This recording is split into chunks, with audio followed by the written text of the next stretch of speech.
Since the dawn of time, there existed beings of incomprehensible power, the Absolute, creators of countless universes in their eternal pursuit of infinity. Their strength knew no bounds, and their thirst for knowledge was insatiable. These beings gave rise to everything: laws, souls, matter, and existence itself.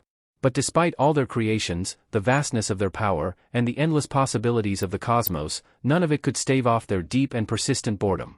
One absolute being, in particular, turned to a new form of entertainment. He began observing the creatures he had crafted, closely studying their endless struggles, battles, and the intricate web of schemes they spun. Each conflict, each skirmish, fascinated him. He sought answers within their chaos, answers to questions that had plagued him since the first universe was born. He marveled at the creatures' capacity for destruction, the endless cycle of war, death, and rebirth. To him, this violent spectacle was more than just amusement, it was a glimpse into the mysteries of existence. But something unimaginable happened. During one of these wars, a creation, one of his own, struck down its creator. For the first time, an absolute had been killed by the very life he had shaped. When the news of this unprecedented event spread, other absolute beings from dimensions beyond reckoning turned their eyes toward the universe left without its master. The death of an absolute at the hands of his creation was a sign, an ill omen. It signaled the awakening of a hidden potential within those crafted beings, a power that had long been dormant. However, this revelation did not stir the other absolutes with concern. They had only one thought in mind: the power left behind by their fallen kin was now free for the taking. And whoever claimed it first would wield unimaginable might. Meanwhile, in a world far removed from these cosmic events, a young boy named Suho received unexpected news.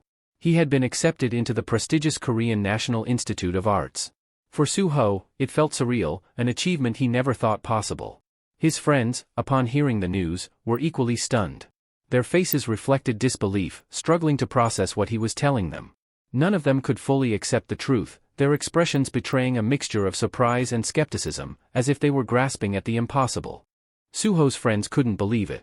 They all doubted that someone as rough around the edges as him could have passed the entrance exam to the Art Institute.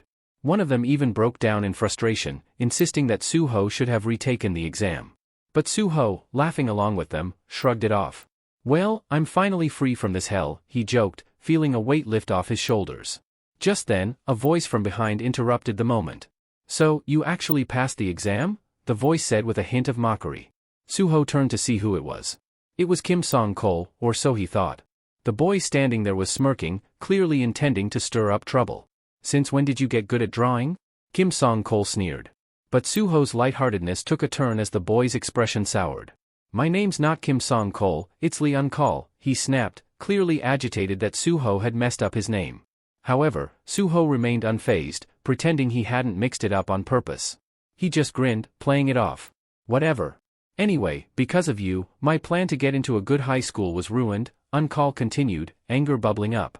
Suho, still calm, replied coolly, "And thanks to you, I graduated." Their classmates began to notice the rising tension. They knew Un-kol had a habit of provoking Suho, and it looked like this was going to be another one of those moments. Graduation was just around the corner, yet Un-kol continued behaving immaturely, clinging to his grudges rather than embracing the responsibility and maturity expected of them at such a critical time. The other students couldn't understand why Un-kol still harbored so much resentment towards Suho, especially after everything he'd gone through. Suho had endured the loss of his parents and was simply trying to find a path to happiness in his life. Why was Un-kol picking a fight now? Unable to contain his anger any longer, Lee Un-kol's face twisted with rage as he shouted Suho's name and lunged at him, fist raised, ready to strike. But Suho didn't flinch.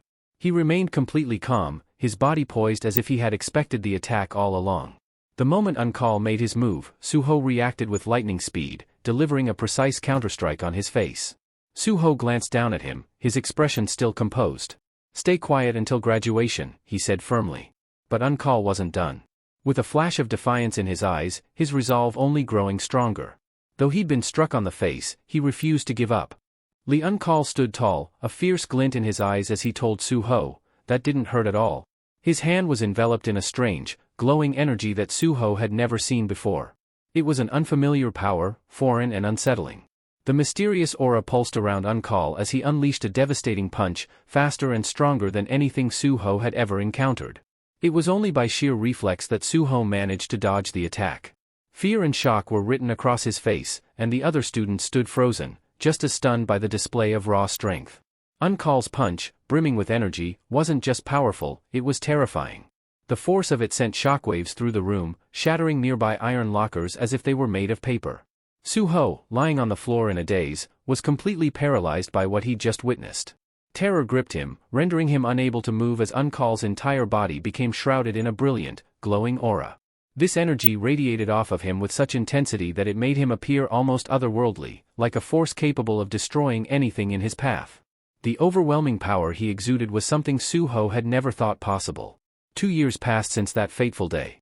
Suho, now a second-year university student, walked down the street deep in thought. That day still haunted him, replaying over and over in his mind. While he tried to focus on his studies, the memory of Uncall's terrifying power often crept into his thoughts, leaving a lasting impression on him. As he strolled through campus, Suho overheard a conversation between two men. One was telling the other that all classes in the main building had been moved to a neighboring facility. All students should head there, the man said. Suho assumed this was due to a gate sweep being conducted by hunters nearby. Glancing around, he noticed security personnel stationed everywhere, instructing people to avoid the danger zone. One of the guards asked, "How long has it been since the hunters arrived?" A staff member responded, "Just over an hour. Considering the gate is D rank, they should be finishing up soon." An announcement rang through the area, stating that only authorized hunters could approach the gate. Suho sighed to himself, realizing that yet another gate had appeared. The increased security measures and restricted access served as a stark reminder of how much the world had changed in just 3 short years. 3 years ago, strange, otherworldly gates began opening all across the globe, altering the course of humanity. These gates led to dangerous realms filled with monsters and mysteries, forcing the rise of hunters, individuals trained to combat the threats that emerged from within. Since then, Suho's life, like the rest of the world, had been shaped by this new reality, with no signs of things ever returning to normal. The world as they once knew it was gone, replaced by a reality shaped by the emergence of mysterious gates. These portals, like doorways to another dimension, opened into dungeons teeming with demonic beasts. If left unchecked, these creatures would spill out, wreaking havoc and destroying everything in their wake. But the changes didn't stop with the gates alone, humanity itself began to evolve.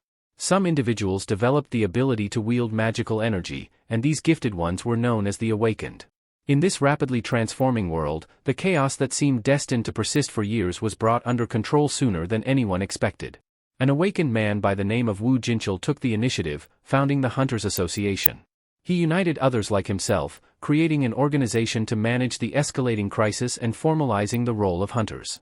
Society was now divided into 2 distinct groups, the awakened, who wielded supernatural power, and ordinary people, who couldn't awaken and had to live in the shadow of those who could.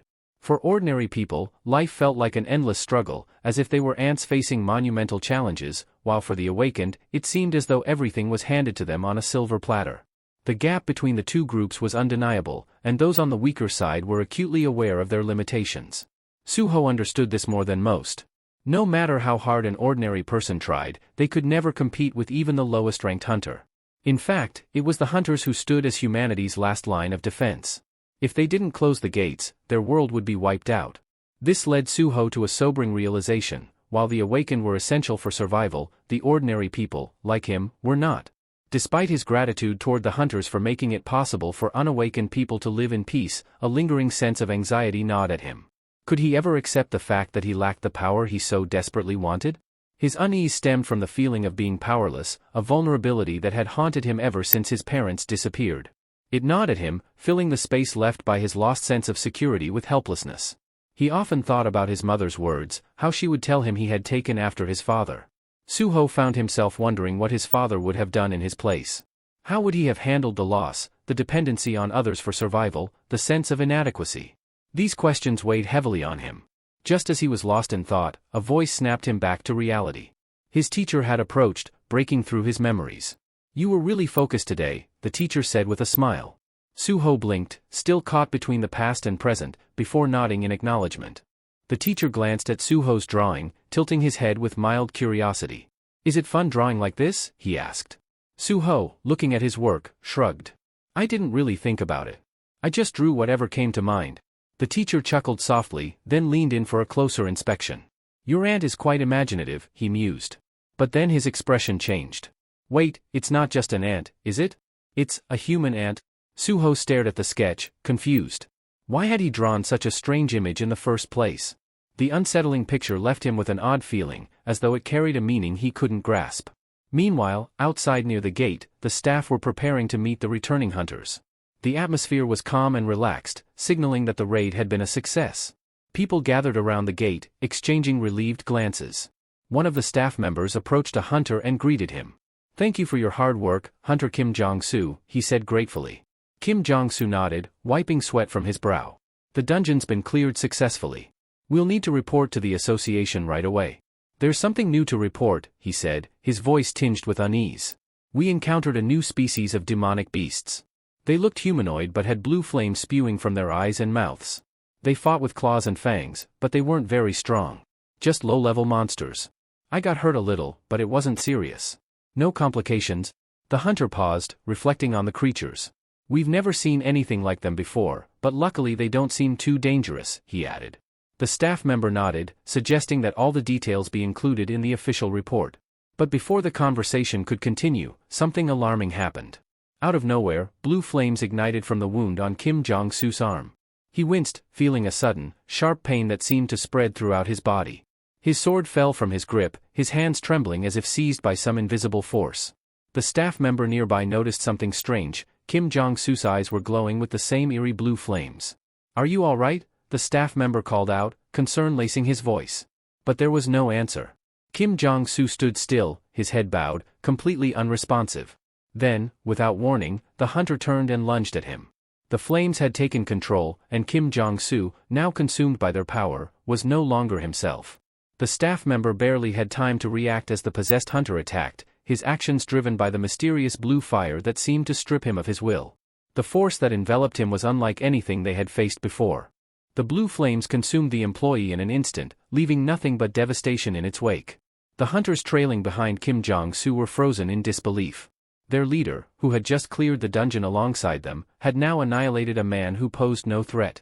It became painfully clear to them that the flames within this dungeon weren't ordinary.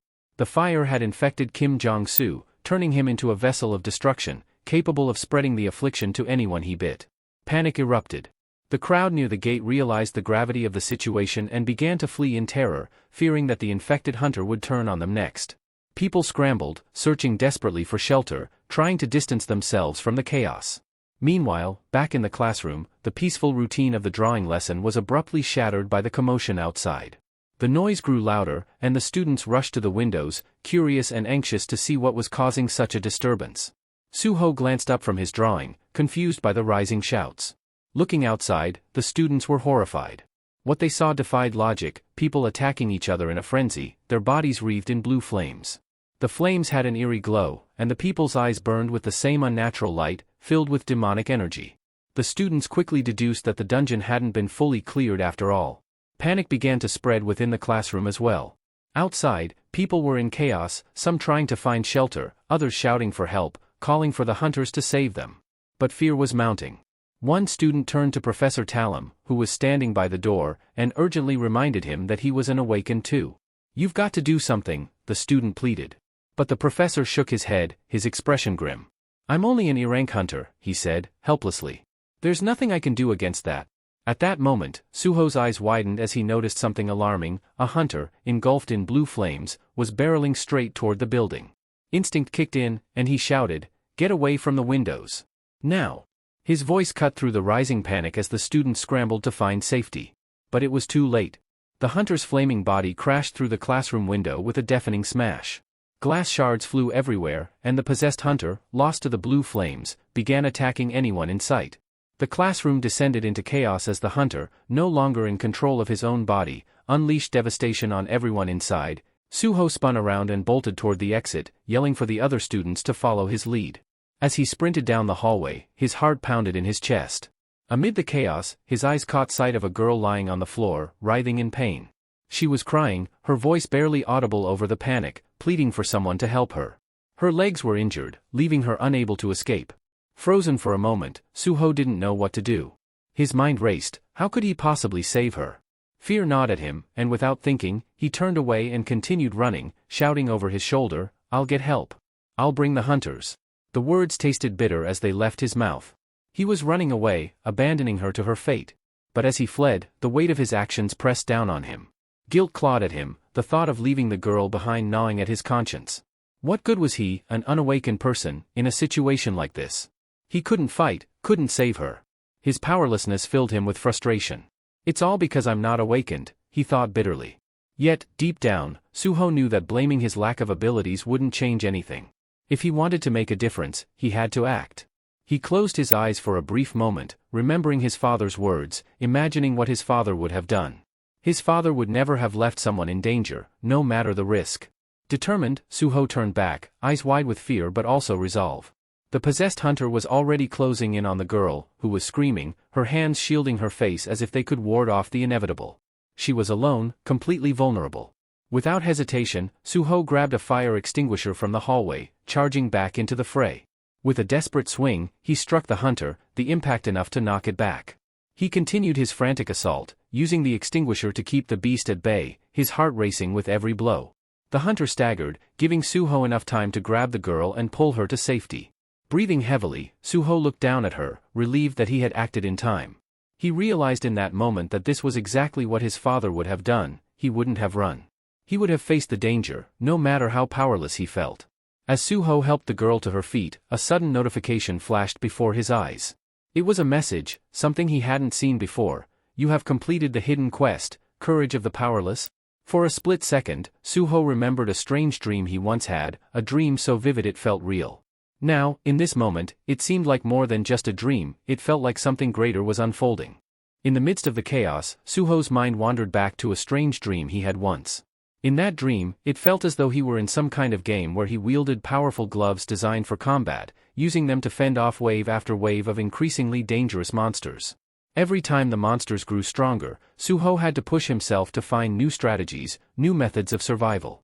He constantly leveled up, unlocking new skills as he fought, barely keeping the relentless creatures from overwhelming him. With every battle, he became more powerful. Soon, the monsters he faced were nothing short of terrifying, yet each victory fueled his growth. His skills sharpened, his strength increased, and with time, he reached the final level of this dreamlike game. It was there, standing at the threshold of the last challenge, that he encountered the ultimate foe, a towering monster of incredible power. Suho couldn't help but respect the immense strength of the creature, and for a fleeting moment, he even felt a pang of envy. But then, something unexpected happened. The formidable boss he was meant to defeat wasn't a faceless creature at all, it was his father. Staring at him, Suho realized he couldn't bring himself to fight.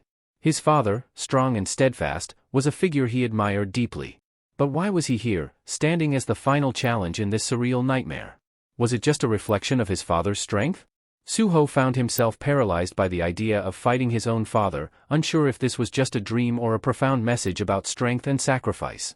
As the memory of the dream washed over him, Suho found himself back in the present, holding the fire extinguisher tightly as he prepared to face the possessed hunter.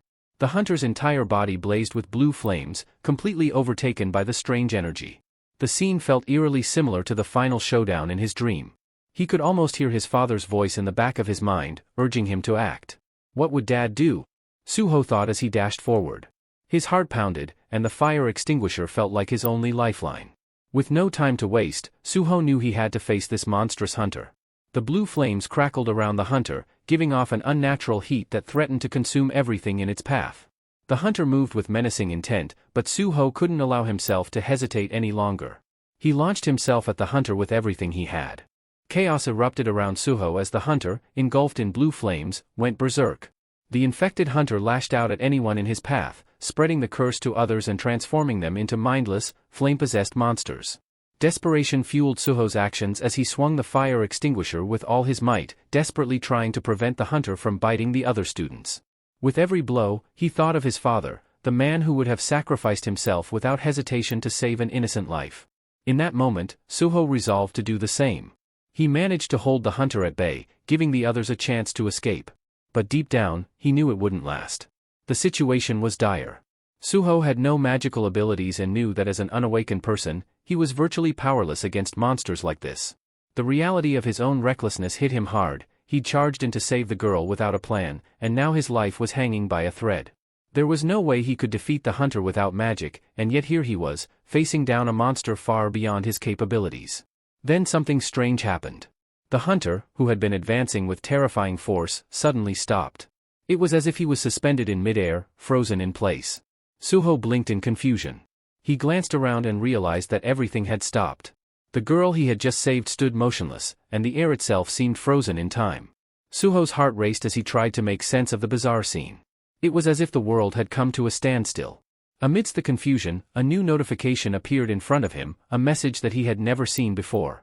Shock washed over him as he read the words, "Secret quest completed, courage of the powerless. You have been offered the chance to become a player." Suho's mind raced. This was exactly like the dream he'd had, the one where he fought monsters and leveled up, becoming stronger with each battle. And just like in the dream, here was an opportunity to gain the power he never had. The power to fight back, to protect others. To become something more than just an ordinary person caught in a world filled with monsters.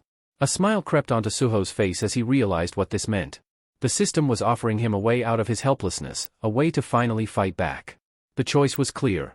Without hesitation, Suho accepted the offer to become a player. Suho's entire world shifted in that instant. The system congratulated him for becoming a player, signaling that his life would never be the same again. Though the future was uncertain, Suho felt ready to embrace it. As a reward for completing his first quest, the system gifted him a powerful spell from the mage Kandiaru. Along with the spell came a profound blessing. Suho was now immune to all illnesses, poisons, and harmful effects, and he would enjoy long life free from disease. However, the system warned him this was no longer a dream. He only had one life, and he needed to tread carefully. Curiosity flooded Suho as he examined his new stats, the window before him resembling the game-like interface from his recurring dreams. It filled him with a sense of familiarity, and surprisingly, he felt a thrill at the possibilities it offered. The system notified him of his next mission. He was tasked with destroying the Mistburns and increasing his level. Mistburns were hunters infected by the mysterious blue flame, cursed after a failed attempt to close the gate. As Suho absorbed the notifications, time resumed its natural flow. He glanced at the girl, still frozen in fear, and urged her to run while she had the chance. Looking around, Suho noticed something new. Names and titles floated above the heads of the infected hunters. All of them were now identified as Mistburns, marked for him to eliminate. Most were ordinary people, cursed by the flame, but there were also a few who had been hunters before the infection took hold. Among them, Suho spotted two Mistburns charging toward him, their eyes glowing with that same eerie blue flame. The surviving bystanders were fleeing, desperate to escape the chaos, but Suho remained calm. He had been awakened, and now wielded magical power capable of defeating these monsters. This was the moment to test that power. With determination, Suho gripped the fire extinguisher in his hands. As the first Mistburn lunged at him, he swung the extinguisher with all his might. The impact sent the creature flying several meters back, crashing into the ground. Suho discarded the fire extinguisher, eager to test the raw strength of his own fists. He focused intensely, aiming straight for the monster's head, feeling a surge of anger and determination course through him. For the first time, he wasn't gripped by fear, only a desire to unleash his newfound power. With a loud shout, he threw his punch with everything he had, channeling all his strength into the blow. His power had multiplied several times over, and he could sense it. The impact was overwhelming. His punch sent the creature hurtling upward, smashing through the ceiling above them. Suho stood in shock, unable to fully grasp the immense strength he had just displayed. Only moments earlier, this monster could have killed him in a single strike, but now he had obliterated it with one blow. The system confirmed his success with a notification. He had defeated the Mistburn unawakened.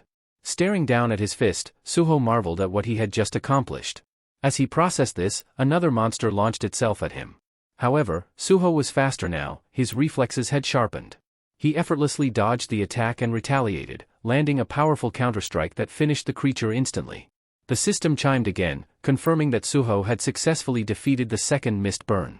With his mission complete, he leveled up. A sense of triumph washed over him. Suho was thrilled by his transformation, realizing that he now wielded abilities he had only dreamed of. The system rewarded him for completing his task, but Suho's excitement wasn't just about the notifications. He wanted to explore his powers further. Eager to test his new limits, Suho confronted another monster. This time, he struck with confidence, certain that his attack would be just as effective. But to his surprise, the creature absorbed the blow with barely a flinch. It didn't recoil in pain, and Suho quickly realized that this opponent was far stronger than the ones he had faced before. Suddenly, it dawned on him, his next battle would be much tougher than he anticipated. His earlier victories had been exhilarating, but they hadn't prepared him for what was coming. Suho understood that this fight would require more than brute strength. Suho quickly realized that his opponent was far stronger than he had anticipated.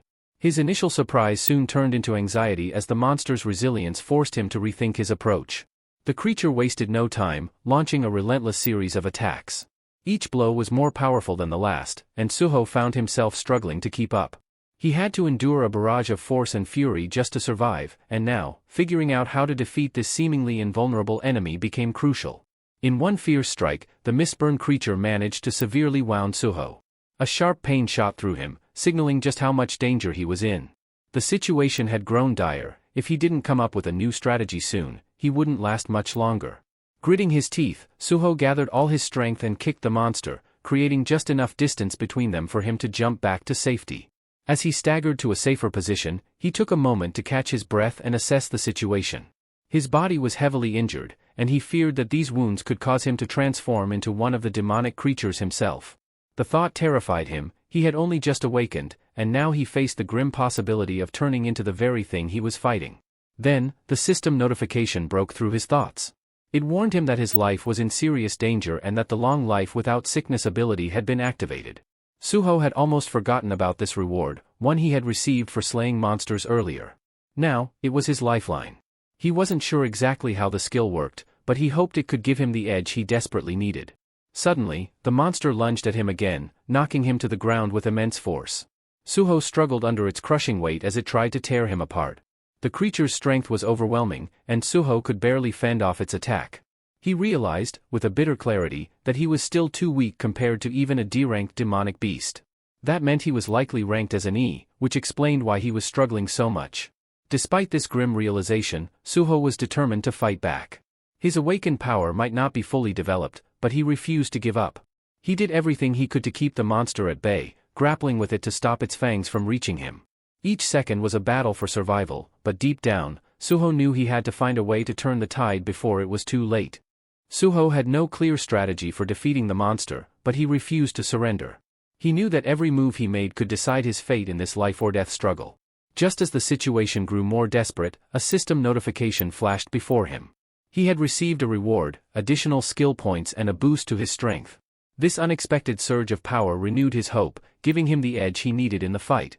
Feeling the newfound strength coursing through him, Suho struck the monster with all his might, managing to break free from its crushing grip. With a powerful shove, he hurled the beast across the room, sending it crashing to the ground. He knew he had to act fast. The monster wouldn't stay down for long, and Suho needed to finish it off before it could recover.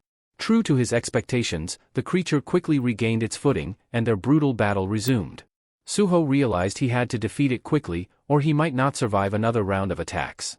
With a deep breath, he launched a devastating strike, hitting the monster so hard that it reeled from the impact, visibly stunned. Sensing an opportunity, Suho pressed on, refusing to let up as he pummeled the creature with everything he had. Despite the relentless barrage, the monster stubbornly endured each blow. To Suho's disbelief, it still fought back with a fury that seemed unshakable. He was beginning to doubt whether he could actually overpower this beast, even with his enhanced abilities. That's when a thought struck him. He hadn't fully utilized his skill points yet. Without hesitation, Suho invested all the points into increasing his strength, hoping it would be enough to turn the tide.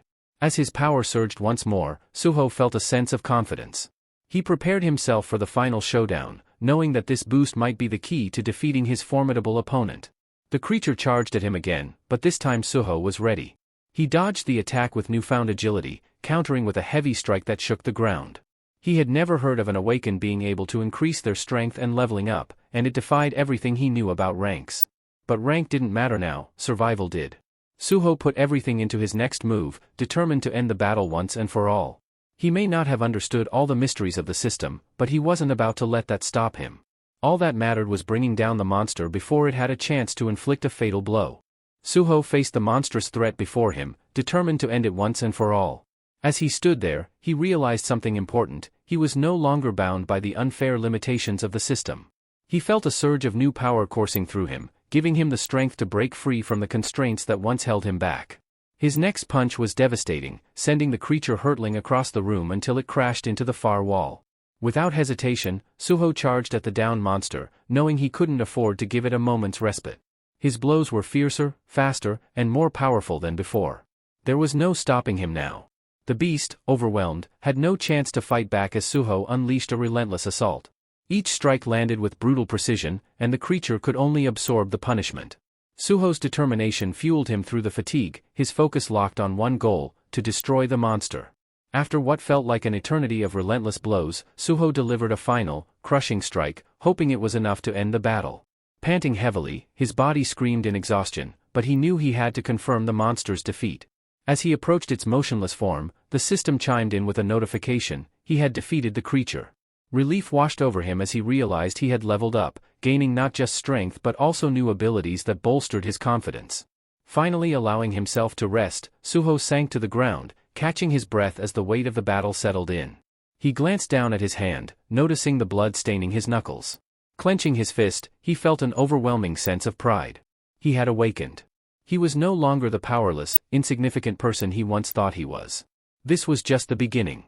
Suho knew that his future had changed forever. No longer feeling like an ant in a world full of predators, he was filled with newfound confidence. Now that he had become an awakened player, he believed he could protect others and confront the chaos spreading throughout his world. With this power, he was certain that he would succeed in the challenges ahead. The unknown hunter moved silently through the sea of monsters, steadily making his way toward the building where Suho was hiding. In his hand, he dragged a massive sword, its weight evident as it scraped along the ground, leaving deep grooves behind. His movements, despite the heavy weapon, were unerringly smooth and agile. As he neared the building, the hunter launched himself into the air with incredible speed and precision, his focus locked on his target. Inside, Suho peered out of a window, trying to make sense of the chaos unfolding outside. Suddenly, without warning, a fierce attack was launched in his direction. Suho barely registered the swift motion of the fog burn, a fearsome, awakened monster, drawing its sword and moving toward him with deadly intent. In a brief moment of shock, Suho froze, unsure of how to react. His mind raced as he realized he had to act quickly or face a lethal blow. This creature wasn't just any monster, it was a C-rank mist burn, far stronger than Suho's current level, making the battle seem nearly impossible. The fog burn's attack hit with devastating force, sending chunks of debris and rocks flying in all directions. The impact left a cloud of dust swirling around Suho, obscuring his vision and throwing everything into disarray. The city was in turmoil, and he could hear an urgent announcement echoing from every corner of the streets. The warning was clear: a D-rank dungeon break has occurred near the Korean University district, and residents were ordered to evacuate immediately. High above, soldiers stationed on the rooftops watched the scene below, helplessly standing by as chaos consumed the city. They were ordered not to intervene, frustrating many of them as they saw innocent people falling victim to the madness. The commander, impatient and concerned, asked when the hunters from the association would arrive to help. His subordinate grimly answered that they were still waiting for word. In the midst of this escalating crisis, Suho realized that he was alone in this fight. The fog burn wasn't going to let up, and the authorities weren't coming to save him anytime soon. It was up to him to face this powerful enemy and survive the storm on his own. The commander received an unsettling update: they needed time to assign B-rank hunters to the situation. However, one of the soldiers was taken aback by this. In his mind, a D-rank should have sufficed. He voiced his surprise, but the commander explained that the Hunter Association feared the local hunters might have encountered far greater threats than expected. Scanning the list of infected hunters on his tablet, the soldier's eyes widened when he recognized a familiar face. It shocked him that even a C-rank hunter, with their advanced training and formidable defenses, could fall victim to the infection. Meanwhile, Suho faced a much more immediate threat: a dangerous mist burn had leapt onto his floor. Its eyes burned with malevolence as it gripped a massive sword, ready to strike at any moment. Suho could hardly believe this enemy had ascended from the lower levels to confront him. What made this encounter even more terrifying was the realization that this was no ordinary monster, it was a C-rank, corrupted by the fog. The fact that it wielded a weapon, unlike most other creatures, marked it as something far more dangerous and intelligent. Despite the fear clawing at him, Suho felt a surge of confidence. He had recently leveled up and felt a new sense of strength coursing through him. The mist burn charged forward, swinging its sword in a blur of deadly precision, but Suho narrowly dodged the blow, his pulse racing from the close call. His heart pounded, not from fear, but from a strange exhilaration. Quickly regaining his composure, Suho braced himself, preparing for the next assault. Yet, to his surprise, the mist burn didn't immediately follow up with another attack. The sudden pause in action heightened Suho's tension. He stood on edge, waiting anxiously for the creature's next move, knowing that even a moment of distraction could be fatal. The mist-burned silence was unnerving. Its unpredictability only fueled Suho's unease. This wasn't just a monster, it was a cold, calculating psychopath whose erratic nature made it even more dangerous. Suho knew he had to stay sharp, for this opponent's next move could determine whether he lived or died. The monster raised its sword again, ready to strike Suho, who stood cornered against the wall. Its overwhelming strength and ruthless intent were clear. This creature would annihilate anything in its path. As the monster lunged forward, Suho acted fast, hurling a fire extinguisher at it. Without hesitation, the monster sliced the extinguisher in half, releasing a dense cloud of mist that quickly enveloped the entire room. Visibility dropped to almost nothing, and Suho found himself surrounded by a thick haze. With tension rising, Suho knew the oppressive fog could be his one chance to escape. The monster was far too powerful to face head-on, and continuing the fight in this state would be suicide. The smart move was to retreat and buy time until reinforcements arrived. Suho realized this monster was on a completely different level, a true menace even for someone who had recently awakened. His best hope was to survive until the hunters showed up. Making his decision, Suho bolted for the door. But before he could get far, he sensed the presence of the creature behind him, tracking his every move. The monster's eyes gleamed with a sinister glow, its lips curling into a cruel smile. There was no mistaking the hatred and malicious joy in its expression, it was enjoying the hunt. Suho's mind raced as he dashed through the building. He knew the danger was far from over, and every step he took needed to be precise. As he passed a window, he noticed the monster halt suddenly, its gaze fixed on something outside. Peering through the window, Suho saw what had drawn the creature's attention: 3 young girls huddled together on the rooftop. They were terrified, completely unaware of the danger lurking just below them. Realizing the opportunity, the monster shifted its focus, leaping out of the window and setting its sights on the defenseless girls. They had no chance to fight back or flee, the monster's fatal blow was imminent. Suho, now free of its pursuit, paused as he processed what was happening. The monster had abandoned its hunt for him and was about to attack innocent bystanders. He watched in horror as the creature closed in on its new targets. This was no longer just about survival, he now had to make a choice. Would he flee while he had the chance, or would he intervene and risk his life to save them? The monster swung its sword at the girls, but they managed to dodge, their terrified screams echoing through the city. Hearing their cries, Suho's anger surged. He knew he couldn't just run anymore, he had to confront this powerful foe. Without a second thought, he sprinted and leaped from the window, pursuing the monster that was chasing the fleeing girls. Waiting for the hunters was no longer an option. If anyone was going to save them, it would have to be him. The monster, oblivious to Suho's pursuit, was caught off guard when Suho attacked from behind. The sudden strike only momentarily fazed the beast, who quickly spun around, eyes blazing with fury. Suho, bracing himself for a counterattack, realized just how outmatched he was. The monster barely seemed to register his blows, and with a swift swing of its sword, it launched a devastating attack. Suho narrowly dodged, the blade passing just inches from his body. Breathing heavily, Suho took a step back to evaluate the situation. He was keenly aware that a single hit from this monster would be fatal. Glancing around, he noticed the destruction the creature had already caused. Several girls on the rooftop had already fallen to its rampage. Anger flared again in Suho's chest, and he resolved not to let the monster take any more lives. Determined, he launched a relentless barrage of punches, aiming to slow the beast down. Blow after blow, Suho hit it with all his strength, his fist slamming into the creature's body. But no matter how hard he struck, the monster remained standing, unfazed by the onslaught. Suho's attacks began to weaken as fatigue set in, and the realization dawned on him: this monster was far tougher than he had anticipated. Just as Suho's strength was waning, the monster saw its opportunity. With frightening speed, it swung its sword and landed a brutal hit on Suho, cutting deep into his flesh. Staggering from the wound, Suho realized just how dangerous his situation had become. Suho writhed in agony from the deep wound as the monster closed in, determined to finish him off. With one powerful strike, it sent Suho crashing into the wall, his body collapsing to the ground. Struggling to move, he could barely register the pain. His health was critically low, and he felt the cold grip of death creeping closer. For a brief moment, Suho believed it was the end. He had lost. But strangely, he hadn't perished instantly. The system hadn't let him die, at least not yet. As the monster approached, it began to laugh, a dark and malicious sound that filled the air.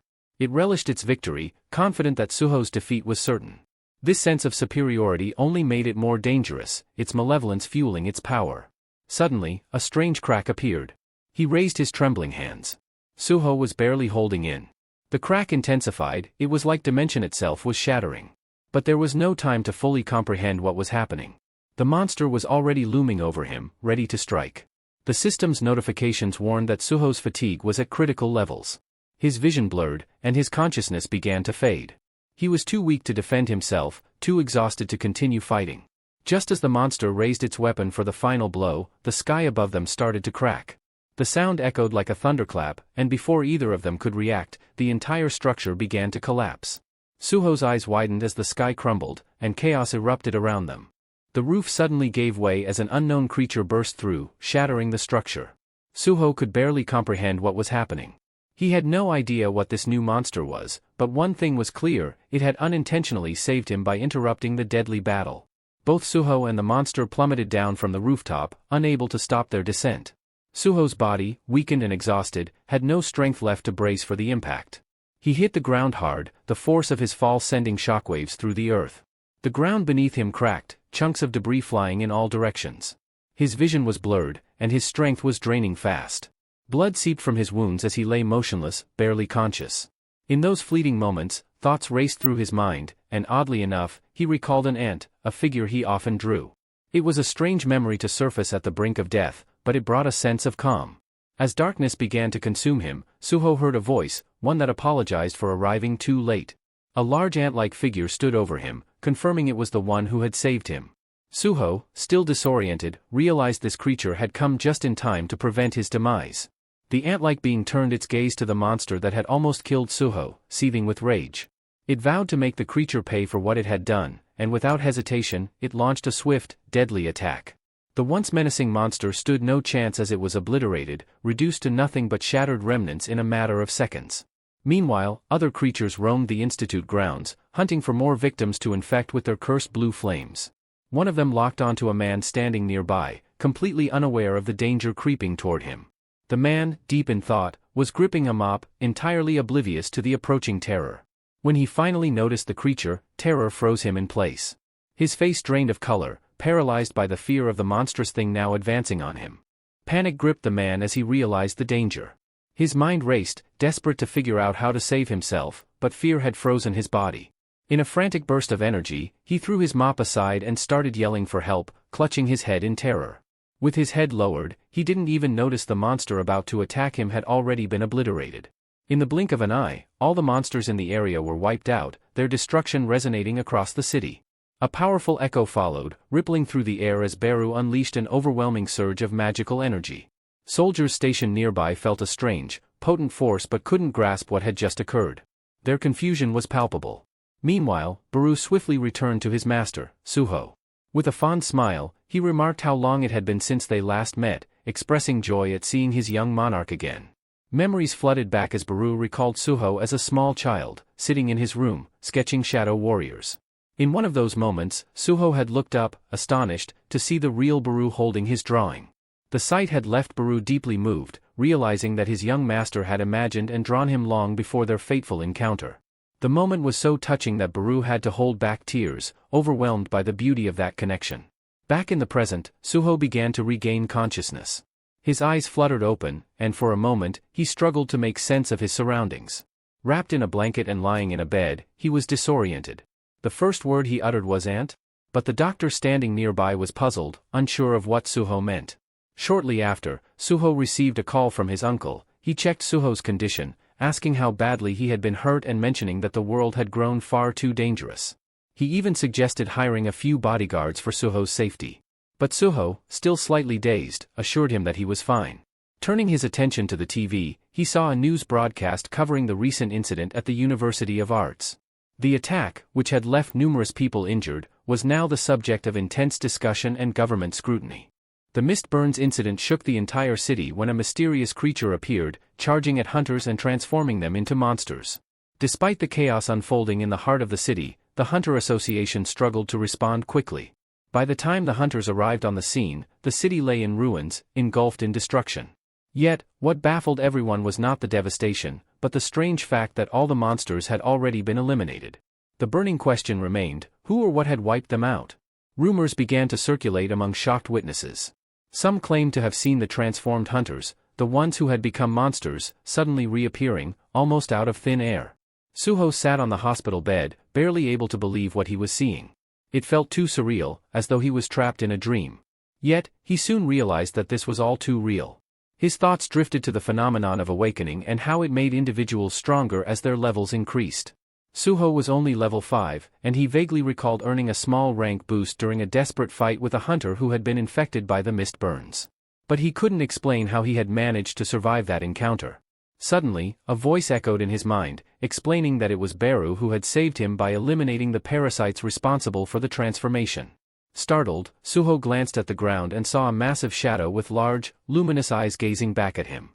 Beru had returned to his shadow form, and his deep voice brimmed with emotion. "It's been so long, my young lord," he said, his tone warm with recognition. "You've grown into such an incredible person?" The sight of Beru stirred something deep within Suho. Long-forgotten memories slowly resurfaced. He recalled how, as a child, he had a fascination with ants, and among them was a black creature that had been with him during his youth. But why were these memories only returning now? Beru's words provided a clue. Beru had crossed the boundary of dimensions to find him again. Despite the reunion, Suho was still overwhelmed with questions. Why had he lived among these black creatures as a child? Why had his memories been locked away for so long? At that moment, Suho's memories became the most pressing concern. He realized he had grown stronger, yet something was still off. Beru, noticing Suho's confusion, explained that crossing dimensions demanded an immense amount of mana. When Beru first arrived, his appearance was imposing and grand, but the system had registered him as a mere common soldier. Upon learning this, Beru was enraged, displeased with the fact that his power had been diminished to such a lowly rank. The thought of being reduced to a common soldier insulted him. Suho quickly stood up, trying to reassure him. "I feel better now. Was that because of you?" he asked, piecing things together. Beru confirmed this with a nod. "Yes, I healed you," he said. Suho, amazed by Beru's abilities, felt grateful, but the conversation soon shifted to something deeper. Beru revealed that Suho's true mission involved dispelling the Shadow Seal, a powerful restraint that had bound him. However, Beru also noted that Suho had already broken the seal on his own, perhaps unknowingly. This revelation unsettled Suho. What did the seal have to do with him, and why was Beru talking as if Suho had some greater destiny? Beru began to explain further. "Everything you've seen, everything you've lived through, it's all real. And you've grown much stronger since we last met. The great Shadow Monarch, Sung Jinwoo, sealed both your power and your memories long ago. He did this to allow you to live a normal life, free from the burdens of your lineage." Suho's mind raced, struggling to process what he was hearing. Sung Jinwoo, his father, was the one who had sealed away his powers? The realization hit him like a tidal wave. "My father? He did this?" Suho stammered, his voice barely audible. He had always assumed his father had simply left their family, abandoning them for reasons unknown. But Beru was quick to clarify. "No, your father didn't leave home. He ascended to another plane of existence, into the vast expanse of space," Beru explained, his voice filled with reverence. Suho's confusion deepened. Space? What did that mean? He couldn't comprehend what Beru was telling him. Beru continued, his tone serious. "The Shadow Army now fights a cosmic battle. Your father, Sung Jinwoo, is out there, defending our world. He's risking his life, fighting against unimaginable monsters to keep this realm safe. His opponents are powerful entities, and among them is Iterim, the absolute being seeking to conquer our world by sending its apostles to Earth." Beru explained that he had to slay countless monsters in his way to meet Suho. As Beru spoke, Suho's thoughts drifted to his mother, who had vanished years ago. "What about my mother?" Suho asked hesitantly. "She disappeared when I was still with my father." "Are they together?" Beru's expression softened. "No, your mother is not with him. Her disappearance is tied to other forces at play, but she's not with Sung Jinwoo." This only raised more questions for Suho. His father was battling for the survival of their world in space, and his mother had vanished under mysterious circumstances. The more Beru explained, the more Suho felt like his entire understanding of his life had been turned upside down. Upon hearing Suho mention his mother, Beru's anger flared. He couldn't comprehend how someone as important as Miss Hain had simply vanished. His suspicion immediately turned toward the apostles, convinced that this was a result of their trickery. There was no doubt in his mind. Suho, taking in Beru's words, asked if the Iterim were responsible, if these creatures had interfered in his parents' lives, preventing them from returning. Beru saw the deep desire in Suho's eyes, realizing just how much the young lord longed to reunite with his parents. "Of course, I want to see them," Suho responded with determination. "But it seems the only way to do that is to become stronger, to rescue my mother and meet my father." Beru, however, explained that because of the ongoing war with the Iterim, Suho's father couldn't return to Earth. If Suho wanted to save his mother, he would have to grow powerful enough to do it on his own. Beru told him there was a path forward, a key to unlocking greater strength. As they spoke, a notification window suddenly appeared before Suho, outlining a new quest, Shadow Test.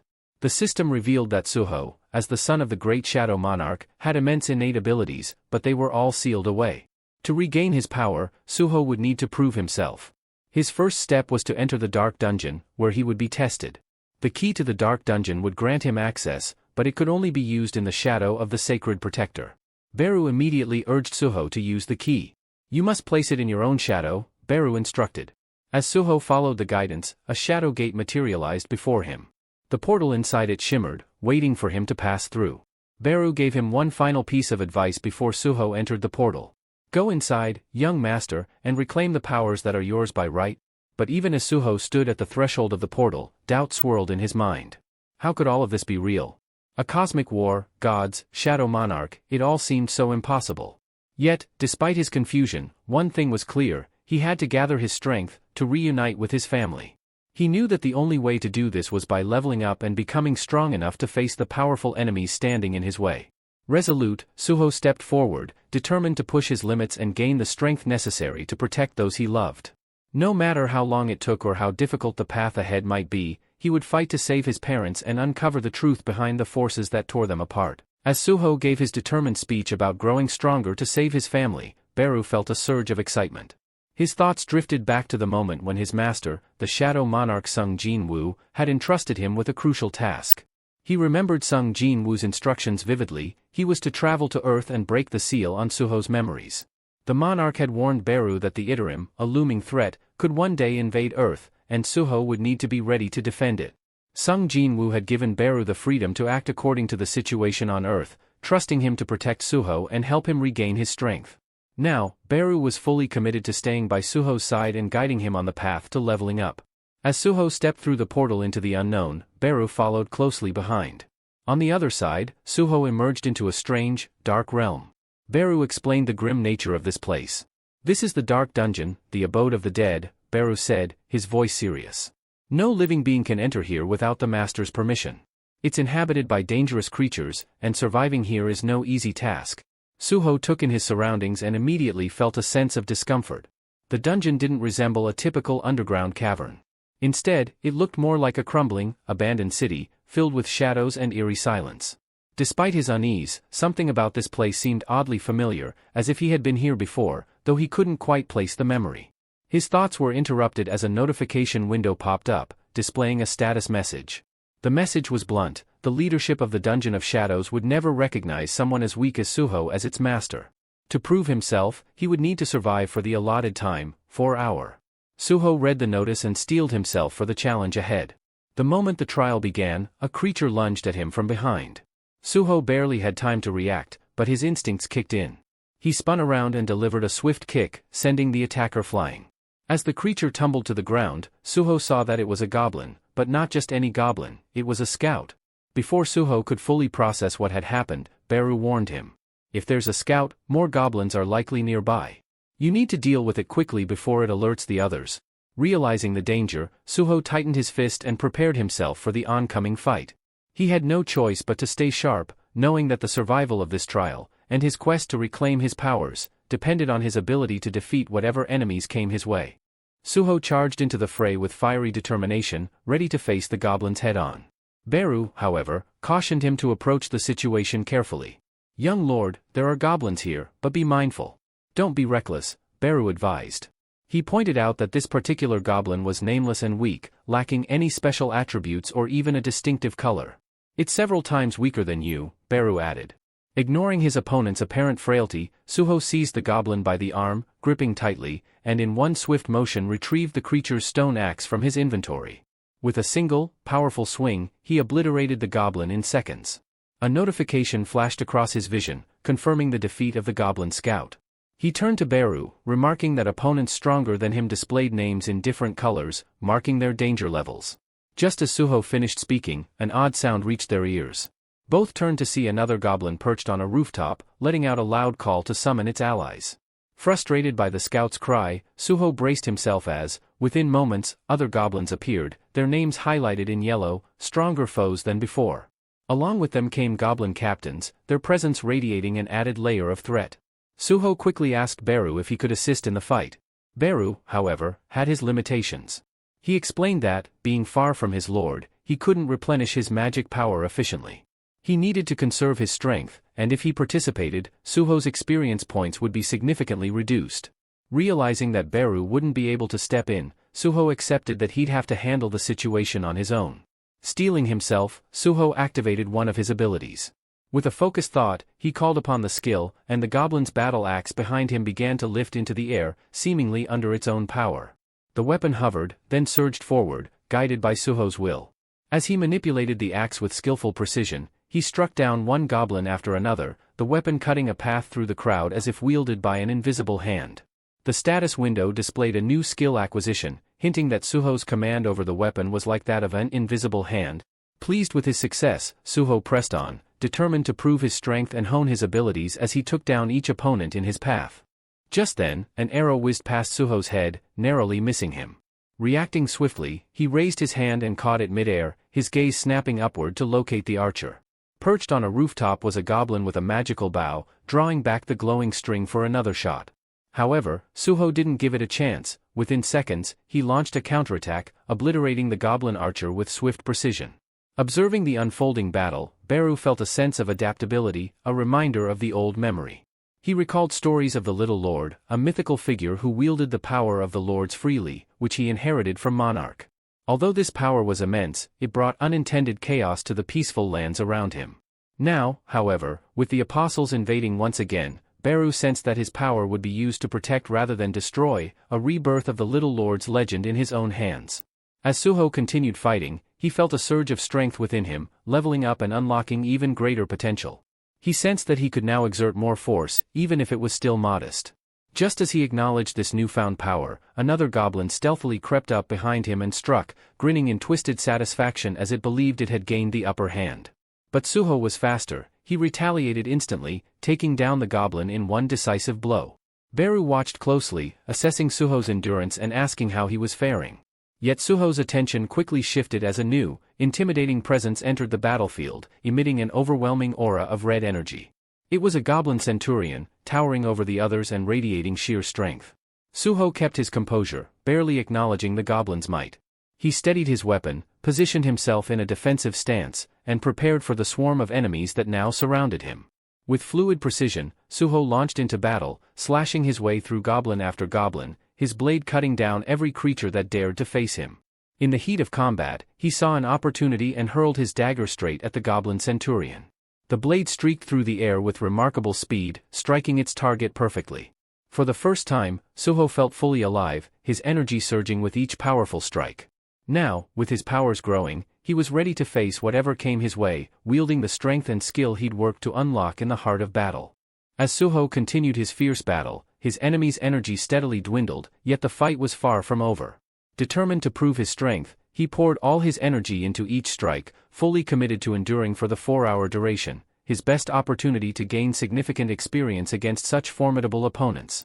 Moments later, the notification system blinked to life, alerting him that he had unlocked a new skill. Resilience. His level rose, signaling a noticeable increase in his power. With renewed vigor, Suho quickly eliminated the remaining goblins in his path, only to see another prompt indicating he had mere minutes left to complete the trial. Beru, watching closely, praised Suho's progress, voicing his certainty in the young lord's ability to conquer the challenge. The notification system soon confirmed Suho's success, announcing his reward for completing the mission, a runestone. Beru's excitement was palpable, explaining that this stone contained the power of shadow extraction. By using it, Suho could unlock the potential to create shadow soldiers, a skill that had defined the Shadow Monarch himself. Suho examined his gains, noticing that his resilience skill now empowered him with greater endurance, a clear sign of his awakening. Compared to his previous state, he was far stronger, and Beru revealed that Suho's leveling system was an advanced form of the one his father, the Shadow Monarch, had used. This system was specifically tailored to facilitate Suho's steady growth, solidifying his role as the mightiest Shadow Lord yet. With the runestone in hand, Suho felt its potent energy and cracked it open, letting its power flow into him. A new notification appeared, confirming he had unlocked shadow extraction, allowing him to turn the bodies of fallen creatures into loyal soldiers bound to him. This ability mirrored that of a necromancer's skill but was unique in that Suho could only resurrect beings weaker than himself, ensuring his mastery over them. Although he had heard that summoning skills were often overlooked by other hunters, but Beru sensed that his newly gained shadow extraction was anything but ordinary. It was the very essence of his father's legendary power, an ability capable of shaping armies from shadows and defining his path as the new Shadow Monarch. As Suho prepared to use his new shadow extraction ability, the notification system prompted him to assign a unique command for the skill. Realizing the need for a distinct phrase, he pondered briefly before settling on a powerful and familiar command: "Arise," the same phrase his father had once used. The moment he spoke it, shadows began to coalesce, and from the darkness, small figures started to take form. To his amazement, a group of shadow goblins appeared, smaller and slightly weaker than their original selves but unmistakably under his command. Suho's initial doubts faded. Shadow extraction was clearly a skill of immense value. The system informed him that these shadow soldiers would persist for 24 hours before dissipating, and Beru, observing, remarked that Suho had yet to unlock the shadow power skill, something that could enhance his intelligence and strengthen his soldiers over time. Though Suho acknowledged this, he assured Beru it was no cause for concern. Just then, Suho's stomach let out a loud growl, reminding him that he hadn't eaten in over a day. He asked Beru how they could leave the dungeon, to which Beru explained that with the shadow dungeon key, he could exit whenever he wished. Deciding it was time for a meal, Suho exited the dungeon and soon found himself sitting in a makeshift hospital tent, savoring a simple yet surprisingly delicious meal. As he ate, Beru watched over him, addressing Suho as "my little overlord" and informing him of the 3 primary tasks that lay ahead. The first was to defend Earth from the demonic entities threatening it. Suho suggested they could tackle this by delving into dungeons to hunt these creatures, an idea Beru approved, noting that such hunts would strengthen both Suho and his soldiers, thus securing Earth further. The final task was more personal and pressing: to find Suho's missing mother, whose whereabouts remained a mystery. Determined, Suho knew that with Beru's guidance and his growing powers, he'd be able to fulfill each of these missions and unlock the full potential within him. Suho asked Beru if there was any possible way to locate his mother. Beru replied that, while they couldn't pinpoint her exact location, defeating more of these creatures in dungeons might eventually reveal clues. They both knew the third task, finding Suho's mother, was crucial. For now, however, Beru emphasized his need to regain lost strength. He wanted to unleash his true power, something he felt had faded after serving as a regular soldier.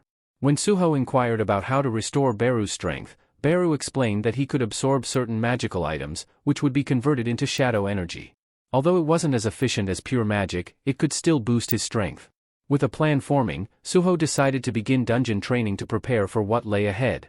To enter the dungeons officially, however, Suho needed his magical abilities evaluated by the Hunter Association. While he had been rapidly leveling up since his awakening, Suho hoped for a high grade, ideally S rank.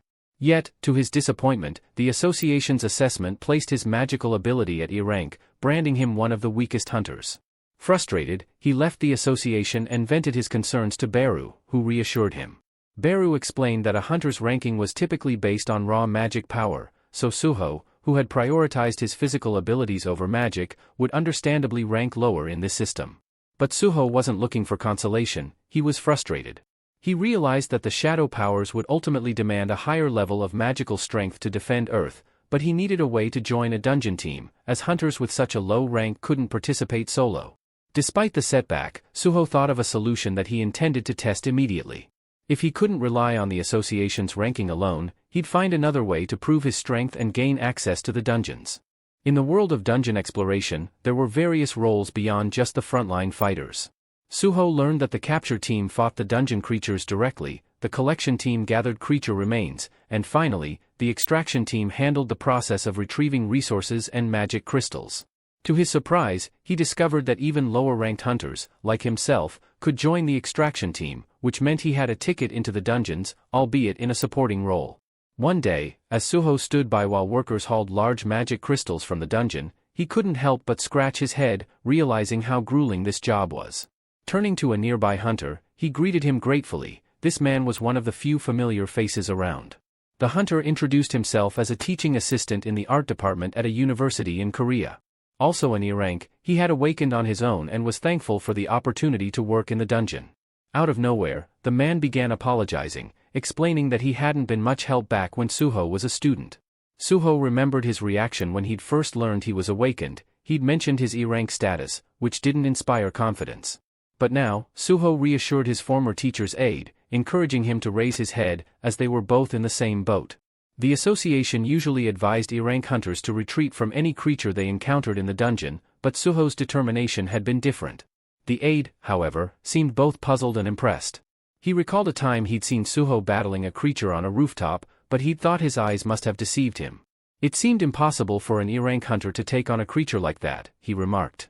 If your rank improved since then, well, that's something else. Just then, Beru appeared at Suho's side, amused. With a slight smile, he affirmed, the young lord is certainly something special. The guy spun around, eyes wide, at the unfamiliar voice. When he spotted Beru, the shadow soldier, he instantly stumbled back, yelling that a demonic creature had somehow appeared inside the dungeon. Suho frowned, puzzled by Beru's sudden materialization. Why did you step out of the shadows? He asked, trying to understand his companion's timing. Beru, with a calm demeanor, explained, young lord, you're still barely at the level of a hatchling ant larva. It's safer if I remain visible to guard you. The man, still looking shaken, rose to his feet and asked if Suho had become a summoned hunter. Suho shrugged with a grin, saying, it seems that way. Guess I'm lucky, many hunters don't have any skills at all. With a teasing glint in his eye, Suho ribbed the man about his speed, noting that he'd certainly been quick to escape from the monsters earlier. The hunter, clearly embarrassed, sat back down nervously, prompting Suho to laugh and assure him it was only a joke. As they advanced deeper into the cave-like dungeon, Suho found himself immersed in its eerie quiet. Unlike the shadow dungeon he had once experienced, this was his first official foray into a dungeon with a mining team, where they pursued demonic creatures together. Few hunters peered into the dungeon, noting they had only encountered demonic wolves so far, but knew that wolf pelts fetched a high price on the market. They needed to gather these pelts and look out for valuable magic stones, too. The idea of a big reward kept them moving, eager to reach the dungeon's core to see what awaited them. Then, one of the hunters spotted something strange up ahead. As they entered the next chamber, they found themselves standing in a massive, brightly glowing room. The walls were covered in intricate symbols and carvings, but they couldn't make sense of what these ancient markings meant. Unsure what they were facing and suspicious of the room's unsettling silence, one of the hunters suggested calling for backup. Despite the vast, illuminated space, they could see no sign of demonic creatures, though the room had a foreboding atmosphere. Suddenly, their eyes were drawn to a peculiar object resting on a pedestal in the center of the room, a strange, ancient-looking weapon, unlike anything they had ever encountered. The entire team paused, sharing bewildered glances. Was this some kind of hidden treasure, or a deadly trap waiting to be sprung? Cautiously, they edged closer, determined to uncover its secrets. The hunters debated in excitement, wondering if the mysterious weapon embedded in the ground might be a rare treasure instead of the dungeon's boss. Most were captivated by the thought of treasure hidden here, especially as the weapon itself appeared to radiate power. One hunter, skeptical but curious, suggested they test it to see if it was real, though another quickly warned him to be cautious, such valuable objects could be booby-trapped. Ignoring the caution, the captain approached the weapon confidently, reaching out to grasp it. As his fingers wrapped around the hilt, the blade ignited in a brilliant flash, bathing the chamber in a dazzling glow. The captain murmured something about his C rank, certain he could handle anything the weapon threw at him. But as the light enveloped him, his surroundings morphed into a strange and unfamiliar realm, bewildering both him and the others. One of his comrades, standing nearby, noted that while no immediate trap was evident, the captain should tread carefully with the weapon. Just as they reassured themselves, the captain swung the sword, and, to everyone's horror, struck down one of his own teammates. The other hunters recoiled, struggling to process the brutality of his action. Slowly, they watched as the captain's form distorted and twisted, his voice morphing into something darker. Declaring himself as the sword of monarch of the Fang, he vowed to destroy any who dared intrude upon his domain, the Fang monarch's territory. With terrifying precision, he proceeded to tear through his former allies, striking them down one by one. Meanwhile, in another part of the dungeon, the support crew remained blissfully unaware that a gate had just sealed them off from the main team. In the midst of this, Suho turned to his companion, displaying his ability to summon goblins as allies. His comrade, astonished, remarked that most summoning abilities allowed for 1 or 2 creatures, yet Suho had conjured 3 with ease. This power was clearly out of the ordinary, yet his rank remained bafflingly low. He continued, noting the constraints of Suho's power. Shadow extraction required a body to work, which limited its usefulness. But with the goblin corpses strewn across the dungeon, Suho could use them as a steady supply of labor, ensuring his summoning skills were as effective as possible. Suho was beginning to appreciate the immense potential of his shadow extraction ability. Being a lower-ranked hunter, he knew the Hunter Association strictly prohibited solo dungeon entries for those classified in his tier. However, he also recognized that the classification system wasn't foolproof. Over time, more errors surfaced in the grading process, often due to malfunctions in the evaluation machines. Suho speculated that as he leveled up, he might get reassessed and earn a higher rank. Turning to Beru, he brought up their third mission. Remember our objective? If it involves gaining strength by consuming magical energy, these crystals are the perfect source, Suho suggested, gesturing toward the magic crystals strewn about. Beru agreed, affirming that the crystals, though usually left as loot, contained latent magical power that could be harnessed. Beru went to absorb mana from magic crystals. Just then, he sensed something. Turning to Suho, Beru told him that he felt the presence of a monarch. Curious, Suho then asked, Beru, could the monarch truly have appeared here? Was it my father? Beru shook his head, explaining that although Suho's father held the title of monarch, he wasn't the only one with that title. If it were your father, my powers would have been restored by now. No, this presence is something else entirely, Beru warned, advising caution. Meanwhile, in another part of the dungeon, the diggers were oblivious to the impending danger until a rumbling echoed ominously from a cavern ahead. Turning toward the sound, they froze in shock as a monstrous form began to emerge.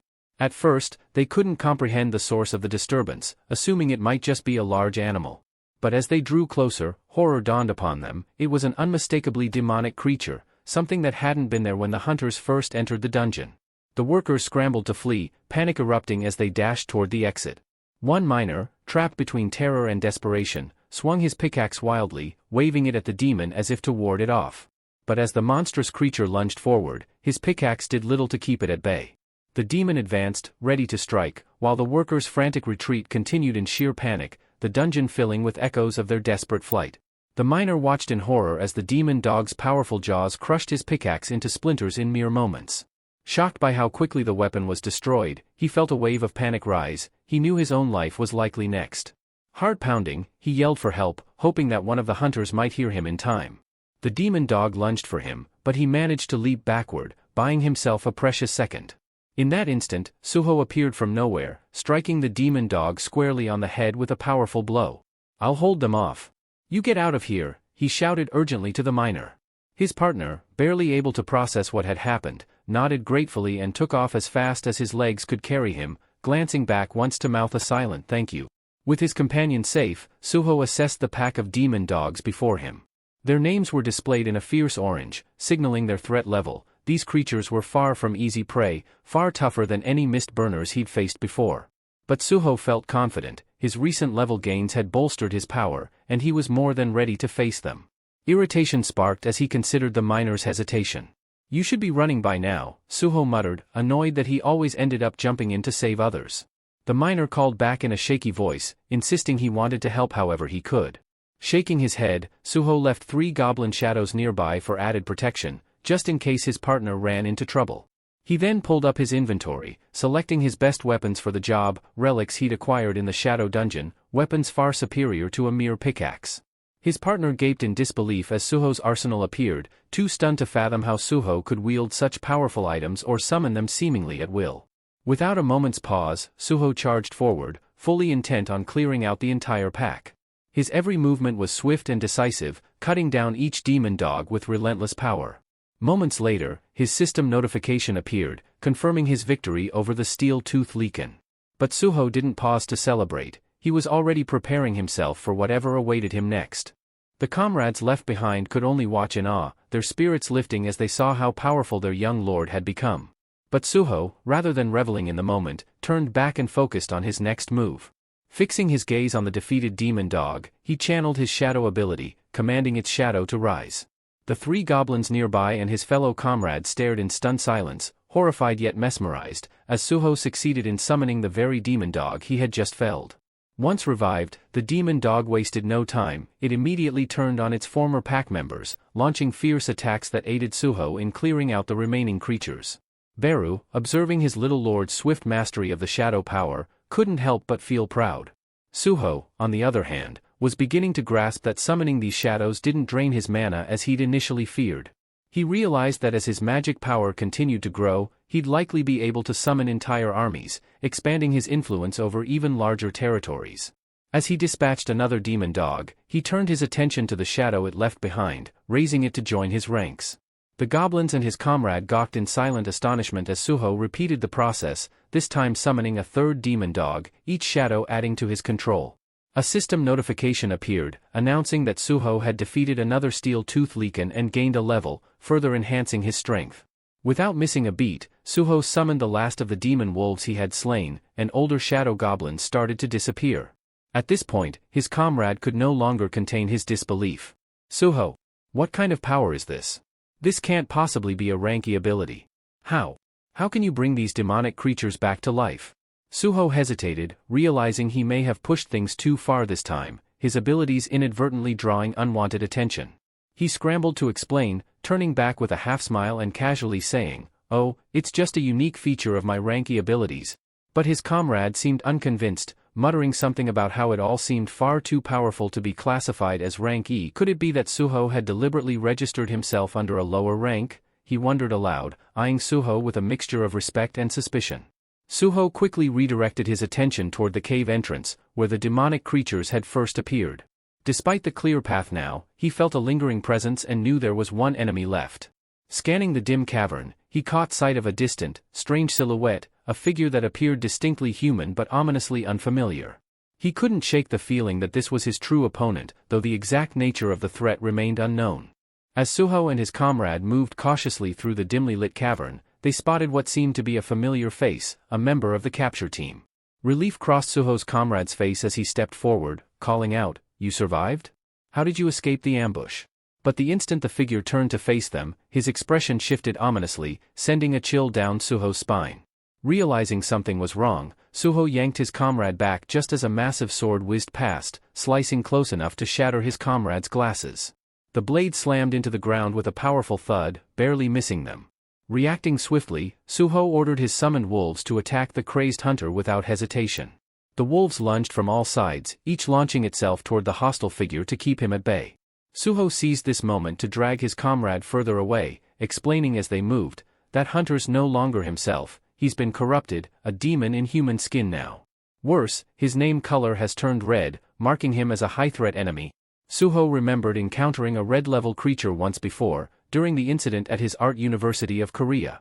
The power gap had been severe, and he was all too aware that fighting red-ranked enemies was a daunting challenge. If anything, the sensible option would be to retreat now while they had the chance. Once they put some distance between themselves and the corrupted hunter, Suho turned to Beru, pressing him about what he'd sensed earlier. "Beru, what did you mean when you mentioned sensing the monarch's energy?" Beru frowned thoughtfully and replied, "The hunter carries a faint trace of monarch's essence, though his power doesn't come close to a true monarch's might. But the mere fact he wields that energy makes him a formidable opponent." Suho nodded, taking it all in. He opened his inventory, scanning through his items to come up with a plan. Beru looked at him, concerned. "Little lord, do you really intend to face him?" "Yes," Suho responded, his tone unwavering. "The system assigned me this task for a reason. It's a safeguard designed to push me to my limits and ensure my growth. It means there's a way to overcome this challenge." His determination intensified. "If I ever want to stand a chance against real threats, I need to grow stronger now, not later. Destroying this creature will boost my level, and that's the only way forward." Suho took a deep breath, scanning his inventory and scattering every weapon he had at his disposal onto the ground around him. His determination was absolute. He was ready to face this possessed hunter head-on to secure his victory and strengthen himself. Beside him, Beru watched with admiration, his voice softening as he spoke. "You never back down, no matter the challenge. With each trial you face, you prove yourself as more than just a warrior. Your strength is worthy of a monarch." As the possessed hunter inched closer, Beru pointed out an unusual detail. "The force controlling him, it's bound to that sword. If you can disarm him, he won't be able to attack." With this revelation, Suho signaled his shadow wolves to attack. The wolves moved swiftly, circling the hunter and lunging in from all directions to overwhelm him. One wolf finally managed to clamp its teeth around the hunter's weapon. Watching closely, Suho saw the hunter struggle against the wolf's grip but stay bound to the blade. Buru turned to Suho, explaining, "Your shadow soldiers have an advantage. As long as you supply them with magic, they can regenerate indefinitely." Suho saw the immense potential of his shadow warriors. They were truly a power he could depend on. But even with this insight, he observed how the hunter tore through one of his wolves with a single swing. It was clear his own magic was still lacking compared to the hunter's strength. Then, the hunter's gaze shifted to Suho, his voice dripping with disdain as he mocked, "How could someone like you wield the powers of a shadow monarch?" Suho was taken aback that the hunter could speak, but Beru stepped forward, indignant. "You dare insult one from the shadow monarch's bloodline? Show some respect." The hunter's expression twisted into something dark, and he growled, "Never thought I'd encounter the shadow monarch's kin here."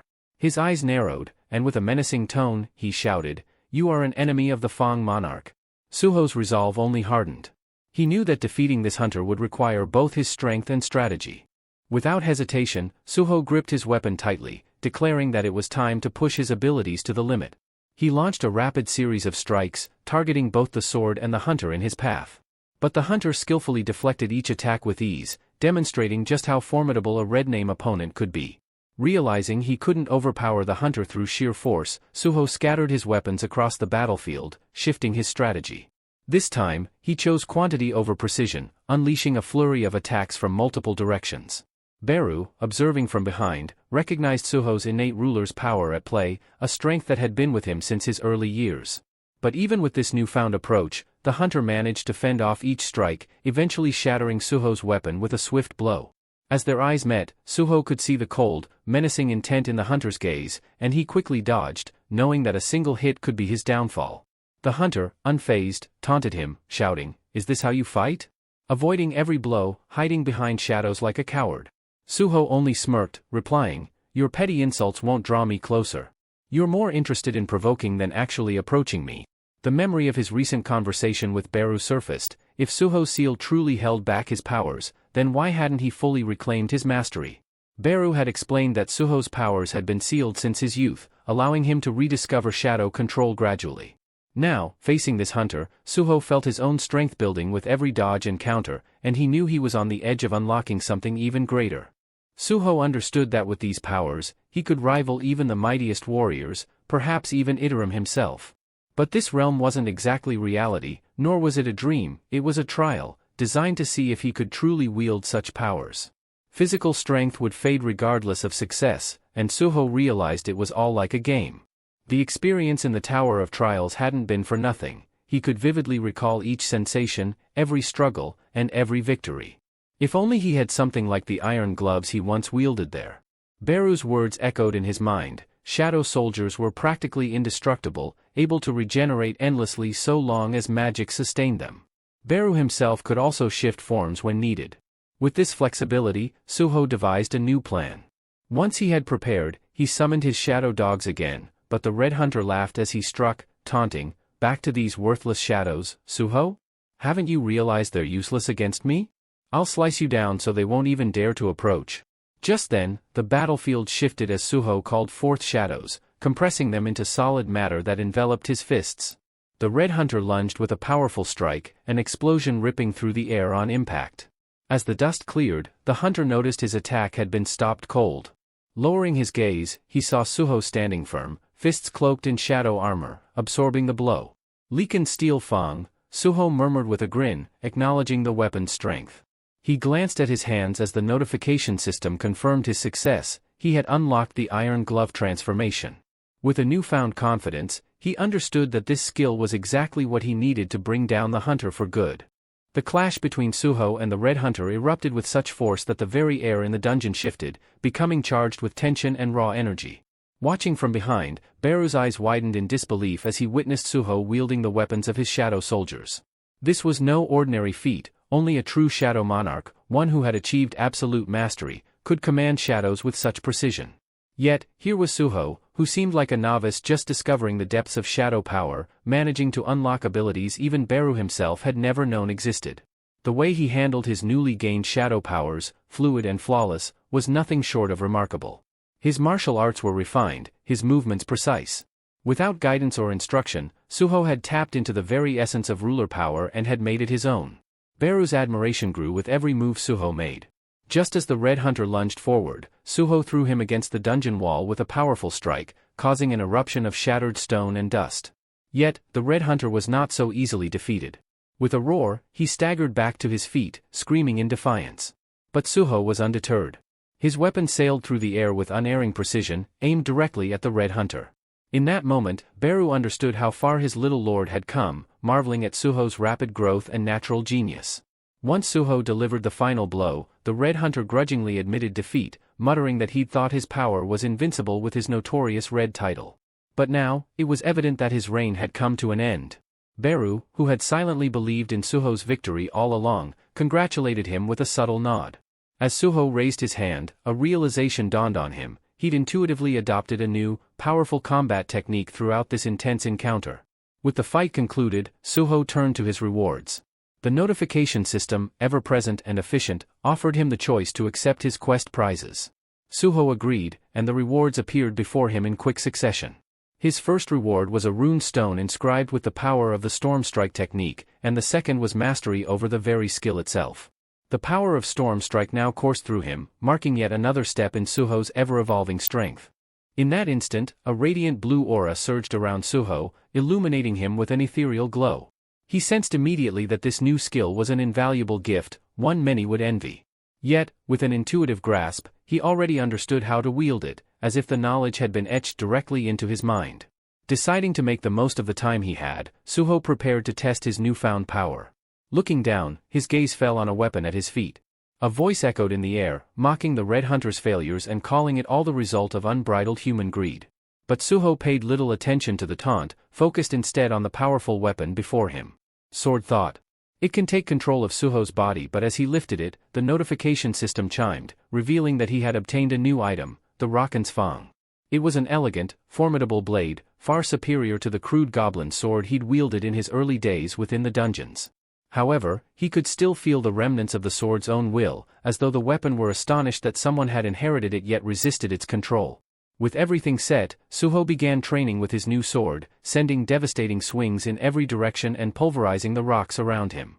Testing the strength of his Storm Strike skill, he noticed the hefty drain it placed on his mana reserves. Even so, the sheer impact and power thrilled him. Reflecting, Suho mentioned to Beru how different this felt compared to shadow manipulation alone.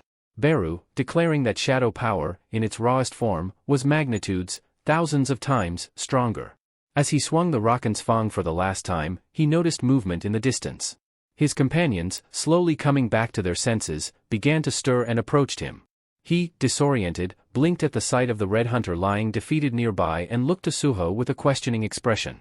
Suho reassured them, saying he'd explain everything, but that it was best to discuss it outside the dungeon. With that, the hunters and workers started their journey back, moving toward the portal and finally leaving the scene of their fierce battle.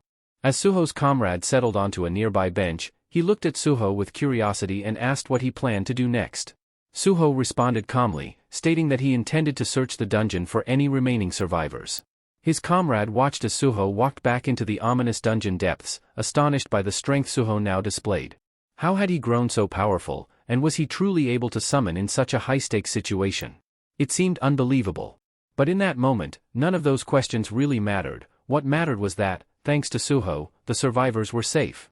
Families and friends were reunited outside the dungeon, grateful and bewildered, many not fully grasping what they'd endured. Meanwhile, deep within the dungeon, Suho was already in action, cutting down iron demon hounds with precise, relentless strikes. After dispatching a group of them, he turned to Beru, noting that there still seemed to be an endless number of wolf-like monsters prowling within the shadows. Beru chuckled, reminding Suho that every one of them counted as experience and should be taken advantage of. As he continued to fight, Suho noticed that his sword's attack power had diminished. Just then, a voice emanated from within the weapon, attributing the power drop to the sword's alliance with the Shadow Lord's heir. Beru quickly retorted, saying it was a shameful display for such a proud weapon to diminish its power simply because Suho, someone much stronger, was wielding it. The sword's voice argued back, claiming that it had never witnessed a true hunter wasting effort on prey so weak. Beru countered, pointing out that Suho had already bested foes far mightier than the sword itself, leaving the voice momentarily silent. Suho paused, momentarily struck by the strange reality that he was conversing with both a talking insect and a sentient sword. It was surreal, but he pushed on, reaching the very place where he had originally retrieved the sword. Observing his surroundings, he discovered a grim scene. All of the hunters who had been in that area had been utterly wiped out. Just then, the sword's voice echoed ominously, stating that anyone who dared enter this space would face destruction. The sword pulsed with an ancient resolve as it spoke, "My duty is to guard the sanctuary of the Fang monarch."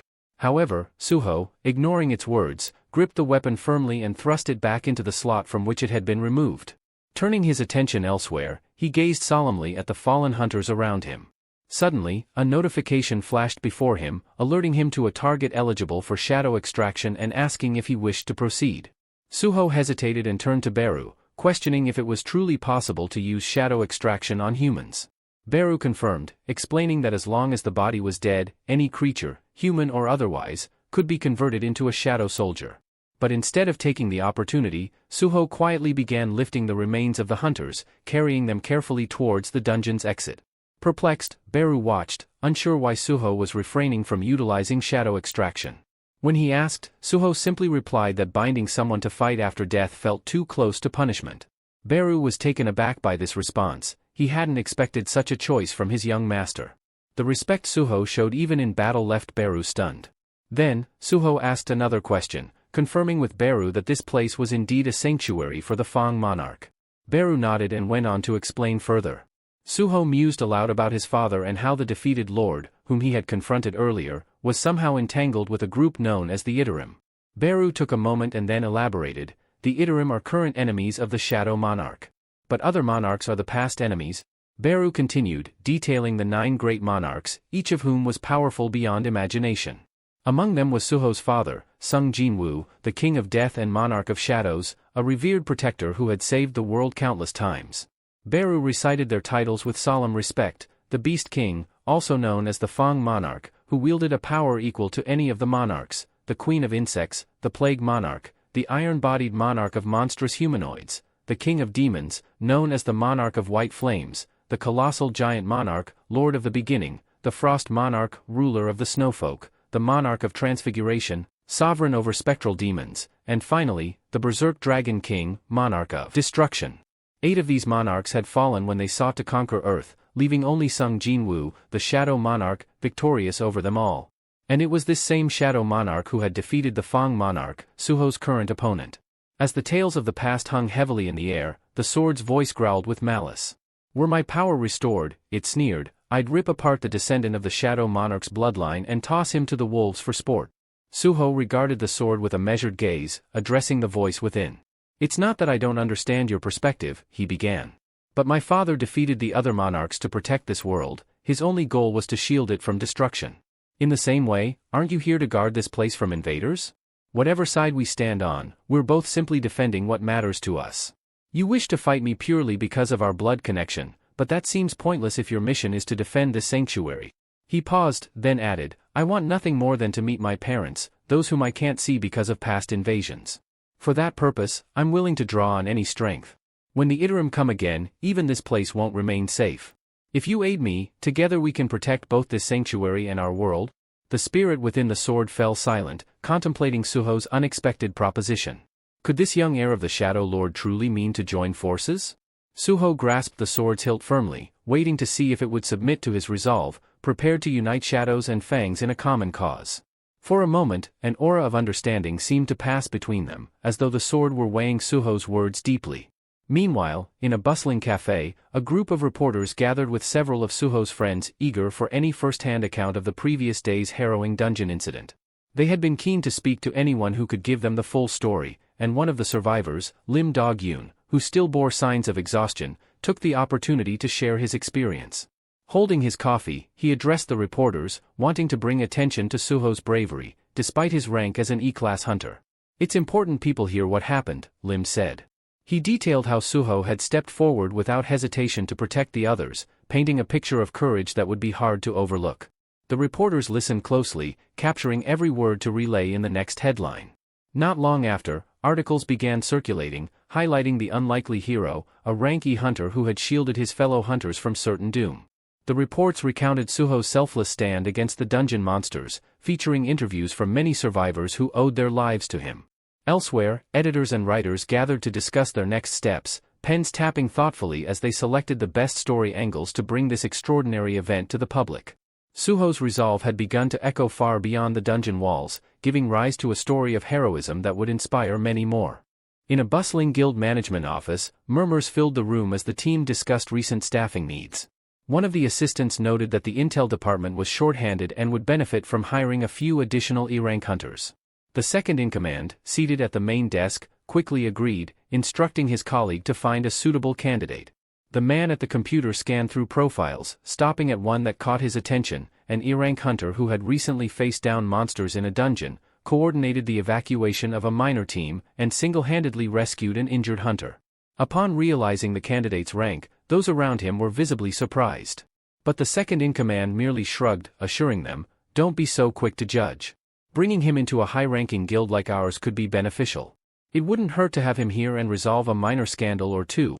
A staffer then inquired if Hunter Suho had responded to their initial outreach. The mention of Suho's name drew interest, particularly because they had learned he'd received an invitation from the prestigious Black Turtles Guild. He must be thrilled, one of them assumed.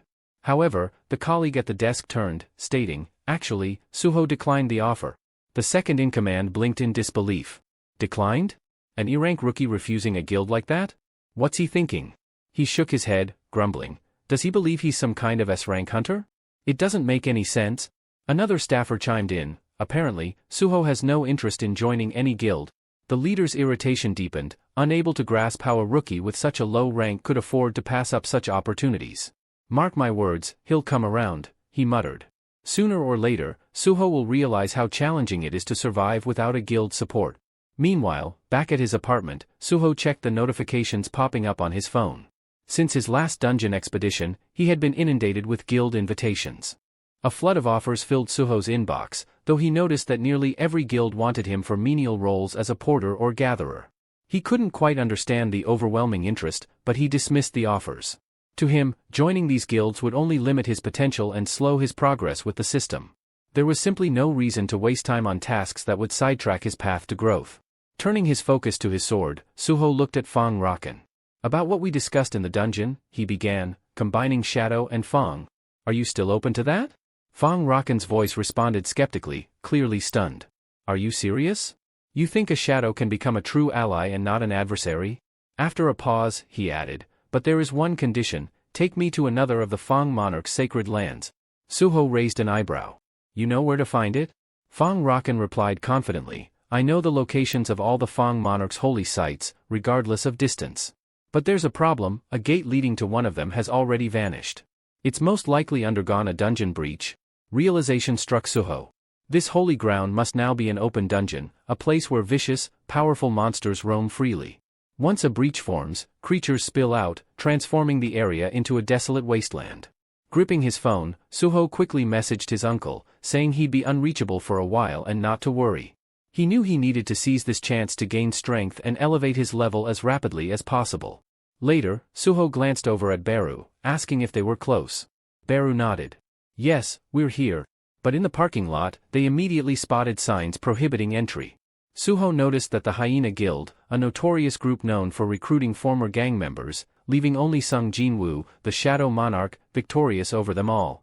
And it was this same Shadow Monarch who had defeated the Fong Monarch, Suho's current opponent. As the tales of the past hung heavily in the air, the sword's voice growled with malice. "Were my power restored," it sneered, "I'd rip apart the descendant of the Shadow Monarch's bloodline and toss him to the wolves for sport." Suho regarded the sword with a measured gaze, addressing the voice within. "It's not that I don't understand your perspective," he began. "But my father defeated the other monarchs to protect this world, his only goal was to shield it from destruction. In the same way, aren't you here to guard this place from invaders? Whatever side we stand on, we're both simply defending what matters to us. You wish to fight me purely because of our blood connection, but that seems pointless if your mission is to defend this sanctuary." He paused, then added, "I want nothing more than to meet my parents, those whom I can't see because of past invasions. For that purpose, I'm willing to draw on any strength. When the Iterum come again, even this place won't remain safe. If you aid me, together we can protect both this sanctuary and our world." The spirit within the sword fell silent, contemplating Suho's unexpected proposition. Could this young heir of the Shadow Lord truly mean to join forces? Suho grasped the sword's hilt firmly, waiting to see if it would submit to his resolve, prepared to unite shadows and fangs in a common cause. For a moment, an aura of understanding seemed to pass between them, as though the sword were weighing Suho's words deeply. Meanwhile, in a bustling cafe, a group of reporters gathered with several of Suho's friends, eager for any first-hand account of the previous day's harrowing dungeon incident. They had been keen to speak to anyone who could give them the full story, and one of the survivors, Lim Dog-yoon, who still bore signs of exhaustion, took the opportunity to share his experience. Holding his coffee, he addressed the reporters, wanting to bring attention to Suho's bravery, despite his rank as an E-class hunter. "It's important people hear what happened," Lim said. He detailed how Suho had stepped forward without hesitation to protect the others, painting a picture of courage that would be hard to overlook. The reporters listened closely, capturing every word to relay in the next headline. Not long after, articles began circulating, highlighting the unlikely hero, a rank E hunter who had shielded his fellow hunters from certain doom. The reports recounted Suho's selfless stand against the dungeon monsters, featuring interviews from many survivors who owed their lives to him. Elsewhere, editors and writers gathered to discuss their next steps, pens tapping thoughtfully as they selected the best story angles to bring this extraordinary event to the public. Suho's resolve had begun to echo far beyond the dungeon walls, giving rise to a story of heroism that would inspire many more. In a bustling guild management office, murmurs filled the room as the team discussed recent staffing needs. One of the assistants noted that the intel department was short-handed and would benefit from hiring a few additional E-rank hunters. The second-in-command, seated at the main desk, quickly agreed, instructing his colleague to find a suitable candidate. The man at the computer scanned through profiles, stopping at one that caught his attention, an E-rank hunter who had recently faced down monsters in a dungeon, coordinated the evacuation of a minor team, and single-handedly rescued an injured hunter. Upon realizing the candidate's rank, those around him were visibly surprised. But the second-in-command merely shrugged, assuring them, "Don't be so quick to judge. Bringing him into a high-ranking guild like ours could be beneficial. It wouldn't hurt to have him here and resolve a minor scandal or two." A staffer then inquired if Hunter Suho had responded to their initial outreach. The mention of Suho's name drew interest, particularly because they had learned he'd received an invitation from the prestigious Black Turtles Guild. He must be thrilled, one of them assumed. However, the colleague at the desk turned, stating, "Actually, Suho declined the offer." The second-in-command blinked in disbelief. "Declined? An E-rank rookie refusing a guild like that? What's he thinking?" He shook his head, grumbling. "Does he believe he's some kind of S-rank hunter? It doesn't make any sense." Another staffer chimed in, "Apparently, Suho has no interest in joining any guild." The leader's irritation deepened, unable to grasp how a rookie with such a low rank could afford to pass up such opportunities. "Mark my words, he'll come around," he muttered. "Sooner or later, Suho will realize how challenging it is to survive without a guild support." Meanwhile, back at his apartment, Suho checked the notifications popping up on his phone. Since his last dungeon expedition, he had been inundated with guild invitations. A flood of offers filled Suho's inbox, though he noticed that nearly every guild wanted him for menial roles as a porter or gatherer. He couldn't quite understand the overwhelming interest, but he dismissed the offers. To him, joining these guilds would only limit his potential and slow his progress with the system. There was simply no reason to waste time on tasks that would sidetrack his path to growth. Turning his focus to his sword, Suho looked at Fong Raken. "About what we discussed in the dungeon," he began, combining Shadow and Fong. "Are you still open to that?" Fong Raken's voice responded skeptically, clearly stunned. "Are you serious? You think a Shadow can become a true ally and not an adversary?" After a pause, he added, "But there is one condition, take me to another of the Fong monarch's sacred lands." Suho raised an eyebrow. "You know where to find it?" Fong Raken replied confidently, "I know the locations of all the Fong monarch's holy sites, regardless of distance. But there's a problem, a gate leading to one of them has already vanished. It's most likely undergone a dungeon breach." Realization struck Suho. This holy ground must now be an open dungeon, a place where vicious, powerful monsters roam freely. Once a breach forms, creatures spill out, transforming the area into a desolate wasteland. Gripping his phone, Suho quickly messaged his uncle, saying he'd be unreachable for a while and not to worry. He knew he needed to seize this chance to gain strength and elevate his level as rapidly as possible. Later, Suho glanced over at Beru, asking if they were close. Beru nodded. "Yes, we're here." But in the parking lot, they immediately spotted signs prohibiting entry.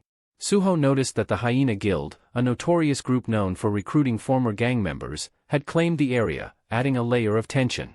Understanding that a direct approach might be met with hostility, Suho steeled himself, ready for whatever awaited him beyond the barrier.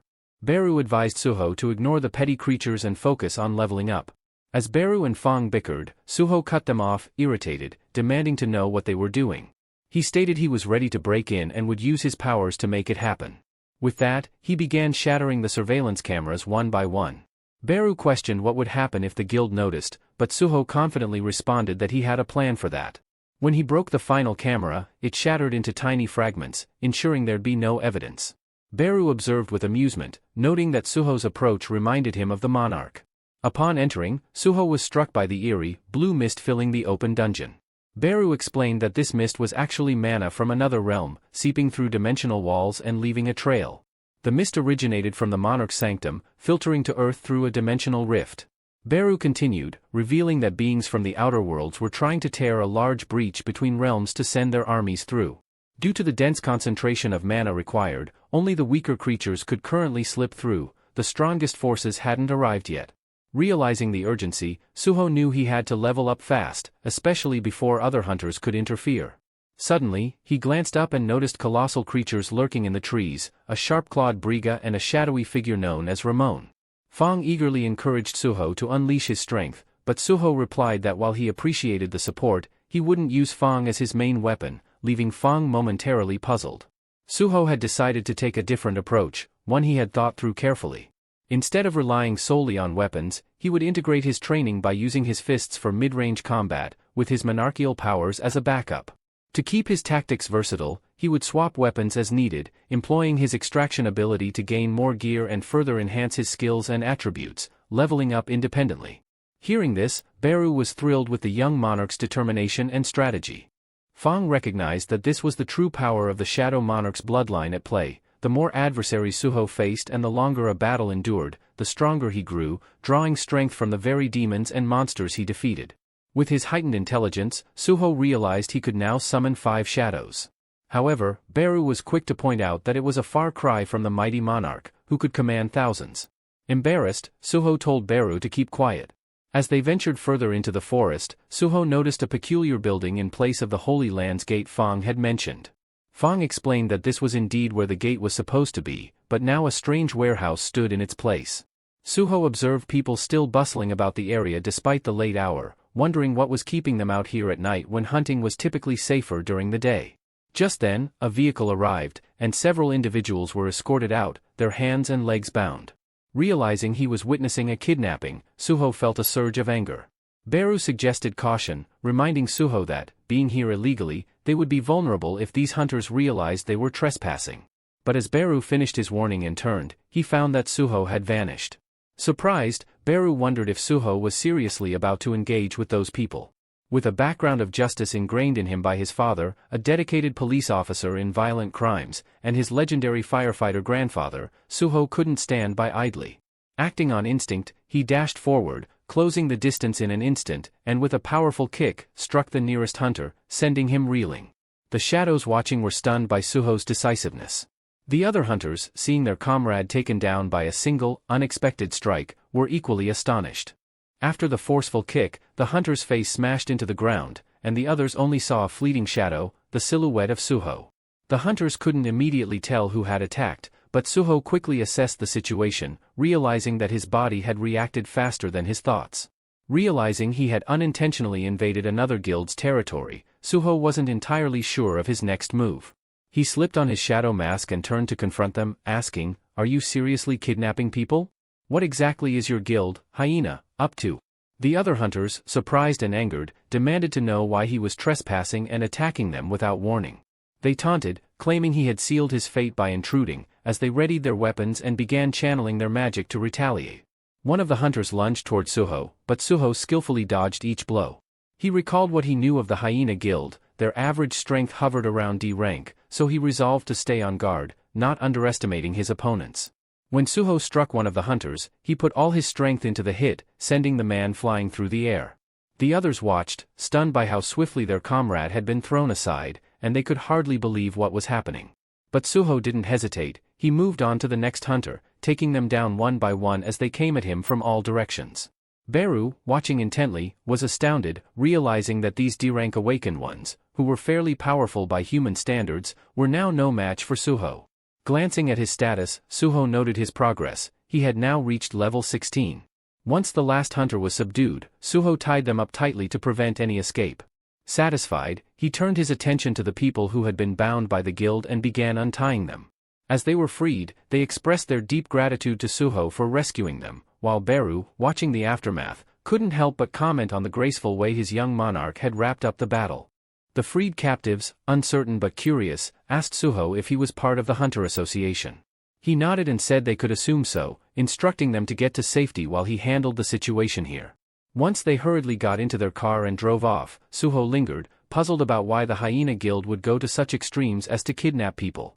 Just then, Fang's voice echoed in his mind, saying he could sense something nearby. Intrigued, Suho asked what Fang meant, and Fang hinted that this was the reason he had insisted on coming here in the first place. Suho and his companions moved toward a building on the other side of the fence. Entering the dimly lit room, Suho was taken aback by what he found. Rows of cages lined the walls, and a faint, strange energy filled the space, barely noticeable yet present. Beru pointed this out as well, though the source of the energy was difficult to pinpoint. As Suho scanned the room, his gaze settled on a small creature locked in one of the nearby cages. Initially, he thought it was a mere dog, but Fang quickly corrected him, suggesting that the creature was, in fact, a young wolf, a descendant of the legendary beast monarch, Fang. Hearing this revelation, Suho could hardly believe his ears. Fang then elaborated, explaining that after a brutal conflict with the Shadow Monarch, the beast monarch Fang had given the order for the last of his bloodline to be hidden in a shrine. He had hoped that one day, if his lineage survived, another Fang monarch might rise. Fang admitted that he hadn't expected to find a Fang descendant here of all places. Moved by the story and the little wolf's plight, Suho broke open the cage and gently lifted the wolf cub into his arms, feeling the faint traces of a noble aura that had suffered greatly and was almost depleted. Fang warned him that the young wolf's energy was so low it wouldn't survive if left in its weakened state. Beru then asked Suho what he planned to do next. Suho, eyes blazing with newfound resolve, muttered that while he had expected to find a few minor figures here, he now understood there was one last foe he would have to deal with. At that moment, Suho sensed a twisted aura. Turning, he spotted a demonic figure emerging from the shadows, its voice dripping with malice as it sneered that trust in others was a futile sentiment. The creature introduced itself as Brokey and claimed to have survived by any means necessary. Instantly, Suho asked Fang if he knew this creature. Fang confirmed, explaining that this was the guard responsible for taking care of the descendant he had just described. Brokey smirked as he approached Fang, sneering that it had been ages since they last saw each other and taunting Fang Rakan by mentioning how glad he was to see him still alive. Fang's expression grew darker, and he responded sharply, reminding Brokey of his duty to protect the descendant. All this time, while this wolf cub was in chains, what exactly were you doing, Brokey? Fang demanded, his voice thick with contempt. Suho held the wolf cub protectively, but before he could react, Brokey lunged at him with blinding speed. With a menacing glare, Brokey growled, "How dare you touch what's mine?" Without warning, Brokey swung his tail, striking Suho with a brutal force that sent him crashing through the wall and into a pile of containers outside. Beru, witnessing the violent impact, flew to Suho's side, shouting out to see if he was all right. Dazed and wincing, Suho managed to grin despite his injuries, muttering, "That's the hardest hit I've taken in a long time. And yes, I'm bleeding, so please, Beru, stop yelling. My head's throbbing enough without the extra noise." Beru nodded, then looked toward Brokey, narrowing his gaze. "I sensed a lingering energy when I arrived here," Beru said. "It's Iterim's energy, unmistakably connected to this one." His words caught both Fang and Brokey's attention. Turning to Brokey, Beru asked, "Do you realize what you've done to the monarch's descendant?" Brokey interrupted with a twisted laugh, explaining smugly that his strength was no mere coincidence.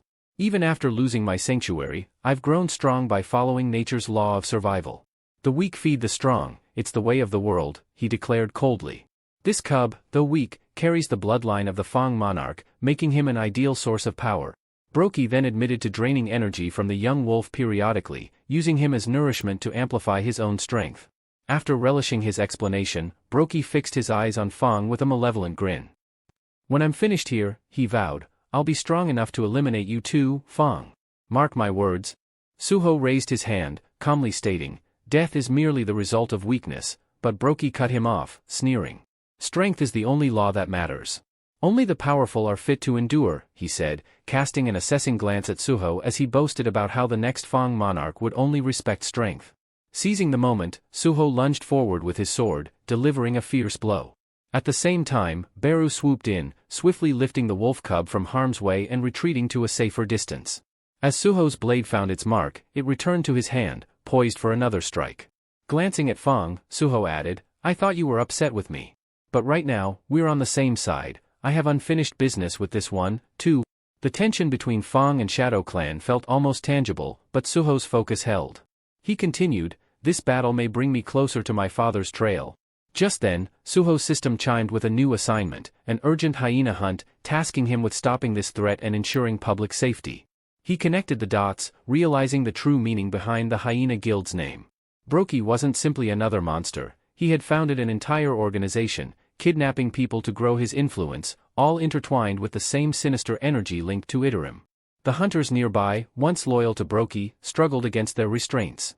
"Brokey, release us," they yelled. "This guy isn't someone to face alone. Let us help." But Brokey turned on his own followers in a heartbeat, silencing them with a brutal, dismissive blow. "You think I need help with him?" he snarled. "The minute you forget your place, you become prey." Witnessing Brokey's merciless strike against his own people ignited Suho's fury. He charged forward, fist clenched and ready to strike. As he launched his sword, Brokey countered instantly, blocking with an unyielding grip. Suho demanded, "Did you slaughter those people just for amusement?" Brokey's response was cold. "The strong need no reason. We decide who lives and dies, as we see fit." Brokey followed with another powerful swing, but Suho managed to dodge just in time, shifting to the side and steadying himself, more determined than ever to bring down the monster before him. Launching himself into the air, Suho dove down at Brokey with a fierce determination, his body descending like a storm. Mid-flight, he activated his recently acquired skill, Stormblade, summoning gusts of slicing wind around his weapon. But as Suho's attacks rained down, Brokey barely flinched. Smirking, he sneered, "Is that it? You're not even close to honoring the name of the Fang heirloom." Just then, a blade came whizzing through the air from a different angle, catching Brokey by surprise as it sliced close to him. Suho, standing a few steps back, extended his arm, revealing his control over the flying sword. "We're just getting started," he warned. Fang, watching closely, took the chance to question Brokey. "What happened to you? You once pledged loyalty to Rakan with such pride. Why betray that oath?" Brokey's expression hardened, his eyes narrowing as he responded. "Loyalty," he scoffed, letting out a cold laugh. "There was never honor, only fear. I respected Rakan's power, nothing more. Living like that, shackled by fear, I couldn't bear it any longer. So, when the chance came, I decided to seize my own future by any means necessary." Brokey caught Fang, and destroyed it. With a sudden burst of speed, he struck Suho with a devastating punch, sending him reeling. Suho felt pain tear through his body as if every bone were fractured, but his mind latched onto a powerful memory. Images of his father flashed before him, a figure battling somewhere unknown, never backing down.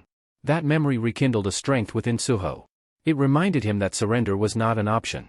Steeling himself, he summoned the shadows around him, cloaking his fists in shadowy armor.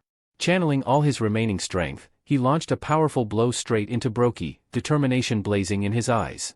Watching from a distance, Beru marveled at his young lord's resilience and power.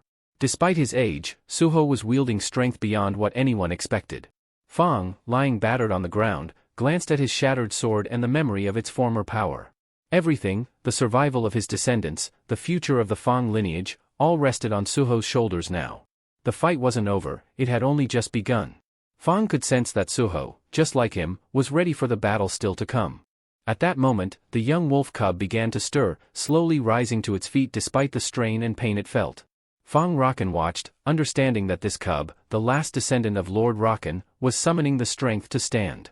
Inspired by Suho's fierce determination, the cub struggled to its paws, its resolve mirroring Suho's own. Realizing what he had to do, Fang Rakan thought, "The least I can do now is offer the remainder of my power to the next generation." As Suho continued his fight, each clash echoing through the battlefield, he barely held off his opponent's relentless onslaught. With a powerful strike, Brokey sent him crashing to the ground. Lifting his head with difficulty, Suho noticed a system notification displaying his remaining hit points. The monster loomed closer, radiating an ominous aura and taunting, impressive endurance for such a lowly creature. Brokey raised his arm to deliver a finishing blow, but suddenly, a sharp set of claws swiped across his paw. The young wolf cub had intervened, striking just as Brokey was about to end Suho. Suho blinked, surprised by the wolf's sudden appearance and courage. Standing firm, the cub positioned itself protectively in front of Suho, its eyes blazing with determination. A notification appeared in front of Suho, showing that the Fang descendant had acknowledged his bravery and offered to join him as an ally. Suho hesitated, uncertain. Is this little cub really the descendant of the Fang? The monster, equally shocked, glared at the cub, snarling, "Is that truly a descendant? Has he absorbed the power of Rakan Fang?" At that moment, Suho pieced it together. The cub had inherited the essence of Rakan Fang, who must have sacrificed himself to infuse his power into this young wolf. Suho had intended to align with the Fang from the start, and after a quick look at the system's notification, he decided there was no reason to hesitate. Accepting the Fang descendant as an ally, he confirmed the bond. Almost immediately, a new system window appeared, indicating that data synchronization was underway. Suho felt a strange influx of energy, memory seeping into his mind as if he were tapping directly into the wolf cub's past. The images formed into fragmented memories, an ominous cave, where Brokey told Fang's descendant that they lost the war to Shadow Monarch and he must become stronger. Soon after, shadowed figures gathered around a small, trembling wolf cub. Among them, Suho saw beings vowing to challenge the powerful lord, declaring that the survival of the fittest ruled their world.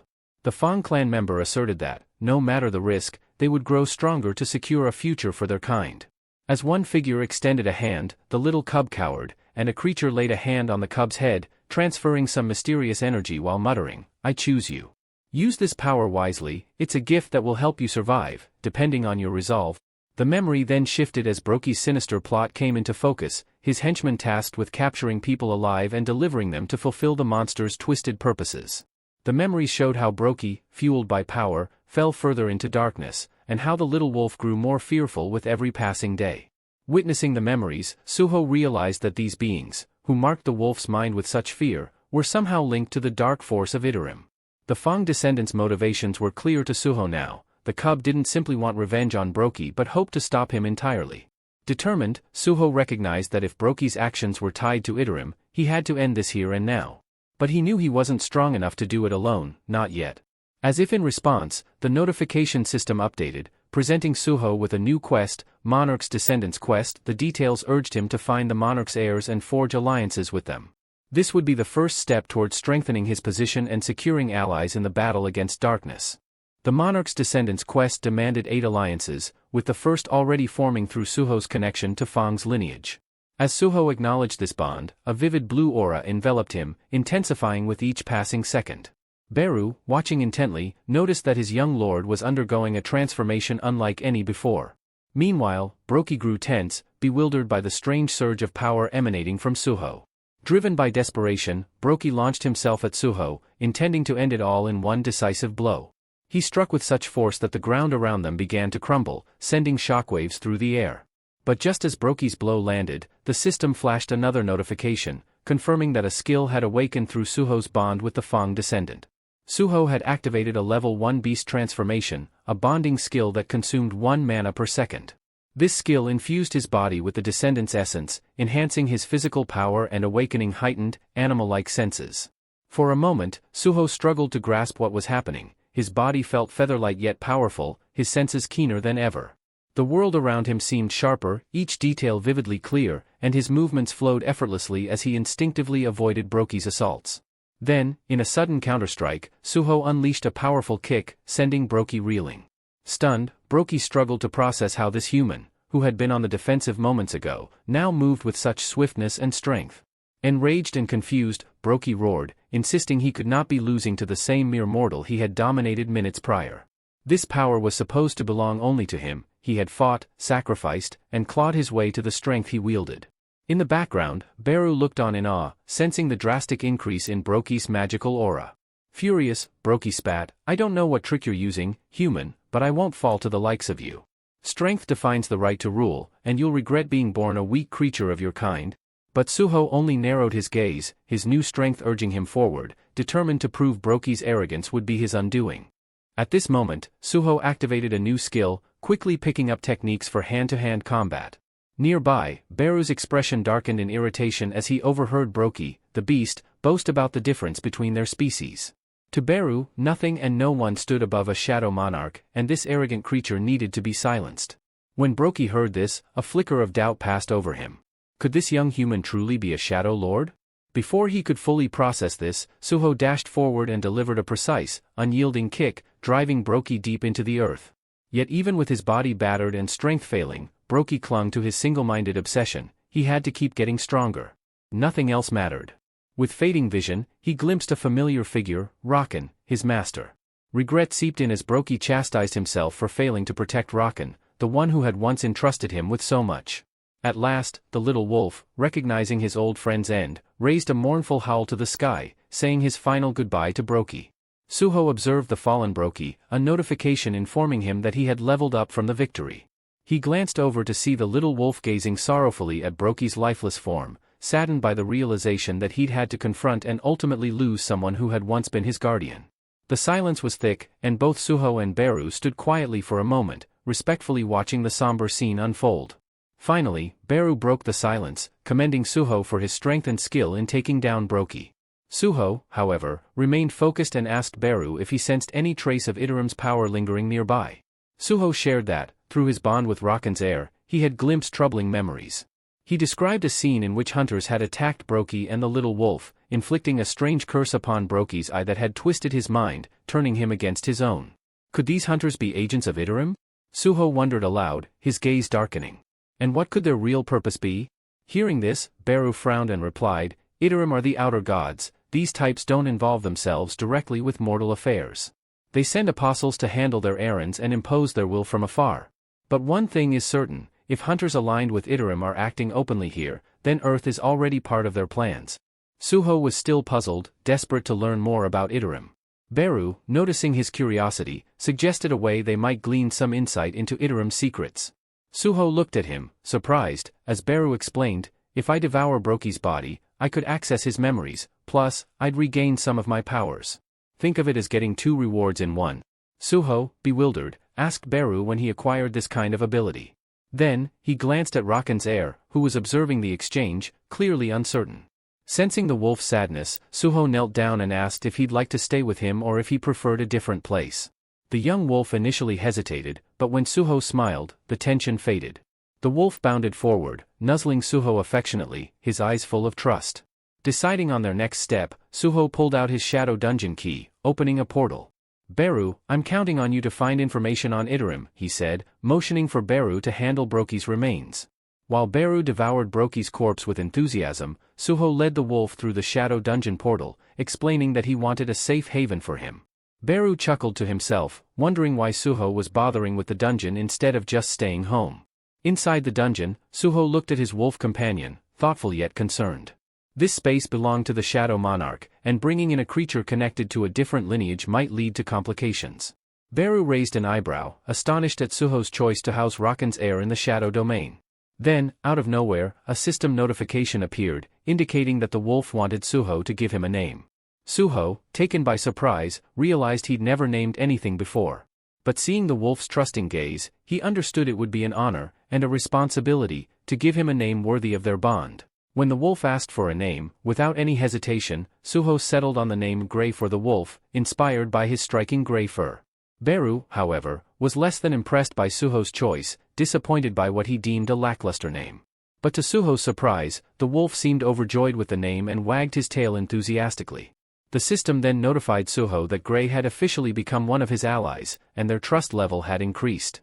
The system also designated a portion of the Shadow Dungeon as Gray's new territory. Suho, still concerned about his new companion, wondered aloud what Gray would eat in the dungeon. Beru assured him not to worry, mentioning that Gray, coming from a well-established bloodline, would manage just fine by hunting the monsters still roaming in the dungeon. This explanation put Suho at ease, especially knowing that a few monsters had survived from his last visit. Gray, thrilled with his new home, eagerly began his hunt, quickly proving his worth by attacking a goblin with a single strike, effortlessly killing it. Meanwhile, Suho and Beru sat on a tree branch, quietly watching as Gray hunted down multiple goblins. Suho couldn't help but marvel at how swiftly Gray adapted to his powers, despite being so new to them. Just then, a system notification appeared, informing Suho that he had earned the title of Wolf Slaughterer for defeating Brokey, and had gained additional ability points. Suho was a bit confused, as he had always thought of Brokey as a hyena, not a wolf. Beru, sensing Suho's confusion, urged him not to focus too much on the strange title, suggesting he should be proud of the recognition instead. Suho nodded but couldn't shake off his uncertainty, especially regarding the mysterious quest he had been given to find the heirs of all the monarchs. Beru explained that the system was often cryptic in its methods, designed to make Suho stronger, but also warned that it might have an ulterior motive. Suho, still not fully grasping the gravity of Beru's words, asked for further clarification. Beru sighed, recalling his own experiences. He explained that in his father's system, the architect had planned to make Sung Jinwoo into a shadow monarch. The intention had been to crush his soul in the process, turning him into a mere puppet for the old shadow monarch's use. This revelation left Suho in deep thought, aware that the system's true purpose could be far more complex and dangerous than he initially realized. Yet, Sung Jinwoo defied the system's intentions, ultimately conquering it rather than letting it dominate him. He achieved the rank of Shadow Monarch while maintaining his autonomy and developed his power without being dependent on the system's levels. But explained that this new system is designed for Suho, removed all ill intentions. Taking Beru's words to heart, Suho pondered if the system might be attempting to groom him for a similar role. When he voiced this suspicion, Beru responded cautiously, noting that only one true Shadow Monarch could exist. Nevertheless, he speculated that the system would continue guiding Suho toward an unknown purpose, one that would reveal itself in time. Reflecting on this, Suho accessed his status window and noticed that, despite significant growth and powerful skills acquired since his battles with the Mistburns, his class still appeared none. This dissonance gnawed at him. He knew he wouldn't have overcome Brokey without Gray's crucial help. Resolving to follow the system's quests as long as they aligned with his personal ambitions, Suho leapt down from the tree, curious to hear Beru's findings from consuming Brokey's body. Beru reported that, while he hadn't uncovered evidence of any apostles directly brainwashing Brokey, he'd found that a human guild called Grim Reaper was involved.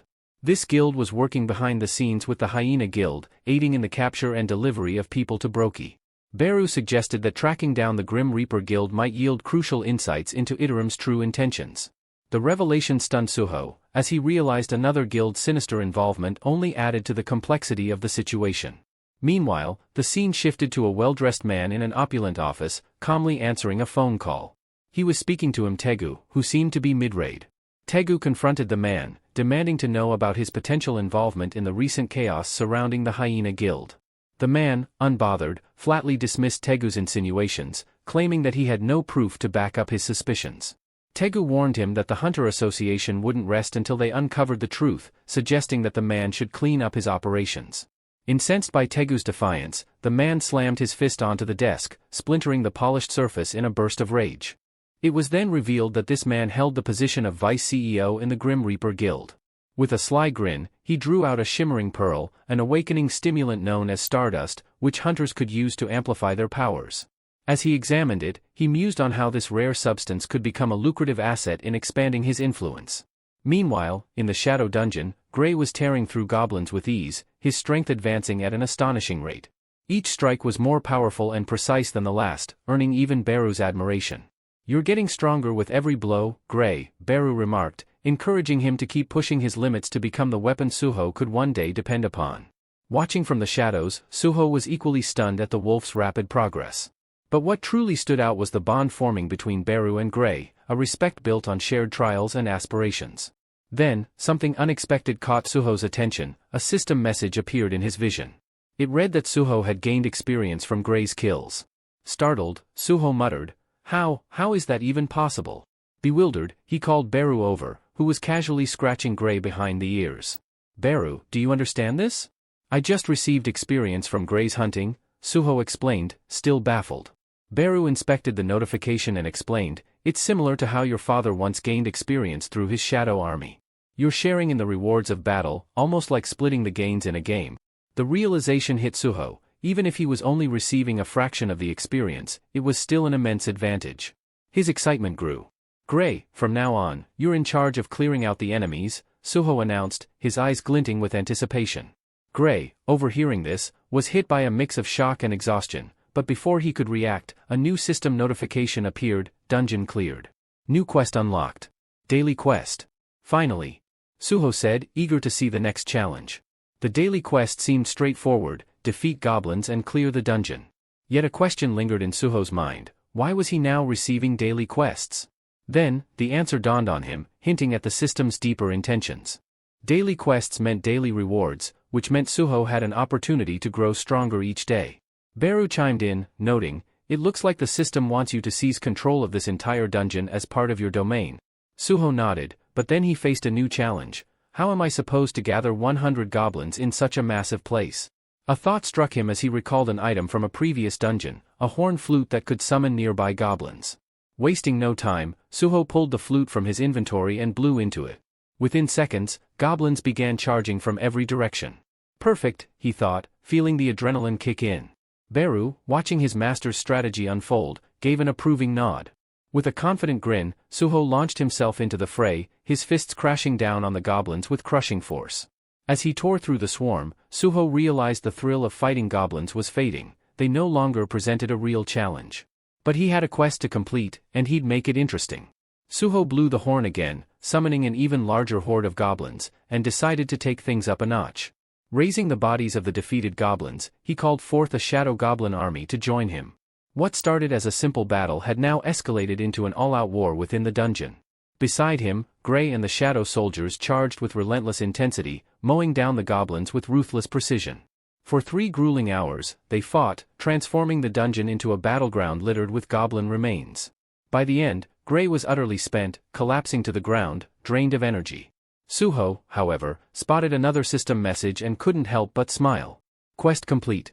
But something unusual caught his eye. The counter hadn't stopped at 100. It kept rising. Could this mean more rewards? Suho wondered, his grin widening. What if I push this even further? Gray, already exhausted, could barely process what Suho was planning, but they pressed on, hunting down goblins relentlessly until the system finally confirmed the quest's completion, bringing Suho a sense of satisfaction and anticipation for what lay ahead. Gray looked utterly drained, as if his spirit had left him, while Suho could barely contain his excitement. His gamble had paid off. He had unlocked hidden rewards from the system, a full status recovery, 3 stat points, and 2 rare items, the blessed random box and the cursed random box. The full heal alone felt like leveling up, restoring his strength, and the extra stat points were a great bonus. Now, he faced a choice: should he go for what he needed or what he desired? After weighing his options, Suho decided on practicality and opened the cursed box. His eyes widened in astonishment as Vulcan's gauntlets emerged, weapons that boosted his attack power by 40% and increased physical damage by an additional 30%. Incredible, he murmured, slipping the gauntlets on. I can't turn my shadow soldiers into weapons forever, but with these, who needs that? They're perfect. Eager to test his new gear, he was interrupted by a system message. To his surprise, Gray's status had shifted from admiration to fear. Suho's excitement turned to concern. What's wrong? He asked, looking toward Beru. With a heavy sigh, Beru replied, Gray's not an endless shadow soldier, he's a living creature with limits. Realizing he had overexerted Gray, Suho nodded with a hint of guilt. You're right. Let's take a break. Exiting the shadow dungeon, Suho's thoughts quickly shifted to the Grim Reaper Guild. They needed answers, but where to begin? Just then, his phone buzzed. It was Senior Lim, sounding unusually urgent as he asked for Suho's help. The scene shifted to the hazardous Soul Station field, where Suho met up with Lim. Lim explained his problem. My team was supposed to show up for hauling duty, but they've all gone AWOL, probably still recovering from last night's party. Understanding the predicament, Suho agreed to step in. He donned the protective gear necessary for handling monster corpses, preparing for the labor-intensive work. Soon, the hunting squad arrived, but their leader immediately looked displeased at the lack of handlers.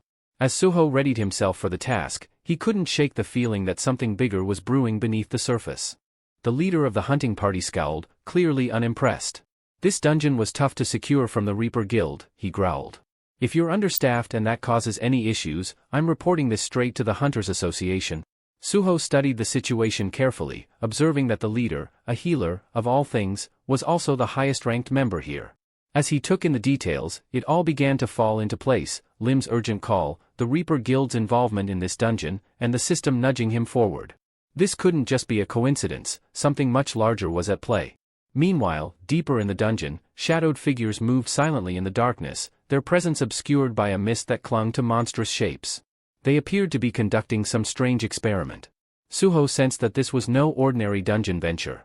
Whatever lay ahead, he knew the real challenge was about to begin. As the hunters prepared to advance, the dungeon's atmosphere shifted.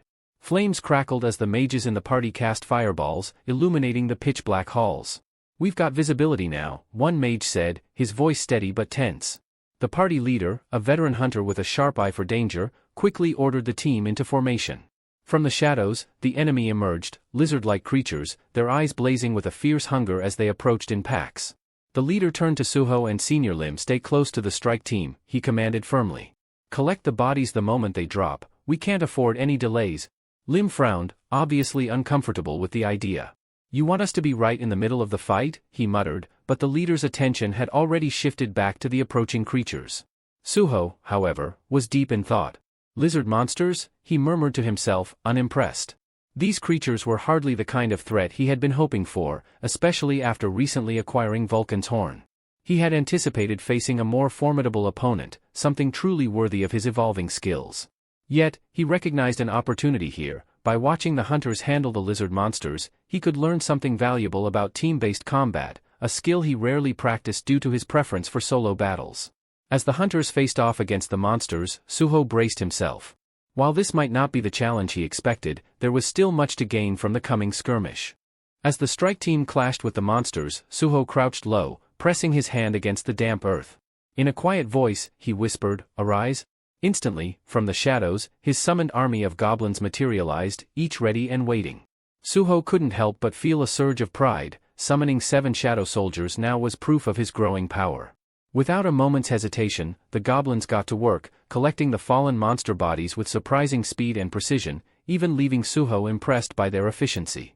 Meanwhile, the hunters continued their fierce battle, swords and spells meeting the resilient hides of the lizard creatures. As the fight reached its conclusion, the team leader glanced over his shoulder and froze, dumbfounded. The collection work was already finished. Suho's shadow goblins had completed it all in record time. What are those?" the leader managed, his eyes wide with astonishment. Suho stood calmly amid the aftermath, a slight smile playing at his lips. "They're my summons," he replied, as if it were perfectly ordinary. Senior Lim, nervously watching the exchange, braced himself, hoping the leader wouldn't start a confrontation. But to their surprise, the leader suddenly grasped Suho's hand, his expression shifting to excitement. "Join our strike team as an exclusive collector," he said eagerly, his tone filled with enthusiasm. "I'll pay you top rates." Suho raised his brows, momentarily surprised by the offer. "I don't see collection work as a long-term path," he replied carefully, though he couldn't help but appreciate the offer. Unfazed, the leader pressed further. "Then name your price," he insisted. Before Suho could respond, a team member approached them hastily, his face pale and voice trembling. "Captain, we found something unsettling." Curious and alert, the leader and his team followed the man to a small clearing. There, a human corpse lay on the ground, its body shrouded in a strange, ethereal blue flame. Despite the flames, it was evident that this person had been dead for a while. The leader knelt beside the body, his expression darkening. It's definitely human," he confirmed, his voice low and filled with concern. Suho and Senior Lim shared a tense look. "Is this who we think it is?" Lim murmured, his voice barely audible. Suho's face darkened, nodding in affirmation. "Yes, it's a mistborn. I've encountered one before." Not wasting any time, Senior Lim turned to the leader and spoke up. "Captain, this is a mistborn, a creature of immense power. They recently attacked our university, creating widespread chaos. We have to be careful." Before the leader could respond, more corpses appeared nearby, each radiating the same eerie blue flames. One of the hunters hesitated, suggesting they halt the mission and alert the Hunters Association about the strange findings. The leader weighed the situation, noting that the bodies seemed like ordinary humans rather than hunters. With several C-rank hunters in his party, he decided they could handle it. "We're pressing forward," he declared firmly. A hunter, clearly excited for the fight, smirked. "That's what I was hoping for." Suho, however, felt a deep unease. "Mistborn are far more lethal than you realize," he cautioned, but the leader brushed him off. "I'm the one in charge here," he replied, cutting Suho off.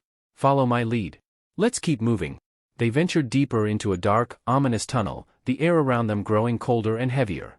The mages lit the way with flickering flames, casting unsettling shadows on the rough stone walls. The atmosphere felt charged, as if the dungeon itself was warning them to turn back. Meanwhile, deeper within the dungeon, screams reverberated off the stone walls, punctuated by the crackling of blue flames licking at fallen bodies. Watching from the shadows, 3 cloaked figures observed the macabre scene. Their faces hidden behind sinister masks, one figure, wearing a skull mask, growled in frustration. The flames aren't strong enough. We're running out of resources. Beside him, another figure, resembling a giant rat, gave a grim nod. We need to replenish our stock soon. With the hyena guild wiped out, we've lost our main supplier, muttered the figure in the skull mask, his voice tinged with frustration. Without enough fuel, our stardust production will slow. The rat-like creature beside him narrowed its yellowed eyes, baring sharp teeth in a twisted grin. Humans are nearby, the skull-masked figure suddenly hissed, his tone darkening. Perfect timing. The rat creature licked his lips, unsheathing his blade and letting it drag across the ground with a grating sound. Leave it to me, he said, slinking off into the shadows with predatory intent. Back in the tunnel, the hunters were battling another wave of lizard monsters. The leader, pleased with their steady progress, took a moment to assess the team, healing those who needed it. We've had a good run today, he remarked, a rare smile crossing his face. The hunters, pleased by the successful haul, agreed. One of them commented, good call on pressing forward. The leader reached into his jacket, pulling out a shimmering orb. Holding it up, he revealed, this is stardust. Do any of you know what it is? Curious, the hunters gathered around him, their eyes lighting up. Stardust was a rare and potent stimulant that could temporarily heighten a hunter's abilities. Why didn't you tell us about this earlier? One of them asked eagerly. I was saving it for an emergency, the leader replied, his gaze fixed on the stardust, momentarily captivated by its glow. Suddenly, an ominous shadow loomed behind him. The rat-like creature struck with brutal swiftness, delivering a crushing blow that left the leader writhing in agony. The stardust orb slipped from his grasp and shattered upon impact with the ground. He's still alive, the creature sneered, surprising the hunters with his cold, mocking voice. As the hunters took in the sight of this high-level monster, panic washed over them. The creature, unfazed, pointed his jagged sword at them, counting their numbers with an unsettling, calculating gaze. I don't need all of you, he said with a wicked grin. I'll have some fun with the strong ones, and the rest will die. Out of nowhere, the creature pulled out his own gleaming marble, a piece of stardust. The hunters stared, shocked and horrified. Not only could this monster speak, but it possessed the rare stardust as well. Let the game begin, the creature sneered, a twisted excitement flashing in his eyes. The hunters sprang into action, but the monster was ready. With a brutal swipe, he struck down the first hunter in a single, bone-chilling move. He turned to the mage who had been illuminating the tunnel and, with merciless precision, dispatched him, casting the tunnel into pitch darkness. The sudden loss of light threw the remaining hunters into chaos. Blind and terrified, they were defenseless. The monster moved through the darkness like a deadly specter, his blade a lethal blur slicing through the disoriented group. Their cries echoed briefly before fading into silence. When the carnage ended, the creature seized the fallen leader by the collar, dragging his body across the blood-stained ground. Firewood secured, he muttered coldly, abandoning the other wounded hunters to their grim fate. As he vanished into the shadows, a chilling silence filled the tunnel. In that moment, a system message blinked into Suho's view, a new quest notification. He quickly scanned it, a rescue mission. His mind reeled as he took in the devastation around him. What in the world happened here? He murmured under his breath, feeling a heavy weight settle in his chest. Noticing Suho's troubled expression, Beru materialized beside him, asking if something was wrong. Suho explained, his voice grim, that the system had alerted him to a quest involving a powerful enemy who had taken the strike team hostage. His eyes returned to the system display, where rewards awaited, depending on how many he could save. A steely determination gripped him. These people were in real, immediate danger. Without wasting another second, he plunged into action. Suho whirled around, his expression fierce, and urgently called out to Senior Lim, the strike team's in serious danger. You need to get out of here now. Senior Lim looked at him, bewildered by Suho's sudden urgency. What's going on? Where's this coming from? He asked. Suho, resolute, replied, just trust me. My instincts are screaming at me. Without waiting for further questions, he swiftly summoned 2 goblins, instructing them to escort Lim to safety. Lim, still processing, asked, and what about you? Suho's response was firm and unexpected. I'm going after them. Understanding the gravity of Suho's determination, Senior Lim quickly realized that staying would only slow Suho down. Fine, but I'll bring reinforcements from the Hunter Association as soon as I'm out, he promised. Suho nodded his thanks. Shedding his protective suit, he summoned Gray from the shadows, a surprising move considering Gray's confinement to the shadow dungeon. But there was no time to question how he'd done it. As Gray materialized, Suho activated his bonding skill and slipped on the powerful Vulcan gauntlets. The transformation was striking, he looked like he was ready for an all-out battle. With urgency, he turned to Beru. Let's go. The two raced through the dungeon, silence pressing in on them, tension building with every step. Finally, they reached a door bathed in an eerie green glow, and the air was thick with the coppery scent of blood. Inside, a grim sight awaited. The floor was littered with bodies, discarded without care. Nearby, a monstrous rat-like creature was boasting to his companions. "Got more firewood," he sneered. One of his comrades glanced at him, commenting on his quick return. The rat creature replied with cold indifference, "The humans were no match." Another creature murmured with satisfaction, noting that soon the dungeon would open further, allowing them to summon demons. As a reward for his efforts, the rat-like creature was assigned the task of preparing the bodies for the flames. Grumbling under his breath about the fairness of it all, he got to work. Among the trio, it became clear that the towering brute was the leader, while the rat-like one was the youngest. The middle figure, sharp-eyed and clearly the strategist, praised the rat creature's efficiency, noting that his efforts had allowed them to produce stardust without interruptions. The middle creature went on to explain, his tone smug, that this stardust was a dark art, derived from a lethal combination of poison and an awakening stimulant extracted from berserk poison. His eyes glinted with a familiar, ominous cross pattern, unmistakably linked to Iterim's dark influence, much like Brokey's handiwork. He added that while stardust could grant a temporary surge in magical power, it drained the life force of its user, leaving them as hollow as a husk. This forbidden method of refinement, using the Mistborn's flames, had been taught to them by an apostle, who had also provided instructions on corrupting souls to create monsters. Suddenly, one of the monsters froze, sensing something approaching rapidly. Suho was closing in, faster than expected. The trio looked at each other, puzzled. They believed the rat creature had already eliminated all the intruders. Their confusion was short-lived as the door suddenly exploded inward with a powerful kick, crashing into the room. The rat creature reacted swiftly, slicing the door in half with a flick of his sword, his narrowed eyes fixing on the intruder. Suho and Beru made a striking entrance.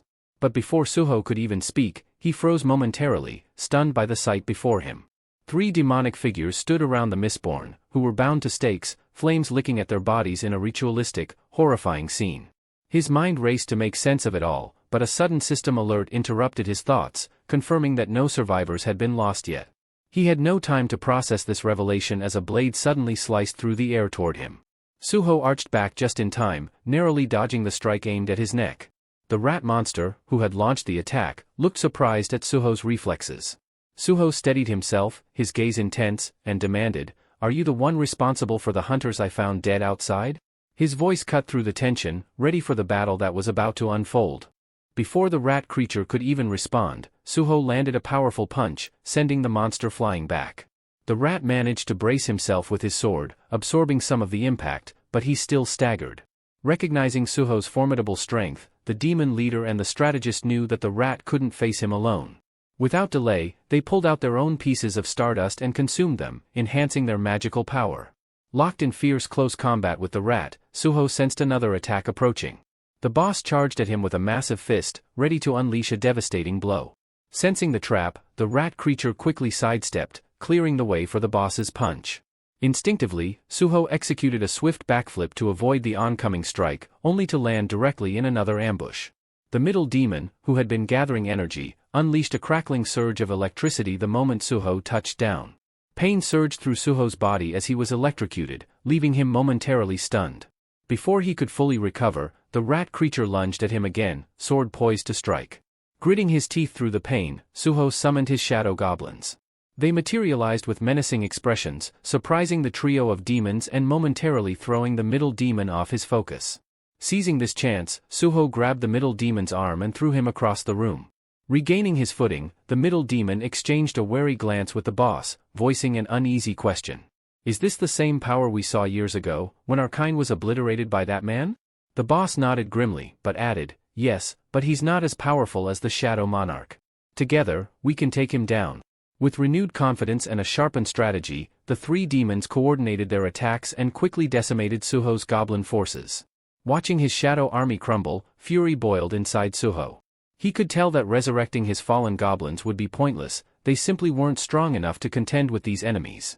Individually, each demon was weaker than Brokey, but combined, they became a fearsome adversary. The scene briefly shifts to earlier that day, where Beru had asked Suho why he hadn't yet revived Brokey as a shadow soldier. Having absorbed Brokey's remains, Beru could access fragments of his memories, but Suho had held back from taking the final step. In response, Suho had explained that he needed to be fully prepared to handle Brokey's immense strength and lingering emotions from his last moments. It just hadn't felt right to Suho. Brokey had been little more than a puppet under Idaram's control, and Suho wanted to be certain that bringing Brokey back as a shadow wouldn't dishonor his memory. So he held off, wanting Gray's approval before taking that step. Then, unexpectedly, Gray approached Suho with a soft smile, offering his blessing. Gray longed to be reunited with his friend, even if it meant in death. Returning to the present, Suho gripped his shadow dungeon key, channeling a surge of dark energy through it as he invoked his shadow extraction ability. Shadow energy pulsed violently, filling the space with a foreboding atmosphere. Suho called out with a resolute voice, "Brokey, if vengeance is what you seek, I'll give you the chance now. Arise." With that command, the shadow stirred, and Brokey emerged, a towering, terrifying presence, even at his base level. His roar shook the dungeon walls, echoing with primal rage. The trio of demons froze, their faces etched with horror as they recognized the shadow. The middle demon's eyes widened, disbelieving. Brokey had returned, and standing by his side was the very man who had once defeated him. Beru, refusing to be overshadowed, quipped, "Seems the numbers are fair now, with Brokey and me on Suho's side." Suho's expression was cold and unyielding as he gave the signal. "Then let's get started." With that, he and Brokey lunged forward, clashing fiercely with the demon trio. The battle began in earnest, each side pouring their strength into every strike, shaking the dungeon's foundations. Then, suddenly, the entire dungeon's blue glow shifted to a sinister red. Everyone could feel it, something major was coming. As the chaos raged on, a figure slipped silently through the shadows, watching from a distance. Her identity was concealed, leaving an air of mystery about her allegiance. Was she here as backup for Suho or reinforcement for the demons? Her answer, hidden beneath her calculating gaze, would soon become evident in the escalating conflict. The woman, watching the brutal struggle unfold before her, furrowed her brows in confusion. "How on earth did I end up here?" she muttered. A wry smile crept onto her face as a thought crossed her mind. Did some demon summon me for a sacrifice, or just target practice? Her musings shifted to sharp focus when she realized who the combatants were. The woman could hardly believe what she was seeing, a shadow soldier locked in a brutal fight with a demon. Things were definitely taking an odd turn. Meanwhile, Suho and the youngest demon clashed in a battle that felt like something out of legend, their blows ringing loud and sharp in the dark. Suho, with his Vulcan gauntlets gleaming, looked like a true brawler, deflecting the demon's sword strikes as if they were nothing but pesky insects. Then, spotting a split-second opening, Suho delivered a crushing kick straight into the demon's stomach. The demon's eyes bulged as he staggered back, gasping as though he'd taken a bite out of the hottest pepper imaginable, his pride as bruised as his body. Wasting no time, Suho pressed his advantage, aiming to put the demon down and free himself up to take on the others. Just as he prepared to strike the final blow, a bright, crackling surge of energy hurtled his way. Fantastic, an electric surprise, Suho thought dryly, twisting to dodge as the bolt forced him to step back, putting some unwanted distance between him and his target. It seemed the middle demon wasn't there just to cheer on his teammate, the electric blast was his attempt to rescue the younger one.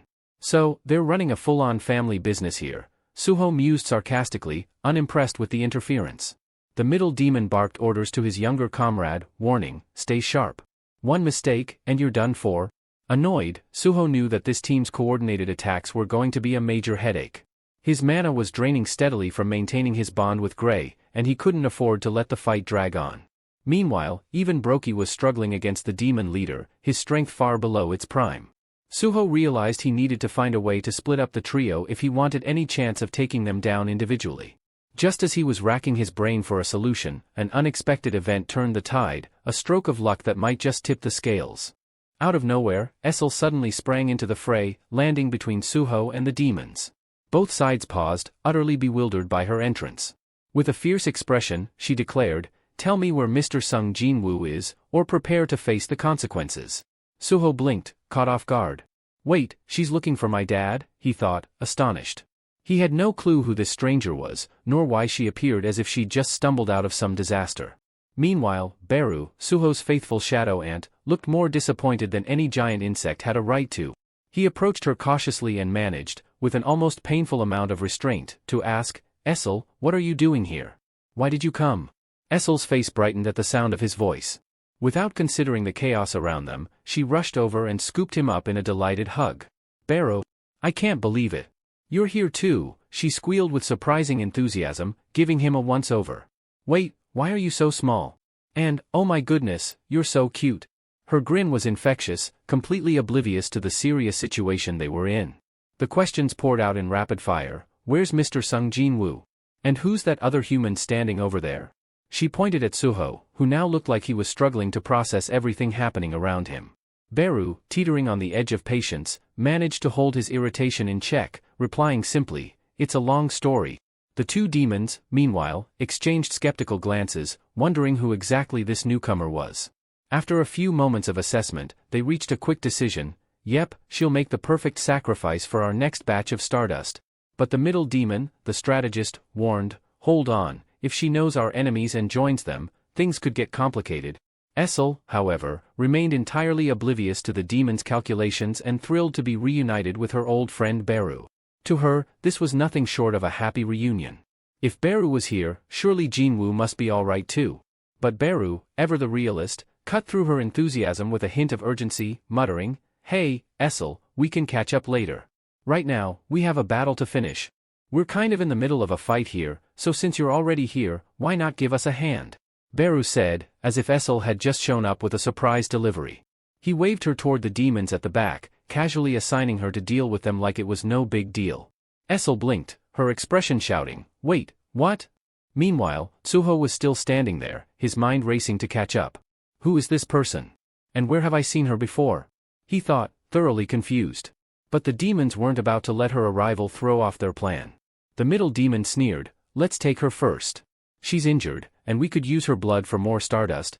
With that, he signaled to the others, clearly eager to move. Just then, Suho's memory sparked faintly. "Hold on, I think I've seen her before, but I can't quite place it," he murmured, scratching his head. Then, noticing her weakened state, he questioned, "Can she even take on these guys?" But Beru's confidence was unwavering.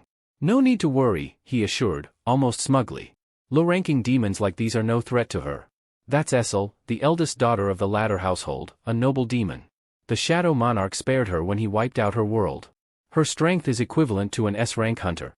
Suho's eyes lit up, practically buzzing with excitement at the thought of seeing an S-rank hunter in action. But just as he was anticipating an impressive display, reality took an abrupt turn. The youngest demon lunged at Essel, and with one swift, brutal strike, sent her sprawling. Her weapon flew from her grip, and she skidded across the ground like a forgotten rag doll. Suho and Beru stared in stunned silence, their excitement deflating instantly. This is not S-rank material," Suho muttered, his disappointment painfully clear. Face down in the dirt, Essel slowly, painfully dragged herself back toward them, looking like she'd just survived a disastrous party she was ready to leave. Beru, barely concealing his irritation, leaned down and asked sharply, "What happened to you? How did you get this weak? Even your mana levels are pathetic?" Essel winced, but before she could respond, Suho and Beru exchanged a look of resignation, their hopes for backup officially dashed. Tears welling up, Essel sniffled miserably. "It's not my fault. Half a year ago, there was a rebellion. My entire household fell, and while I was escaping, they took my blood, my powers, everything," she whimpered, looking up at Beru with the saddest puppy dog eyes. "Can you lend me some of your power?" Beru didn't even bother responding. He simply turned his back with a withering, disappointed glare that could rival any disapproving dad. Essel's lip quivered, and she pouted as if denied her favorite candy. "You're so mean," she whined, while Suho looked on, deadpan. "Perfect. Now there are two people around here with no powers. Just fantastic." Suddenly, the boss demon, who had overheard every word, laughed darkly. "Did you hear that, boys? She's from the later household. A survivor, huh?" He stepped forward with a gleam in his eye. "If we consume her blood, we'll grow even stronger." Suho groaned. "Right back to square one. If only I could separate them for a one-on-one fight, I'd take them down without a problem." But then, Beru, ever the tactician, raised his hand with a smirk, red energy swirling around him. "I think I have a brilliant solution," he said, voice dripping with smug confidence. "I've got some mana back, and I'm about to put it to good use." He activated his skill, Harsh Orders, directing a surge of red aura into Essel. Her stats shot up by 50%, but as a trade-off, she also got hit with a nasty side effect, a curse of insanity. "Go get M, you useless demon!" Beru barked, thoroughly enjoying himself. Foaming at the mouth, Essel charged forward, her eyes blazing with fury as she hurled herself at the demons like a force of nature. Suho, wide-eyed, couldn't help but think, she looks utterly miserable, but hey, if it gives me a shot at some one-on-one fights, I'll take it. Seizing the chance, Suho ordered Brokey to engage the demon boss while Essel, in full berserk mode, launched herself at the middle demon with unmatched ferocity. The fight quickly turned chaotic as the rat demon leaped in, sword swinging wildly toward Essel. But just as he was about to land a hit, Suho dashed in, grabbing the rat demon in a swift headlock like he was about to pull off a wrestling move. In that moment, he knew the real fight was just beginning. With a surge of strength, Suho lifted the rat demon high and hurled him straight into the blazing mistborns. The demon smashed into the flames, shrieking in agony as the fire spread across his body. But Suho wasn't finished. He seized the demon's fallen sword and, with a powerful strike, cleaved the rat in two, ending its life with finality. Standing amidst the chaos, Suho caught his breath while Essel, still lost in her berserk fury, continued her reckless charge at anything within range. A system notification blinked before Suho's eyes, congratulating him on defeating a low-ranking demon and immediately granting him a level up. Another alert informed him that his Vulcan gauntlets had absorbed the demon's soul, boosting his physical damage by 31%.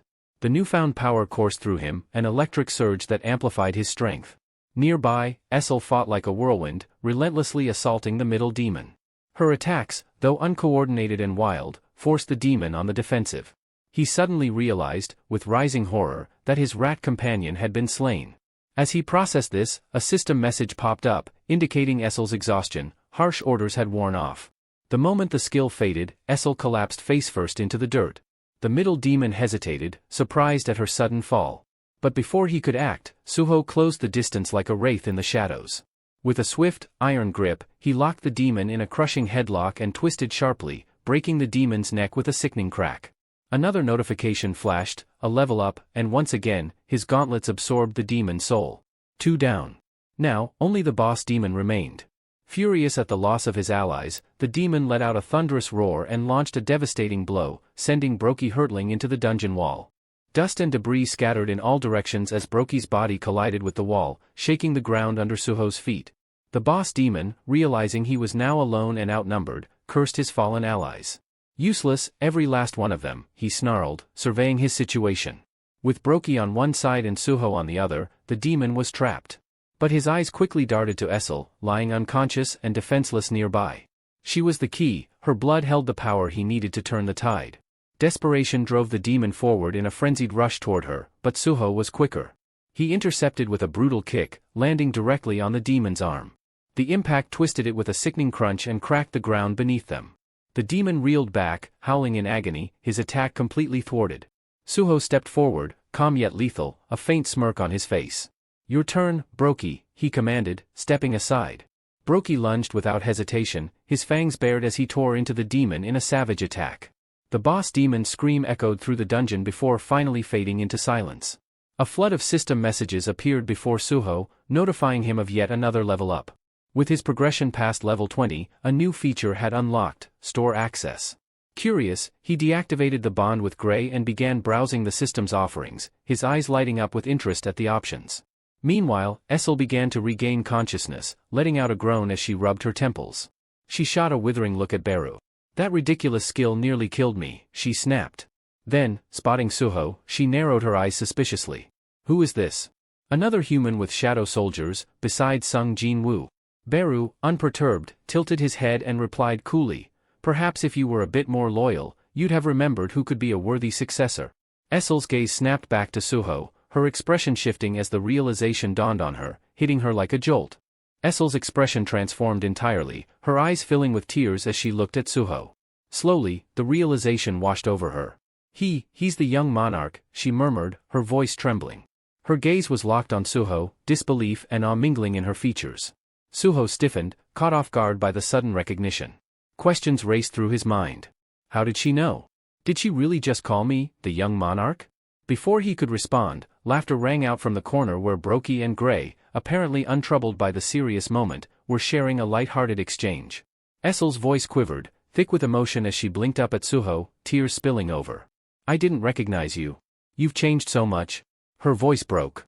"You look so much like your father, the Shadow Monarch." Her lips trembled as she continued, her words barely a whisper, and then, without warning, she collapsed, falling into unconsciousness. A tense silence fell over the room. Suho's eyes widened as the shock registered, and he quickly turned to Beru, his voice urgent. Beru, check her condition. Is she all right? Beru stepped forward, shaking his head with his usual dramatic flair. Kneeling beside Essel, he examined her carefully before shrugging. She's fine, he said, his tone almost dismissive. Not dead, just completely drained. His calm statement seemed to ease the tension. No need to worry, she's just worn out. Relieved, Suho turned his attention back to the hunters they had rescued. Setting his jaw, he looked to Beru again, his tone resolute. Heal them just enough to stabilize. I want everyone to make it out of here alive. As Beru set to work healing the injured hunters, the system chimed, confirming the completion of Suho's quest. A small smile crossed his face. Mission accomplished. He glanced at the group of 7 survivors, a deep sense of satisfaction washing over him as he saw them still standing. Saved them all, he thought. Then, the system notification popped up again, awarding him 3 ability points and an unexpected bonus, 700 gold. His eyes widened in surprise. Gold, he muttered, hardly believing it. They're giving me gold. Curious, Suho opened the system store and found an array of items at his disposal. Potions, weapons, tools, everything he might need was there, waiting to be bought. He chuckled, a nostalgic smile crossing his face. Feels just like getting pocket money after chores when I was younger, only now, it's like Dad sending me rewards through the system. The thought filled him with warmth. Essel, still unconscious on the ground, caught his eye. Suho bought a basic healing potion from the store, frowning as he read the label. Restores 500 HP, but only works on me. Glancing at Essel's pale face, he shrugged and decided to give it a shot anyway. Beru, should I? He started but didn't wait for an answer, carefully tilting the potion to her lips. As the liquid slipped down, her breathing evened out, and a faint flush returned to her cheeks. Beru watched with raised eyebrows, muttering, "Gold, for a demon? Young monarch, your generosity never fails." Suho sighed, already calculating his next steps. "We're not leaving her behind.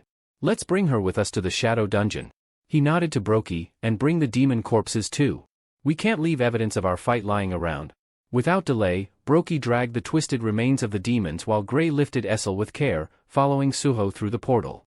Suho examined the rat demon sword in his hand, lost in thought, when Beru's voice cut through his musings. "Why aren't you heading back to the Shadow Dungeon as well?" Suho's fingers tightened around the weapon, his gaze shifting to the Mistborns writhing in agony, still smoldering from the earlier flames. Their suffering was plain, etched in every painful twist of their forms. "I can't just abandon them like this," he murmured. Moving swiftly, he put each of them out of their misery, one by one. His voice was soft, almost regretful. "I'm sorry. This is all the mercy I can offer." Suho lowered his head, the weight of regret lingering as he left the dungeon.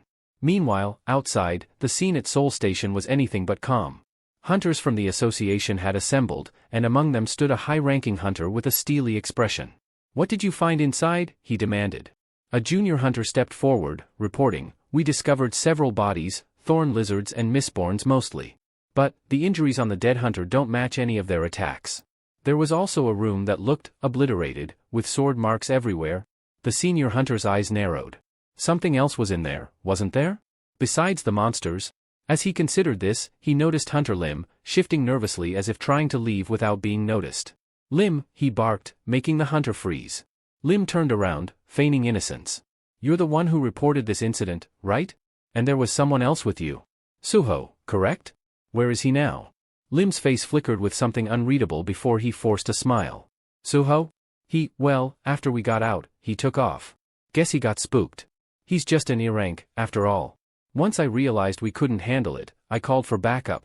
The senior hunter fixed him with a long, hard stare, but instead of pressing further, he clapped Lim on the shoulder. "You did your part, Lim. Good job following protocol." Then, turning to his team, he ordered, "Spread out. I don't want anything missed." Relieved, Lim exhaled deeply, glancing up at the sky. He thought, Suho, he saved everyone. Trusting Suho's decision to stay silent, Lim was filled with gratitude. Back in the Shadow Dungeon, Suho regrouped with Beru and the others. Essel, now conscious, had just been caught up on recent events, Jinwoo's ongoing battle, the invasion of the Outer Gods, and Suho's awakening. She looked stunned. After everything, Sung Jin was still fighting? Beru nodded with a somber expression. "The Shadow Monarch doesn't rest. He entrusted me with breaking Suho's seal. But honestly, our young monarch," Beru glanced at Suho, pride evident in his gaze. "He didn't even need it. He's already stronger than we ever anticipated." Suho turned to Essel. Suho's curiosity was piqued. Wait, have we met before? He asked, eyeing Essel closely. Essel's face brightened with excitement. Yes. Back during the tutorial your father created for you. Don't you remember? Suho scratched his head, trying to piece together the memory. His mind felt foggy until a flash of recognition hit him.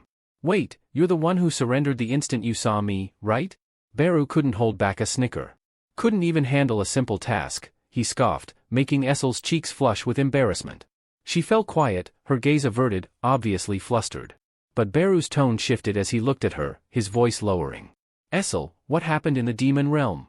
How did you become, this weak? Essel's expression darkened, a shadow of grief passing over her face. She took a shaky breath. I assume the young monarch has heard of how Lord Sung Jinwoo conquered the demon tower, leaving the later household in charge. Her voice was a quiet murmur, full of reverence and pain. We guarded it faithfully, waiting for the shadow monarch to summon us, but the call never came. For a while, we lived in relative peace. Her voice trembled as she continued. But half a year ago, that peace was shattered. It began with something called stardust, an enhancer that magnifies magical strength. This stimulant began circulating in the demon realm. Suho's eyes narrowed. He remembered the earlier fight, when the demons had used something similar before attacking. Stardust, so that's what it was, he muttered to himself. Essel's voice grew tense with resentment. It doesn't do much for high-ranking demons, but for the low-ranked? It grants power with no apparent cost. For them, it was both a blessing and a curse. With the Shadow Monarch gone so long, these low-level demons saw it as their opportunity. They formed alliances, banded together, and eventually rebelled against the later household. As she spoke, her hands trembled, and her voice became strained with the weight of painful memories. What started as unrest became a war. We fought to hold our ground, but they were relentless. The rebellion only grew, and before we knew it, the demon realm was consumed by chaos. Essel's voice quivered as she spoke, each word heavy with sorrow. We fought, my family, my entire household fought with everything we had to protect the demon castle, the stronghold entrusted to us by the Shadow Monarch himself. But each passing day, we grew weaker, more exhausted. Tears began to gather in her eyes, and her body trembled as painful memories resurfaced. In the end, we lost. They destroyed us. Every last member of my household was sacrificed. Her voice broke, and a tear traced a path down her cheek. I barely survived by chance, but even so, they drained so much of my blood that I lost my powers. How could I possibly face the Shadow Monarch now, after failing like this, after losing everything? The grief in her words cast a somber stillness over the room, each unspoken sorrow weighing heavily in the air. But then, unexpectedly, Suho's voice rang out, firm yet gentle. You did everything you could. Essel looked up at him, startled, disbelief etched into her tear-streaked face as if she couldn't believe her ears. Suho stepped closer, his expression sincere. You gave everything for your household, for my father. You fought till the very end, risking your life. If he were here now, he'd say the exact same thing. His words held a warmth that cut through her despair, and a soft, grateful smile graced his face. Thank you, Essel. For everything you and your people did. You stood strong, and that's something I'll always honor. For a moment, Essel was speechless, the intensity of his gratitude flooding through her. But gradually, her shock gave way to something more hopeful. She met his gaze, a spark of determination rekindling within her. Suho's expression hardened with resolve. And now, I'll do everything in my power to help you. We'll restore the later household, bring it back to its rightful place. Her eyes filled with tears again, but this time, they were born of hope. With a tremulous smile, she whispered, the household's name, its later, young monarch. Just as the moment settled between them, the system suddenly chimed, breaking the quiet. A message appeared before Suho's eyes, catching him off guard. This time, it was unlike anything he'd seen before. The notification informed him that the last surviving member of demon nobility had formally expressed her thanks. And then came a question that made Suho's heart skip a beat. A notification from the system flashed before Suho's eyes, stopping him in his tracks. The message read, Essel later, last of the pure-blooded demon nobles and descendant of White Flame, has expressed her gratitude. Would you like to recruit her as your companion? Suho's expression shifted from surprise to disbelief. Essel, the descendant of the White Flame monarch? It was difficult to grasp. Beru and Essel sat nearby, both relaxing after everything they had been through. But the moment Suho processed the message, his face twisted with shock, drawing Essel's attention. Suho, are you okay? You look like you've seen a ghost, she said, her voice tinged with concern. Suho's mind whirled as he pieced it all together. So, because she's the last of the demon nobility, this bond is possible? Then, a mischievous grin crept onto his face. Well, things just got a whole lot more interesting, he muttered under his breath, and with a confident smile, he accepted her as his companion. The instant he did, a flood of new system notifications lit up his vision. One announcement read, "You have recruited the descendant of the White Flame Monarch. New bond skill created, Demon Strike." He raised an eyebrow as he read the skill's description. It would let him channel Essel's energy to unleash a fierce, destructive attack. Meanwhile, Essel's shocked gasp brought him back to reality. Her own system screen appeared in front of her, and she stared at it, utterly baffled. What is this?" she exclaimed, clearly alarmed. Suho tried to hold back his laughter. "Relax, it's the system for my companions. You're officially part of the team now." He glanced at Baru, raising an eyebrow. "So the system shows up for my companions too. No wonder Gray never mentioned it, he can't exactly tell us anything." Baru nodded, smirking. "That explains a lot. But this also means she's truly the White Flame's descendant." Essel looked between them, still in shock. "White Flame's descendant? What are you talking about?" "Me." Suho gave her a reassuring smile, though he didn't answer her just yet. "Let's put our new bond skill to the test, shall we?" He nodded at her encouragingly. "Are you ready to give it everything you've got, Essel? We need to see what Demon Strike is capable of." Essel, though bewildered, met his gaze with a determined glint in her eyes. Essel, not entirely confident in her abilities, nodded reluctantly. "All right, I'll try, but no promises." The system notified Suho that the bond skill was now active, and suddenly, Essel's entire aura shifted. Her purple hair faded to a haunting white, her appearance transforming into something ghostly and ethereal, as if she were a spirit from another realm. Suho watched in fascination as her mana condensed into a swirling orb of energy, which then channeled directly into his fist, catching him by surprise. "That's new," Suho muttered, glancing at his hand now brimming with power. But as the transfer finished, Essel slumped to the ground, her appearance returning to normal. Suho raised an eyebrow, smirking. "You know, the whole spirit look kind of suits you," he teased, only to realize Essel was thoroughly drained, looking pale and exhausted as if she'd just fought a war. With a shaky voice, Essel managed to apologize. I'm sorry, Suho. That took everything I had. I can't even stand." Suho reassured her with a nod. "Take it easy. Just rest." But he was already buzzing with excitement, thinking, if it drains her this much, then this skill must be insanely powerful. "I can't wait to see its full potential." He clenched his charged fist, brimming with anticipation, while Essel lay on the ground, feeling utterly depleted yet relieved. At least now she could actually transfer her energy to him. "Maybe I'm not so useless after all," she thought. With all the energy gathered in his fist, Suho aimed at the nearest wall, expecting a colossal impact. He threw the punch, waiting for something spectacular. But when the dust settled, the outcome was disappointing. A small dent marred the wall, hardly anything impressive. Suho and Baru stared at the pitiful mark in silence, their expressions a mix of confusion and embarrassment. "This is it," they both thought, disheartened. Baru rubbed his head, breaking the awkward silence. "Honestly, this doesn't look much different from your regular punch." Suho sighed, exasperated. "Yeah, this is nothing compared to my bond skill with Gray." At that moment, Gray appeared, giving Essel a smug look. "But that was pretty weak," he taunted with a mocking grin. Essel, feeling the sting of failure, shrank back, her confidence deflated. Her immense energy barely left a mark on the wall. Undeterred, Suho frowned and checked the skill description once more. That's when it hit him. Hold on, the charge rate is at 0%? No wonder it didn't work. He scanned the description again, frustrated. It doesn't even say how to charge it. Realizing they were stuck for now, Baru seized the moment, gesturing toward the scattered demon corpses. "Young monarch, I have a humble request," he began, his tone oddly eager. "Since these demon corpses are just lying here, could I eat them?" Suho's expression darkened immediately. "No way. I'm going to turn them into shadow soldiers." Baru shrugged, unfazed. "Then you'd better hurry. Shadow soldiers weaken the longer the corpses remain dead." Suho hesitated but realized Baru had a point. With a reluctant sigh, he raised his hand toward the nearest corpse and channeled his mana. "Arise," he commanded. Nothing happened. He tried again, but still, the corpses remained lifeless. The system chimed with a notification: extraction failed. The corpse's mana is corrupted, preventing shadow conversion. "Great," Suho muttered in frustration. He turned to Baru. "The mana in these demons is tainted. I can't extract their shadows." Baru nodded knowingly. Even the Shadow Monarch couldn't create shadow soldiers from corrupted beings. He used contracts instead, like with the later household.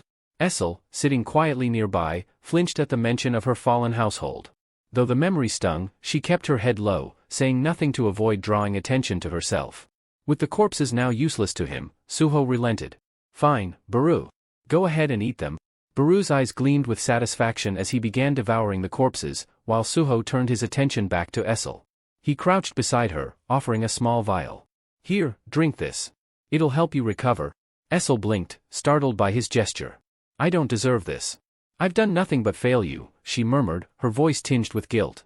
Suho's expression softened, his tone reassuring. You're being too hard on yourself. We're companions now. You can rely on me a little? He paused, then added with a grin, besides, I've already set aside a space for you to stay. You can rest here in the shadow dungeon? Essel's eyes widened in surprise.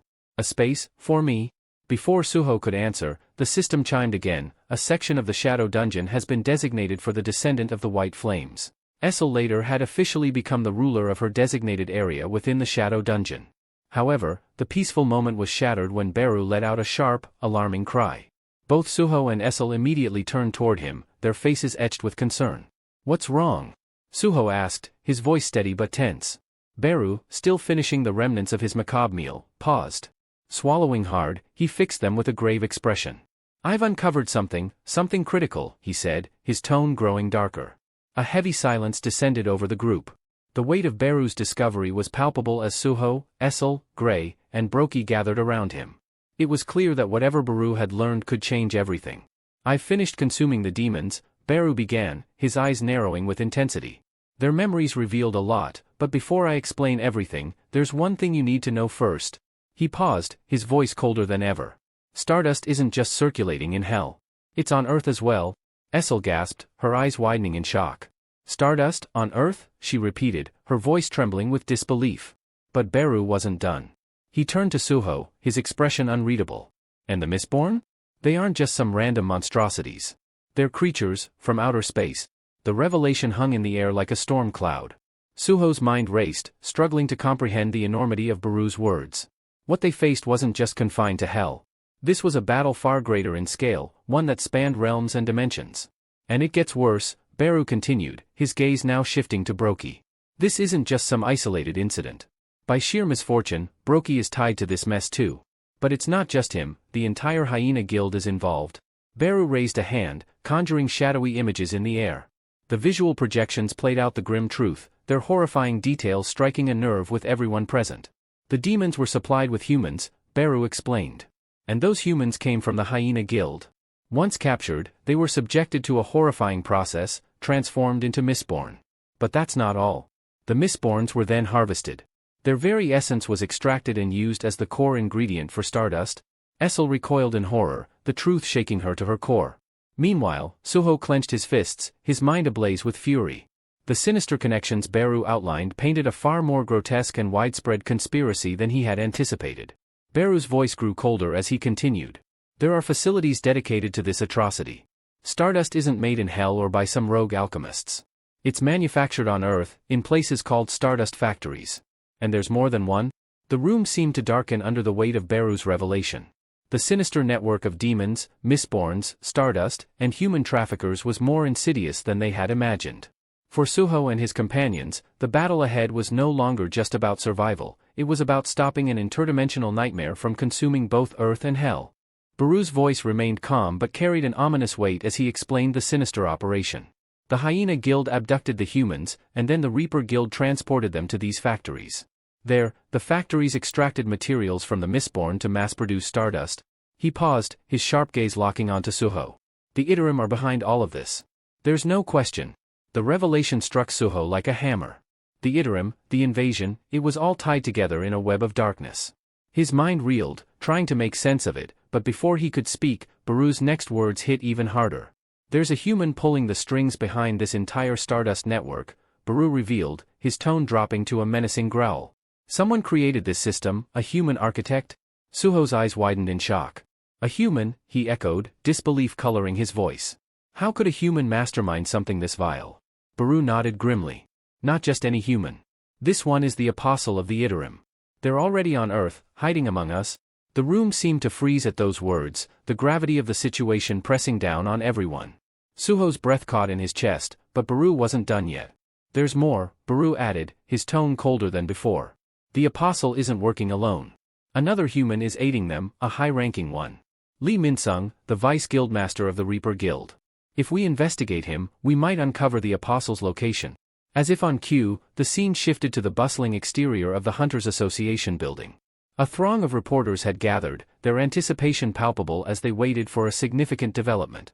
Suddenly, the crowd stirred, cameras clicking and microphones thrust forward as a figure emerged from the building. Lee Minsung, the vice guildmaster of the Reaper Guild, stepped into the chaos. His movements were brisk, but his face betrayed unease. The reporters swarmed him, firing relentless questions. "What's the status of the investigation into the Reaper Guild's activities?" one called out. "Are you aware of the Hyena Guild's involvement in the kidnappings?" another pressed. "What's the connection between your guild and the Soul Station dungeon?" The barrage of inquiries clearly rattled Lee. He raised a hand, attempting to calm the storm, but his voice trembled as he responded. "The Reaper Guild has been doing everything it can to navigate this chaotic world since the cataclysm 2 years ago. We've worked tirelessly to maintain order." His words, though delivered in a measured tone, lacked conviction. As he pushed through the crowd, his discomfort grew more evident, leaving the reporters and the public with more questions than answers. Lee's voice trembled as he addressed the crowd, feigning remorse. "We partnered with the Hyena Guild because they specialize in public service. Most of their hunters are D-rank, and they've always been efficient," he explained, his hands subtly shaking to emphasize his supposed distress. "Regarding the Soul Station dungeon," he continued, "we saw it as an ideal training ground for new hunters to hone their skills. But now, after all that's happened..." His voice cracked, his head bowing slightly. "It's clear I made terrible misjudgments. This disaster is my fault." The reporters, momentarily caught off guard, exchanged glances as Lee's words hung in the air. Then, as if on cue, tears welled up in his eyes. He began to sob, his shoulders shaking as he choked out, "If only I had been better. No one should have had to die because of my incompetence." He wiped his face, the image of a broken man crushed under guilt. The crowd of reporters softened, their initial skepticism melting into sympathy. Camera flashes slowed, and murmurs of understanding rippled through the throng. Many began nodding, convinced by his apparent sincerity. Lee turned and slowly walked toward his car, his steps heavy with false regret. Yet, as soon as he was out of the spotlight, his entire demeanor shifted. A sly grin curled on his lips, his posture relaxed and arrogant. "Fools," he thought smugly. They swallowed every word. His tearful act had worked perfectly, as it always did. Though the Hunters Association's leniency puzzled him, he dismissed it with a shrug. "They'll never tie the Stardust operation to me. I'm untouchable." He approached his car, radiating confidence.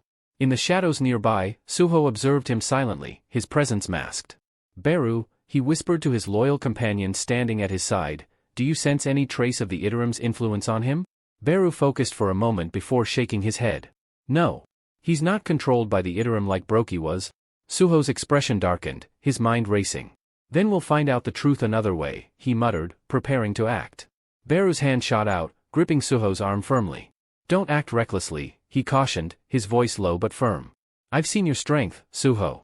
I've watched you overcome enemies no one else could face. But this is different. If you rush in now, it could cost us everything. And if it comes to that, I'll stop you myself, even if it costs me my life." Suho's gaze locked onto Beru's, a flicker of frustration flashing in his eyes. But beneath that, he saw the unwavering loyalty in his companion's expression. After a tense moment, Suho relented, his clenched fists relaxing at his sides. "All right," he said, his tone measured. "We'll wait, for now." As Lee Minsung approached his car, he suddenly stopped, his body tensing unnaturally. His crimson eyes flickered, scanning the surroundings with a penetrating gaze. His head tilted slightly, as if sensing something unseen. After a moment of silence, he seemed to brush off the feeling and resumed his stride, his casual demeanor returning. Hidden in the shadows, Beru's expression darkened. "The mana radiating from him, it's extraordinary," he murmured to Suho, his voice heavy with unease. "I've never felt anything like it. He's far stronger than he appears." Suho's fists clenched, the frustration evident in his tightened jaw. "What are you saying, Beru?" he demanded quietly. Beru met his gaze. "Lee Minsung isn't just a vice guildmaster. His power rivals that of an A-rank hunter, perhaps even higher. If we're going to confront him, we must tread carefully." The scene shifted to a lavish lounge, a setting dripping with opulence. The plush velvet chairs, ambient lighting, and meticulously crafted dishes spoke of extravagant indulgence. The air was thick with a sense of exclusivity, a place where only the elite could afford to relax. Lee lounged in one of the oversized chairs, exuding a casual arrogance. His fingers scrolled lazily across his phone as he smirked, his face lit up by the glow of the screen. Articles flooded his feed, all singing his praises. The Hunters Association clears Lee Min-sung of all allegations, one headline blared. Seoul Station dungeon to reopen, thanks to the Reaper Guild's efforts, proclaimed another. Lee chuckled under his breath, leaning back with a satisfied grin. A little bit of acting, he murmured to himself, and they eat it up like sheep. His eyes gleamed with smug satisfaction as he relished the adoration of the media and public. His self-indulgent moment was interrupted by the soft click of heels against the marble floor. A woman entered the lounge, her presence commanding attention. Her sharp gaze locked onto Lee immediately, her perfectly poised smile betraying a hint of sarcasm. "Well, well," she said smoothly, her voice carrying a biting edge. "What's the hero of the hunter industry doing lounging here instead of basking in the public's admiration?" Lee's smirk faltered momentarily, but he quickly recovered, raising an eyebrow at her. She strode confidently across the room, brushing past the other women surrounding him as if they were insignificant. Without hesitation, she took a seat beside him, her polished demeanor never wavering. With a simple flick of her hand, she dismissed the girls lounging around him. They hesitated for a moment but obeyed, casting curious glances as they left the room. Her gaze remained fixed on Lee, sharp and unyielding. "You should have contacted me first when you got here," she said, her voice calm but laced with authority. The woman maintained her sweet smile, her tone light but her gaze sharp as she poured Lee a drink. "Still, you could have let me know," she added. Lee shrugged her off with a dismissive wave, his eyes never leaving his phone. "I don't need to report every little thing to you," he replied coolly, his tone laced with indifference. The woman chuckled, masking her contempt with a veneer of politeness. Arrogant fool, she thought, her mind painting a picture of the man before her. Born into privilege, he was blind to his flaws, too full of himself to recognize how far he had fallen. As she handed him the drink, her thoughts drifted to the aftermath of the cataclysm. His pride had taken a hit when he awakened as only an A-rank hunter. The once celebrated star of South Korea's hunter world had been overshadowed by his former driver, Lim Tae-yu, one of the rare S-rank hunters in the country. The power dynamic had shifted dramatically, and Lee's ego had yet to recover. What puzzled her most was why Lee had joined the Reaper Guild, a guild established by Lim Tae-yu himself. Still, she pushed the thought aside and leaned in closer, her voice dropping to a near whisper. "Shall we talk business now?" Lee's expression didn't change as he scrolled through his phone. "What business?" he asked flatly, disinterest dripping from his tone. Her lips curled into a cunning smile as she leaned closer, her voice soft and conspiratorial. "Stardust," she said, her eyes glinting with calculation. "You know what I mean. I want to buy it in bulk." Lee's demeanor shifted, his fingers tightening around his glass before he slammed it onto the table, irritation flashing in his eyes. "Haven't you heard?" he growled, his voice low and tense. "I've lost a distributor and a factory recently. Meeting demand is out of the question right now." The woman's smile didn't waver. If anything, it widened. "Oh, come now," she said sweetly, ignoring his frustration. "A man of your resourcefulness must have other options. Surely, the vice guildmaster of the Reaper Guild can find a way to meet his client's needs." Lee studied her for a long moment, weighing his options.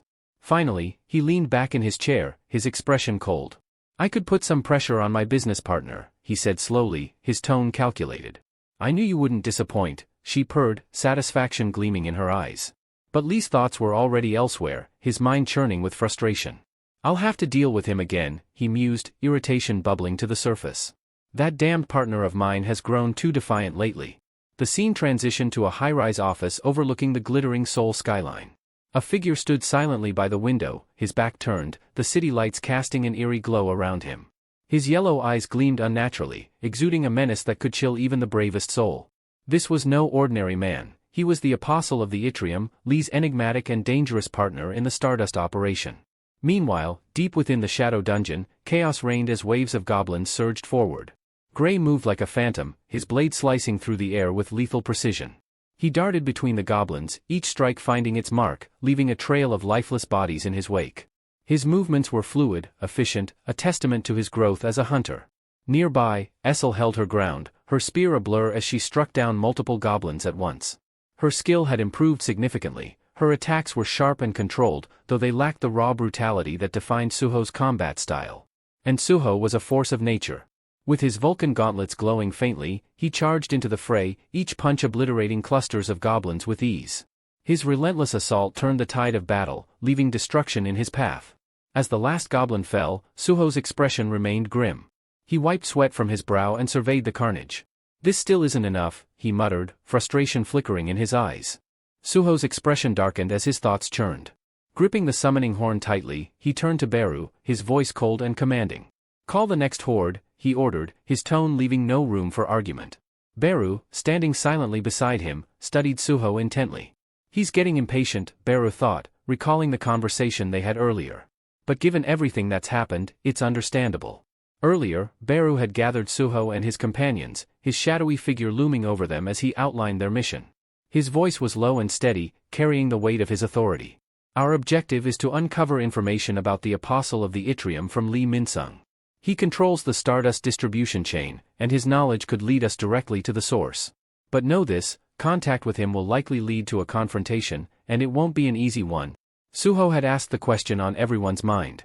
"And if he refuses to talk?" Beru's response was chilling. "If he refuses, I'll have no choice but to consume him. The Shadow Monarch has granted me permission to devour those who are irredeemably evil. But remember, this only works if we can defeat him first." Beru's gaze swept across the group, assessing their capabilities.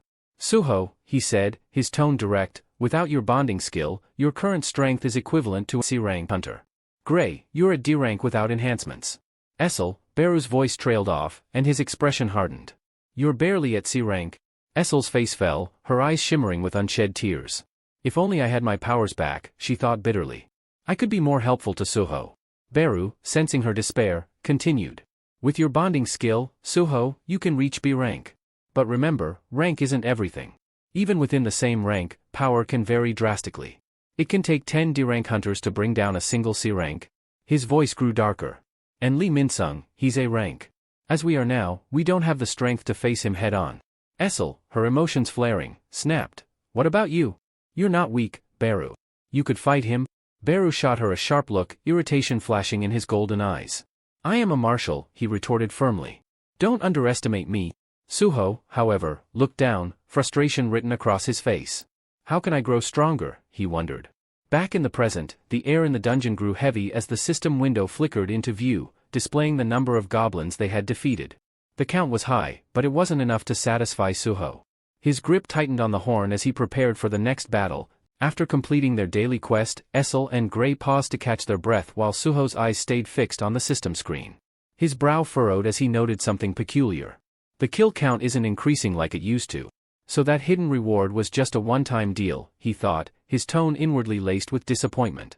With a flick of his finger, Suho opened the rewards list. Among the items displayed was a random loot box. He tapped to open it, watching with anticipation as the box revealed its contents. An ashen ring. The description blinked on the screen. D-rank item, ashen ring. Increases sense by +5. A faint smile tugged at Suho's lips as he slid the ring onto his finger. Immediately, he felt a subtle but noticeable shift in his awareness.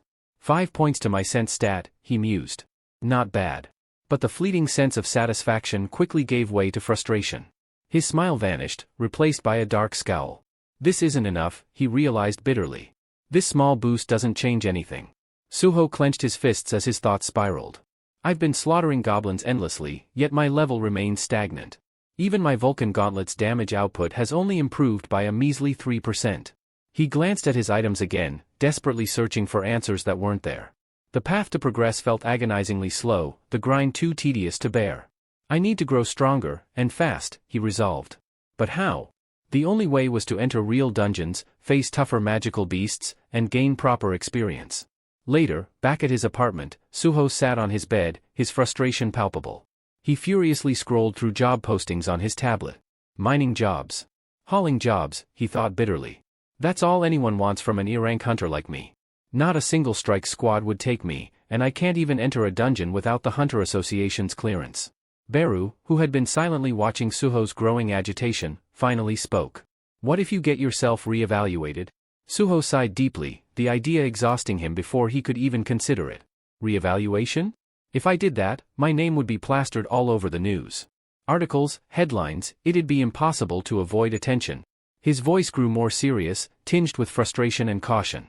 I've been keeping a low profile ever since I found out the Apostle of the Yttrium is on Earth. If my identity becomes public, I'll be a target, an easy weakness to exploit against my father.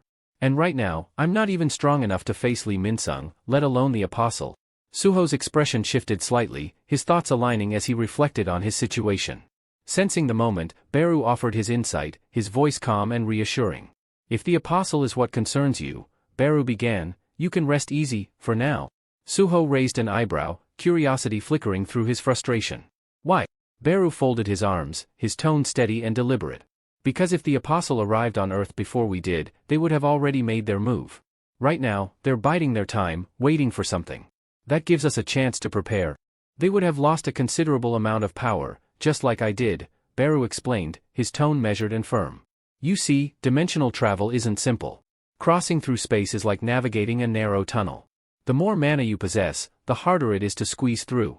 That's why the Ithram can't send an army and why even the Shadow Monarch himself can't easily return to Earth. Suho absorbed the explanation, his brows furrowed in thought. So, that's why they relied on Brokey and the demons, he said, piecing it together. They didn't want to expose themselves because they'd be weakened here. Beru nodded, a flicker of approval crossing his shadowy features.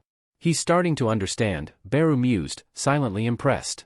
Suho's eyes steeled with determination as the realization settled in. The Ithram invasion is inevitable.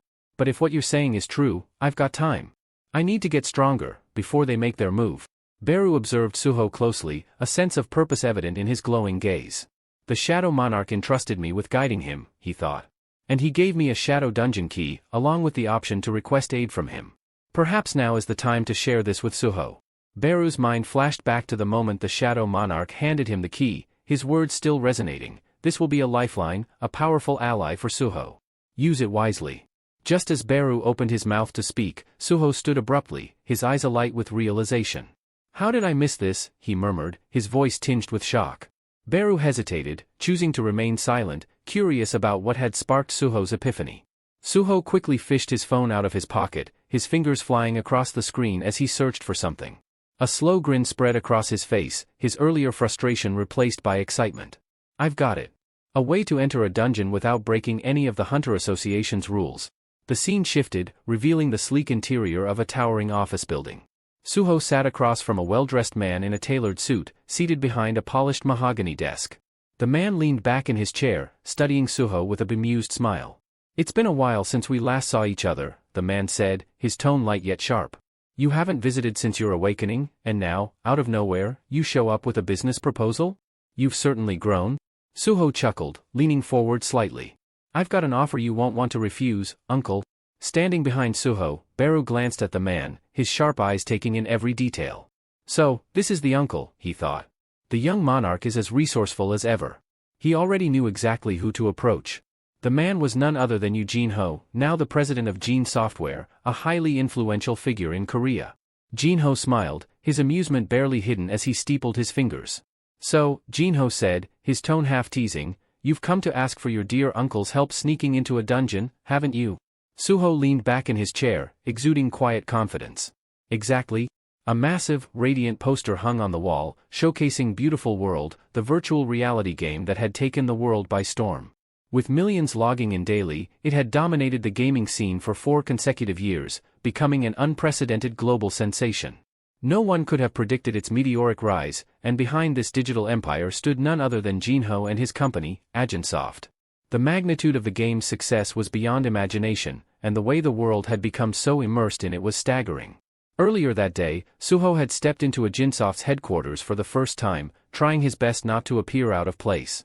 The sleek building felt like a maze of glass and steel, and Suho couldn't shake the feeling that he was walking into an unfamiliar territory. As soon as he entered, a man approached him with the kind of energy you'd expect from a game show host. Are you Mr. Sun Suho? The man asked, his voice dripping with rehearsed enthusiasm. Suho blinked, momentarily thrown off guard.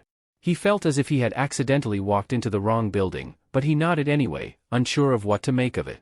The man's face lit up as though he had just won the jackpot. Ah, fantastic. The CEO's been expecting you, he exclaimed, his voice almost too eager.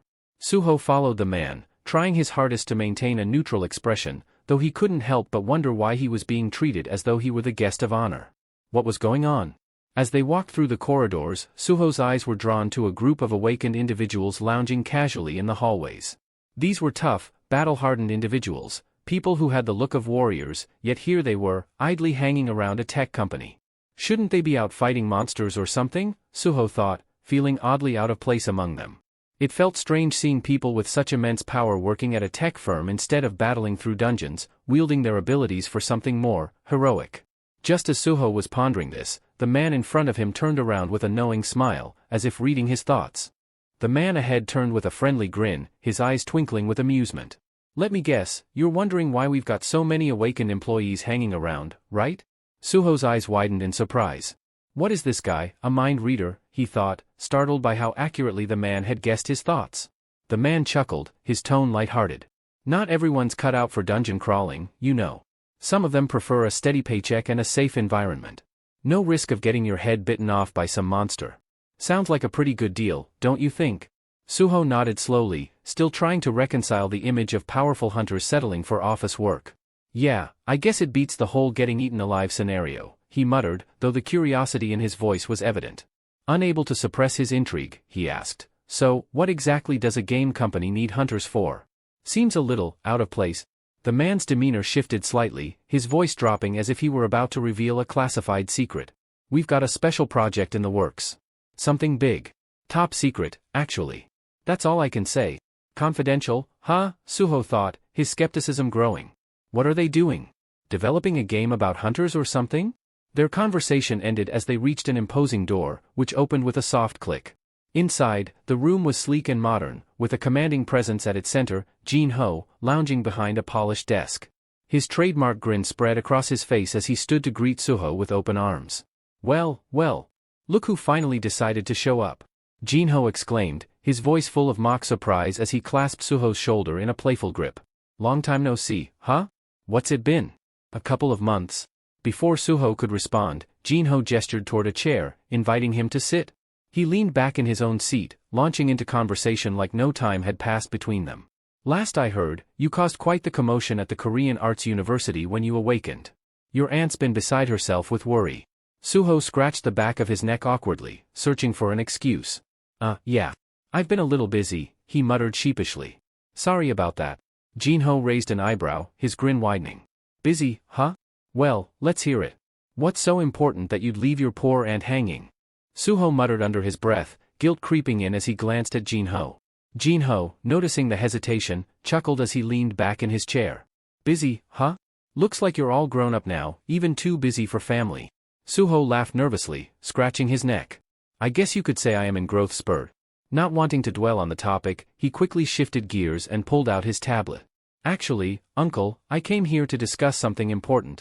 Jin-ho raised an eyebrow, a mix of curiosity and amusement flashing across his face. Oh? Straight to business, are we? We haven't even caught up yet, and you're already talking shop. You really have grown up? Suho wasted no time and handed the tablet over. It's a proposal where you can't lose. I've gone through all the details carefully.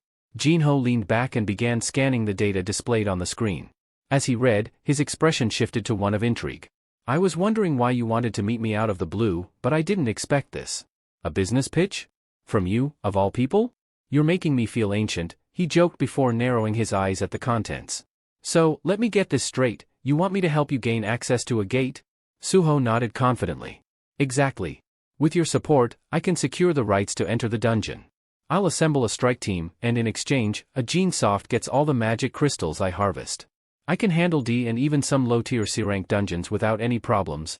Jin-ho's smile faded, his demeanor turning more serious. Wait a minute. A C-rank dungeon? Suho, you're an E-rank hunter. How do you plan on clearing something like that? Before Suho could respond, Jin-ho pressed further, his tone sharp. Listen, I'm a D-rank hunter myself, and even I wouldn't dare to take on a C-rank dungeon alone. Are you out of your mind? His voice softened slightly, though concern lingered in his eyes. Is this about your parents? Because if it is, I've already hired professionals to search for them. You don't need to put yourself in danger for this. Suho's expression tightened. He had expected this exact reaction but hoped his uncle might be more open-minded. In the corner of his mind, Baru's telepathic voice broke through. Are you going to tell him the truth? Suho nodded internally. I don't have a choice. He needs to know. Taking a deep breath, Suho straightened his posture and looked his uncle directly in the eye. Uncle, I'm not like other awakened individuals. I can level up? Jin-ho blinked, his eyebrows shooting up in disbelief. Level up? Like in one of my games? Suho, you've been playing Beautiful World way too much. But before Jinho could dismiss him entirely, Suho's tone grew resolute. I'm serious. There are invaders from another universe hiding on Earth. They're not just a distant threat, they're already here. And if I don't get stronger soon, there won't be anyone left to stop them. Jinho stared at Suho, the weight of his words settling over the room like a storm cloud. Jinho blinked in disbelief, staring at Suho's determined expression before bursting into laughter. Wow, you nearly had me there. Wait, am I being filmed? Is this some kind of hidden camera prank or a new reality show you're pitching to me? Suho, more confused than amused, frowned slightly. No, uncle. I'm serious. Still chuckling, Jinho leaned back in his chair, a grin plastered on his face. You know, what you just said sounds exactly like the plot of the new game my company is developing. It's about a lone hunter who discovers he can level up independently.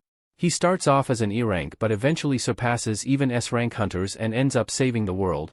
He laughed again, clearly entertained by the uncanny similarity. Then, with a mischievous glint in his eyes, Jinho added, I thought I'd keep the storyline under wraps for a little longer, but it seems like you've somehow figured it out on your own. Meanwhile, Suho's mind churned, connecting dots that only deepened his suspicions. This story feels eerily similar to my father's journey, he thought, his curiosity morphing into wariness. Oblivious to Suho's inner turmoil, Jinho smirked and shut his eyes dramatically. If this was a ploy to prank your uncle, I've got some bad news for you, kid, you failed. You're too green to outwit me. At that precise moment, Baru made his entrance, his voice echoing with authority. Failed? Not even close. Jinho's eyes snapped open, his playful demeanor vanishing as a chill ran down his spine. His gaze darted around in search of the voice's source, only to land on a towering, ant-like figure that seemed to appear out of thin air. What is that thing? Jinho yelped, nearly toppling out of his chair as his face drained of color. Baru remained unfazed, turning calmly to Suho. Young monarch, perhaps I should take it from here. Then, facing Jinho, Baru spoke in a commanding yet composed tone. Your lost memories, they stem from your time with the Shadow Monarch. You weren't just anyone. You were one of his closest allies, a steadfast companion who fought countless battles by his side. Your game's storyline is no coincidence, it's a faint echo of those forgotten experiences. Jinho's face was a mixture of confusion and disbelief. Sensing this, Baru extended a hand and conjured a glowing key seemingly out of nowhere, holding it aloft like a sacred relic. It will be easier to show you, Baru said, his voice firm as he inserted the key into Jinho's chest. This is a gift from the Shadow Monarch. In an instant, Jinho found himself in a void, an endless expanse of darkness devoid of sound or light. Disoriented, he spun around, trying to make sense of his surroundings. Then, out of the shadowy abyss, a figure began to emerge. As it drew closer, Jinho's breath hitched. It was a younger version of himself, full of vitality and drive. Memories surged back like a dam breaking.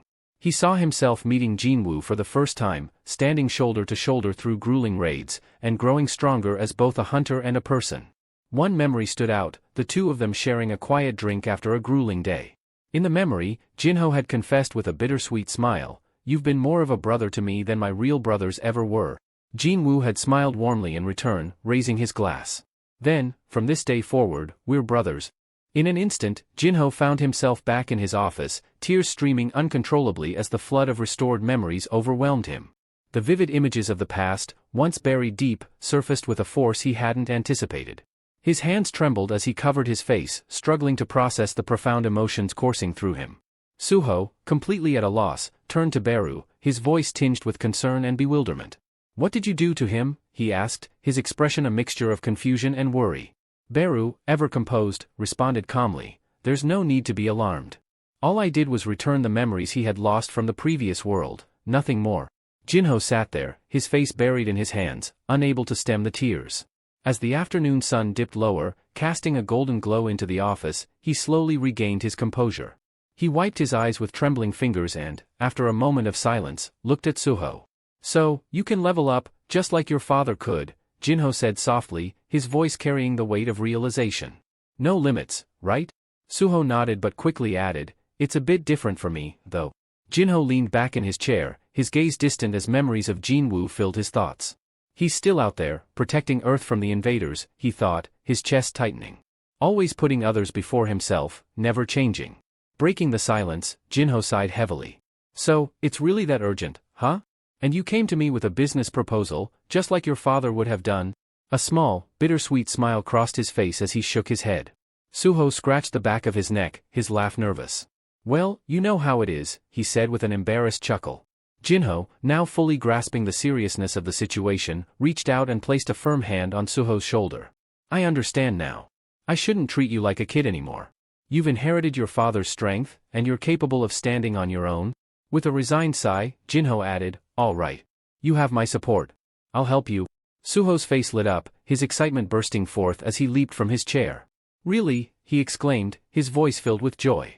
The realization that his plan to enter the dungeon was finally taking shape filled him with exhilaration. As Suho celebrated, Jinho leaned back in his chair, a shadow of sadness darkening his expression. Jinwoo is still out there, facing unimaginable trials alone, he thought, his heart aching. But maybe this is my chance to finally do something to help him, just as he always helped me. Clenching his fists, Jinho silently vowed to give his all for both Suho and Jinwoo. The scene shifts to the entrance of a dungeon, where Suho stood clad in a shadowy mask to obscure his identity. Around him, a group of individuals idled, people Jinho had hired to meet the minimum headcount required for dungeon entry. Suho glanced at them briefly, a wave of gratitude toward his uncle filling his chest. As he approached the gate, a frail man seated on a nearby bench called out, his tone skeptical. Hey, kid. You're really gonna pay me 400,000 won just to sit here and not step inside? Suho smiled warmly, nodding. That's right. Just sit tight and relax. The man raised a doubtful eyebrow. And you're going in there alone? Listen, I don't know how confident you are, but these gates hold terrors you can't even imagine. Be careful. Suho offered a polite nod, his voice steady. Thanks for the advice. If things get dicey, I'll be sure to ask for help. With that, he turned and strode toward the shimmering gate, his determination unwavering. Stepping into the dungeon, Suho's thoughts turned to his father. Dad carried so much on his shoulders, facing everything alone, he reflected. But I'm not alone. That's why I have my team. Summoning Essel and Gray, who materialized beside him fully prepared for battle, Suho tightened the straps on his Vulcan gauntlets, ready for the challenge ahead. Before them stretched a massive horde of monsters, their grotesque forms waiting menacingly. Without hesitation, Suho raised his voice, issuing a single, commanding order, let's level up. My father won't carry the weight of the world alone anymore. The story transitions to a car gliding along a quiet road under the soft hues of twilight. Eventually, the vehicle halts in front of an imposing structure, its ominous aura casting long shadows. Lee Min-sung steps out, his face obscured by a sleek, minimalist mask, an obvious attempt to keep his identity under wraps. Without glancing back, he speaks to his driver in a measured tone, stay close. I won't be long. The atmosphere was heavy, thick with a tension that matched the darkening sky. As Lee strode toward the foreboding building, his mind churned with thoughts. 3 months, he murmured to himself, his voice low and bitter. It's been 3 months since my last encounter with the Apostle of Iterim, and I've despised every moment since. Pushing open the doors, he entered a dimly lit lobby where a lone guard busied himself tending to a potted plant. Lee kept his head down, his steps careful, aiming to slip past unnoticed. Yet the guard's keen gaze locked onto him. Hey, aren't you that guy from the news? The guard asked, his voice slicing through the silence. Vice CEO of the Grim Reaper Guild, right? Lee Min-sung. Irritation flickered across Lee's hidden face. Noticed. So much for anonymity. Quickly adapting, he removed his mask, offering the guard a charismatic smile that felt more rehearsed than genuine. Play the role. Maintain the image. Impressive observation, Lee replied smoothly, his tone calm and disarming. You've got sharp eyes. Have a great evening. The guard straightened, beaming with pride at the recognition. Good luck, hero of the hunters, he called out enthusiastically, his admiration evident. As Lee walked deeper into the building, his mind drifted to his past, pulling him into memories of his youth. Born into privilege as the son of the vice CEO of Eugene Construction, he had been destined for greatness. His life had been a parade of accolades, wealth, influence, and the unwavering adoration of millions. He had been hailed as the Prince of Asia, a man for whom success came effortlessly. But then, the great cataclysm shattered that golden existence. His thoughts turned to a pivotal moment with his driver, Lim Taeyu. Once an unassuming man who simply opened car doors and navigated traffic, Lim had awakened as an S-rank hunter. You awakened too? Lee had asked, struggling to keep the disbelief from his voice. With a broad grin, Lim had replied, yeah, S-rank. They're even suggesting I start my own guild. His casual tone was like a hammer to Lee's pride. Lee had been left stunned, his wide eyes betraying the impact of the revelation. His once unshakable world crumbled in that instant. A driver, a mere driver, had become an S-rank hunter? From that day forward, Lee's perspective on life shifted dramatically. His fame and fortune, which once felt like the pinnacle of achievement, seemed hollow and fragile. The established hierarchy had been overturned. Those he once viewed as powerless were now seated at the top. The world, as he knew it, had been turned on its head. In the present, Lee leaned against the wall of the elevator as it ascended, his mind still entangled in those haunting memories. "I'll bring the world back to the way it was," he vowed silently, his jaw tightening with determination.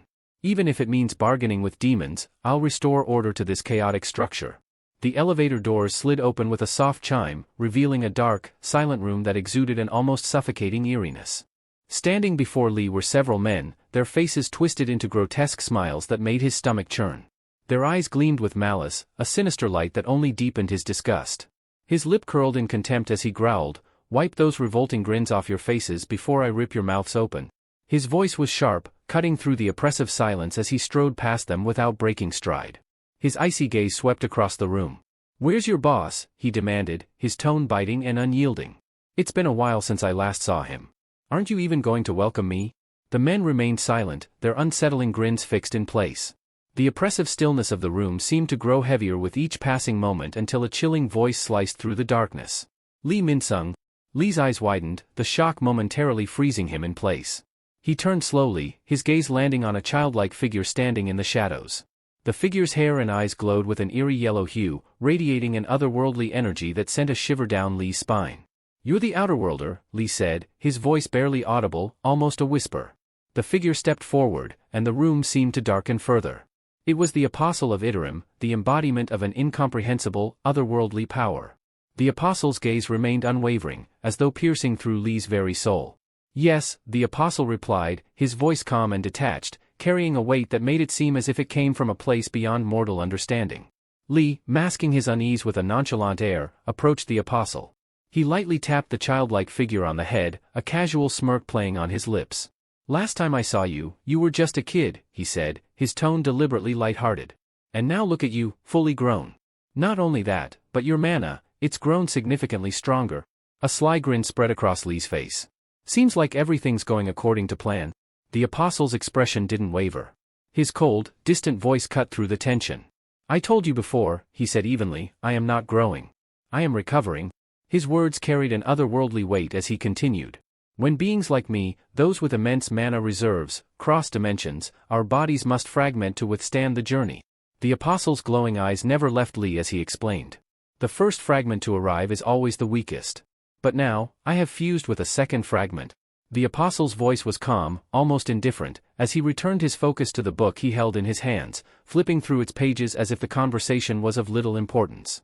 Lee sank into a worn-out sofa nearby, trying to exude an air of casual indifference. Yet, the Apostle's faint, detached voice echoed through the dim room, making the space feel heavier, as if the very air had been imbued with the weight of another realm. "My memories may remain intact," the Apostle began, his tone devoid of warmth, "but my personality has changed. I am not the individual you once knew. Don't expect the familiarity of the past, let's dispense with that illusion now." Lee raised an eyebrow, a crooked grin creeping onto his face. "Complex stuff, huh?" he said, his voice light-hearted, though his piercing gaze betrayed a deeper intent. His sharp eyes bore into the Apostle as he continued, "But honestly, I don't care about who you are now or who you were before. What matters is the deal we struck. You haven't forgotten, have you?" The Apostle, still engrossed in the pages of his book, replied in an almost disinterested manner, "Wealth, fame, and..." Before he could finish, Lee's grin widened, taking on a twisted edge. "And Lim Taigu's removal," Lee interjected, his voice laced with venom. The mention of the S-rank hunter brought a dark glint to his eyes, the malice in his words unmistakable. Leaning back against the worn couch, Lee stretched his arms lazily, his body language exuding a casual ease as if they were merely discussing mundane business. "As long as you haven't forgotten that part," he said coolly, his tone calm yet carrying an unsettling undertone, "then we're on the same page." The Apostle finally tore his gaze from the book, his cold, unfeeling eyes settling on Lee. "Why are you here, Lee?" he asked, his voice sharp and cutting. "I was clear, come to me only if it's something urgent."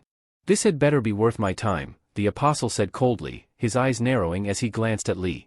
Lee's posture straightened, his demeanor shifting to a more formal tone. "We've hit a serious snag in the Stardust production line," he began, his voice measured. "The Hyena Guild, our supplier for firewood, and the Soul Factory, both have been wiped out." He paused, letting the gravity of his words settle in the dimly lit room. I'm here to discuss reinforcements. We need additional resources to keep production running. The apostle's glowing yellow eyes flickered briefly with interest. An attack on both? He asked, his voice sharp. Do you know who's responsible? Lee let out a slow breath, his fingers tapping rhythmically against the armrest of the worn sofa. Some masked individual took down the hyena guild, he admitted reluctantly, before faltering as the apostle's piercing gaze grew more intense. You were the one who designed this system, the apostle said icily, his tone dripping with contempt. You guaranteed its stability, assuring me there would be no flaws in the network. And now?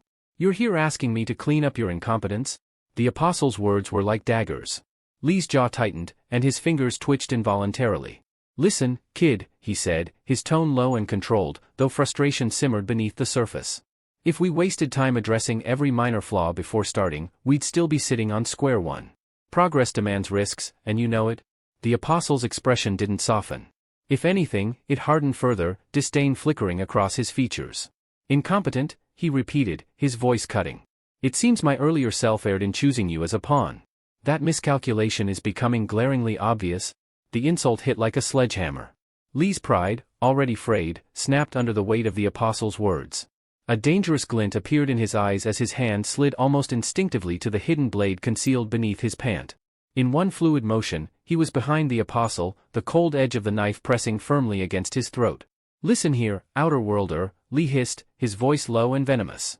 Adrenaline coursed through his veins as he leaned in closer, the knife pressing against the apostle's skin.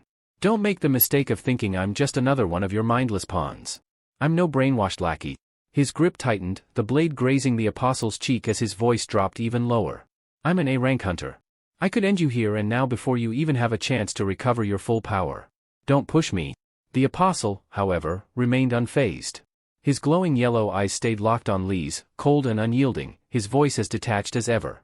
And yet, here you are, proving exactly what you are, a pawn, easily manipulated by your own emotions? Human hunters, the apostle said with a tone of disdain, his gaze sharp and piercing. You cling to such primitive metrics, measuring strength by mana levels, as if that's the ultimate gauge of power. How utterly unsophisticated. Without warning, a sudden surge of energy radiated from the apostle. The very air seemed to shift, growing thick and oppressive. Lee's instinct screamed at him to move, but before he could react, the apostle's influence spread like wildfire throughout the building. What the hell is going on? Lee thought, his eyes darting around as the immense surge of power pressed down on him. In the lobby below, the guard Lee had passed earlier stood frozen, his demeanor entirely changed. His once human eyes now glowed with the same sickly yellow hue as the apostle's. Lee's chest tightened as realization struck him like a thunderbolt. He's taken control of everyone here, Lee thought, his pulse racing. This isn't just a display of power, it's domination. The walls seemed to vibrate with an ominous hum, a manifestation of the collective force of every mind under the apostle's command. It was as if the entire building had become a part of the apostle's will. The sinister realization clawed at Lee's confidence. What he had initially dismissed as a childlike figure now loomed as an unfathomable threat. The apostle brainwashed the entire building. The apostle's voice sliced through the tension, calm yet chilling. The reason my earlier self tolerated your incompetence was simple, survival. But now, with my strength returning, the nature of our arrangement is subject to change. He paused, his glowing yellow eyes narrowing. That depends entirely on whether you can prove yourself to be anything other than a liability. As if on cue, the brainwashed humans within the building began to move. Their steps were unervingly synchronized, their faces devoid of emotion save for the terrifying gleam of bloodlust in their yellow-tinged eyes. Lee's heart thudded loudly in his chest as he watched the horde closing in. Weapons materialized in their hands, the sharp edges glinting under the dim light. The atmosphere was suffocating, the tension thick enough to choke. The mob was like a coiled spring, ready to unleash their fury with a single command from the apostle. Lee's muscles tensed, his instincts screaming at him to act. But the odds were staggering, and he knew he couldn't fight his way out of this. His mind raced for a solution as the mob drew closer.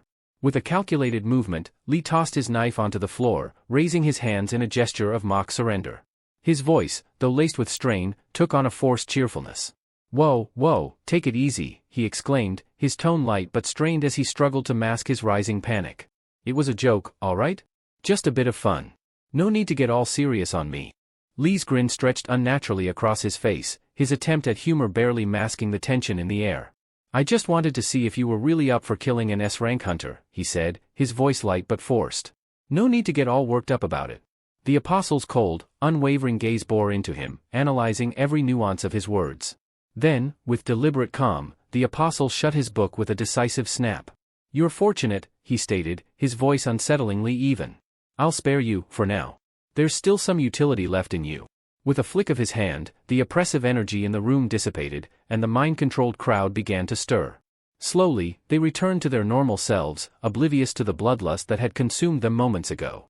Almost on cue, one of the apostle's subordinates entered, a heavy suitcase in hand. She approached silently, placing the case in front of Lee. With a soft click, she opened it, revealing rows of shimmering vials glowing faintly with a captivating brilliance. "These," the apostle said, his lips curling into a faint, unsettling smile, "are stimulants refined from stardust, condensed 100 times over. Dilute them, and you'll have enough to fuel your entire operation." Lee's eyes narrowed, suspicion flickering in his gaze as he examined the vials. Where did he get something like this, he wondered. As if reading his thoughts, the apostle added with an air of superiority, "This isn't the low-grade stardust you've been peddling to weak hunters. These are far more potent, strong enough to elevate even an A-rank hunter like yourself." His smile deepened, though it carried a mocking undertone. "Why don't you test it out? See for yourself." Lee hesitated, picking up a vial and scrutinizing its contents. He forced a chuckle, setting it back in the case quickly. "I think I'll pass," he muttered, his tone evasive. "I'm not about to use something I don't fully understand." Turning toward the exit, he called over his shoulder, "Don't forget our deal. I'll be expecting you to hold up your end." But as he walked away, his mind churned. "I might have just let an unimaginable monster loose on Earth," he thought grimly, "but that's not my problem anymore." His footsteps echoed in the corridor as the weight of the situation bore down on him. Meanwhile, back in the room, the apostle dropped the book he had been reading. His gaze drifted to the window, his hand rising. "It's coming," he murmured, his voice barely above a whisper. "Another fragment is near." The scene shifted to a cavernous dungeon where Suho and his party battled for their lives. Before them stood a massive serpent, its scaled body shimmering ominously under the dim light. With every movement, it lashed out with immense force, sending tremors through the ground. Essel and Gray struggled to hold their ground, their movements sluggish under the relentless assault of the beast. "We've got to hold it back," Essel shouted, his voice strained with exhaustion. The serpent struck again, its tail smashing into the wall, narrowly missing Gray. Without hesitation, Suho leaped high into the air, his body a blur of motion as he latched onto the serpent's massive frame. His hands gripped its scales with unyielding determination as the beast roared, thrashing wildly in a desperate bid to throw him off. "Suho, get down from there." Essel's voice was filled with panic as the serpent slammed its body into the dungeon walls, each impact reverberating through the cavern. But Suho was resolute. Gritting his teeth, he wrapped his arms tightly around the serpent's thick neck. With every ounce of strength, he began to squeeze. The serpent writhed violently, its roars turning into agonized screams. Blood seeped from its mouth and nostrils as its movements grew weaker. With a final, thunderous crash, the serpent collapsed, its massive body slamming onto the dungeon floor. The ground shook with the impact, dust rising in thick clouds. Suho landed gracefully, his chest heaving as he wiped the blood from his hands. His expression remained stoic, his resolve unshaken. Back at the room, a sinister smile stretched across the apostle's lips as his aura darkened, his presence growing more oppressive. "Once I've merged with it, there'll be no need for this facade anymore." His tone turned ominous, dripping with malice. "That's when the real invasion begins." The focus shifts to a young woman whose face is a canvas of unease, her lips pressing into a thin line. She glances nervously at the others, her voice tinged with skepticism. "This isn't risky, is it?" she asks, her gaze darting toward the shimmering gate in the distance. "We're being paid 5,000,000 each just to sit here and wait for that hunter to come out. All we have to do is keep quiet about whatever we see or hear. Doesn't that sound too easy?" Her fingers fidget with the brim of her cap as she shakes her head, clearly struggling to make sense of the situation. Why would Suho throw around this kind of money for something so simple? Sitting nearby on a weathered bench, a man with a crippled leg observes her with weary eyes. His voice is steady, almost detached, as he replies, "This is the 4th time they've hired us. They've always paid, no exceptions. For a hunter, clearing gates is routine, practically second nature. To them, it's like doing a bit of community service." Though his tone remains calm, a flicker of intrigue dances in his expression, betraying his curiosity. The girl nods hesitantly, though her unease lingers. "I guess that makes sense," she murmurs, her voice quieter now. "But still, something about this doesn't sit right with me." She rubs the back of her neck, her doubt evident despite her attempt to brush it off. I mean, as long as they keep paying us, I suppose it's none of our business. Overthinking it won't change anything. The man's gaze shifts toward the gate, narrowing as his thoughts begin to race. None of this adds up, he muses silently. Why would Suho come to a gate like this without an excavation crew or a collection team? It gnawed at him. The setup was all wrong. What's he planning to gain here? He mutters under his breath, his eyes locked on the glowing gate. He recalled Suho's earlier exploits, starting with D-rank gates, then moving to C-rank ones with apparent ease. Why's he rushing headfirst into these dungeons? What's he really after in there? Within the gate, the air buzzes with a different kind of tension. The cavern, once eerily silent, now reverberates with the sharp clang of tools striking crystal-coated walls. Suho's shadow goblins, clad in their spectral armor, worked tirelessly under the flickering dungeon light. Their movements were precise, almost mechanical, as they chipped away at the luminous crystals embedded in the rock. Standing at the center of the organized chaos was Beru, his imposing figure radiating authority. His booming voice cut through the din, barking commands that the goblins obeyed without hesitation. Every strike of their tools, every scrape of the crystal shards, was synchronized like a perfectly oiled machine. The dungeon floor shimmered with fragments of the mine treasures, and the goblins moved efficiently to gather and transport them, their glowing eyes betraying no emotion. Faster! Put your backs into it! Do you think this is a leisurely stroll? Beru's commanding voice reverberated through the cavern, his sharp eyes scanning the scene as the shadow goblins scrambled to meet his demands. The relentless pace had them working tirelessly, mining crystals and gathering resources with mechanical efficiency. Nearby, Essel and Gray worked on salvaging valuable materials from the fallen monsters. Kneeling beside a grotesque spider carcass, Gray tore at its tough leg joints with unwavering focus. Essel paused her own task, glancing at him with a faint smirk. You know, looting isn't as easy as people think, she remarked, her voice light but tinged with humor. Gray didn't respond, his concentration fully absorbed in extracting a venom sac from the spider's abdomen. Essel sighed, her gaze shifting toward the massive door leading to the boss room. Her expression darkened, a hint of worry creeping into her eyes. Suho's in there alone with the boss, she murmured under her breath. Should we really be this calm about it? Inside the dimly lit chamber beyond, the air thrummed with tension. Suho darted between the monstrous spider boss's strikes, his movements fluid and precise. The creature's enormous legs slammed down with earth-shaking force, cracking the stone floor with every miss, but Suho's agility kept him just out of harm's reach. With a powerful leap, Suho propelled himself into the air, his dagger flashing as he activated his storm slash skill. A flurry of swift, slicing attacks rained down upon the spider, each strike tearing through its thick exoskeleton. Dark ichor sprayed across the chamber walls, and a familiar system notification flashed before his eyes. Paralyze effect activated. Effect weakened due to high resistance. Suho frowned mid-motion, a flicker of intrigue in his eyes. So, it resisted the paralysis, he mused, twisting his body to land gracefully out of the spider's immediate reach. I was banking on this weapon's venom to work better against spiders, but it seems Kasaka's venom fang isn't quite suited for this. He quickly glanced at the weapon's stats in his mind. The dagger, a trusty C-rank blade, boasted both paralyze and bleed effects. Yet, the spider boss's natural resistance was proving to be a formidable obstacle. Adjusting his strategy, Suho gripped the dagger tightly and hurled it with pinpoint precision.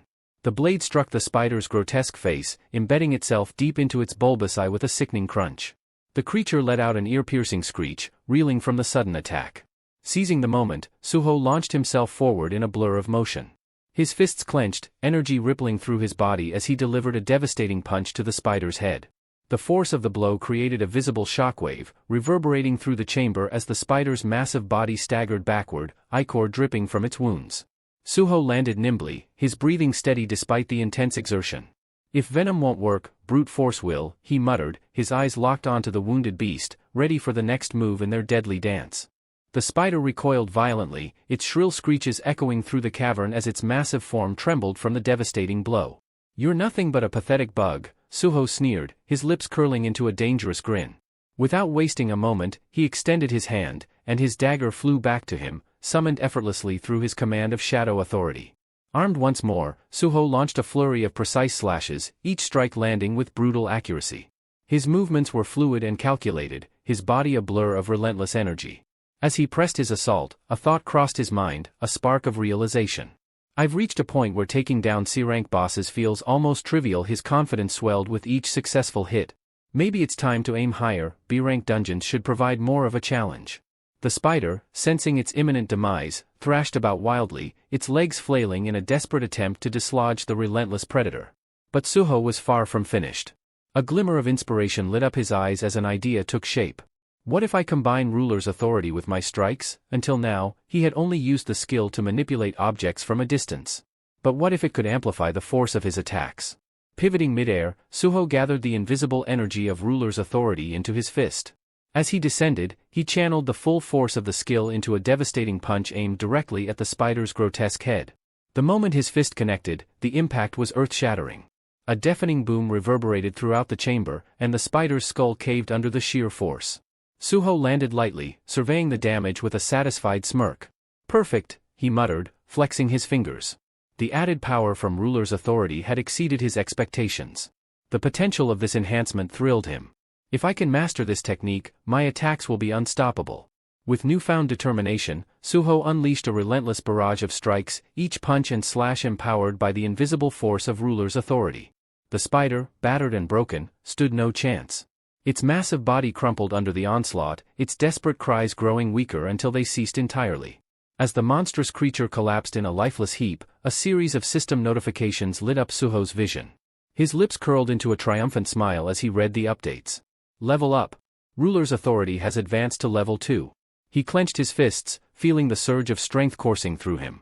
No mana consumption, he noted, his voice low and thoughtful. This is going to be a game changer.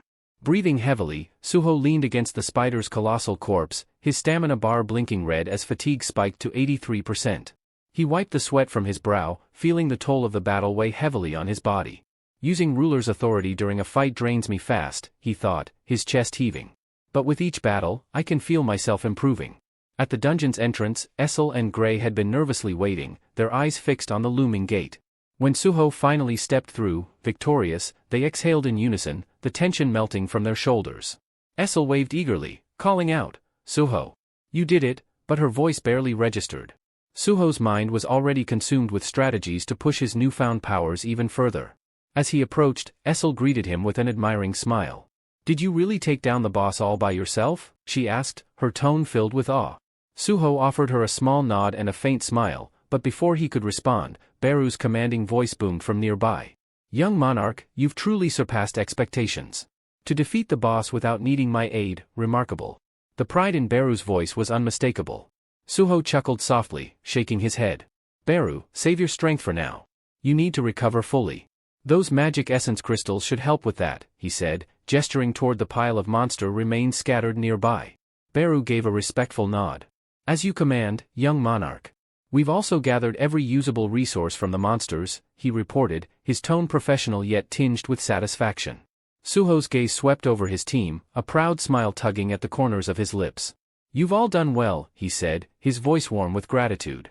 He summoned his system interface, the glowing screen appearing before him, and began the process of selling the materials they had collected. As he navigated the shop menu, Suho couldn't help but marvel at the system's efficiency. Being able to sell everything on the spot is a lifesaver, he thought, watching the materials convert into currency. And with the funds, I can stock up on gear and items I'll actually need. With the transaction complete, Suho closed the interface and turned back to his team. His determination burned brighter than ever. There were bigger battles ahead, and he knew he'd need every ounce of strength and strategy to face them. But for now, he allowed himself a moment of satisfaction. "Let's prepare for what's next," he said, his voice steady and resolute. "This is just the beginning." While Suho was preoccupied with managing the transactions, Beru stepped closer, a note of accomplishment in his voice. "Young monarch, your growth is astounding. You're nearly at the level of an A or B rank hunter now," he remarked, his admiration evident. Suho glanced at him, then checked his status screen. "Yeah, I can feel it too," he admitted. "I've leveled up 8 more times. That puts me at level 28 now." However, his excitement dimmed slightly as he noticed 2 things: his class remained unassigned, and all his recently earned stat points had already been allocated. Beru shifted his gaze toward Essel and Gray, nodding thoughtfully. "It seems your companions have also grown stronger alongside you," he observed. Essel, overhearing the comment, beamed with enthusiasm. "It's true. I feel like every battle strengthens me. My power seems to be coming back more and more," she said, her eyes alight with excitement. Gray barked in agreement, his tail wagging energetically. But Suho's expression grew perplexed as he examined their status windows. Something wasn't adding up. Wait a minute. Essel, Gray, since when do you both have levels? He asked, his voice tinged with disbelief. Essel blinked, startled by his words. What are you talking about? Levels? I've never had levels before, she replied, shaking her head in confusion. Suho frowned and rubbed his chin thoughtfully. Essel, you're at level 19. Gray, you're level 17, he informed them, still trying to wrap his head around the anomaly. How could this even happen? Essel looked at him, wide-eyed. I'm not even a player like you, Suho. This doesn't make sense, she said, clearly baffled. Suho's mind raced as he considered the possibilities. Can either of you see any kind of system window like I do? He asked, hoping for clarity. Essel shook her head firmly. No, there's nothing like that for us, she confirmed, her puzzlement growing. Suho sighed, folding his arms as he mulled over the situation. Well, at least your stats are increasing along with your levels, he said after a pause. It would have been ideal if you could manually assign your stat points, but this is still a good start. Despite the mystery, Suho felt a sense of reassurance. They're getting stronger, and that means we're more prepared for the challenges ahead. Still, the unexplained leveling of his companions and the emerging intricacies of the system left him with many unanswered questions. There's so much more I need to figure out, he thought, his determination to uncover the truth strengthening with every passing moment. Suho turned back to his group, a mischievous grin lighting up his face. Why don't we test this out, he suggested, his tone brimming with excitement. Essel raised an eyebrow, tilting her head in confusion. Test what out? And how exactly do we do that? She asked cautiously. Suho's grin widened as he crossed his arms confidently. Isn't it obvious? We'll go on more raids, of course, he declared, as if the answer was the most natural thing in the world. Essel's shoulders slumped, and Gray let out a low, pitiful whimper. Both of them looked as if the life had been drained from their faces. Another raid? But we've already done 2 back-to-back. Essel groaned, her voice tinged with exhaustion. Suho laughed at their reactions but quickly raised his hands in mock surrender. Okay, I get it. No more raids for now. How about we tackle the daily quest instead? Though Essel and Gray didn't look particularly thrilled about the suggestion, they didn't protest further. Before the conversation could continue, Beru stepped forward, his tone stern. Young monarch, a word of caution. Even leveling up has its limits. It's dangerous to become too consumed by it. His steady gaze emphasized the seriousness of his words. Just as Suho was about to respond, a peculiar sight caught his attention, a faint, glowing red shimmer in the distance, cutting through the dimness of the dungeon. His eyes narrowed as the light grew stronger, revealing a red gate that seemed to materialize out of nowhere. It pulsed ominously, radiating an unsettling energy. What the? Suho muttered, momentarily frozen in surprise.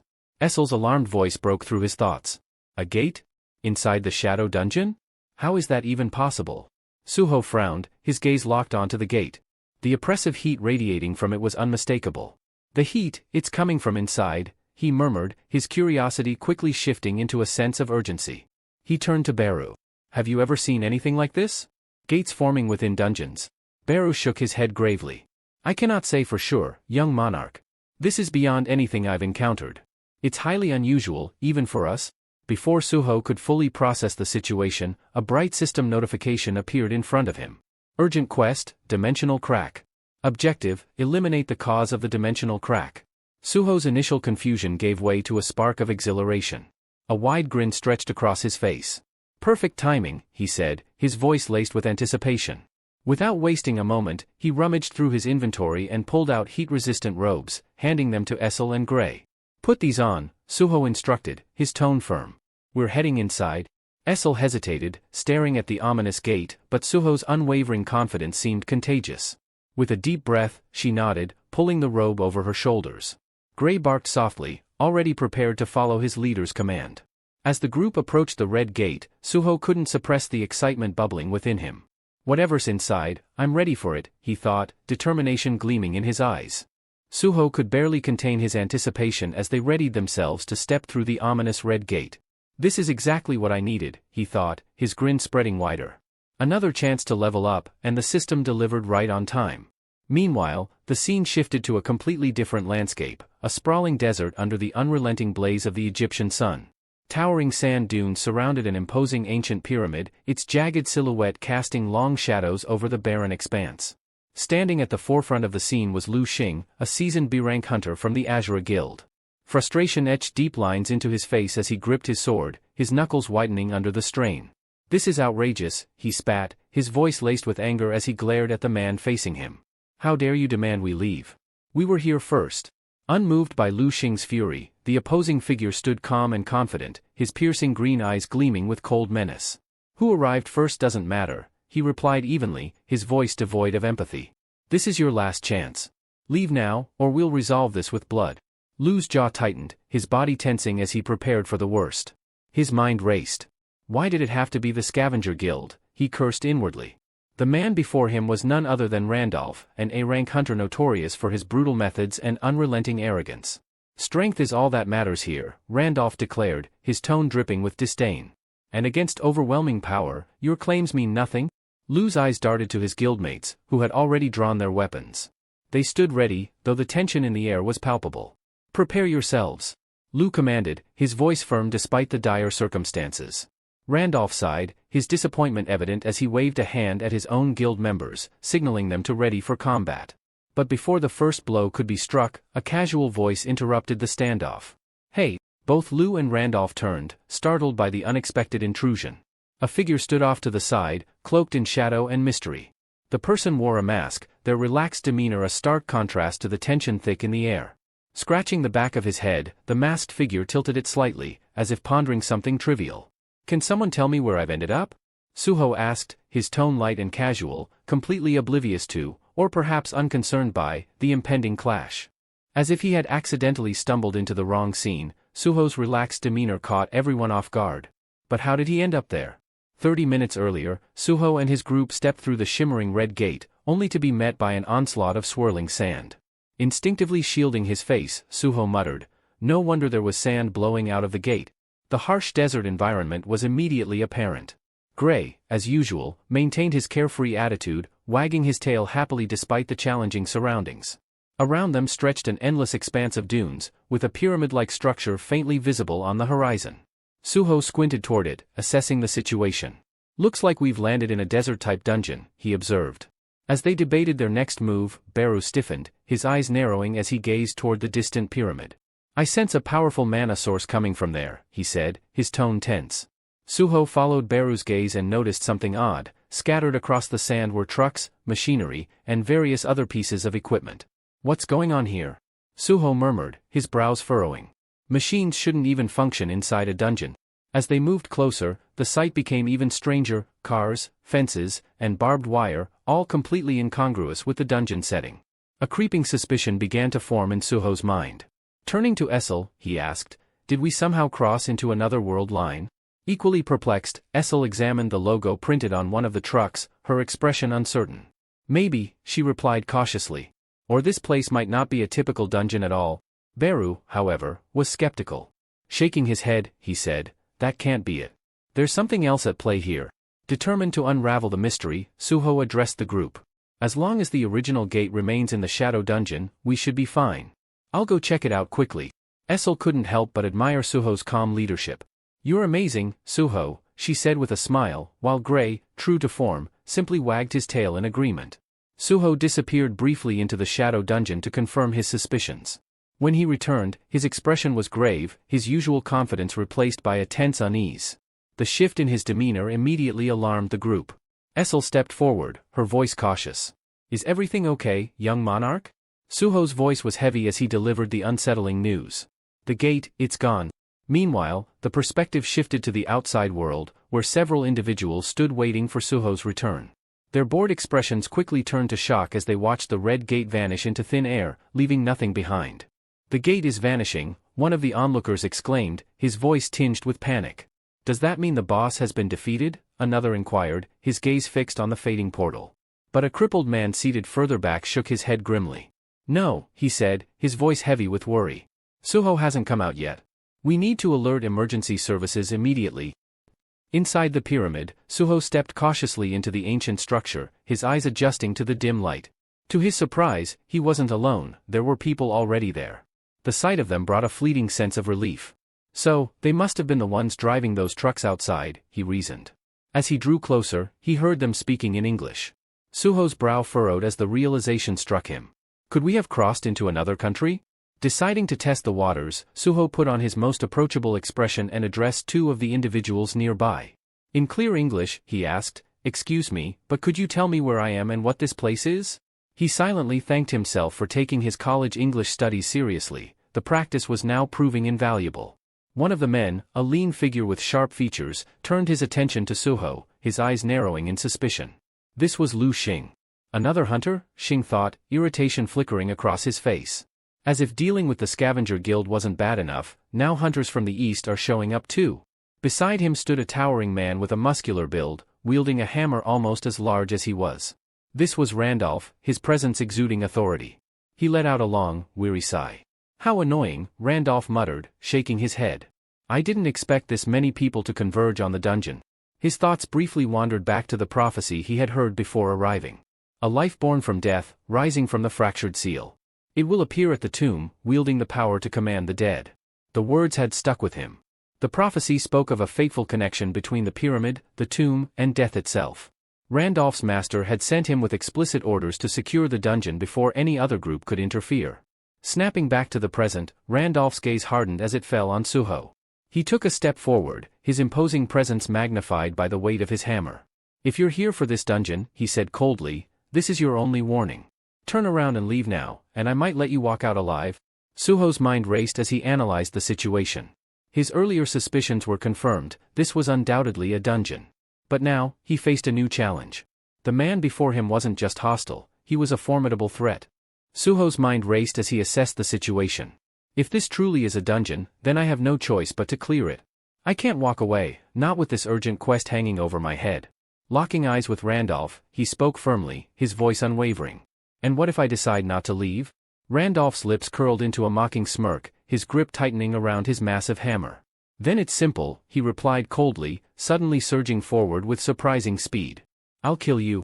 The tension in the air was palpable as Randolph charged. Essel and Gray's faces were stricken with horror, watching the colossal weapon arc through the air, leaving devastation in its wake. The hammer crashed down with a deafening roar, shattering the ground beneath it and sending debris flying in every direction. Even Xing, who had seen Randolph's might firsthand, couldn't help but flinch at the sheer ferocity of the attack. As the dust settled, Randolph's eyes darted around, searching for his target. To his astonishment, Suho stood a short distance away, entirely unscathed. Calm and composed, Suho had evaded the attack with uncanny precision.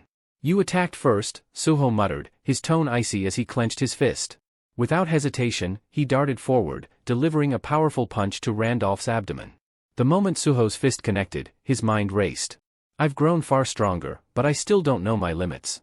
If I go all out, I might kill him outright." The blow landed with a resounding thud, causing Randolph to stagger backward, his face twisting in pain. The force of the strike was enough to crack the armor encasing Randolph's torso, leaving him momentarily stunned. Randolph's thoughts spun as he realized that Suho's restrained punch had been powerful enough to deal serious damage. If he had hit me any harder? But instead of fear, fury ignited in Randolph's eyes. Gritting his teeth, he steadied himself, channeling all his strength into a counterattack. Moving with unexpected speed, he launched a brutal punch that caught Suho off guard. The force of the strike sent Suho hurtling backward, his body skidding across the sand. "How dare you hold back on me?" Randolph roared, his voice brimming with indignation. His rage boiled over, and his gaze shifted to his men. Raising his hammer, he barked an order that echoed across the desert. "Kill them all. Spare no one, the Azura Guild and those eastern hunters. Leave none alive." The battle was far from over, and the air grew heavy with the promise of chaos as Randolph's forces prepared to strike. Suho, still recovering from the blow, wiped the sand from his face and steadied his breathing. Essel and Gray's faces contorted with anger, their fury igniting as they watched Suho stagger back. Essel's voice cut through the chaos like a war cry. "How dare you lay a hand on the young monarch," she roared, charging into the fray with Gray at her side. Gray, whose usual carefree demeanor had vanished, now wore a deadly seriousness that sent chills through those around him. Every step he took radiated purpose, his movements sharp and deliberate. Xing, standing nearby, clenched his jaw as he drew his dual blades. "So, it's come to this," he muttered, his grip tightening. "Looks like we're fighting after all." Meanwhile, Beru moved to Suho's side, his antennae twitching with agitation. "My liege, are you unharmed?" he asked, his voice heavy with concern. Suho brushed off the sand clinging to his clothes, suppressing a wince as he stood upright. "I'm fine," he replied, though the determined glint in his eyes told a different story. His gaze swept over the battlefield, assessing the growing chaos as hunters clashed on every side. We have no choice now, Suho said firmly. If we want to clear this urgent quest, we'll have to win this fight. Beru nodded, his stance firm. It seems that way, my liege. Suho's expression darkened as his eyes locked onto Randolph, who stood amidst his men. The Scavenger Guild, Suho muttered. They've made themselves our enemies. Without another word, Suho leaped into action. His movements were swift and precise, his form a blur as he bounded off the ancient pyramid's walls, using the structure to propel himself forward. Spotting one of the Scavenger Guild hunters, he zeroed in on his target, his body coiling like a spring before unleashing a powerful kick aimed directly at the man's face. The impact was solid, but to Suho's surprise, the hunter barely flinched, taking the blow with a sneer. Is that all you've got? The man taunted, his voice dripping with contempt. A weakling like you should know better than to challenge the Scavenger Guild. You should have just obeyed your betters. The hunter's arrogance was palpable, but Suho remained calm. His fists clenched at his sides as he deliberated. Should I use the ruler's authority and my enhanced techniques? He hesitated, the thought of accidentally killing the man weighing on his mind. That momentary pause was all the hunter needed. He pressed his attack, lunging forward with surprising speed.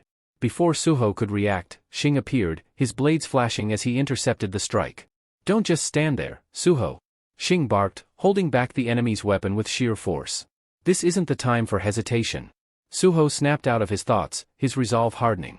With a swift arc of his blade, Shing lunged at the Scavenger Guild hunter. In one seamless motion, his weapon found its mark, severing the man's neck with precision. The hunter's lifeless eyes widened in disbelief as his body crumpled to the ground, collapsing into the sands below.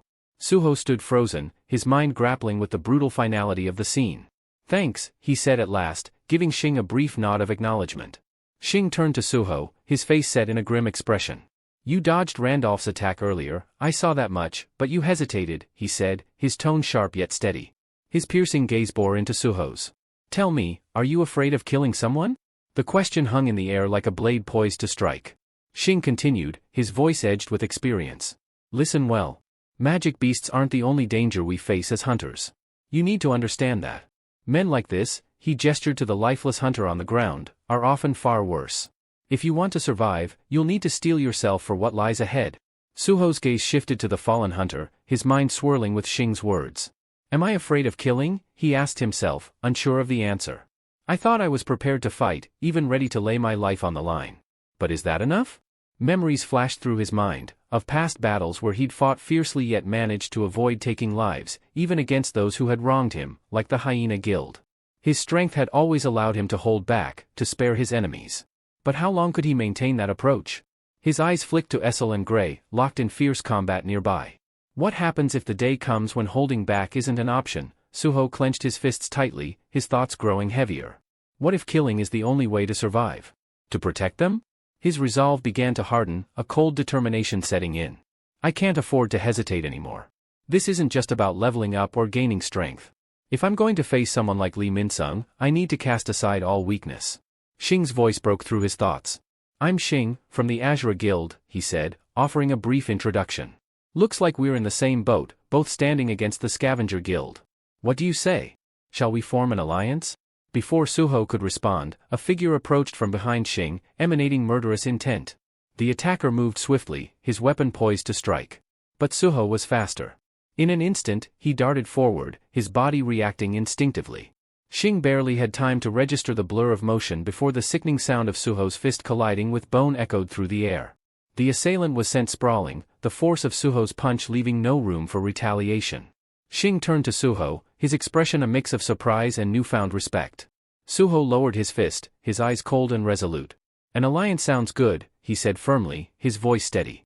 But if we're going to survive this, there's no room for hesitation. The hunter who had been sneaking up on Shing was hurled through the air with a single, devastating punch from Suho. The sheer force of the strike sent the attacker tumbling several meters away, crashing into the ground like a rag doll. Suho's movements radiated a newfound confidence, his hesitation completely gone. Shing, momentarily taken aback, could only watch as Suho strode past him, the intensity in his eyes unmistakable. Suho's determination was now etched into every step he took. No more holding back, he vowed silently, his resolve as unyielding as steel. The fallen hunter's battered body landed near Randolph's feet with a sickening crunch. Blood smeared the sand as Randolph looked down at the crumpled figure, his expression shifting from mild surprise to a sinister grin. His gaze rose to meet Suho's, the amusement in his eyes growing darker. "Well, now," Randolph drawled, his tone laced with mockery. "You just sent a B-rank tank flying with one punch. Seems like this fight might actually get interesting." Suho ignored the taunt and turned his attention to Shing. "I'm Suho," he said simply, his voice steady. "From Korea. Let's go with that alliance." The battlefield erupted into chaos once more as the Azure Guild and the Scavenger Guild clashed, the air thick with the sounds of metal clashing and war cries echoing. The arrival of Suho seemed to ignite a spark within the Azure Guild fighters. They pushed back harder, their attacks becoming sharper, their resolve unwavering. Yet, across the field, the Scavenger Guild fighters sneered with contempt. One of them jeered, "What's this?" The Azure Guilds picked up a few stray dogs to fight for them. Another chuckled darkly. "Numbers and strength are on our side. Let's crush them already." Their arrogance was palpable, but Suho remained unfazed. Taking a calm step forward, his expression unreadable, he reached into his pocket and retrieved a key that glimmered ominously. Holding it up, he glanced at Shing, his voice low but filled with conviction. "They're in for a rude awakening." Before anyone could question his words, Suho raised the key high and spoke a single word with authority. "Arise." The air trembled, and the ground beneath their feet began to quake. A swirling portal of shadows burst forth, dark and foreboding, exuding an unearthly energy. The battlefield momentarily stilled as the shadow dungeon opened, its ominous presence washing over the warring factions like a tide of dread. The Scavenger Guild fighters stared in shock, their earlier bravado faltering. Shing's jaw dropped, though his eyes betrayed a flicker of unease. "What the hell did you just unleash?" he muttered under his breath, gripping his weapon tighter. Suho didn't answer, his focus fixed on the unfolding battle. The darkness of the shadow dungeon seemed to echo his own resolve, unyielding, unstoppable, and ready to consume all who stood in his way. From the swirling portal emerged Suho's army, a terrifying horde of enormous spiders with gleaming, predatory eyes, followed by a legion of shadow creatures, each more grotesque and menacing than the last. The Scavenger Guild's mocking jeers died in their throats, replaced by stunned silence and widening eyes. Shing could only stare, his mouth agape as the tide of shadows spilled forth. "This can't be real," he murmured, his disbelief palpable. "Suho's not just a fighter? He's a summoner? And not just any summoner, he commands an army like this." Suho's voice cut through the stunned murmurs, commanding and resolute. "Attack." The shadow army surged forward like an unstoppable wave, their roars mingling with the clash of steel and the cries of the Scavenger Guild. Chaos erupted on the battlefield as the creatures tore into the ranks of their enemies with savage ferocity. Randolph, the towering leader of the Scavenger Guild, stood firm amidst the mayhem, his lips curling into an ominous grin. His sharp eyes followed the advancing shadows before locking onto Suho. "So, you've been hiding your true power all this time, kid," he sneered, his voice dripping with disdain. "Guess I've been playing nice for no reason."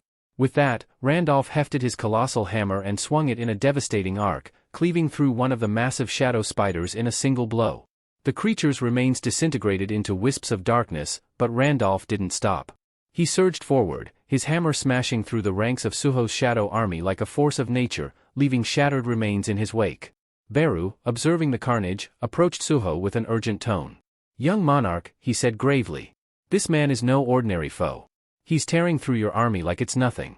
He's undeniably the strongest human here." Suho's jaw clenched as his mind raced. Turning to Gray, his voice took on a commanding edge. "It's time. We'll use the bonding skill." Before they could proceed, Essel stepped forward, her eyes blazing with determination. "No," she interrupted firmly. "Let me bond with you this time." Both Suho and Gray turned to her in surprise. Gray's expression darkened, clearly displeased, but Essel pressed on. "During training, I found a way to enhance the bonding rate. I can make a real difference." Gray bristled, his fists clenching as he looked to Suho. Suho hesitated, doubt flickering across his face as he glanced between Essel and Gray. The weight of the decision bore down on him. Time was slipping away, and Randolph was still cutting through his forces like a scythe through grass. Finally, Suho exhaled, his gaze steadying as he made his choice. The battle's outcome now hinged on their next move. "We haven't tested it in combat, Essel," Suho said firmly, his tone laced with hesitation. "This is a dangerous gamble." Essel's expression faltered for a moment, but her resolve remained unshaken. Her voice softened as she murmured, "I just want to stand beside you, young monarch." Before Suho could respond, the ground trembled violently, and an ominous rumble filled the air. From the shadowy recesses of the dungeon, mummified figures emerged, their hollow, glowing eyes casting an eerie light. They shuffled forward in unnerving unison, their decayed forms radiating malice. Xing, nearby, struck one of the advancing mummies with a powerful swing of his blade. "Are these things drawn to the noise of our battle?" he shouted over the chaos. Essel turned to Suho, her voice sharp with urgency. "Young monarch. The other exit is blocked, too. We're surrounded on all sides." Across the battlefield, Randolph observed the approaching mummies with a calculating look. His lips twisted into a smirk as he muttered under his breath. So, this is what the prophecy meant. The one born of death, who shattered the seal, raising the dead within the grave. His gaze shifted back to Suho, and a glint of grim understanding flickered in his eyes. "It's him," he whispered, the weight of his realization palpable. Straightening, Randolph barked an order to his guild. "Forget the other hunters. Scavenger Guild, head straight for the boss room." Xing, still locked in battle, caught sight of the Scavenger Guild forcing their way through the swarm. His eyes narrowed, and he shouted toward Suho. "They're heading for the boss room. They're trying to steal the dungeon from under us." Suho's jaw tightened as he processed the situation, his gaze darting between the mummies and the retreating Scavenger Guild. "We can't let that happen," he said, his voice steady and determined. Turning to Gray, he said with finality, "It's time. We'll use the bonding skill." He shifted his attention to Essel, his expression softening as he gave her a firm, reassuring nod. "Let's end this together." With a shared look of resolve, Suho, Gray, and Essel surged forward. The weight of the dungeon, and their survival, rested on their next move. As Suho prepared to activate the bonding skill, the dungeon seemed to resist their advance. A massive, decaying mummy lunged at him, its gnarled claws reaching out with deadly intent. Without hesitation, Suho channeled his newfound resolve into action, his every step filled with purpose. Suho sidestepped with precision and agility, his movements a blur as he unleashed a devastating flurry of attacks. His strikes were so swift and powerful that the mummies disintegrated almost instantly, collapsing into heaps of dust before they could react. Standing amidst the remnants of his foes, Suho's eyes glinted with a fierce resolve. He scanned the battlefield, prepared to face whatever came next. Xing watched the display, his expression a mixture of awe and bewilderment. His jaw tightened as he muttered under his breath, "Not only can he summon an army, but he can merge with his creatures, too? And he's still not showing us his full power." Suspicion mingled with admiration as his gaze followed Suho's every move. "Who are you really, Suho? What secrets are you hiding?" At the edge of the fray, Essel stood silently, her heart heavy. She had once again been left behind, unable to fight at Suho's side. Her shoulders slumped as she exhaled a wistful sigh. "One day, young monarch," she murmured softly. "One day, I'll prove myself worthy to stand beside you." Suho's gaze flickered briefly in her direction, his expression softening for a fleeting moment. But as the urgency of the situation pressed upon him, his demeanor hardened once more. "No more wasting time," he declared, his voice firm and commanding. "Let's finish this and catch up to them." Meanwhile, in the labyrinthine corridors deeper within the dungeon, the Scavenger Guild advanced with ruthless efficiency. They tore through the mummies that blocked their path, each hunter driven by Randolph's relentless determination. At the head of the group, Randolph's thoughts kept circling back to Suho. Something about the young hunter didn't sit right with him, a mystery that gnawed at the edges of his mind. "That kid," Randolph mused, his fists clenching as he strode forward. "He's not just another hunter. There's something different about him. And when we've claimed this dungeon, I'll see for myself what he's really made of." Finally, the guild arrived at a massive, ancient door. Its surface was engraved with warped symbols that seemed to pulse faintly, as if alive with a sinister energy. The hunters paused, exchanging uneasy glances. Randolph raised his hand, signaling for them to proceed. The door groaned as it slowly swung open, the sound of grinding chains reverberating ominously through the chamber. As the dust settled, a chilling sight emerged. At the far end of the room stood a colossal figure, its monstrous form bound tightly to the walls by thick, enchanted chains. The creature's presence was overwhelming, its sheer size and aura radiating danger even in its dormant state. Randolph froze, his breath catching as his eyes narrowed in disbelief. "Chained," he muttered, his voice barely audible. "Why would a dungeon boss be restrained like this? What are we dealing with?" The other hunters murmured amongst themselves, their confidence waning in the face of the mysterious entity. Some speculated that the creature was merely asleep, while others questioned whether this was truly the dungeon's final challenge. The oppressive atmosphere grew heavier, the dark symbols on the walls seeming to pulse in rhythm with the creature's slow, deliberate breaths. Randolph stepped forward, his jaw set in determination. "Whatever it is, we'll face it. Prepare yourselves," he commanded, though a flicker of doubt lingered in his mind. Randolph's mind raced, recalling the prophecy his guild had uncovered, the being born of death, who shatters the seal, will rise. A chill ran down his spine as the monstrous figure before him began to stir. Its massive form twitched, and guttural, ancient words spilled from its mouth, each syllable carrying an ominous weight. The eerie chanting reverberated off the dungeon walls, growing louder with each passing moment. The chains binding the creature trembled violently, rattling as though struggling to contain the immense force within. Then, with a deafening crack, the restraints snapped, shattering like brittle glass. The dungeon boss rose to its full, terrifying height, its eyes glowing with a menacing light. It let out a bone-rattling roar that seemed to shake the very foundation of the dungeon, paralyzing some hunters with fear. Randolph turned sharply to his team, his voice cutting through the chaos. "This is it. No holding back, fight with everything you've got." The creature wasted no time. Swinging its broken chains like weapons, it tore through the hunters with devastating precision. Each swing sent shockwaves rippling through the air, slamming guild members into the stone walls and floor. Blood and dust filled the room as even the strongest tanks, who prided themselves on their impenetrable defenses, crumpled like paper under its relentless assault. Randolph's teeth clenched as he watched the carnage unfold. His guild's finest fighters, those he had believed to be unbeatable, lay broken and defeated. The dungeon boss fixed its glowing eyes on him, its monstrous gaze unyielding and predatory. Slowly, it began to approach, its enormous feet pounding against the stone floor. The flickering dungeon lights cast long, grotesque shadows that seemed to mock the remaining hunters. The creature stopped just in front of Randolph, towering over him. It spread its massive arms wide, as though daring him to attack, a mocking gesture that sent a surge of anger through Randolph's chest. "You're mocking me?" Randolph growled, his pride stinging. His grip tightened on his hammer. "I'll make you regret it." With a roar of his own, he activated his ultimate skill. Giant's armor, a green, pulsating aura enveloped him, his body surging with newfound power. Muscles bulged, and his size increased, radiating strength and confidence. Randolph charged forward, his hammer raised high, each step echoing with determination. Channeling every ounce of his energy, he swung the hammer with all his might, aiming for the creature's chest. The impact shook the dungeon, the shockwave reverberating through the chamber. But the monster didn't move. It stood like a mountain, unmoved and unyielding. The force that had toppled many before it had no effect here. Randolph's heart sank as realization struck. "Impossible," he muttered under his breath. Sweat dripped down his brow, and his breathing grew heavy. He had poured everything into that attack, only to be met with utter futility. The dungeon boss let out a low, guttural laugh, its voice dripping with cruel amusement. Its glowing eyes narrowed, and a massive fist began to crackle with dark, otherworldly energy. Randolph froze, terror washing over him as the creature raised its fist. "Master, forgive me," he whispered, his voice barely audible. "I should have waited. But it was too late." The monster's fist descended, and Randolph's world plunged into darkness. The creature's massive fist descended with devastating power, slamming Randolph's body into the far wall with an earth-shattering impact. The sound of the collision reverberated through the chamber as his broken form crumpled to the floor, half of his body mangled beyond recognition.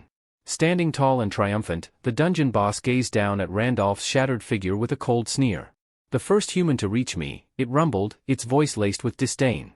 "And he barely lasted a heartbeat. How pitiful." With a malicious grin, the creature turned its attention to the chamber entrance. Its glowing eyes gleamed with anticipation as it muttered, "But there are more intruders in these depths, aren't there? Let's see if they provide better entertainment." Meanwhile, elsewhere in the dungeon, Suho was locked in a relentless battle. His fists and feet struck with incredible speed and precision, each blow shattering mummy monsters into heaps of dust. The battlefield was chaos, but Suho moved through it like a storm, a blur of calculated fury. Yet no matter how many he defeated, more kept rising from the darkness.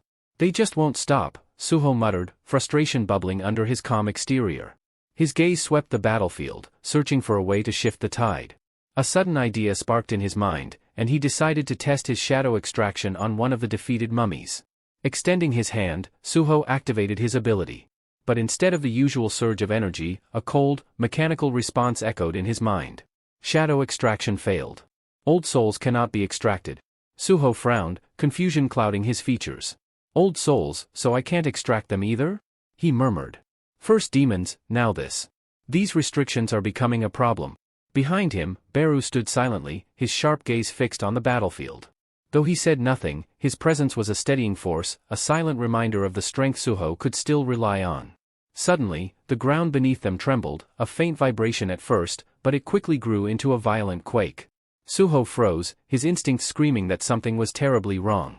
The earth beneath their feet began to crack and split, jagged lines snaking outward as the dungeon itself seemed to rebel. Without warning, the ground gave way entirely, collapsing into a yawning chasm. Suho and the scattered members of the Azura Guild fell, their shouts of alarm blending with the thunderous sound of crumbling stone. Amidst the chaos, the ground erupted with a deafening roar. A massive centipede-like creature emerged, its segmented body glistening with a metallic sheen. Towering above them, its countless legs writhed in an unsettling rhythm, each movement radiating predatory intent. The centipede's glowing eyes locked onto Suho and the hunters, its gaze dripping with malice. It let out a piercing screech that reverberated through the cavern, sending a shiver down their spines. The remaining hunters exchanged uneasy glances, the reality of their predicament sinking in. As if the endless waves of mummies weren't enough, now they faced this towering nightmare. Without warning, the massive centipede lunged forward with terrifying speed, its grotesque, segmented body moving far faster than seemed possible for its size. Hunters scattered in desperation, some narrowly diving out of its path, while others were caught in its charge, sent flying like ragdolls by the sheer force of its momentum. Screams and the sound of shattering bones echoed across the battlefield, amplifying the chaos. Amidst the pandemonium, Essel's sharp eyes locked onto the creature's movements. Seizing an opening, she sprang forward with precision, her spear aimed at the centipede's armored flank. The weapon struck true, but instead of penetrating, the blade glanced off the monster's hardened exoskeleton, leaving no more than a faint scratch. Frustration flashed across her face as she withdrew, shouting, "Its armor is too strong. My attacks can't get through." Her voice rang out over the cacophony, carrying both determination and a tinge of worry. Nearby, Xing battled furiously against the relentless tide of mummies, but his attention darted toward Suho. His expression was grim as he called out, "This is spiraling out of control. We're already overrun, and the Scavenger Guild has seized the upper hand in the dungeon. It's only getting worse." Ducking under a swipe from the centipede's mandibles, Suho nodded, his face set in a grave expression. "You're right. We might need to pull back." But inside, his thoughts churned. The urgent quest to resolve the dimensional crack still loomed over him. Could he trust the Scavenger Guild to deal with the root cause, let alone complete the mission? A knot of doubt tightened in his chest. Is retreating really the answer? Before he could decide, a suffocating aura swept across the battlefield, halting him mid-thought. The air grew heavy, and the scattered dust seemed to thicken, heralding something far more ominous. From the direction of the Scavenger Guild's path, a towering figure emerged through the haze, its presence commanding instant, dreadful attention. The creature radiated an oppressive energy so dark and malevolent that every hunter froze in place, their instincts screaming at them to flee. Xing's face turned pale as he stared in horror at the advancing figure. He swallowed hard, his voice trembling. "The boss, it's coming from where the Scavenger Guild went." Suho's gaze locked onto the approaching monster, his mind racing even as his body instinctively tensed.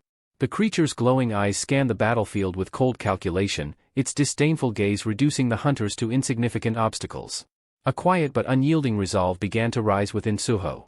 Every fiber of his being told him to retreat, that this foe was beyond anything he had faced before. Yet the looming presence of the boss monster stirred something deeper, an unrelenting will to stand his ground. The battlefield, already nightmarish, had transformed into something far worse. Suho's inner voice whispered of the monster's overwhelming danger, but he pushed the fear aside, clenching his fists. Retreat was no longer an option. The oppressive dread that weighed on Suho grew heavier, an unrelenting pressure that seemed to intensify with every heartbeat. Is this because of my heightened sense stat? He wondered, his gaze fixed on the entity before him. Above the monster, glowing in a sinister red that pulsed with an aura of calamity, was a name that sent chills through his core, Amit, the prisoner of the tomb. This wasn't just a boss, it was a harbinger of destruction, a creature born of pure malice. The darkness surrounding Amit wasn't merely an aura, it seemed alive, a shadow given form. It shifted and writhed, a palpable manifestation of the monster's immense power. With an air of unchallenged authority, Amit's glowing eyes swept across the battlefield, focusing briefly on the mummies that had been relentless moments before. His voice, deep and resonant, carried a command that sent ripples of unease through the air. "Disappear." The single word echoed like a decree, and the mummies immediately faltered. Their previously unyielding aggression melted into terror as they scurried away, their retreat a testament to their overwhelming fear of Amit. Essel, standing amid the chaos, felt her breath hitch. Her fingers tightened around her spear as she whispered, Did that thing just speak? And the mummies obeyed it?" Before anyone could respond, Amit's massive form descended, landing near Essel with an impact that cracked the earth beneath his feet. His shadow engulfed her, and despite her battle-hardened composure, a cold sweat formed on her brow. Suho, noticing the sudden proximity, shouted for her to fall back, his voice edged with urgency. But Amit's glowing eyes bore into Essel, and for a moment, she couldn't move. Then, to her astonishment, the monster spoke, not in a tongue meant for humans but in the guttural, ancient language of monsters. "You understand my words?" His tone carried more curiosity than hostility, which only deepened her unease. Gripping her spear tightly, Essel forced herself to answer, her voice steady despite the tension in her body. "Yes. I am of the demon race." A low, chilling laugh rumbled from Amit, a sound that resonated with a mix of amusement and menace. "How long it has been," he mused, "since I've encountered a creature capable of understanding me. Day after day, I've been surrounded by mindless dead things and insignificant insects crawling through the desert." For a fleeting moment, Essel's fear gave way to cautious hope. Maybe he isn't as hostile as he seems, she thought. But her optimism was short-lived.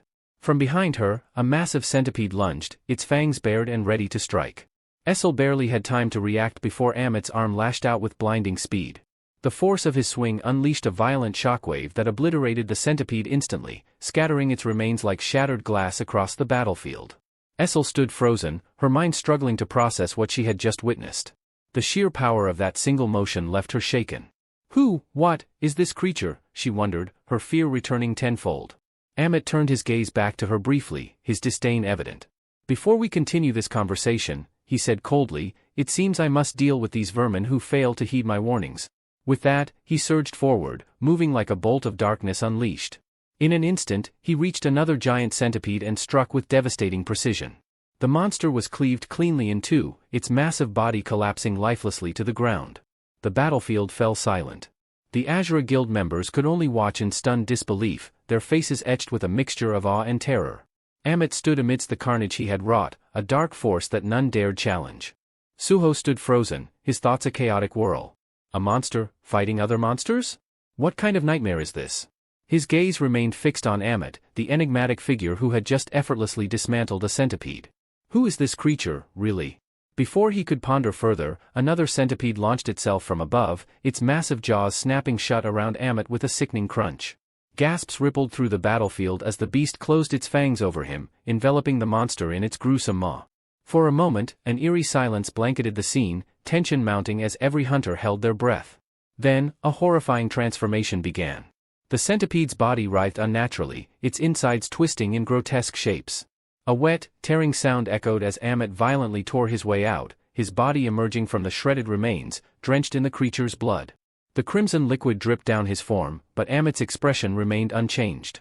With a casual motion, he wiped his face, muttering with disdain, "I despise insects." The battlefield stilled, an oppressive silence descending as the guild members stared at Amit in a mix of awe and dread. He stood amidst the carnage, a walking embodiment of death, his presence suffocating. Xing's face was pale, his voice trembling as he spoke, almost to himself. A monster, capable of slaughtering other monsters so effortlessly? What kind of being is this Amit? And why is he here? His gaze darted to the shattered remnants of the centipedes, his hands trembling. This dungeon was supposed to be a standard investigation. But this is something far beyond our understanding. Amit turned his gaze toward Xing, his eyes narrowing as he observed the human's incomprehension. A faint spark of malice lit his features, and he growled in a deep, guttural tone, "Another who cannot understand me. How tiresome." Without warning, Amit surged forward, his movements faster than the eye could follow. His voice carried a cold decree, "Then you must die." Xing barely had time to react, crossing his blades in a desperate attempt to block the incoming attack. The sheer force of Amit's charge made the air vibrate. Essel's voice rang out in desperation, a sharp plea cutting through the tension. "Amit, stop. Don't attack him." But Amit's strike was relentless, his fist descending with lethal precision. Just as the blow was about to connect, a blur of motion interrupted him. Suho threw himself into the fray, his fist landing squarely against Amit's side in a defiant punch. "Attacking us because we can't communicate?" Suho shouted, his voice filled with frustration and intensity. "What kind of twisted values do you hold?" Amit paused, the force of Suho's attack barely registering on his imposing frame. His expression shifted, a flicker of intrigue crossing his features. He tilted his head, scrutinizing Suho with newfound interest. "A human who speaks of values," he mused, his voice dripping with disdain. Without warning, Amit retaliated, his punch delivered with brutal force. The room shook as the impact sent shockwaves rippling through the ground, the sheer power of his strike a testament to the nightmare that he was. A violent burst of debris erupted from the site of impact, scattering shards of stone and dust across the dungeon. Guild members scrambled to shield themselves from the chaotic onslaught, their footing precarious in the shaking terrain. Suho, however, bore the brunt of the blow, his body hurtling through the air before slamming into the dungeon wall with a resounding crack. The force of the collision sent ripples through the chamber, silencing the clamor of battle for a fleeting moment. Essel's heart clenched as she saw Suho's crumpled form against the wall. Her expression twisted in a mixture of fury and desperation as she cried out, "Young monarch." Her voice rang clear and defiant, cutting through the thick air as her sharp gaze snapped to Amit. With venom in her tone, she spat, "You fiend! How dare you strike down the young monarch?" Amit responded with a low, mocking laugh, a sound that sent chills down the spines of all who heard it. His laughter resonated like a sinister melody, his expression one of bemused disdain. "That human?" he said, tilting his head as though pondering a trivial matter. "He's your ally, then?" The edges of his tone softened slightly, though the menace in his words remained palpable. "Consider this mercy," Amit said, a sinister smirk creeping across his face. "I'll spare you for now. If you truly hail from the demon race, you may hold knowledge that intrigues me." Amit's gaze bore down on Essel with an intensity that seemed to pin her in place. His next question, calm yet razor-sharp, carried a weight that froze the very air. "Tell me," he demanded, "is the war between the other monarchs and the Shadow Monarch over? And if so, who emerged victorious?" Essel's face remained firm, though beads of sweat began to trickle down her temple. Her mind raced, grappling with the implications of Amit's words. How does this creature know about the war between the monarchs? Who, or what, is he? Around them, the battlefield was strewn with the fallen. Suho and Gray lay crumpled near the dungeon wall, their forms battered and broken. The strain of their battle had pushed their bonding skill to its limit, leaving Gray unconscious and Suho barely clinging to life. Beru knelt beside them, his usually composed face tinged with uncharacteristic concern. He placed a steadying hand on Suho's shoulder, his voice a low murmur as he urged him to wake. The dungeon seemed to hold its breath as tension stretched across the space. Hunters and monsters alike had ceased their movements, caught in the heavy stillness that Amit's presence commanded. Amit's gaze returned to Essel, his expression hardening, his voice as cold and unyielding as steel. "So, you refuse to answer," he said, his tone dripping with disdain. "It seems that whether it's a mindless beast incapable of thought or a demon who chooses silence, you're all the same to me." With that, he lifted his foot high into the air, his actions a terrifying promise of devastation. The oppressive weight of his curiosity and wrath loomed over the battlefield, threatening to shatter the fragile standstill at any moment. "You all must die."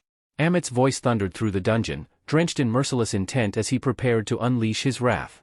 His looming figure radiated a dark energy that promised annihilation.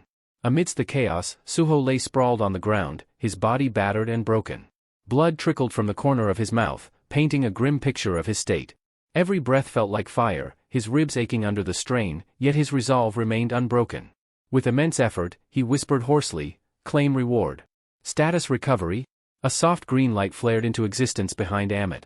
The gentle glow enveloped Suho, mending his wounds and washing away the pain that had racked his body moments ago. Renewed strength coursed through him as he slowly pushed himself to his feet, one hand gripping his shoulder for balance. He exhaled, a faint smirk playing on his lips. "Good thing I saved my daily quest rewards," he muttered under his breath, a flicker of relief in his voice. His eyes locked onto Amit, and his expression hardened, his renewed vitality giving him courage. "If you're asking about the Great War of the Monarchs," Suho began, his voice steady and resolute, "then let me tell you, every last one of them fell at the hands of the Shadow Monarch." Essel's voice broke through the tension, a sharp cry of alarm. "Young monarch!" she shouted, her tone laced with worry. Amit's glowing eyes narrowed, a spark of surprise flashing across his face. He took a step forward, his towering form exuding menace and curiosity in equal measure. "Is that so?" he asked, his tone a blend of disbelief and fascination. "Are you saying that while I languished in this accursed prison, the war of the monarchs came to an end?" Suho nodded firmly, his gaze unwavering despite the monstrous aura emanating from Amit. "That's the truth," he replied, though his mind was racing. "This creature knows about the monarchs' war. Could he have ties to one of them?" The realization struck like a bolt of lightning. Suho's jaw tightened. "He's powerful, at least S-rank, maybe even stronger. If I provoke him, it could mean my death." Amit's eyes glimmered dangerously as he stepped closer, the distance between him and Suho closing rapidly. His voice dropped to a menacing growl. "So, the Shadow Monarch triumphed in the end," he said, his words laced with malice. "That means he killed them all, even Tarnak, the monarch of the Iron Body." A sinister red aura began to seep from Amit, spreading like an oppressive fog and filling the dungeon with a suffocating presence. His immense shadow seemed to stretch endlessly, engulfing Suho as he loomed over him. Amit's voice grew colder, each word cutting like a blade. "Are you certain?" he demanded, his eyes burning with an intensity that threatened to pierce through Suho's very soul. Are you truly telling me the truth? Did the Shadow Monarch truly kill Tarnak, the monarch of the iron body? Suho's gaze locked onto the hulking figure before him, unease creeping into his thoughts. The monarch of the iron body, he mused, his fists tightening as if bracing for what was to come. Could this creature have some connection to him? Another being of iron flesh? The notion sent chills down his spine, but a far graver concern loomed in his mind. If Amit finds out who my father really was. Suho clenched his jaw. The devastation he might unleash would be catastrophic. Amit, however, seemed to have no patience for Suho's internal struggle. Before Suho could piece his thoughts together, the monstrous entity moved. Without warning, Amit's massive foot came crashing down, descending with the force of a meteor. Young monarch, look out! Essel's voice rang out, shrill with panic. The impact was earth-shattering, sending tremors across the dungeon. The ground beneath Amit splintered like glass, and cracks raced up the dungeon walls. Dust and debris filled the air as Suho narrowly evaded the attack, flipping backward just in time. His heart pounded furiously in his chest as he landed, steadying himself with a sharp exhale. What the hell, man? Suho shouted, his voice laced with frustration. I thought we were talking. Amit's glowing eyes narrowed in irritation, his voice a deep rumble like stones grinding together. You're taking too long, he snapped, his tone cutting. Only liars hesitate. His towering form loomed closer, and the threat in his voice was unmistakable. Speak the truth now, or I'll crush you where you stand. Suho swallowed hard, the weight of the moment pressing down on him. He's not bluffing, he thought grimly. One wrong move, one word too slow, and I'll be dead. Amit's voice boomed again, colder than before. Answer me. Did Tarnak, the monarch of the iron body, fall to the Shadow Monarch or not? This time, Suho didn't falter. Yes, he said firmly, his voice steady despite the tension. The Shadow Monarch killed every one of the monarchs. Suho's fists tightened as he braced himself for Amit's reaction. Would he explode in rage at the confirmation of Tarnak's demise? The thought made Suho's pulse quicken, but what followed caught him entirely off guard. Amit's face twisted into something unexpected, a grin. His lips curled upward, and then, with a sudden, booming laugh, he threw his head back. The sound of his mirth reverberated off the dungeon walls, deep and thunderous. Suho stared in disbelief as Amit's laughter echoed, his massive form shaking with amusement. So that's it, Amit said between bouts of laughter, his voice tinged with something almost resembling relief. That's why he never returned for me. Amit spread his arms wide, his towering figure casting a massive shadow across the room. His laughter subsided into a dark chuckle, his grin still plastered across his face. So the great Tarnak, the mighty monarch of the iron body, actually met his end. He really did bite the dust, huh? The sight of Amit reveling in the news left Suho speechless, the tension in the room replaced with a chilling sense of unease. I suppose I owe the Shadow Monarch a toast, Amit mused, his booming voice laced with unexpected amusement. Perhaps even a banquet in his honor. Suho's mind reeled at the bizarre reaction, his thoughts racing to comprehend what he had just heard. Finally, mustering the courage to voice his confusion, he asked, Wait, weren't you a kin of the Iron Monarch? The laughter that had echoed moments before disappeared as if sliced away by an invisible blade. Amit's expression darkened instantly, his eyes narrowing with venomous intensity. Kin, he hissed, his tone dripping with contempt. Don't you dare accuse me of such filth. His massive hands clenched, crackling energy sparking violently around them, growing denser with every breath. His kin, he repeated, his voice rising to a thunderous growl. How dare you insult me with that blasphemy? The power coalescing around him surged in intensity, the very air trembling under its weight. You've gone too far, he snarled, the malevolent glow of his energy reflecting in his eyes. And now, you will die for it? Before Suho could react, Amit lunged forward, his massive fist aimed directly at him. The strike carried an overwhelming force that left no room for escape. Suho crossed his arms in a desperate defensive stance, fully aware that it might not be enough. But just as the attack was about to connect, something extraordinary occurred. From the shadows and cracks of the dungeon, chains, thick, radiant, and pulsating with an otherworldly light, shot forth in every direction. They moved with impossible speed, coiling around Amit like vipers striking their prey. The force of the chain stopped Amit's attack mere inches from Suho's face. His fist hung frozen midair as the bindings tightened with an unyielding grip, pulling him backward and halting his assault entirely. Suho stumbled back, his breath caught in his throat as he watched in disbelief.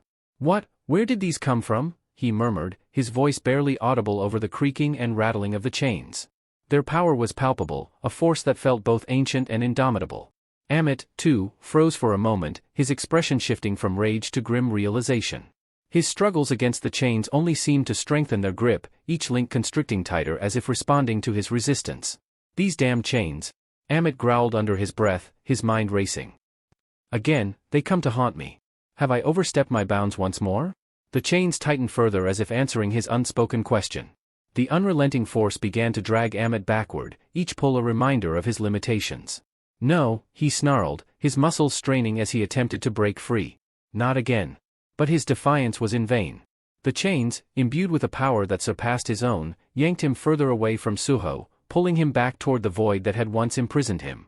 The room echoed with the sound of grinding metal as the chains clanged and groaned, their purpose clear and their will unyielding. Amit stumbled, his enormous frame struggling against the merciless bindings. Each step backward felt like an eternity, his roars of frustration filling the air. Yet the chains did not falter, dragging him inexorably back toward the domain he had dared to leave behind. With a deafening roar, Amit cursed the chains that bound him, the memory of Tarnak, and the enigmatic caster who had sentenced him to this unending torment. His struggles were futile as the relentless chains pulled him back. Shadows surged around his form, enveloping him entirely until his massive figure disappeared, leaving only a swirling cloud of dust in his wake. Suho stood rooted to the spot, his breath shallow, his expression frozen in utter disbelief. His wide eyes and slackened jaw betrayed his struggle to comprehend what had just unfolded before him. What were those chains, he wondered, his mind racing. Where did they come from, and why did they suddenly drag that monster away? Essel hurried to his side, her face pale with worry. "Young monarch, are you all right?" she asked, her voice quivering with concern. Suho gave a brief nod, masking the confusion brewing within. "Yes, I'm fine," he replied tersely, though his thoughts screamed otherwise. "I have no idea what just happened, but for now, I'm just relieved Amit is gone." Taking a steadying breath, Suho surveyed the ravaged dungeon. His gaze lingered on the crumbled walls and battered bodies. "We need to tread carefully now that we know of that creature's existence," he said grimly. "Let's focus on getting Grey and the injured Azura Guild members the help they need." But just as he finished speaking, his expression shifted. His eyes widened, and his lips parted slightly in disbelief. The system's interface suddenly glitched, the urgent quest text flickering erratically, distorting in a way Suho had never seen before. "What's happening?" Suho thought, alarmed. Noticing his unsettled demeanor, Essel moved closer, her worry deepening. "Young monarch, what's wrong?" Without taking his eyes off the screen, Suho pointed toward the flickering interface, frustration tightening his features. "The emergency quest," it changed on its own. He read the new prompt aloud, his voice tinged with disbelief. "Free the heir of the iron body, Amit, from the pyramid." The words reverberated in his mind like a tolling bell. Amit is the heir of the iron body? Is this real? The scene shifted abruptly to a dim chamber suffused with an eerie glow. Scattered across the cold stone floor were the mangled remains of scavenger guild members and the carcasses of slain beasts, their blood pooling and staining the ground. The air was heavy with the acrid stench of death, making every breath a challenge. As Suho and Essel entered, their eyes were drawn to the carnage. Suho's expression hardened, understanding the grim reality before him. These were scavenger guild members. Amit must have slaughtered them without mercy. His gaze then fell upon the center of the chamber, where a massive figure loomed, bound tightly by a web of luminous chains. The chains pulsed faintly, their glow casting long, twisted shadows across the room. Amit's piercing gaze met Suho's, filled with a mixture of disdain and intrigue. The chains binding him creaked as he shifted slightly, his voice dripping with dark amusement. "I can't believe you've come looking for me," Amit growled, his tone laced with a sinister edge. "You've got guts, human. I wonder if they'll be your undoing." Suho stepped forward, his face calm and unreadable. "I came to finish what we started. Our conversation was cut short before," he said, his tone steady but laced with curiosity. Amit scoffed, his laughter low and menacing, echoing off the chamber walls like distant thunder. "Conversation," he said mockingly. "The only lesson Tarnak ever taught me was how to kill. If you've got grievances, go scream at his grave." Listening to the beast's sneering tone, Suho couldn't help but notice a strange innocence hidden in Amit's bluntness.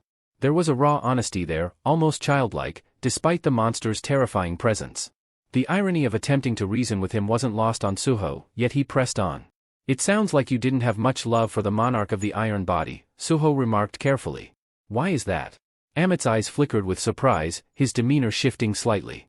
"You came all this way just to ask me that?" he asked, his voice tinged with both suspicion and intrigue.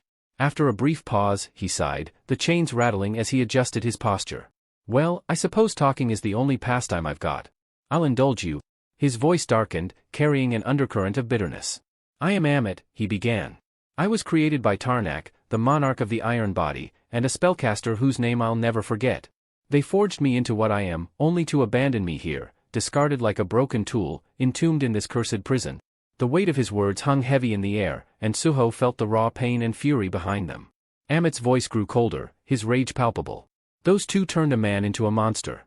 They locked me away, leaving me bound by these damned chains amidst a tomb of rotting corpses. Suho frowned, his mind racing as he tried to grasp the depth of Amit's suffering. Why haven't you broken the chains? He asked, hoping for a straightforward solution. Amit's glare sharpened, and he leaned forward, the chains pulling taut. These aren't ordinary chains, he growled. They're woven with powerful magic. No matter how many times I destroy them, they reform if I stray too far from this spot. I've spent centuries trying to break free, but they always return. His voice cracked with frustration, a tremor of helpless rage echoing in his words. I've been trapped here for longer than you can imagine, unable even to explore this accursed tomb. Tarnak and that wretched spellcaster condemned me to a life worse than death. I will never forgive them. Suho studied the chains carefully, noting their peculiar glow and the unnatural way they coiled around Amit. Something about them didn't add up. If they truly were unbreakable, why were they designed to reform only when Amit moved beyond a certain distance? There had to be a reason behind this enchantment. Turning to Amit, Suho asked, were these monsters already in the tomb when you were imprisoned? Amit's expression darkened further as he nodded. Yes. They've always been here, he confirmed, his voice dripping with bitterness. Suho glanced around the chamber, piecing together the puzzle. Essel, standing beside him, looked increasingly confused. So, you're not the dungeon's master? Suho pressed. Amit's confirmation sent a wave of realization through Suho. The spellcaster must have ensured the chains would hold Amit here for a purpose, he thought. There's more to this than just imprisonment. After a moment of contemplation, Suho took a bold step forward. If I manage to break these chains, he said, his voice steady, would you be willing to hear me out? Amit's eyes widened slightly, his surprise quickly replaced by suspicion and a flicker of hope. You're serious? He rumbled, his tone heavy with disbelief. Are you actually considering freeing me? The room seemed to grow quieter as Amit's voice dropped to a menacing pitch. If you can undo the spellcaster's work and release me, I swear on my rage, I'll grant whatever request you make. His piercing gaze locked onto Suho, searching for any hint of deceit. But tell me, Amit continued, his tone dark and foreboding. Do you truly have a way to break the magic that binds me? Amit's aura erupted like a storm, flooding the chamber with a suffocating, oppressive force that made the very walls tremble. The chains binding him groaned under the strain, rattling violently as if they, too, feared his wrath.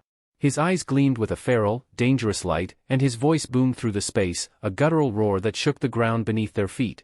If you're toying with me, he snarled, his words dripping with malice, if this is some sick joke, you'll regret it more than anything in your miserable life.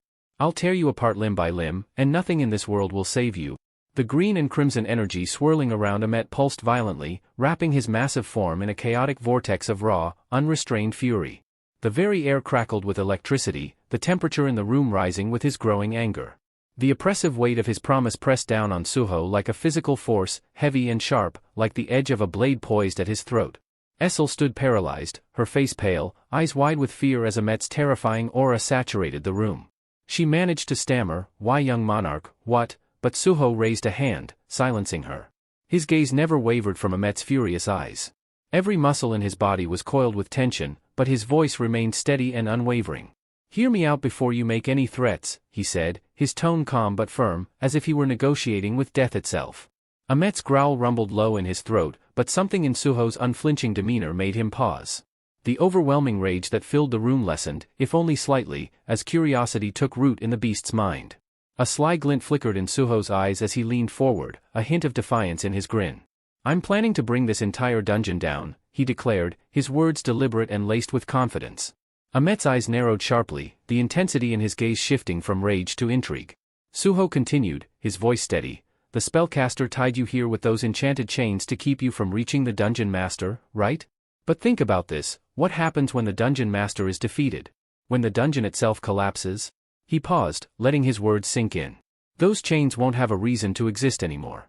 Their purpose will be gone, just like the dungeon itself." Amit's eyes darkened, processing Suho's logic with a thoughtful silence.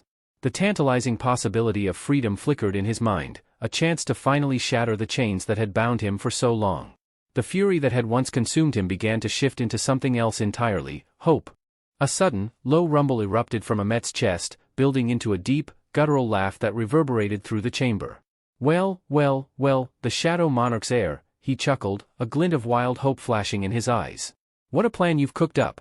Maybe, just maybe, this insane little scheme of yours could actually work.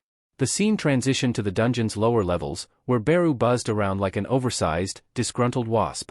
His wings fluttered furiously, and his face twisted into an exaggerated mask of sorrow. With a dramatic wail, he lamented, "Oh, young monarch, how could you abandon me here with this overgrown lizard?" His tiny form vibrated with frustration, his antennae drooping in exaggerated misery. Ahmet, growing increasingly annoyed by Beru's theatrics, let out a sharp snarl. "Enough with your whining, you miserable insect," he snapped. "You're like a gnat buzzing in my ear." Beru's eyes flared with indignation, his pride stung. His antennae stiffened, and his voice dropped to a venomous hiss. "Gnat? You dare call me a gnat? Do you wish to provoke the wrath of my original form?" Ahmet, utterly unimpressed, waved him off with a dismissive grunt. "Save your threats, pest. Who would have thought that kid was the Shadow Monarch's heir?"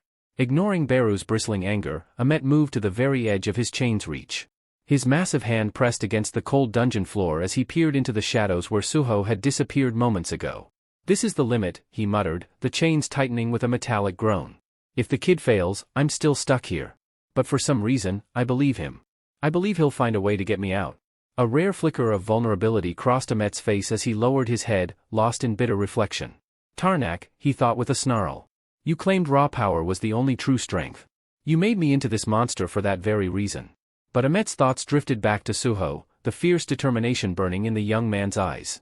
"There's strength beyond brute force," Ahmet admitted to himself. "If anyone can break these chains, it's that kid." Meanwhile, in another part of the dungeon, Suho's fist crashed into the jaw of a towering beast, the force of the blow sending shockwaves through the ground. The monster's head snapped back before it crumbled into dust under the sheer power of Suho's strike. Without missing a beat, he pivoted, delivering a final, devastating blow to the remaining creatures swarming him. The air was thick with dust and fading energy as the last of the monsters fell. Suho stood amidst the wreckage, his chest rising and falling with measured breaths. The battlefield around him was silent, the only sound the faint crackle of dissipating magic as he prepared for the next phase of his mission. Suho cast a glance at Essel, who had been battling fiercely at his side. Both were weary, their bodies marked by the toll of relentless fighting, yet their resolve remained unbroken. Their eyes met, exchanging a silent nod of determination, signaling their readiness for the final confrontation. Together, they moved forward, advancing towards the dungeon's core, where an ominous figure loomed on a throne constructed from the bones of countless fallen foes. A malevolent aura seeped from the seated figure, its presence suffocating the air around them. Suho's gaze sharpened, focusing on the crimson letters hovering above the throne, spelling out the name of the dungeon's warden, Shika. "Just one more," Suho murmured, his voice steady and low, reverberating through the eerie silence of the tomb. His muscles tensed, every nerve in his body coiled like a spring, ready to strike. Meanwhile, Ahmet wrestled with the enchanted chains that had bound him for what seemed like an eternity. Each metallic clink echoed through the chamber, a haunting symphony of his ceaseless struggle. Suho, observing the futility of Ahmet's efforts, conjured a shadow portal just within Ahmet's grasp. Hope flared in Ahmet's eyes as he lunged forward, but the cursed chains recoiled, dragging him back to his prison with ruthless force. Suho watched the scene unfold, his expression calm yet analytical. "As expected," he muttered, "these chains are more troublesome than I thought. Even the shadow portal can't circumvent their enchantment." Ahmet gritted his teeth, his massive hands gripping the chains with a force born from years of frustration. "The moment I even think about leaving, these damn things tighten their grip," he growled, his voice thick with bitterness. "It's like being trapped in a nightmare with no escape." Suho crossed his arms, studying the chains with a discerning eye. "A formidable spell indeed," he acknowledged. "But I needed to test the boundaries to understand the problem fully."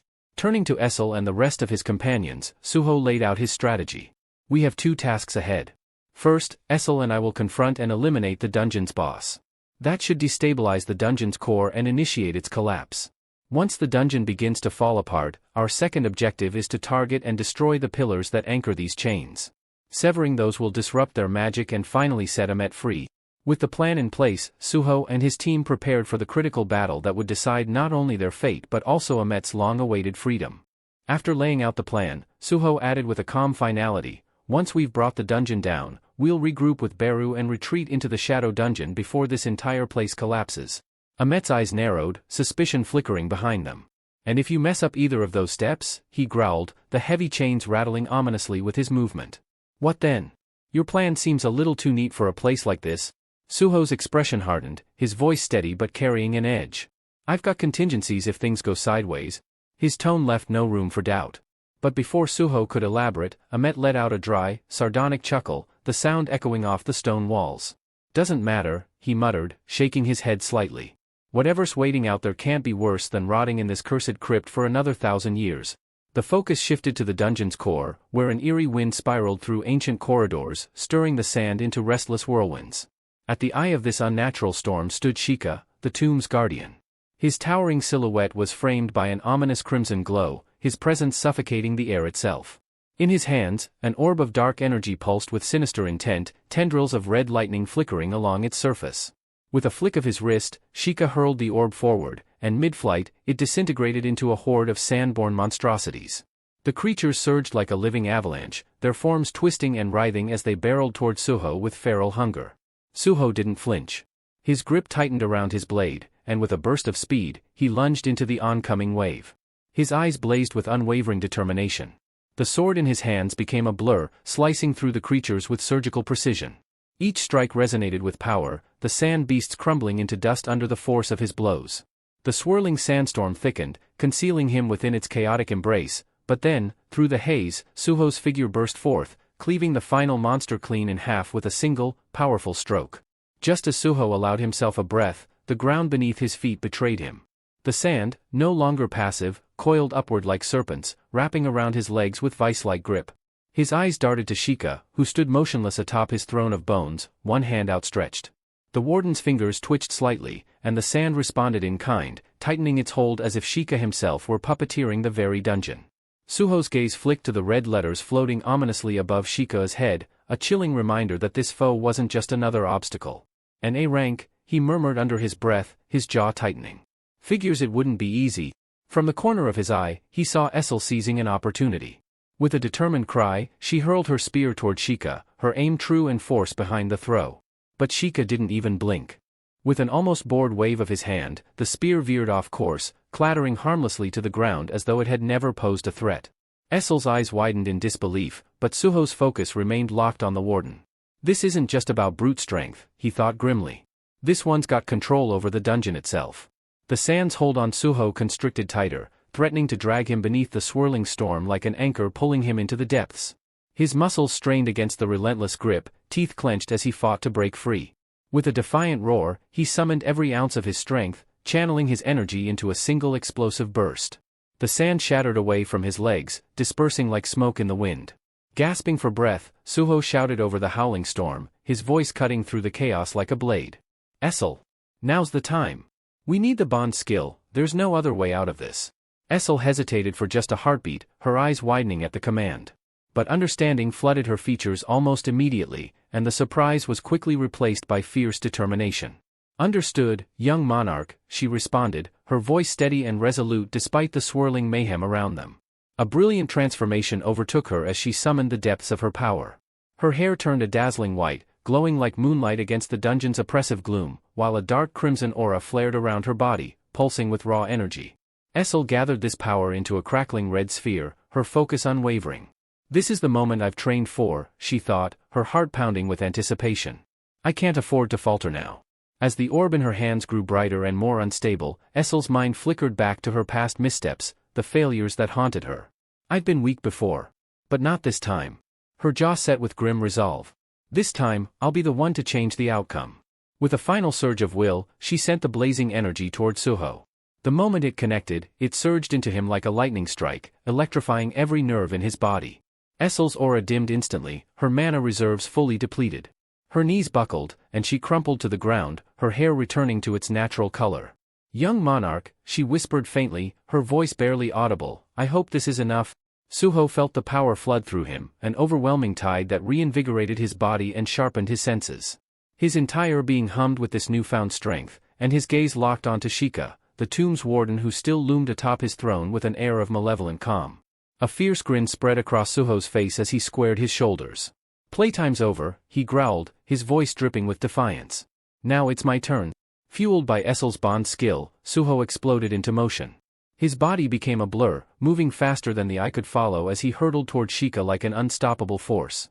The very walls of the dungeon trembled beneath his feet, the ground itself quaking in anticipation of their impending collision.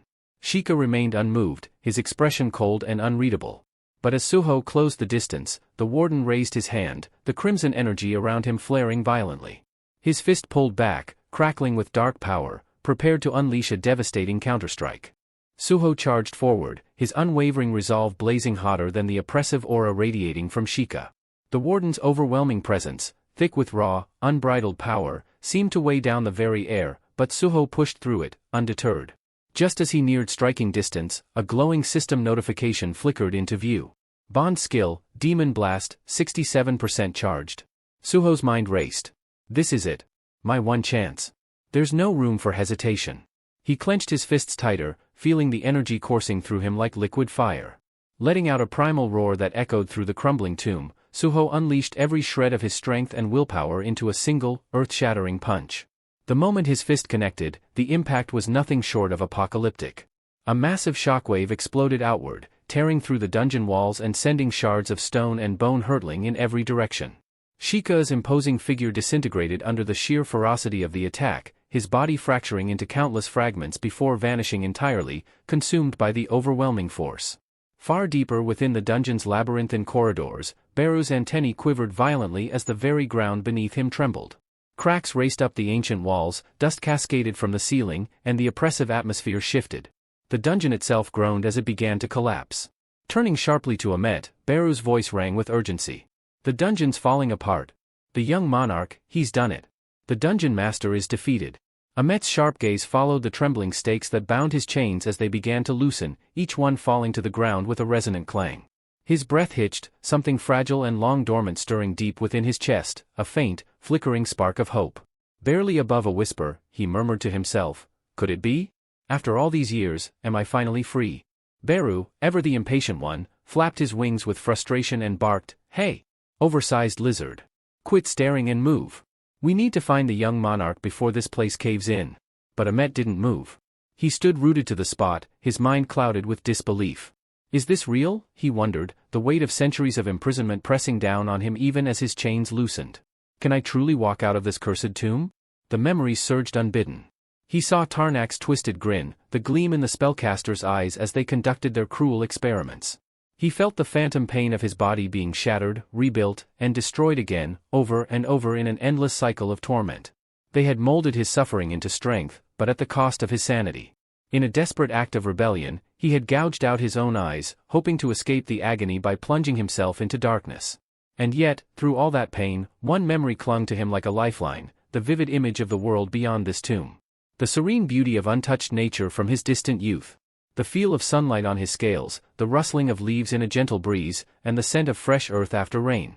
For centuries, he had clung to the hope of feeling that warmth again, of escaping this desolate prison. Now, as the dungeon crumbled around him, Amet felt that hope bloom once more. With a deep, shuddering breath, Amet summoned every ounce of courage and lifted his heavy foot, stepping across the invisible threshold that had imprisoned him for countless years. But the moment his clawed foot touched the ground beyond his confinement, the fragile hope that had kindled within him was snuffed out. From the shadows, a gleaming stake shot toward him like a bolt of lightning, its speed blinding. It tore through his side with brutal precision, embedding deep into his flesh. Amet staggered back, a guttural roar of agony erupting from his throat. Blood spurted from his mouth, staining his fangs crimson as his powerful frame shook from the unexpected assault. Beru's wings beat frantically as he cried out in alarm, his voice shrill with panic. Amet! What's happening? What is this? But Amet barely heard him. More stakes, sharp as razors and relentless as a storm, hurtled toward him in a deadly barrage. His furious roar echoed through the crumbling tomb, shaking the very walls. Tarnak! Spellcaster! You'd rather see me dead than let me taste freedom? I will never forgive you for this treachery. Just as another stake spiraled toward Amet's chest, Suho appeared, his body battered and bruised, but his spirit unbroken. Without hesitation, Suho launched himself into the fray. Acting on pure instinct, he spun midair and drove his foot into the incoming stake.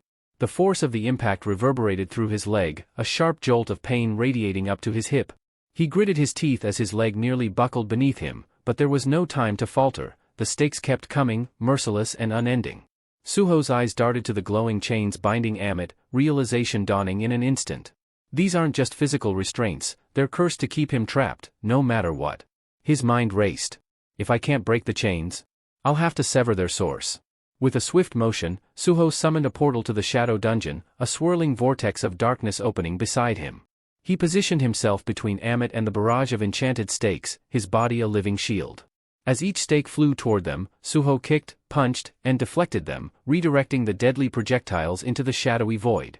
Each impact sent fresh waves of searing pain through his already fractured body, his bones groaning under the strain, but he pushed through it all. Amit, watching Suho's relentless efforts, felt a surge of disbelief flood his chest. His voice trembled, not from pain, but from sheer confusion. "Why?" he rasped, his eyes wide. "Why are you doing this? What could you possibly gain by shedding your blood for me?" Suho didn't answer. His face was slick with sweat, his muscles screaming in protest with every movement. But his resolve remained unshaken. He didn't need words, his actions spoke louder than any explanation could. Suddenly, one final stake tore through the air, its tip gleaming ominously as it zeroed in on Suho's heart. Suho, exhausted beyond measure, barely had the strength to react. But before the stake could pierce him, Amit surged forward with a roar that shook the walls. His massive fist crashed into the stake, sending it hurtling into the shadow portal with a deafening clang. Blood dripped freely from Amit's wounds, but his eyes burned with a newfound fire as he turned to Suho. His voice, though ragged, was steady. "I see it now," he said, his words heavy with understanding and gratitude. "Why Tarnak?" Amit growled, his voice thick with bitterness. "No, why did all the monarchs fall to the Shadow Monarch?" His eyes burned with a fierce clarity as he turned toward Suho. It wasn't just power. It was conviction. Suho's breath hitched. He hadn't anticipated such words, let alone from a being as formidable as Amit. The towering beast's respect, spoken aloud in the midst of chaos, struck deeper than any weapon could. In that moment, Suho realized Amit no longer saw him as a mere opponent but as an equal, a comrade bound by shared struggle. Amit's voice boomed through the crumbling dungeon, echoing off the cracked stone walls. It was a roar filled with defiance, but also with something more profound, purpose. "If all that stands between us and freedom are these cursed stakes, then let's end this nightmare together," sung Suho. Suho shook his head, his voice firm despite his exhaustion. "No, young monarch." Side by side, the two faced the incoming barrage of stakes, each gleaming like a shard of death sent to finish them off. Without a shred of hesitation, Amit swung his colossal fists, sending the enchanted stakes flying into the swirling maw of the shadow dungeon portal. Suho, though his body screamed in protest and his bones felt like they could shatter at any moment, mirrored Amit's determination. He delivered precise, desperate strikes, redirecting each deadly projectile with unwavering focus. Meanwhile, deep within the shadow dungeon, a faint stir broke the silence. Essel's eyelids fluttered open, her body weak, her limbs heavy, but her spirit still burning with determination. As her vision cleared, she was met with the familiar, unamused gaze of Beru, his antennae twitching slightly. "Took you long enough," Beru muttered, his tone as dry as ever. Essel jerked upright, her heart racing. "Beru, what happened? Where's Suho? Amit, are they okay?" Beru raised one of his claws to his lips, silencing her with a sharp motion. "Quiet. They're resting now. Don't disturb them." Confused but obedient, Essel followed Beru's gaze. Her breath caught in her throat, and her eyes welled with emotion. There, lying peacefully nearby, was Suho. His chest rose and fell with steady, rhythmic breaths, the tension in his face eased by hard-won victory. Beside him, Amit lay free of his chains, his massive form relaxed, a rare serenity softening his features. Essel couldn't hold back the tears that welled up in her eyes. Her voice trembled as she whispered, He actually did it. The young monarch, he saved Amit." Just as her words hung in the air, a series of soft chimes echoed through the dungeon. System notifications flickered into view above Suho's sleeping form. System notification. "Congratulations. You have successfully recruited Amit, heir of the Iron Body, as a companion. Urgent quest, Dimensional Crack, completed. You have leveled up. Quest rewards acquired. Would you like to view them now?" Elsewhere, in a dimly lit office adorned with minimalist decor, a man in a sharp black suit delicately sipped his tea. The faint glow from his tablet illuminated his face as he studied a digital profile, his piercing eyes locked on the image of Sung Jin-woo. A complex mix of admiration and unease flickered across his expression. "Something shifted after Hunter Sung Jin-woo vanished," he murmured, his voice low and contemplative. "The Hunter gates started appearing again, but the memories he left behind allowed me to establish the Hunter Association quickly and avoid another catastrophe like the Great Cataclysm. Setting the tablet aside, he leaned back in his leather chair, letting out a slow, deliberate breath. His thoughts drifted to recent developments, his brow furrowing. But Stardust? That wasn't part of the previous timeline? His fingers drummed against the armrest, the name lingering in the air. And its distribution by Li Min, Sung of the Grim Reaper Guild. It doesn't add up. Especially with their guild master's absence. Is he acting on his own? Before he could dive deeper into this puzzle, his phone vibrated aggressively on the desk, shattering his focus. His eyes narrowed as he glanced at the caller ID. Incoming call, Mr. Jinho.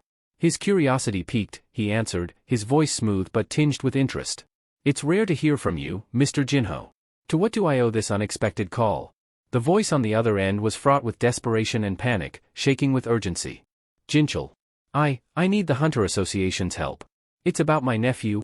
Jinchul's posture straightened immediately, alarm flashing in his sharp eyes. Your nephew, he repeated cautiously. You mean, Suho? Yes, Jinho's voice broke, thick with worry. He's awakened as a hunter. But I believe he's trapped inside a gate. Please, you have to help him. A cold wave washed over Jinchul as the words sank in. His face lost all color, a bead of sweat trickling down his temple. Sung Suho, trapped inside a gate? His mind raced, connecting the dots faster than he could process them aloud. The Shadow Monarch's heir is in danger. This wasn't just any hunter lost in a dungeon, this could shift the entire balance of power. The scene shifted dramatically to the desolate outskirts of the Pyramid Field dungeon, where a convoy of military-grade trucks stood like silent sentinels against the backdrop of devastation. The ruins of ancient structures loomed in the distance, casting jagged shadows across the cracked earth, while the eerie silence hinted at the chaos that had unfolded within. Inside one of the battered trucks, the surviving members of the Azura Guild lay sprawled across the metal floor, their breathing labored as if they'd sprinted through a sandstorm with no end in sight. Among them, Xing stirred, his mind foggy, weighed down by exhaustion and fragmented memories of the chaos they had just endured. A voice, sharp and insistent, pierced through the haze like a blade cutting through thick fog. Xing, hey, wake up. You've been napping long enough. It was Suho. His voice wasn't loud, but it was impossible to ignore, like a persistent alarm you can't snooze. Xing groaned, bringing a hand to his pounding head, feeling like he'd been hit by something large and unforgiving, maybe even pyramid-shaped. His memories flashed in brief, disjointed fragments, the storm, the dungeon, the overwhelming terror. The more he remembered, the worse the headache throbbed. Meanwhile, Suho stood over him, arms crossed with the casual patience of someone waiting at a bus stop in the middle of nowhere. His expression was calm, almost too calm given the circumstances. Dungeons cleared, Suho announced with a shrug, as if he'd just finished sweeping the floor. Oh, and by the way, can I borrow your phone? Need to make a quick call. Kinda important. For a moment, Xing's brain lagged like a computer struggling under too many open tabs. He blinked up at Suho, the words not quite registering. But when they finally clicked, it hit him like a freight train. What? Xing shot upright, ignoring the protest from his aching muscles. The dungeon's cleared? His gaze darted to the truck's grimy window. Outside, where the once imposing pyramid had loomed like a sinister monument, there was now only an empty wasteland. The monstrous structure had vanished, leaving behind nothing but a barren expanse of cracked earth. It looked as though someone had performed the world's most dangerous disappearing act. The scene shifted to the bustling Cairo International Airport, its halls alive with the hum of travelers, blaring announcements, and the rolling of suitcases over polished floors.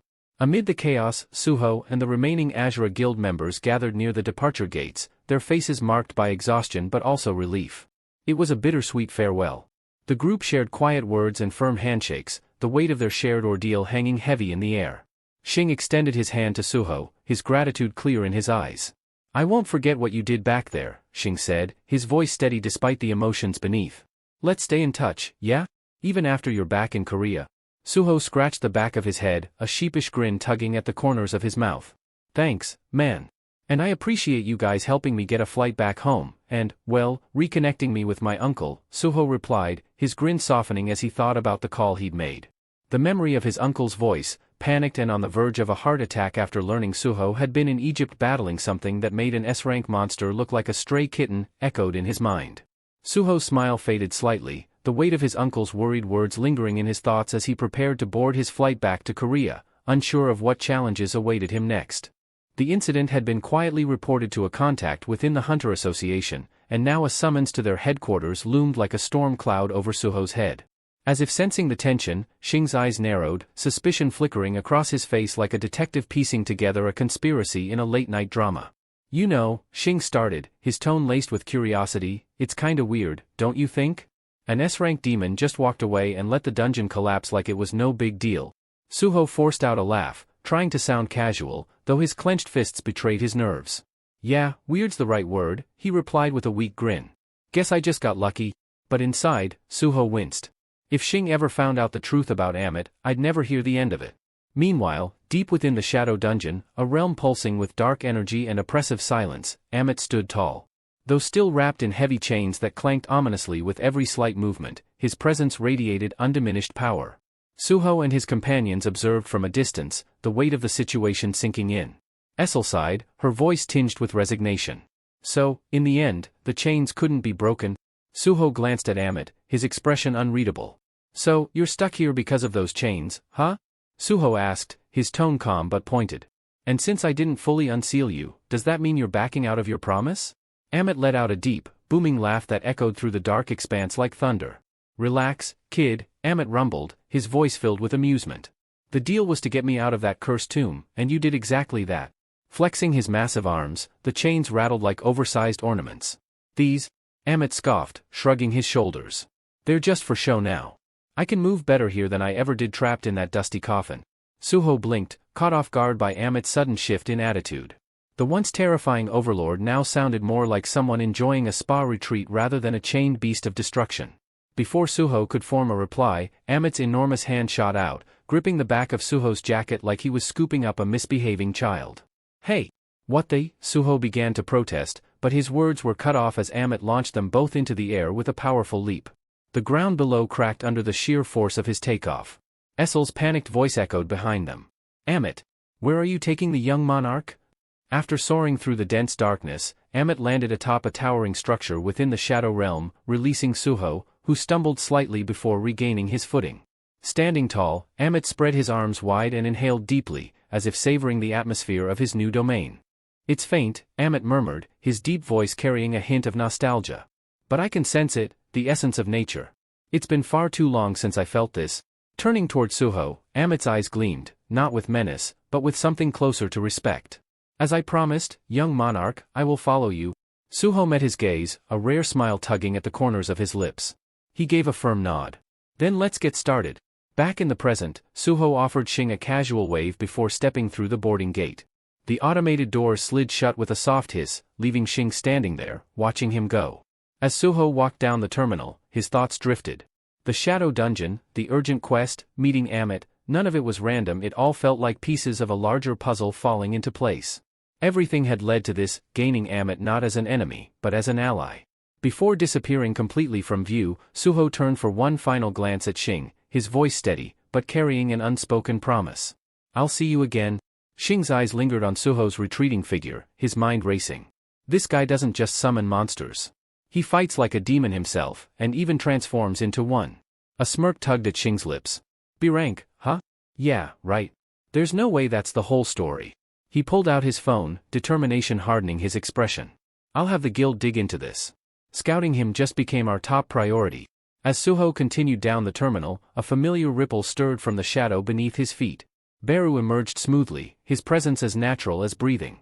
It's been a while since I've flown on one of these metal birds, Beru quipped, his tone light. Suho chuckled, shaking his head. Not like we had much of a choice. The gate back to Korea is still sealed. Glancing up at the departure board, Suho brought up his status window, the translucent screen glowing faintly in front of him. 7 levels in one shot, he muttered, a spark of pride lighting his eyes. Guess that boss monster and urgent quest paid off. Turning to Beru, a curious glint in his gaze, he asked. With my stats now, where do you think I rank as a hunter? Beru scrutinized the numbers, his piercing eyes scanning the data like a predator honing in on its prey. After a thoughtful pause, he gave a firm nod, his tone resolute. You've definitely reached A rank now. Beru's words hung in the air like a final verdict. Hearing this, Suho's expression hardened, like steel tempered in the forge. A rank, ha, he murmured, his voice quiet yet filled with conviction. That's good enough. The preparations are done. It's time. His gaze darkened, a storm brewing beneath his calm exterior. Lee Min-sung, and the Iterum Apostle, they won't see this coming. Meanwhile, across the ocean in Korea? The Chivalry Guild's headquarters buzzed with activity. Their new building, modern, sleek, a symbol of their growing influence, stood as a testament to their rapid ascent in the hunter world. Inside one of the many offices, a group of hunters engaged in lively chatter, their voices laced with excitement. "We've come so far," one of them said, shaking his head in disbelief. "From a C-rank guild to taking on B-rank gates in Incheon. Who would have thought?" "Not just the gates," another chimed in, reclining in his chair. "Even this headquarters is massive. I still get lost in here." At that moment, a hunter pulled out a small, shimmering vial filled with stardust, holding it up like a prized relic. "This right here," he said with reverence, "is the reason for our success." "Yeah," another hunter grinned. "Who'd have thought a team of mostly C-rank hunters could clear B-rank gates? This stuff makes the impossible look easy." "The black market made it way more accessible, too," someone added. "And cheaper. Whoever's behind this supply, they're practically a saint." Leaning casually against the wall, Kim Sung-soo, a B-rank hunter with spiky hair, crossed his arms. His expression remained unreadable. "A saint?" He scoffed. "You guys really believe it's all sunshine and rainbows?" His sharp gaze flickered to the vial. "Something about that stuff feels off." A few hunters rolled their eyes. "Come on, Kim," one of them groaned. "You're B-rank. Of course, you don't get how much this helps us." Kim didn't flinch. Instead, he cracked open a soda, taking a slow, deliberate sip. "The Hunter Association is talking about banning it." The room, once filled with easy banter, suddenly fell into silence. The tension was palpable. "Wait, what?" one of the hunters blurted out. "Why the hell would they ban something that's helping us close more gates?" "They don't care about small guilds like ours," another muttered bitterly. Kim exhaled, shaking his head. "Ask them, not me," he said. "I don't make the rules." Before anyone could respond, the atmosphere shifted. The door creaked open, and three unfamiliar figures stepped inside. Every head turned, the light-hearted tension morphed into something far colder. These newcomers exuded power, not just strength, but danger. Their presence alone was enough to make the air feel heavy, suffocating, even. At the front of the group stood a boy. He seemed out of place, too young, too calm, too wrong. Taking a slow step forward, his piercing eyes swept across the room, analyzing, calculating, judging. So, the boy finally spoke, his voice soft, yet cutting sharper than a blade. "This is the Chivalry Guild?" Kim took a cautious step forward, his instincts screaming at him to be on high alert. His gaze sharpened as he studied the boy in front of him. "Who are you, and what do you want?" His voice was firm, demanding answers. The boy didn't blink. His expression remained eerily calm, as if this conversation was nothing more than a formality. "The Incheon Gate. You hold the rights to it." Kim's brows furrowed.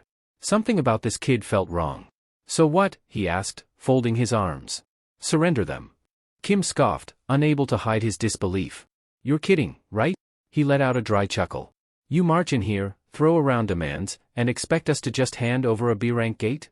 The boy's cold, unwavering stare sent a shiver down Kim's spine. His next words cut through the room like a blade of ice. "I said, hand over the gate."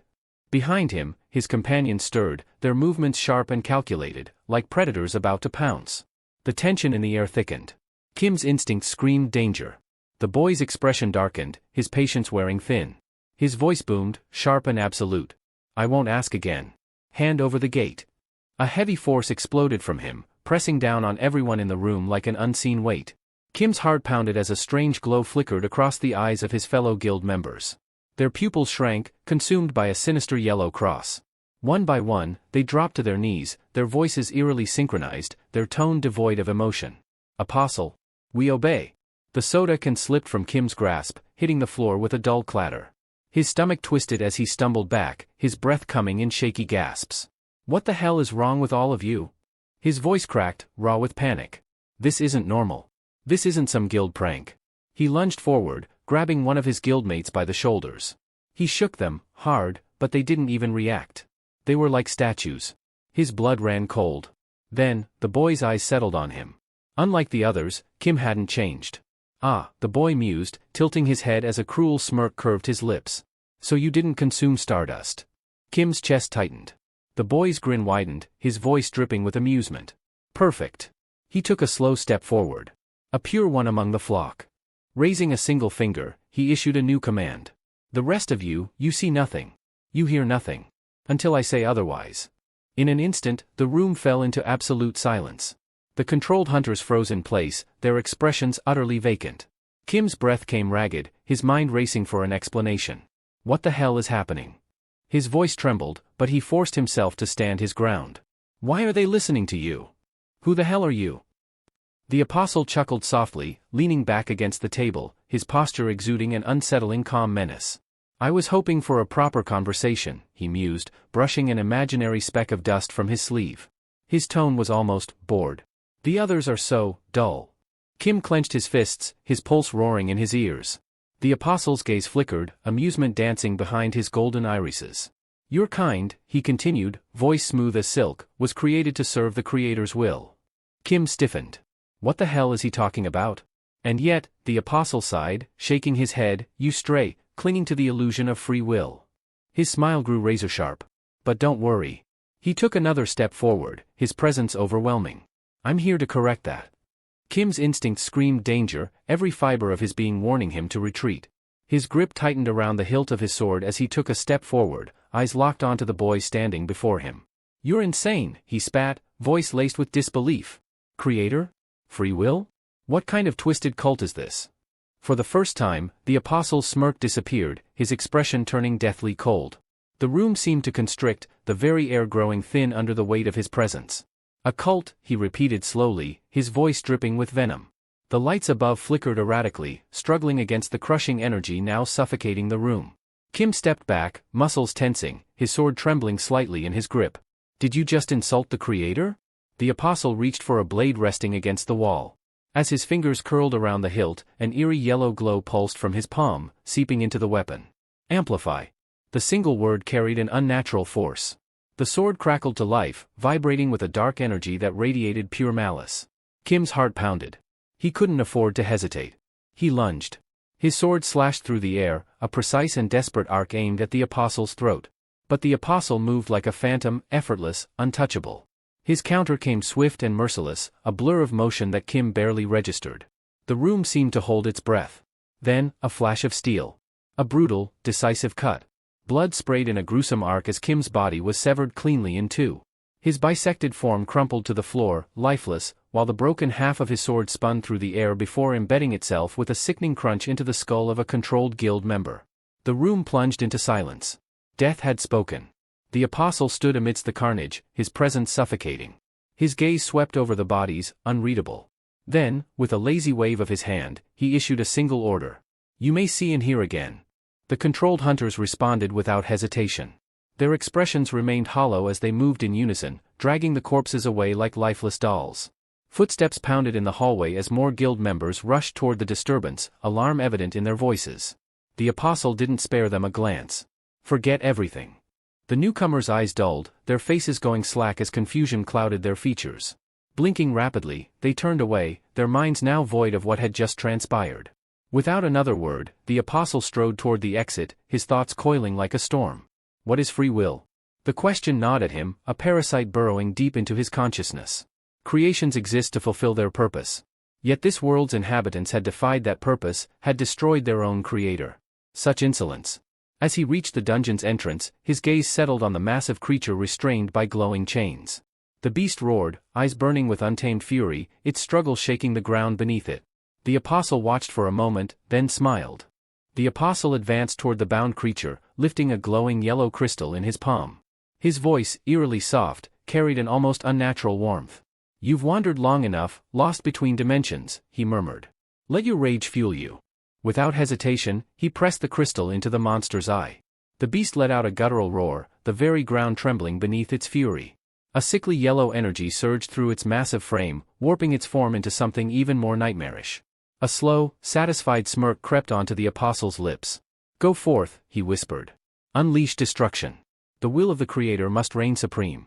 A deafening explosion of force erupted as the transformed creature broke free, charging into the world like a harbinger of devastation. Standing amidst the rising storm of chaos, the apostle's gaze burned with an unholy radiance. This world will know its rightful order, he vowed. Its purpose shall be restored. The airport bustled with activity, a steady stream of travelers weaving through the automatic doors, luggage in hand. Outside, taxis lined the curb, their horns blaring impatiently as vehicles crawled through the congested drop-off lanes.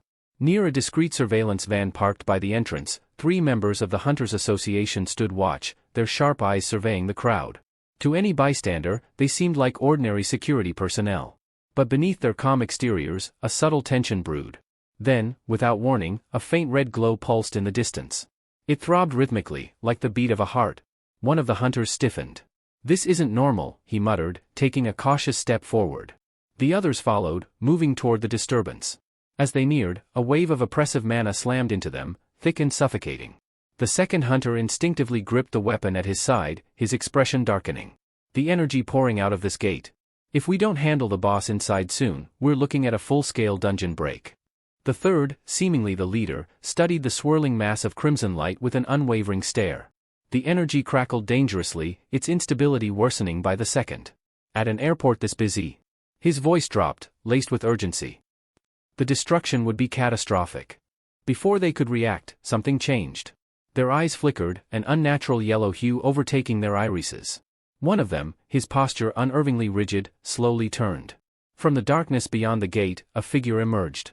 Tall, poised, and exuding a suffocating aura of command, the Apostle of Iterum stepped forward. Silent figures flanked him, their presence ominous, their intentions unreadable. The first hunter, his voice now devoid of emotion, spoke in a flat monotone. "There is no threat here," he stated. "We'll inform the association that everything is under control, Apostle." The Apostle's gaze shifted to the gate, its chaotic energy writhing like a living thing. A smile ghosted across his lips. The Apostle stood in silence, his expression unreadable as the inevitable unfolded before him. The dungeon, its structure strained beyond its limits, finally shattered. From the gaping rift, monstrous entities poured forth, their grotesque forms twisting with primal fury. They moved like a relentless tide, flooding the surroundings with chaos. Yet, neither the Apostle nor his followers showed the slightest sign of fear. Instead, his gaze remained distant, as if lost in thought. While others would have seen only the carnage before them, he was drowning in memories, visions of a time long past. His thoughts surfaced, an unspoken monologue reverberating within his mind. Creations. Beings forged solely to enact the will of their makers. If they wished for war, we led countless battles in their name. If they desired treasures, we stripped them from the hands of the undeserving. A shadow flickered across his face as his mind sank deeper. Our existence had but one purpose, to fulfill their desires, to be the instruments of their will. Then, a memory surfaced, one that hardened his expression. One day, our Creator spoke. "One of our kin has fallen in another realm. Go forth and seize dominion over the world left without a master." The moment replayed vividly, as if time had folded in on itself. His voice, heavy with both reverence and disdain, echoed within him. And so, we obeyed. The grand army of the divine was mobilized, countless faithful gathered to fuel the crusade. But the passage between dimensions demanded an unfathomable toll. With each step forward, the void narrowed, allowing fewer of us to continue. Those left behind were lost forever, swallowed by the abyss between worlds. A flicker of red reflected in his cold eyes, mirroring the glow of the dungeon as his mind delved further into the past. For ages, we pressed onward, sacrificing all that was necessary. Until finally, we arrived. We stood upon the threshold of the forsaken world. His thoughts sharpened, each word in his mind carrying the weight of a blade. But what awaited us was not an empty domain ripe for conquest. No, standing before us was the very embodiment of terror. Darkness. An abyss so vast and absolute that it eclipsed all hope of victory. A grim stillness settled over him as the memory continued to unfold. It was not merely a barrier, it was a force. An entity beyond comprehension. In an instant, entire battalions were erased, swallowed by the infinite void. And from that abyss, an army emerged. A legion forged of shadow, led by generals whose power dwarfed even the greatest of the divine. The Apostle's fingers curled slightly, a rare display of emotion as he relived the nightmare. The darkness had not simply been an obstacle. It had been annihilation itself. The battle that ensued was unlike any conflict they had ever waged. Every warrior who fell did not simply perish, instead, their very essence was devoured and reshaped by the abyss, twisting them into ghastly shadows of their former selves. The divine army, once unshakable, found itself facing an enemy that grew stronger with every fallen comrade. The more they resisted, the more the darkness fed on their despair, its power swelling with each passing moment. What had started as a conquest in a world abandoned by its master soon spiraled into a war that bled into other realms. The divine forces, who had once marched with certainty, now staggered beneath the weight of their losses. The apostles, beings once revered for their unwavering faith, felt the first stirrings of doubt creeping into their minds. The apostle clenched his fists as the bitter memory resurfaced. Defeat, a notion they had never entertained, had become an undeniable reality. The casualties mounted, morale crumbled, and even the strongest among them began to waver. It was in this moment of desperation that Teal, God's chosen envoy, stepped forward, his presence radiating an aura of unwavering certainty. "This is not a loss," Teal declared, his voice cutting through the despair like a blade. "This is an opportunity." The apostle had listened in silence as Teal explained his reasoning. "Our passage between dimensions came at a great cost. The same applies to the darkness. It has withdrawn from the masterless world, and it cannot return easily, for the expenditure of mana was immense." More importantly, Teal's eyes gleamed as he delivered his final revelation. "The life forms of that world, they are devoid of mana." A murmur spread through the ranks. If that were true, then, "If we release the mist burns," Teal continued, his tone brimming with certainty, "we can seize control from within." The apostles exchanged glances, their intrigue evident. "The mist burns," Teal elaborated, "are the most fragile among our ranks. Their bodies are weak, their minds fractured, but their faith is absolute. Once ignited by divine fire, they become conduits of belief, spreading it like an unstoppable plague. And among those who lack mana, their influence will be unchallenged." A plan took form, one that was as audacious as it was brilliant. Instead of engaging in direct warfare, they would infiltrate, convert, and consume. Faith would spread like wildfire, and as more believers emerged, their collective devotion would manifest a sanctuary, a divine foothold that would allow them to invoke a miracle. It was a risk, but it was one they could not afford to ignore. Without hesitation, the divine army accepted Teal's strategy. Acting swiftly, Teal divided his divine essence into 5 fragments, each entrusted with a different purpose. The weakest among them was imbued with the embers of the mist burns, a mere sliver of power, barely perceptible. It was small enough to slip past the abyss' ever-watchful gaze, and so, undetected, it crossed into the masterless world. The plan had unfolded exactly as intended. The fragment infiltrated the world unseen, spreading its influence among the inhabitants. But just as their victory seemed assured, an unforeseen complication arose, one that threatened to upend everything. Contrary to their understanding, not all life forms in the masterless world were powerless. Some had awakened mana. A revelation that could jeopardize their entire plan. The fragment unearthed a truth that defied prior understanding. This world's sudden connection to mana was not a natural occurrence, but the aftermath of an event known as the Cataclysm. It was this moment in history that had reshaped the world's very foundation, infusing it with the energy that had once been absent. In the present, the apostle stands amidst the restless flow of the airport, his mind lingering on these revelations. The first fragment, upon encountering this anomaly, chose to bide its time, awaiting reinforcements rather than acting rashly. When it merged with me, the second fragment, our strength solidified, and our purpose became clear, he reflects. But doubt creeps into his thoughts. A change so sudden, so precise in its timing, cannot be mere coincidence. It must be orchestrated. With an unreadable expression, he casts his gaze over the crowds bustling around him. Mortals move about their business, oblivious to the presence of something far beyond their comprehension. His golden eyes narrow slightly. There can be no more disruptions. The mission must proceed unchallenged. Yet, there remains one factor he cannot ignore: humans who have defied their natural state, those they call hunters. Individuals who wield mana not as a passive force, but as a weapon. He must understand them. Their limitations. Their true power. To gauge the pinnacle of their kind, I must witness an S-rank hunter in battle.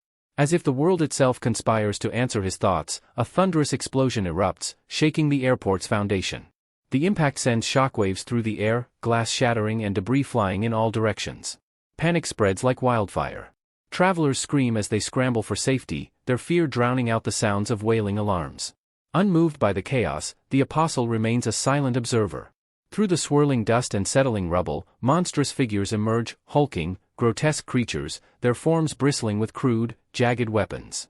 Their eyes sweep over the terrified masses before unleashing guttural roars, their predatory instincts driving them forward in a merciless charge.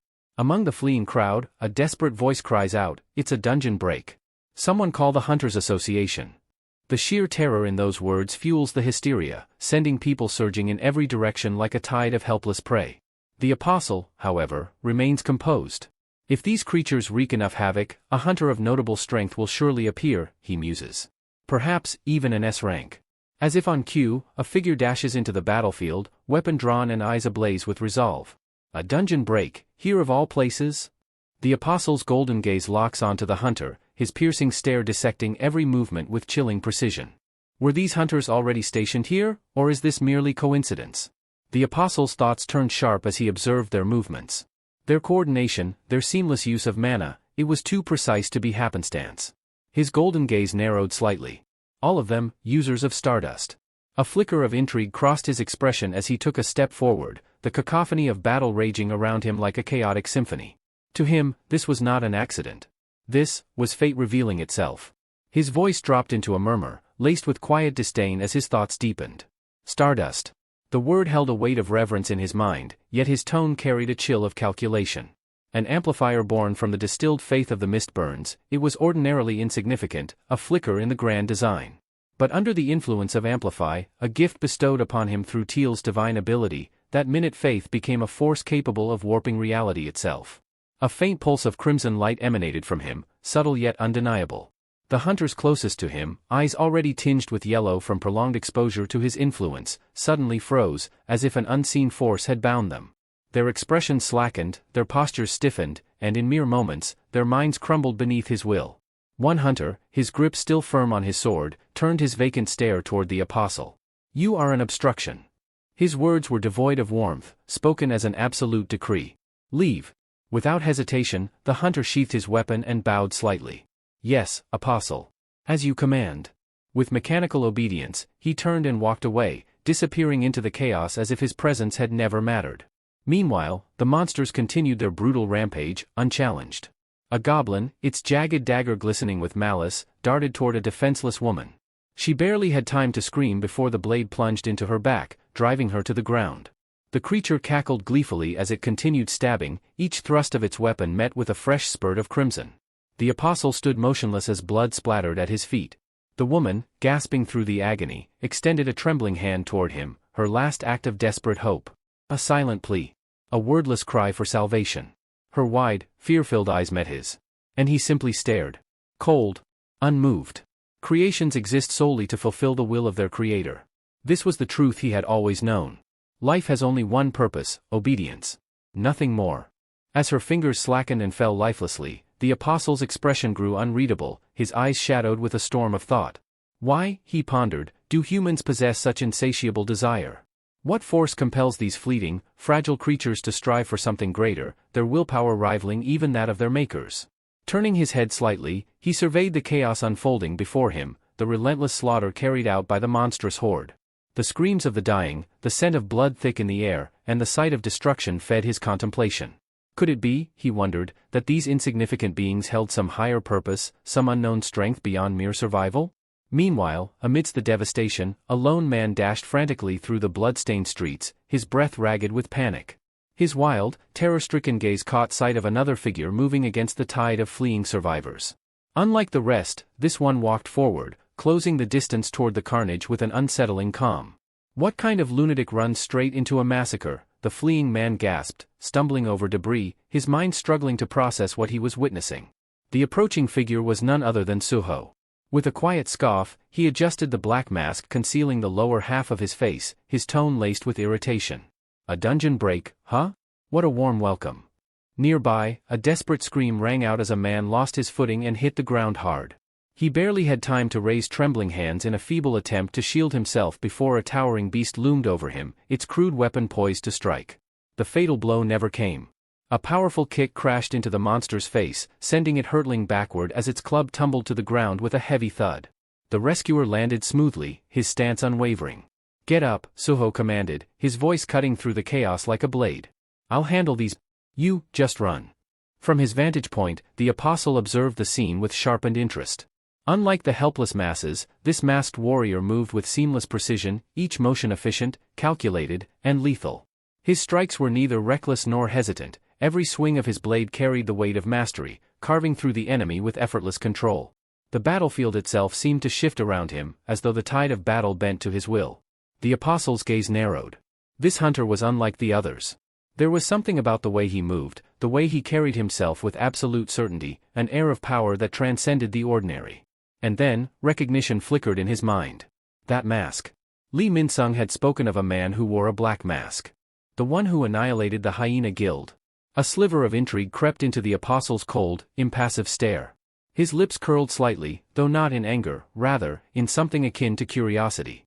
The saboteur, so, this was the man who opposed him. Fascinating. Meanwhile, chaos engulfed the airport as goblins rampaged unchecked, their grotesque forms moving with bloodthirsty eagerness. Wielding crude, rusted weapons, they hacked through anything in their way, reveling in the terror of their prey. Screams filled the air as civilians scrambled for shelter, only to be mercilessly cut down by the savage creatures. The terminal, once a place of bustling movement, had transformed into a battlefield soaked in blood and despair. Then, in the midst of the carnage, a shadow moved. Too fast for the goblins to register, it flickered between them like a wraith. In an instant, bodies dropped where they stood, a precise slash or a crushing blow ending their miserable existence before they could react. Suho's movements were seamless, every strike carrying lethal efficiency. There was no wasted effort, only swift, decisive execution. A group of goblins, still clutching their weapons, barely had time to register their vanishing comrades before a devastating punch sent them sprawling. Their bodies crumpled to the ground, motionless. Suho exhaled, adjusting the hood over his head, his mind briefly assessing the situation. This doesn't add up. A gate of this magnitude, one capable of producing such a disastrous outbreak, should have been detected long before reaching this level of destruction. The Hunter Association would never allow a dungeon break of this scale to spiral out of control, especially in such a densely populated area. Something was wrong. His sharp gaze flickered to the slaughtered goblins at his feet. Whatever was behind this, it wasn't natural. But right now, speculation could wait. First, get the civilians to safety. Everything else comes later. Unbeknownst to him, from a vantage point shrouded in chaos, the apostle watched intently, his sharp mind rapidly piecing together observations. No traces of stardust. That alone set the masked man apart from most powerful individuals. The apostle's eyes narrowed slightly. The faith of the Mistborns does not flow through his body. He was neither blessed by their doctrine nor marked by their corruption. A rogue force. And yet, his aura was staggering. His presence, raw and untamed, crackled with potential. Comparable to Li Minsung? No, perhaps even greater. The apostle's thoughts churned, but Suho had already shifted his focus. Kneeling beside the fallen goblins, he extended a hand. In response, the shadows beneath the corpses stirred unnaturally, coiling and writhing like living entities. Dark tendrils slithered outward, wrapping around the lifeless bodies. And then, without hesitation, the shadows swallowed them whole. Moments later, 3 figures emerged, their twisted goblin forms now shrouded in inky blackness, glowing eyes locked onto their master in silent obedience. Suho barely spared them a glance before standing upright. Suho wasted no time issuing commands, his voice steady yet authoritative. Assist the civilians. Make sure those who can't escape on their own get out alive. Without hesitation, the shadow goblins nodded before vanishing into the battlefield, weaving through the blood-stained ruins of the airport.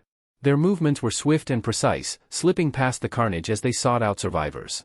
Hidden within the depths of the destruction, the apostle's confidence wavered for the first time. His breath hitched as he processed what he had just witnessed. A cold sweat formed at his temple, the weight of realization pressing down on him. That power, the command over darkness. It was impossible. Yet, there it was, unfolding before his very eyes. His fingers twitched slightly as a memory clawed its way to the surface. This authority, it can't be. It was identical. The same ominous force, the same dreadful presence that once sent tremors through entire armies. The power of the Shadow Monarch. His throat tightened as his mind was flooded with recollections of the unstoppable Shadow Army. He had seen it before, an overwhelming tide of blackened warriors that left nothing but ruin in their wake. The apostle clenched his jaw, his unease deepening as he watched the shadow goblins cut down the remaining monsters with effortless precision. A human wielding the power of darkness? The implications were terrifying. If this masked man was truly connected to the authority of shadows, then everything suddenly made sense. The annihilation of the Hyena Guild, the destruction of the Stardust Factory, all of it had been orchestrated by him. Every act of sabotage, every disruption to their plans, it was his doing. Just as the apostle was beginning to piece everything together, Suho's gaze shifted sharply. His eyes locked onto something in the distance, his expression unreadable yet piercing. A shudder ran through the apostle's body. "He's seen me." His heartbeat surged as he instinctively attempted to suppress his presence, willing himself to disappear into the background. He couldn't afford to be discovered. Not here. Not now. If the remnants of the Shadow Monarch's authority still existed in this world, then their entire mission was at risk. I must leave. He cannot learn of us. Before he could act, a deafening crash shook the building. A massive truck came hurtling through the air, spinning wildly before slamming into the terminal. The impact sent shockwaves rippling through the airport, and in the next instant, a fiery explosion erupted, shattering windows and hurling glass and debris in all directions. The force of the blast roared through the structure, swallowing everything in a blinding inferno. Reacting instantly, Suho lunged forward. Without hesitation, Suho positioned himself in front of the boy, shielding him as the explosion ripped through the area. Flames and jagged shards of glass slammed against his back, but the force barely fazed him. His body remained unshaken, an unyielding shield against the chaos. As the fire and smoke cleared, Suho turned his head slightly, his voice calm despite the destruction surrounding them. "Hey, kid. You all right? Any injuries?" Iterim's apostle could only stare in stunned silence. A short distance away, the apostle stood frozen, overwhelmed by the sheer dominance radiating from the man before him. Yet Suho's focus didn't linger on him for long. A deep, guttural roar suddenly tore through the air, powerful enough to send tremors through the ground. Suho's sharp gaze snapped toward the source. From the gaping hole where the truck had crashed, a monstrous, bull-like beast emerged, its glowing yellow eyes burning with raw hostility. Towering over the wreckage, the creature exuded a menacing aura that made the very air feel heavy. Suho's muscles tensed instinctively. Is that the dungeon boss? He wondered, his stance shifting in preparation for battle. Before he could make a move, a shadow rippled at his feet, and from its depths, Beru materialized, his regal form imposing as ever. "Young monarch," Beru intoned, his voice carrying a weight of authority. "I sense the presence of Iterim's energy within that beast." Suho's brows drew together as he processed the revelation. "If that's true," he murmured, his eyes narrowing, "then this dungeon break, it's connected to Iterim." Just then, Beru's antennae twitched, picking up another faint trace of the same energy, but this time, it came from behind them. With a sharp turn, his piercing gaze locked onto the apostle. For a fleeting second, Beru tensed, his instincts honed for battle. However, just as quickly as he reacted, his posture relaxed. His glowing eyes studied the figure before him. "It's just a child?" Beru mused skeptically. "Am I imagining things? There's no way someone so young could be radiating Iterim's energy." Dismissing the thought, he redirected his attention to the real threat. The bull-like monster, clearly growing impatient, stomped its colossal hooves against the shattered pavement, unleashing an earth-shaking bellow. Then, with alarming speed for its size, it lunged forward, fists clenched, aiming directly for Suho. Yet Suho didn't flinch. Instead, he tightened his grip, his own fists curling with resolve. "I'll need to give it everything I have," he thought, already making a swift decision. Without hesitation, he allocated all of his newly acquired stat points from reaching level 35 into strength. His stat jumped from 70 to 77 in an instant, and his muscles tightened with fresh power. As the beast's incoming fist barreled toward him, Suho met its strike head-on. The moment their fists collided, a deafening crack rang out, followed by a violent shockwave that sent debris flying in all directions. The sheer force of their clash sent spiderweb-like cracks spreading across the ground beneath them, as if the very earth recoiled from their battle. Neither Suho nor the monster relented. Locked in a fierce test of strength, they pushed against each other, both refusing to yield an inch. Meanwhile, standing in the dimly lit shadows, the apostle remained an observer, his eyes darting between the combatants.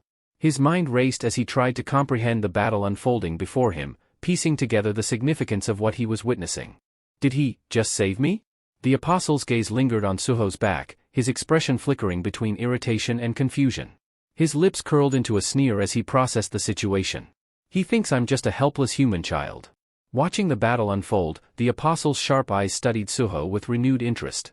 He could sense the authority of darkness flowing through him, but compared to the true depths of darkness, Suho's power was a mere fragment, an insignificant shadow of something far greater. Still, his potential remains unknown. A slow smirk crept across his face as realization dawned. "Fate has handed me an opportunity today. Meeting him here, this is perfect. If I eliminate him now, I can erase any future threats before they arise." Just as he resolved to act, a sudden voice shattered the tense atmosphere. "Sorry I'm late." The words echoed through the air, drawing every eye toward the new arrival. A man strode into the ruined airport with effortless confidence, his presence exuding undeniable authority. In his outstretched palm, flickering flames burst to life, crackling hungrily as they fed on his mana. "All right then," he continued smoothly, firelight dancing across his sharp features. "Let's wrap this up quickly." His charisma was undeniable, an aura of raw power radiating from his very being. As he raised his arm, fireballs materialized above his palm, each one burning with an intensity that made the air shimmer with heat. The goblins lurking in the vicinity froze, their beady eyes widening in shock at the sight of the floating infernos above them. Even the apostle, despite his usual composure, couldn't suppress a flicker of curiosity. Who is this hunter? For the first time, his attention wavered from Suho. Meanwhile, Suho, still locked in combat, instinctively took a step back. His sharp eyes darted around the battlefield as he muttered under his breath. Where are these fireballs coming from? His question was answered moments later as the new hunter stepped forward, unfazed by the battlefield's chaos. His piercing gaze burned crimson with fierce determination, and the flames around him roared higher, as if responding to his resolve. With a single commanding motion, the hunter, Choi, unleashed his attack. The fireballs hovering ominously above the goblins rained down in a relentless storm, each one finding its mark with terrifying accuracy. The creatures barely had time to react before they were consumed by the flames, their shrieks of agony drowned out by the roar of the inferno. In mere seconds, their bodies disintegrated into nothing but smoldering ash, the heat distorting the air around them.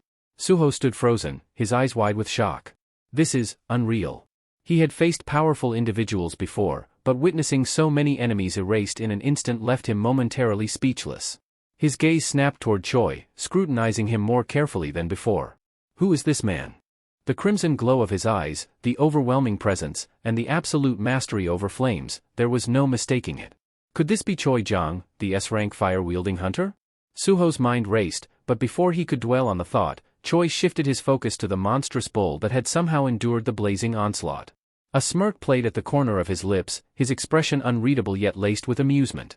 So, you're still standing, he mused, his voice carrying a note of intrigue. You're tougher than I thought.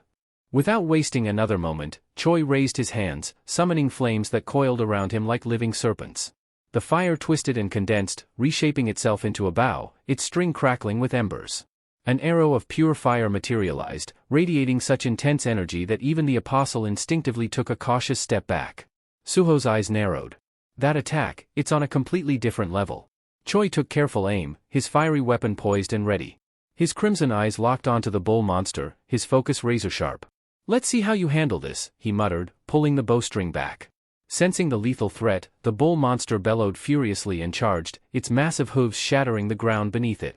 It leapt, muscles coiled, ready to strike down the hunter in a single devastating blow. But Choi was faster. The instant he released the arrow, it tore through the air with a piercing screech, moving at a speed beyond comprehension. In the blink of an eye, the fiery projectile struck its target dead center. A violent explosion erupted. Blinding flames engulfed the bull monster, the sheer force sending shockwaves through the battlefield. The creature's massive frame was hurled backward, crashing through layers of concrete and steel, obliterating everything in its path before vanishing beyond the horizon. Then, silence. All that remained was a trail of smoke and the distant glow of embers.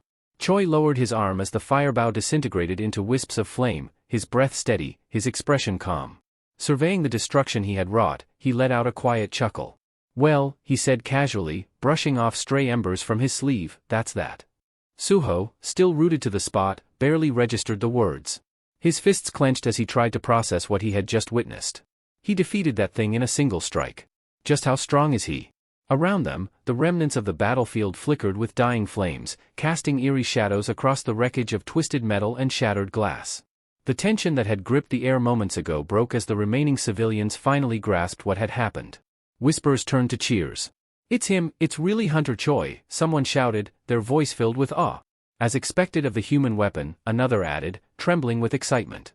He's invincible. Choi merely lifted a hand in acknowledgement, a modest smile tugging at his lips. Glad you're all safe, he replied smoothly. Yet, even as the applause echoed around him, his demeanor subtly shifted. The warmth in his expression cooled as his sharp gaze swept over the battlefield once more, scanning the rubble with careful calculation. Choi's eyes scanned the wreckage, his gaze sharp and searching. He was certain he had seen a child just moments ago. Where did he go? His eyes landed on a torn jacket lying amidst the debris. Brow furrowing, he knelt and picked it up, inspecting the fabric with quiet contemplation. The hunter who was fighting before I arrived? Did they really just slip away without taking any credit? Why? Meanwhile, hidden behind a collapsed pillar, Suho remained crouched in the shadows, his breathing measured and silent. His sharp eyes followed Choi's every movement, analyzing the seasoned hunter's actions. I should be grateful he arrived when he did, Suho thought, his mind racing. But I can't afford to let my identity be exposed. It's too soon. I need to vanish before anyone realizes I was here. His gaze flickered over the scene one last time, taking in the destruction, the fading embers, and the lingering energy of the battle. A chill ran down his spine as his thoughts darkened. The teetering always operate from the shadows, manipulating events from behind the scenes. But this, attacking civilians in broad daylight? This wasn't random. His fists tightened. They're planning something far bigger. With that, Suho slipped deeper into the ruins, merging into the wreckage as effortlessly as a shadow fading into the night. As dusk settled over the city, the sky transformed from a fiery orange to a brooding shade of midnight blue. The sun's dying embers gave way to the silver glow of the rising moon, casting long, eerie shadows across the shattered streets. The air was thick with the remnants of smoke and dust, an unsettling stillness draping itself over the ruins. Far from the battlefield, in a dimly lit room tucked away in the depths of an abandoned building, the apostle stood motionless, his gaze fixed on the world outside through a cracked, grimy window. His mind was a storm of thoughts, replaying the events of the day with cold, calculating precision. Then, without warning, the air beside him rippled, distorting as though reality itself was unraveling. The distortion widened into a swirling, obsidian vortex, its edges pulsating with an unnatural energy. The apostle did not flinch, though his sharp eyes flickered with recognition. The portal expanded further, a deep void swallowing the dim candlelight. From its center, a pulsating red sphere emerged, radiating a malevolent aura. The room was instantly drowned in its eerie crimson glow. Then came the voice. Low, resonant, and dripping with authority. It has been some time, second fragment. The apostle remained seated, his expression unreadable. He did not turn to face the entity, but his voice remained eerily calm. So, you've arrived? Third fragment. His words carried a finality, like a man speaking his last before an inevitable fate. Before I relinquish this vessel to you, I will give you a summary of what lies ahead. There was no emotion in his tone, only a quiet acceptance. There are beings among the humans, he continued, his gaze still locked on the window, who possess magical power. They call themselves hunters. And among them, the strongest, those ranked as S rank, are particularly dangerous. We must tread carefully, the apostle murmured, his voice lowering into a hushed, almost conspiratorial tone. His golden eyes flickered with intensity. There is one among them, a variable that cannot be ignored. He must be. Before he could finish, the third fragment's voice cut through the air with cold detachment. That's enough. The apostle fell silent as the entity continued, its tone devoid of patience. I will see everything myself once I take control of this vessel. Your role is complete. As planned, you will now be absorbed into me. A subtle tension flickered in the apostle's gaze, though his face remained composed. His fingers curled slightly at his sides. What's this? The third fragment questioned, its voice carrying an edge of amusement. Are you hesitating? The apostle exhaled slowly, shaking his head ever so faintly. His voice was steady, yet something unspoken lingered beneath his words. It's nothing, he replied. I leave everything to you. As the red sphere began its consuming process, a thought surfaced in the apostle's mind, unbidden, unwanted. Am I reluctant to leave? The moment the notion formed, he crushed it. His expression steeled as he dismissed the weakness. No. This is the Creator's will. Everything we do is in service to him. Then, the merging began in full. The crimson energy of the third fragment expanded, swallowing the apostle's golden radiance. The glow intensified, spilling through every crack in the room, flooding it with an ominous light. Outside, the night itself seemed to retreat as the violent energy pulsed outward, illuminating the darkened streets like a burning beacon. The walls trembled, barely holding against the sheer force of the transformation. The apostle's body twisted and contorted, his very essence unraveling and reshaping. The red glow deepened, warping the air itself until it was over. When the blinding light finally receded, a new figure stood in the apostle's place. The body had matured, taking on a fully grown form, its presence now suffused with a terrifying sense of command. No longer golden, his aura burned a deep, pulsating crimson, surging with immense power.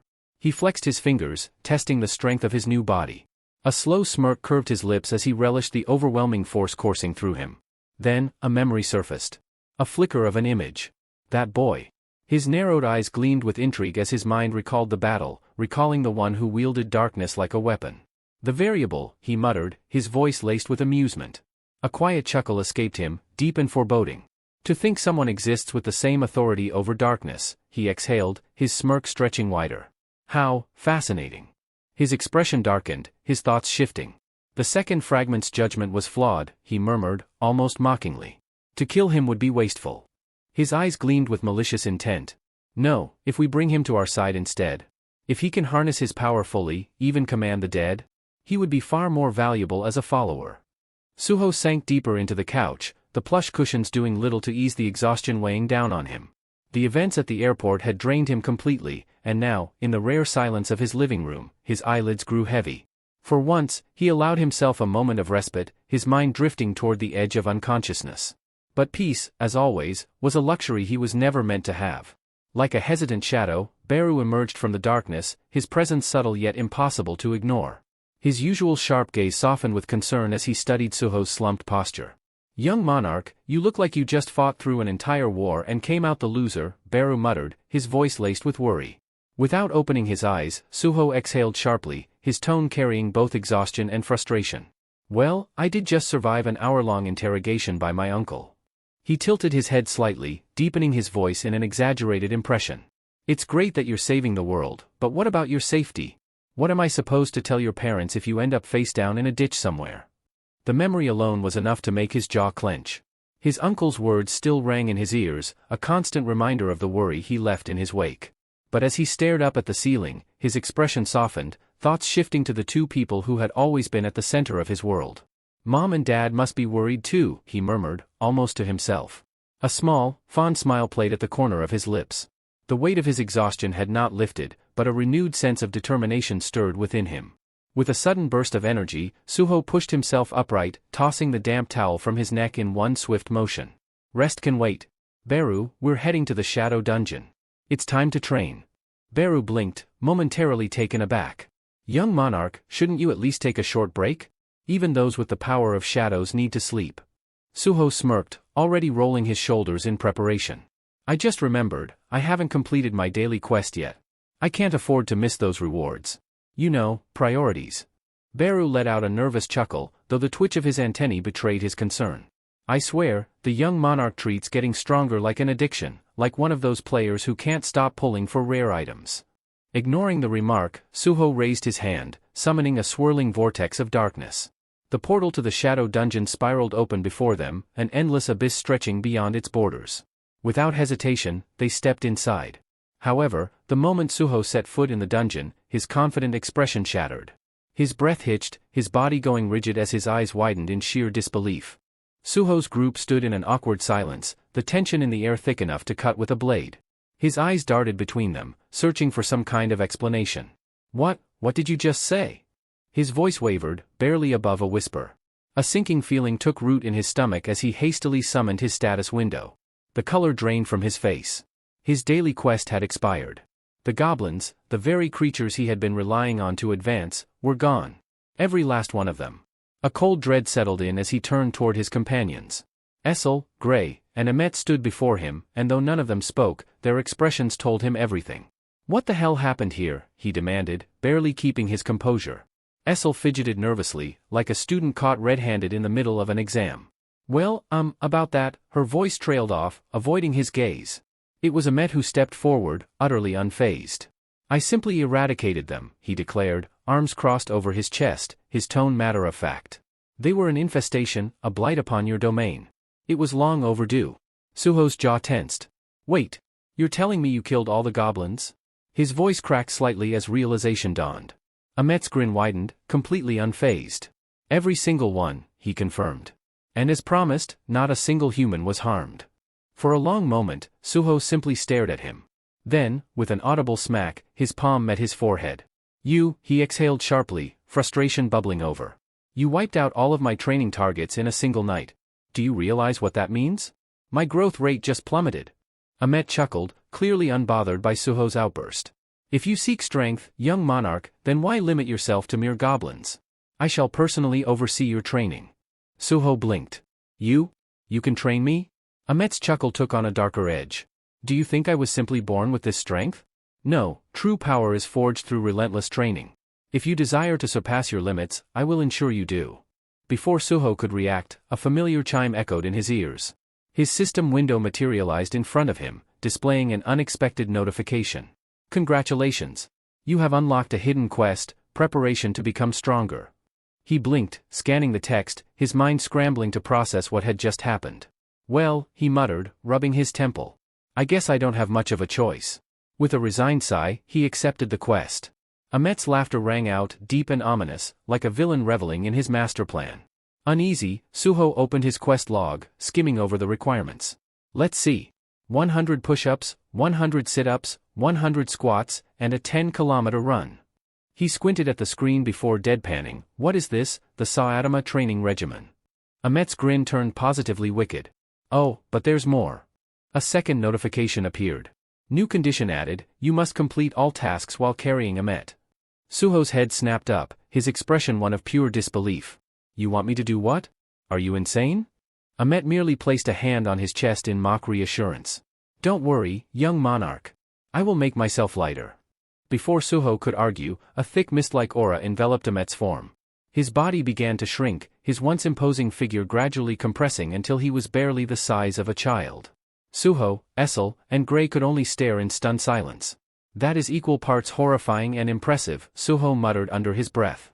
Ahmet stepped forward, placing a hand on Suho's shoulder. His now smaller fingers gripped firmly, his gaze unyielding. This should suffice. Now, let us begin. Suho, already questioning his life decisions, lowered himself into the push-up position. All right, let's get this over with, he muttered. Despite his outward determination, panic clawed at the edges of his mind. How is this even remotely fair? Before he could dwell on it further, the system chimed, a new notification flashing before his eyes. Bond skill is currently locked due to the power gap between player and Ahmet. Requirement, level 80 to unlock. Suho's soul nearly left his body. Fantastic, he groaned internally. Just what I needed. Ahmet wasted no time, hopping onto Suho's back with an ease that felt almost mocking. The instant he did, Suho's arms buckled, his body trembling under a weight that felt less like a person and more like a collapsed building. A deep crack echoed from the ground beneath him. Essel and Gray watched, frozen in shock. Meanwhile, Beru murmured, I think the young monarch is about to die. Ahmet let out a hearty laugh. Ah, I may have forgotten to mention, while I can shrink my size, my weight remains unchanged. Suho's face contorted in agony. You're crushing me, he gritted out, his entire body quivering. Sweat poured from his forehead, dripping like a leaking faucet. Ahmet leaned closer, his expression amused. That's the idea. To grow stronger, one must first be broken down. Suho clenched his teeth, barely holding himself together. Yeah, well, I'm definitely about to break. Ahmet's laughter rang out, unbothered. Good. Now, give me 99 more push-ups, young monarch. Suho let out a strangled groan. Just kill me already. Miles away, in a derelict structure on the outskirts of Paiju's field-type dungeon, a different kind of suffering unfolded. The air inside the ruined building was thick with the sound of muffled screams. A mistborn creature convulsed violently, its distorted form writhing in agony. Dim, flickering lights cast eerie shadows on the walls, which were smeared with unsettling stains. The place resembled a crude, makeshift laboratory, half-destroyed equipment littered the floor, and the scent of rusted metal and burnt flesh lingered in the air. Standing amidst the chaos was Lee Minsung, his sharp eyes locked onto the tortured creature. He exhaled slowly, the smoke from his cigarette curling lazily around him. The approaching sound of footsteps barely registered to him. He didn't even bother turning around. So, you finally decided to show up, he muttered coolly.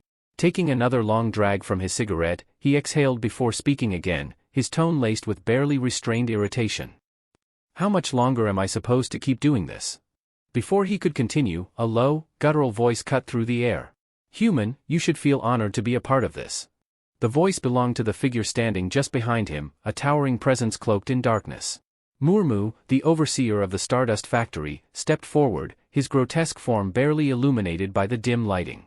His presence was suffocating, an ominous shadow that loomed over everything. A twisted grin spread across his monstrous face. You wouldn't want to disappoint us, now would you? Murmu's expression shifted, his voice taking on a reverent tone. The Chosen One delivered us from our miserable existence. He granted us purpose. At those words, something inside Lee Minsung snapped. With a flick of his fingers, he discarded his cigarette, its ember hissing softly against the cold floor. In the same motion, he whirled around, his blade flashing through the dim light. A sharp shlick echoed through the room as his sword carved through the demon's writhing tentacles, severing them cleanly. The amputated limbs hit the ground with a grotesque squelch, oozing dark ichor onto the already stained floor. His voice was low, but each word dripped with venom. A wretched life? Lee's glare burned into Murmu, his grip tightening on the hilt. And a monster like you dares to judge me? Do you have a death wish? Murmu remained unfazed, his unreadable gaze meeting Lee's fury without flinching. He neither retreated nor retaliated, simply watching. With an irritated scoff, Lee sheathed his sword, the blade sliding back into its scabbard with a sharp click. Enough of this, he growled. Where's the kid? Murmu's lips curled into a knowing smirk. The apostle is preoccupied. Lee's eyes narrowed dangerously. His voice dropped into a quiet threat. Lim Taegu will return to Korea soon. Tell your apostle to honor his promise. Instead of responding immediately, Murmu reached into the folds of his robes, retrieving a small glass vial. Within it, a thick, swirling substance glowed ominously, concentrated stardust, its sinister energy pulsing like a heartbeat. Holding it up, he turned to Lee with an almost amused tilt of his head. You've been given this already, haven't you? The demon's voice was laced with intrigue. Why do you refuse to use it? Lee didn't answer, his gaze locked onto the vial with open disdain. Murmu continued, his voice almost wistful as he reminisced. The chosen one came to me after the Shadow Monarch shattered the demon realm. I was left to rot in the dimensional rift, abandoned, barely clinging to life. But he saved me. And thanks to his gift, the berserk poison, stardust, spread across the realm. We annihilated the later household, those wretched traitors. Lee remained unimpressed, his expression hardening with every word. Sensing an opening, Murmu pressed on. If you follow the apostle, you will gain strength beyond your wildest imagination. You could crush this Lim Taegu without effort. Is that not what you desire? Lee's response was swift, his voice sharp as a razor's edge. Don't act like you understand S-ranks. Without another glance, he ground the smoldering remains of his cigarette under his boot and turned for the exit. Keep your cultist garbage to yourself, he muttered coldly. I'm never touching that stuff. As he strode away, Murmu's voice followed him, taunting. Foolish human. You'll always be a loser. Lee didn't react, but his clenched jaw spoke volumes. Once outside, he headed toward his car, his mind clouded with grim thoughts. I just have to endure this until that kid takes out Lim Taegu. His fingers drummed restlessly against the steering wheel. After that, I'll hand them all over to the Hunter Association. Let them deal with this mess. He exhaled slowly, his eyes dark with something unreadable. I was untouchable once. I'll make sure things go back to how they were supposed to be. With that, he started the engine, disappearing into the night. Unbeknownst to Lee Min-sung, a silent observer lurked in the darkness, carefully watching his every move. The hunter pressed a finger to his earpiece, speaking in a measured tone. Association Chairman, Lee Min-sung just exited Paiju's field dungeon. I'm willing to bet that's where stardust is being produced. On the other end of the call, the chairman's face darkened. Understood. Hunter Miho, keep tracking him. As the call ended, Chairman Lee turned toward Choi, who stood nearby, flipping through a stack of reports. Without looking up, Choi spoke, a hint of satisfaction in his voice. It seems we're finally closing in on Lee Min-sung's activities, Chairman. The chairman's expression remained severe. During the airport dungeon break, all staff assigned to monitor the surrounding gates reported experiencing simultaneous memory loss. His fingers tapped lightly against his desk. Every single one of them had ingested stardust. Choi adjusted his glasses, his expression sharpening. Reports of hunters behaving erratically have surfaced across multiple regions. And they all have one thing in common, stardust. The chairman exhaled slowly, his resolve hardening. The Hunter Association will issue a full ban on stardust. As for Lee Min-sung, his voice grew colder. We'll bring him down. And whoever is pulling the strings behind him.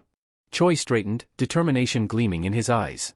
My hunters stand ready, Chairman. The chairman's gaze drifted to a framed photograph on his desk, one of him and Jin Woo. His thoughts grew heavy.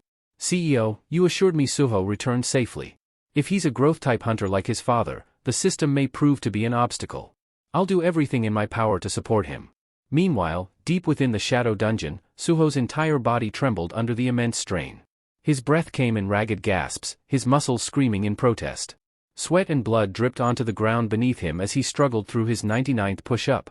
Lowering himself for the final repetition, pain tore through his arms, the overworked muscles finally giving way. A sickening rip echoed through the training hall as his flesh split open, crimson spraying across the stone floor. Yet, through sheer willpower, he forced himself upward one last time. The moment he completed the 100th push-up, his body collapsed with a heavy thud, motionless against the cold ground. Ahmet climbed off Suho's back, stretching casually. Young monarch, are you finished already? His tone carried nothing but mild amusement. That was just the push-ups for today. Essel and Gray gawked at Suho's broken form, their expressions filled with horror. Essel's voice cracked as she cried out, his arms, his bones, he's completely shattered. Even Beru, usually unfazed by such things, bared his fangs in fury. "You reckless beast," he growled, fists clenched. "What have you done to the fragile young monarch? This training ends now." But just as Essel reached out, Suho stirred. His bloodied hand twitched, then lifted slightly. His voice, weak yet unyielding, cut through the heavy silence. "Status window," he rasped.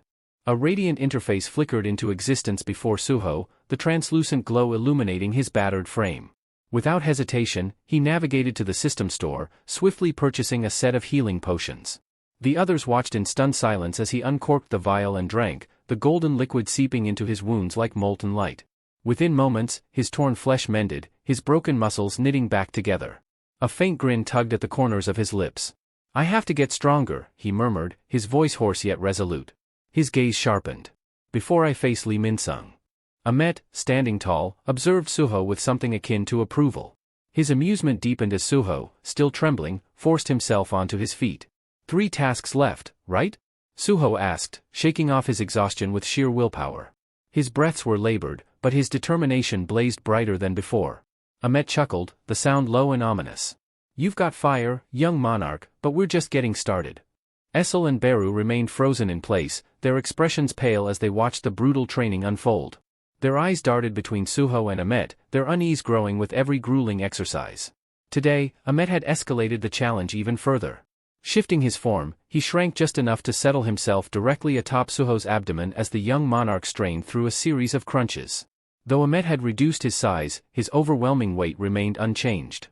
Each rep was pure agony. The ground beneath Suho splintered with every rise and fall, his body visibly breaking under the pressure. Blood streaked his face, his muscles screamed in protest, yet he refused to falter. Essel clenched her fists, her voice barely above a whisper. "This is insane." But Suho endured. Again and again, he pushed through, and when the final crunch was completed, he immediately accessed the system shop, downing another potion in one swift gulp. The healing energy coursed through him, barely granting him enough reprieve before the next challenge began. Ahmet smirked. "Now, sit-ups." He remained seated on Suho, his monstrous weight pressing down like an immovable boulder. Realizing sheer strength alone wouldn't suffice, Suho activated his bonding skill with Gray. A faint aura flared around him, and though his body still trembled violently, the added reinforcement allowed him to continue. Each sit-up was a brutal war against both Ahmet's crushing weight and his own limits. His breath came in ragged gasps, his teeth clenched so tightly they threatened to crack. Yet, through sheer defiance, he powered through the set. By the final rep, Suho collapsed onto the fractured ground, his body convulsing with exhaustion. But there was no time to rest. Potion bottles scattered around him as he drained another elixir, bracing himself for the final trial, a 10-kilometer run. Ahmet, perched smugly atop Suho's shoulders, crossed his arms. "Try not to fall." With a final, deep inhale, Suho launched forward. Each step sent tremors rippling through the dungeon floor, his feet carving deep imprints into the cold stone. Sweat drenched him, streaming down his face in rivulets. His lungs burned, his muscles screamed for mercy, yet he kept running. The agony blurred his vision, and tears mixed with the sweat dripping from his chin. But Suho didn't stop. Because stopping meant weakness. And he would not allow himself to be weak. As Suho pushed himself forward, his legs burning with exhaustion, Ahmet observed him in silence. A thought crossed his mind. This young monarch, he refuses to surrender. No matter the obstacle, no matter how impossible the challenge, he keeps moving forward. If he continues like this, one day, he might surpass Tarnak. Perhaps even the other monarchs. When Suho finally reached the finish line of his grueling run, his breath came in ragged gasps, his voice hoarse as he groaned, "My back. I need a potion. Maybe 2. Beside him, Gray, no longer strengthened by their bond, collapsed with a heavy thud. The two lay motionless on the dungeon floor, their chests rising and falling as if their very souls had been wrung dry by the brutal training. A heavy silence settled over them until a familiar chime echoed through the dungeon. A translucent screen materialized above Suho, the system's message blinking in bright letters. "Daily quest rewards available." Hearing the notification, Essel, Beru, and Ahmet approached, their gazes filled with a mix of admiration and concern. Beru, usually composed, spoke in a low, approving tone. "Young monarch, today's training is complete." Suho, still sprawled across the shattered ground, barely lifted his head to glance at the floating text before him. His voice was weak but laced with satisfaction. "That was absolute hell," he exhaled deeply. "But thanks to this, my endurance and strength have improved." The system confirmed his progress. Strength, 78-79? Endurance, 40% 60%. A tired but victorious grin tugged at Suho's lips.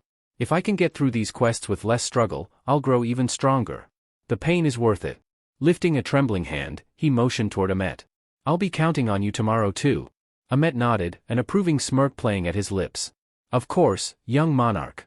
When Suho finally returned home, his body felt like lead. The moment he collapsed onto his bed, sleep claimed him instantly. Beru, standing beside him, watched quietly for a moment before reaching down to drape a blanket over Suho's battered body. His expression softened as he murmured, "You did well today, young monarch." With that, he turned and exited the room, his usual serious demeanor giving way to excitement. Finally, it was time to unwind. Settling onto the couch, he grabbed the remote and grinned. At last, some peace and quiet. The television flickered to life, and he leaned back, ready to enjoy his well-earned break. But his good mood was short-lived.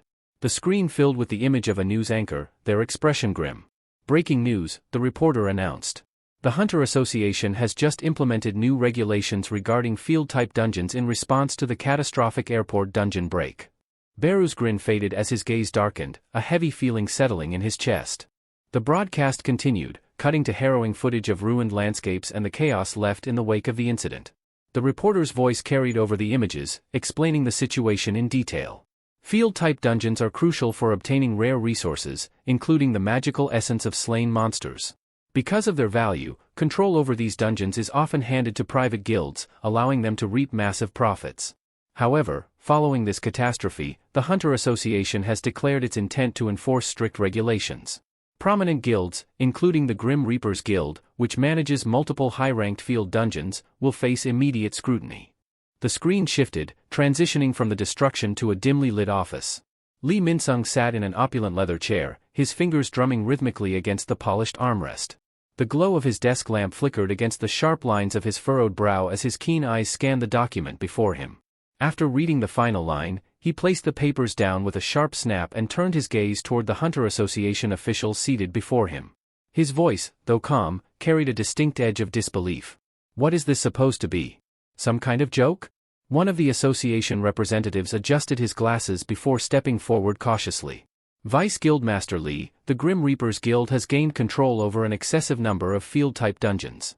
If left unchecked, these dungeons could become highly unstable, leading to widespread destruction, especially in their current state. Another official spoke next, his tone firmer.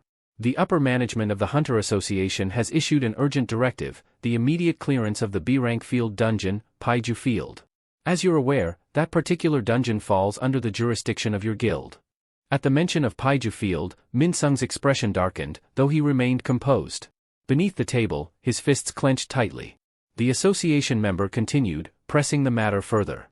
In addition, Vice Guildmaster, our records show that you haven't participated in any hunter-related activity for over 6 months. If you refuse to take part in this raid, your hunter license will be subject to review. A storm brewed in Min-sung's eyes as he processed the implications. This is Chairman Wu's doing, he thought bitterly. That cunning old man is making his move, and he's aiming straight for Paiju Field. He knows it's the largest production site for Stardust. This isn't just an official order, it's sabotage. His mind raced for a way to refuse without drawing suspicion. But before he could formulate a response, a voice rang through the tense silence, calm, yet undeniably authoritative. We will comply with the Hunter Association's request. Min-sung's head snapped toward the source of the voice, his eyes widening in shock. Standing in the doorway was none other than Lim Tae-gu, the S-rank hunter and the guildmaster of the Grim Reapers Guild. The association officials exchanged brief, relieved glances as Min-sung struggled to suppress the sinking feeling in his chest. Thank you for your cooperation, Guildmaster Lim, one of the Hunter Association representatives said, bowing respectfully. Lee Min-sung clenched his jaw so tightly that it felt as if his teeth might crack. So that's why he rushed back from his overseas mission, he thought bitterly. Not for the guild, not for any urgent matter, just to get in my way. Lim Tae-gu strode into the room, his presence alone commanding attention. His sharp eyes briefly locked onto Min-sung's, and though he remained silent, the unspoken suspicion in his gaze was unmistakable. As the association officials began filing out, one of them turned back to deliver a final instruction. The association will be sending additional hunters to assist with the Paiju Field raid. Please ensure your team is assembled accordingly. Once the door clicked shut behind them, an uneasy silence settled over the room. Minsung exhaled sharply, slumping into his chair as he ran a hand through his hair. A heavy moment passed before he lifted his head, his voice dripping with frustration. Lim Taegu, have you lost your damn mind? Do you have any idea how much a field-type dungeon is worth? Taegu remained unfazed, leaning casually against the table with his arms crossed. His tone was cold, each word deliberate. Do you actually believe the Hunter Association's goal is just to clear Paiju Field? Minsung stiffened. A chill crept up his spine as unease settled deep in his gut. They've probably figured out what you've been doing behind closed doors, Taegu continued, his voice sharpening. Stepping forward, he fixed Minsung with an unrelenting stare. I warned you not to underestimate them. But you ignored me and dared to use our guild members for your schemes while I was away. The atmosphere in the room shifted. Taegu's aura darkened, an oppressive weight pressing down on Minsung. His piercing gaze gleamed with quiet menace. You still see me as nothing more than your driver, don't you? Taegu's voice was low, laced with quiet fury. Cleaning up the messes you make? Minsung's patience snapped. His own rage surged to the surface, his expression twisting with fear as he glared at Taegu. But before that, the shrill ring of a phone shattered the tension. Taegu glanced at the screen, his expression shifting subtly. Without a word, he placed the phone on the table and straightened, his posture composed yet commanding. A recruiter just contacted me, he said coolly. A new S-rank hunter has surfaced in Korea. I'll be heading to the Hunter Association to look into it. Turning toward the door, he paused for a brief moment, glancing back at Minsung. You might still have a chance to fix this mess, he said, his voice carrying a quiet warning. Don't waste it. Without another word, Taegu exited the room, his footsteps echoing down the hall. Minsung remained seated, his fingers digging into the leather of his armrests. His knuckles had gone bone-white, and his mind was racing. Lee Minsung's bloodshot eyes blazed with fury as he muttered under his breath. Another S-rank hunter? These people luck into power and act like they're untouchable. As the door clicked shut behind Lim Taegu, his thoughts sank deeper into resentment. His mind churned, brewing a storm of emotions that threatened to spill over. He leaned back in his chair, his fingers drumming against the armrest as a sinister smirk curled his lips. When is that alien brat going to grow up? He murmured. And when is that fragment going to reappear? A malevolent gleam flickered in his eyes as he uttered his next words, each syllable laced with venom. I need that alien to kill Lim Taegu for me. His breath hitched slightly as his grip on the armrest tightened. He has to die. For my sake, too. Before he could finish his thought, his phone vibrated on the table, snapping him from his scheming. His gaze narrowed as he leaned forward, swiping the screen. Whatever message he read caused his expression to shift entirely. His lips curled into a wicked grin before a low chuckle rumbled from his throat. That chuckle grew, bubbling into a maniacal laugh that echoed through the dimly lit room. That alien, he sneered, his voice dripping with intrigue. That irritating look on his face? What are you up to this time?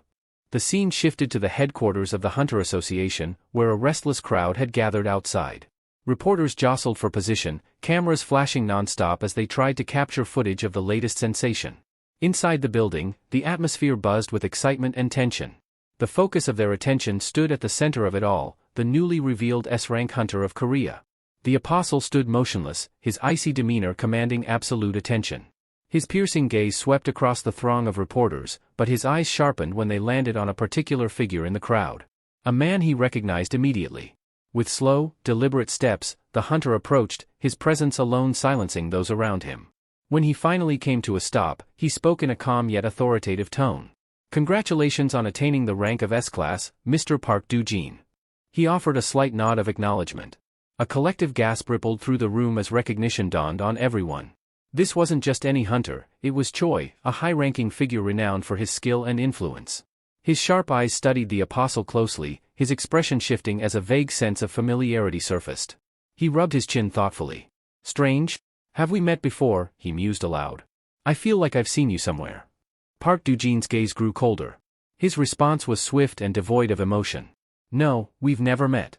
He paused briefly before adding, though I know exactly who you are. Choi straightened slightly, his brow furrowing. I see. My apologies, then. Without missing a beat, Choi shifted gears, his expression returning to one of business. In that case, would you consider signing a contract with the Hunters Guild? Park Do-jin remained unfazed, his expression unreadable. Thank you for the offer, he said flatly. But I've already chosen a guild. As he spoke, he slowly lifted a finger, pointing across the room. At that exact moment, the heavy doors of the Hunter Association swung open. The crowd instinctively turned their heads toward the entrance, murmurs rippling through them as they recognized the figure who had just entered. Lim Taegu, the S-rank hunter and guildmaster of the Grim Reapers, strode in, his posture as commanding as ever.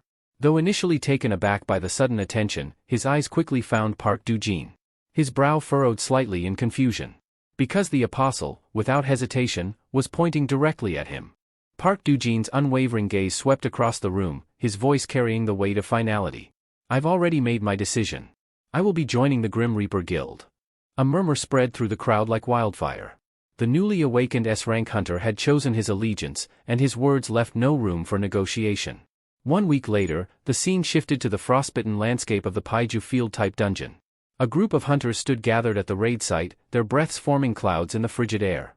Among them was Baek Miho, a sharp-eyed hunter from the White Tiger Guild. She tightened the straps on her gear, her keen gaze scanning the surroundings until it settled on Lee Min-sung. As she approached, Min-sung greeted her with a charismatic smile, his tone dripping with warmth. Ah, Baek Miho of the White Tiger Guild. I appreciate you joining us. It seems this dungeon is giving you extra work. Miho returned his smile with a carefully measured one of her own. Her voice was polite, neutral. Not at all. It's only natural to offer assistance when required. But behind her composed demeanor, her thoughts were sharp and cutting. He's good. That charming facade, so polished, so convincing. But underneath, he was rotten to the core. Today, everything that happens inside this dungeon will come to light. That mask of his? I'll rip it off myself. Her expression shifted, becoming focused as she swept her gaze across the frozen terrain. A sudden presence behind her made her pause. She turned slightly, catching sight of him, Park Do-jin. The new S-rank hunter. The latest addition to the Grim Reaper Guild. Miho's brows knitted together as she studied him. His aura was commanding yet enigmatic, radiating a quiet authority. An unexpected variable, she mused. If things went south, he could either become a serious problem or an advantage. The perspective shifted to a group of excavation workers stationed nearby. They were being instructed to grab pickaxes for the mission's objectives. Among them, a man named Suho silently took hold of his pickaxe, his expression unreadable as he braced for the grueling task ahead. The timeline rewound to a few days earlier. Sunlight filtered through the grand windows of the Grim Reaper Guild's headquarters, casting golden patterns across the polished floors. Inside, Lee Min-sung lounged comfortably in an opulent chair, his fingers idly swirling a drink in his hand. A smug grin tugged at his lips as he regarded the figure seated across from him. To think you've changed so much since the last time we met, Min-sung mused, his tone laced with mockery. I suppose aliens evolve quickly, huh? Across the table, the apostle remained impassive, barely reacting. He lifted a porcelain teacup, taking a slow, deliberate sip. When he spoke, his tone was cool, detached. My earlier form was chosen for optimal survival, he stated flatly. Now that I have regained my strength, appearances are irrelevant. Min-sung let out a short chuckle, leaning forward with a smirk. And the name Park Do-jin, he pressed. Becoming a hunter? What's your endgame? The apostle didn't so much as blink as he set his teacup down with meticulous precision. A name is merely a tool, he replied. Park Do-jin grants me the ability to move freely in this world. Becoming a hunter ensures I can operate without restriction. The air between them crackled with unspoken tension. Each word exchanged was a calculated move in an invisible game, one where the true stakes remained obscured beneath the surface. The Grim Reaper Guild's hall, though vast, felt stifling under the weight of their conversation. The atmosphere was thick with unspoken tension, a silent battle of wills playing out between the two figures seated across from each other. Lee Min-sung's lips curled into a smile, but it was devoid of warmth. His voice carried a note of irritation as he spoke. Thanks to your little show at the airport, the Hunter Association has been breathing down my neck. They're investigating every move I make, citing civilian casualties and damages. If they dig too deep and uncover what's happening at the Paiju Field facility, we're both finished. Across from him, the apostle remained unfazed. His cold, calculating gaze met Min-sung's, his tone barely above a whisper but brimming with quiet authority. That's precisely why I joined the Grim Reaper Guild, to make sure that doesn't happen. He leaned forward slightly, the intensity in his eyes sharpening. During the raid, I'll turn every hunter in that party into followers. Once that's done, they won't find a single trace of what's there. Min-sung's arms folded across his chest as he let out a low chuckle. Externally, he appeared amused, but inside, his mind whirred with silent calculations. That's a bold strategy, he mused before narrowing his eyes. But let me ask you something, do you really think you're ready to face Lim Taegu, an S-rank hunter, right now? The apostle's expression darkened as memories of his prior encounter with Lim resurfaced. "So you're asking about my promise to kill him," he murmured. He paused, his eyes glinting with something unreadable. "After meeting him, I'm certain that if I were to fight Lim Taeju right now." He let the sentence trail off, leaving the conclusion unspoken but ominous. Minsung's smirk widened slightly as he studied the apostle, his mind dissecting every nuance of the conversation. Like a predator gauging its prey, he was already several moves ahead. "Keep your promise," he thought, masking his malice behind a composed exterior. "I don't care if you both end up dead. Just follow through with what you said." The scene shifted to the Hunter Association headquarters, where the president sat behind a sleek, polished desk. The soft glow of his monitor bathed the dimly lit office in a cool light. He gazed out the window, his fingers tapping rhythmically against the armrest of his chair, his mind deep in thought. "The Paiju Field raid is set to begin soon," he murmured, his expression hardening. His sharp eyes flickered toward the documents neatly stacked on his desk. Lee Minsung and Stardust. This raid was their best chance at securing undeniable proof against them. He inhaled deeply, steadying his thoughts. Their preparations had been thorough. With the White Tiger Guild's cooperation, they had managed to secure A-rank hunter Baek Mi-ho for the mission. And if things escalated beyond control, they had an additional failsafe, Choi Jong and another S-rank hunter standing by as reinforcements. Yet, despite the solid groundwork, a shadow of doubt lingered in the back of his mind. His fingers stilled, his gaze sharpening as he focused on one particular name. Park Do-jin. The newest S-rank hunter. The wild card. His eyes narrowed. "He joins the Grim Reaper Guild just as we're preparing for this raid," he muttered under his breath. "That timing is far too convenient." His jaw tightened as suspicion gnawed at him. This is no coincidence. Chairman Wu leaned back in his chair, the faintest smirk playing on his lips. He had done everything to tip the scales in his favor, yet an unexpected name crept into his mind, Suho. His gaze flicked to the stack of paperwork on his desk, eyes settling on the unmistakable signature of approval. He exhaled slowly, reading the line once more. "Suho, joining the excavation team," he muttered. His fingers drummed against the wood. Coincidence? Or something more? His instinct screamed at him, urging caution, but logic told him the move had already been made. He had signed off on it, yet now, uncertainty gnawed at him. Was that the right decision? He whispered under his breath. His hand clenched into a tight fist, the weight of his choices pressing down like an unshakable burden. If this was part of Suho's larger plan, then there was no avoiding it. "Fine," he said, a sharp edge in his tone. "If he's moving his pieces, then I have no choice but to move mine." The battlefield of the Paiju Field raid was utter chaos. The stench of burning rock and molten metal filled the air, thick smoke billowing across the dungeon as flames surged violently from a monstrous behemoth's maw. The fire-breathing colossus towered over the gathered hunters, its guttural roars sending tremors through the cavern walls. With each exhale, waves of scorching heat rippled outward, threatening to consume everything in their path. At the front of the formation, the team's tank braced himself, his shield glowing red-hot as it absorbed the brunt of the attack. Sweat dripped down his face, but he gritted his teeth and held firm. "Strike team, now," he bellowed, voice strained against the inferno.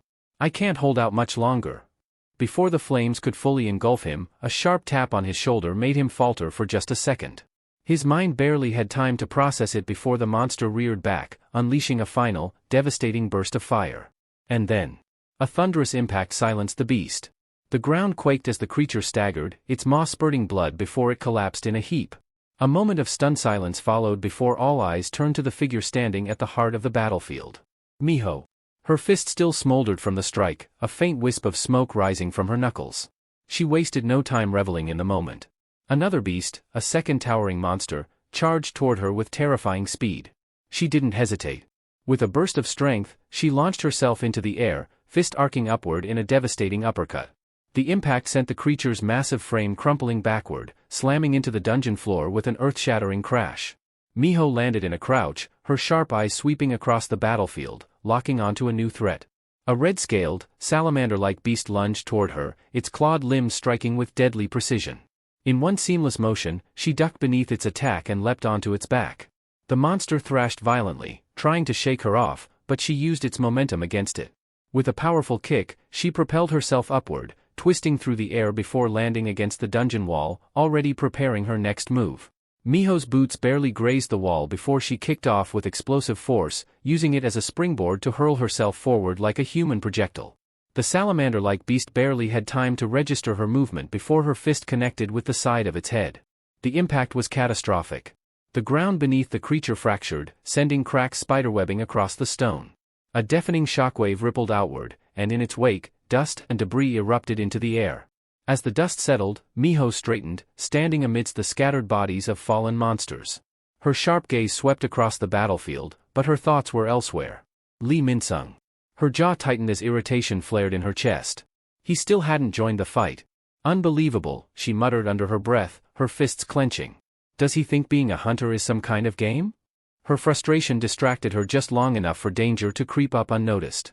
A looming shadow flickered in her peripheral vision. The hairs on the back of her neck stood on end, but by the time she registered the threat, it was already too late. The monster lunged. Teeth gleaming, claws slashing, it closed in on her with terrifying speed.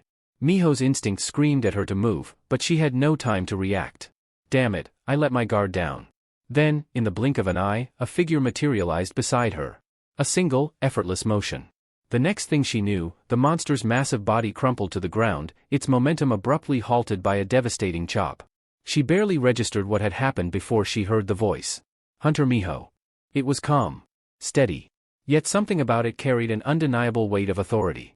She turned, her wide eyes locking onto the golden-eyed figure standing beside her. The Apostle. Miho's thoughts scrambled to process what she had just witnessed. He had neutralized a salamander, one of the deadliest creatures in the dungeon, with nothing but a casual strike. And he wasn't even wearing proper combat gear. This guy, she thought, her heartbeat still pounding in her ears. He's moving like he's out for a stroll. The Apostle barely spared her a glance before shifting his attention to the remaining monsters. With the same eerie composure, he adjusted his sleeves, exhaling slowly. Then he moved. It was over before it even began. He cut through the creatures with mechanical precision, every strike clean and decisive. Each motion carried a lethal efficiency, no wasted effort, no hesitation. One by one, the salamanders collapsed, their bodies lifeless before they even realized they were dead. Miho could do nothing but watch, her mind reeling. S-ranks, they're truly on a different plane. As the last monster fell, the sound of slow, deliberate clapping echoed through the battlefield. Lee Min-sung strolled onto the scene, a smirk playing at the corners of his lips. Well, he drawled, amusement laced in his voice. That wrapped up faster than I expected. Miho turned to him, her brows furrowed, her thoughts still racing. Something's off, she murmured. For a dungeon of this scale, there aren't nearly enough monsters.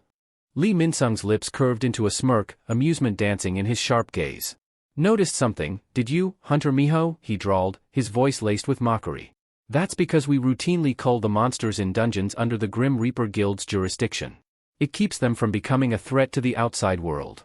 Miho's eyes narrowed, a flicker of suspicion tightening in her chest.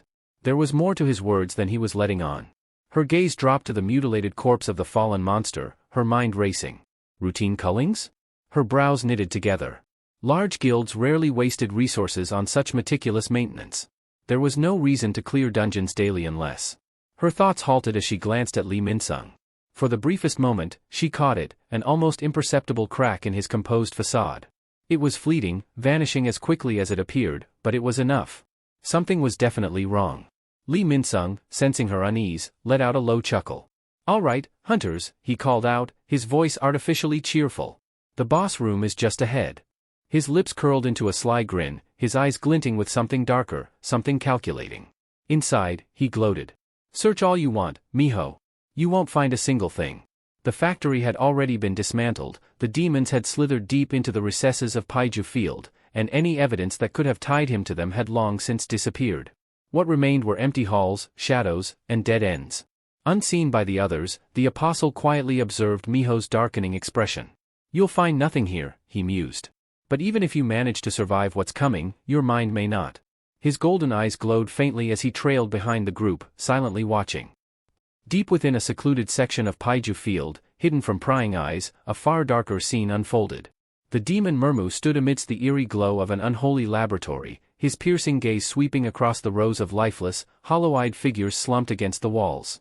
Two other demons flanked him, their twisted forms exuding malice. Murmu clicked his tongue in irritation, his clawed hand gesturing toward the motionless husks. What a waste, he sneered, his voice thick with contempt. So much potential, just rotting away. A flicker of frustration crossed his face. The Apostle is here, he muttered, his lip curling. Yet we're forced to sit idly by? Titch. What a disgraceful waste of time and resources. We could be turning these wretches into stardust instead of letting them gather dust. One of the demons growled in agreement, their murmured conversation thick with barely restrained malice. But before their schemes could continue, a sound cut through the tense atmosphere. The demons froze. A lone figure stood silhouetted in the doorway, clad in black, his very presence exuding an air of unshakable authority. The room grew eerily silent. Then, his voice rang out, calm, controlled, yet carrying an unmistakable undercurrent of anticipation. "Beru. You're certain a demon is here?" Suho asked, his voice calm yet firm. "Yes, young monarch," Beru replied without hesitation, his tone carrying both reverence and anticipation. "Their foul presence lingers. It's unmistakable." Without another word, Suho pressed his palm against the door. A mere push sent the locked frame splintering apart, the heavy door slamming open to reveal the horrific scene within. At the sudden intrusion, Murmu whirled around, his glowing eyes narrowing. "Who dares?" He never got to finish. Suho moved in a blur, closing the distance in an instant. His fist crashed into Murmu's face, the sheer force distorting the demon's features before sending him hurtling across the chamber. The impact was so violent that the walls cracked upon collision, a sickening crunch echoing through the room. Suho didn't pause. He shot forward, delivering another devastating blow before Murmu's broken body even had the chance to hit the ground. The second strike embedded the demon deeper into the ruined wall, leaving only a splatter of dark ichor and a barely recognizable figure. The remaining demons stood frozen, their expressions twisted in shock. Their ally, one of their strongest, had been turned into nothing more than a pile of shattered bones and torn flesh in mere seconds. Beru's voice cut through the silence, brimming with approval. "You've grown, young monarch. To think a single punch sent a demon's head flying," he mused. "It seems those training sessions with the crocodile are paying off." Suho barely reacted to the praise. His sharp gaze swept across the room, settling on the rows of lifeless humans slumped against the walls. His expression darkened. "They're not in control of their own minds," he muttered. His eyes narrowed. "So it's true. This place, it's a stardust factory." A grotesque noise interrupted his thoughts. The mangled remains of Murmu twitched. His shattered limbs snapped back into place at an unnatural speed, his disfigured face knitting itself together. A hoarse, broken groan turned into a chilling, guttural laugh.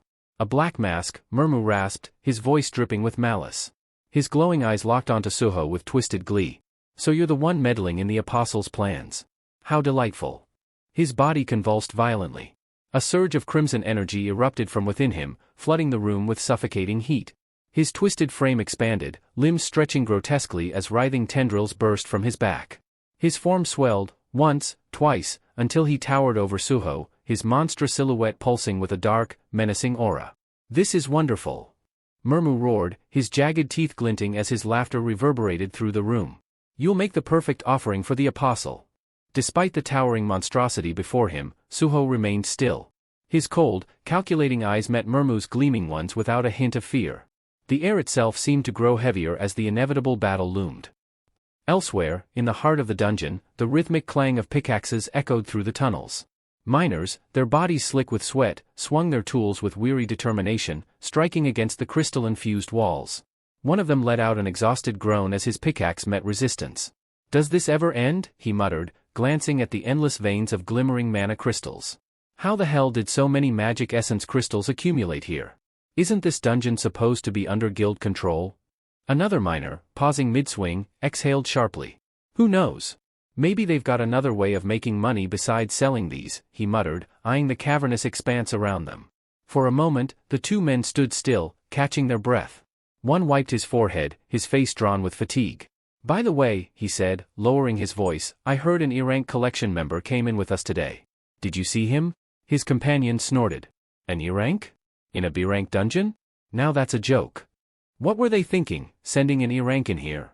The first miner shook his head in disbelief, his grip tightening on his pickaxe. His companion chuckled, his tone light-hearted. "Come on, don't be too hard on the kid. He's still young.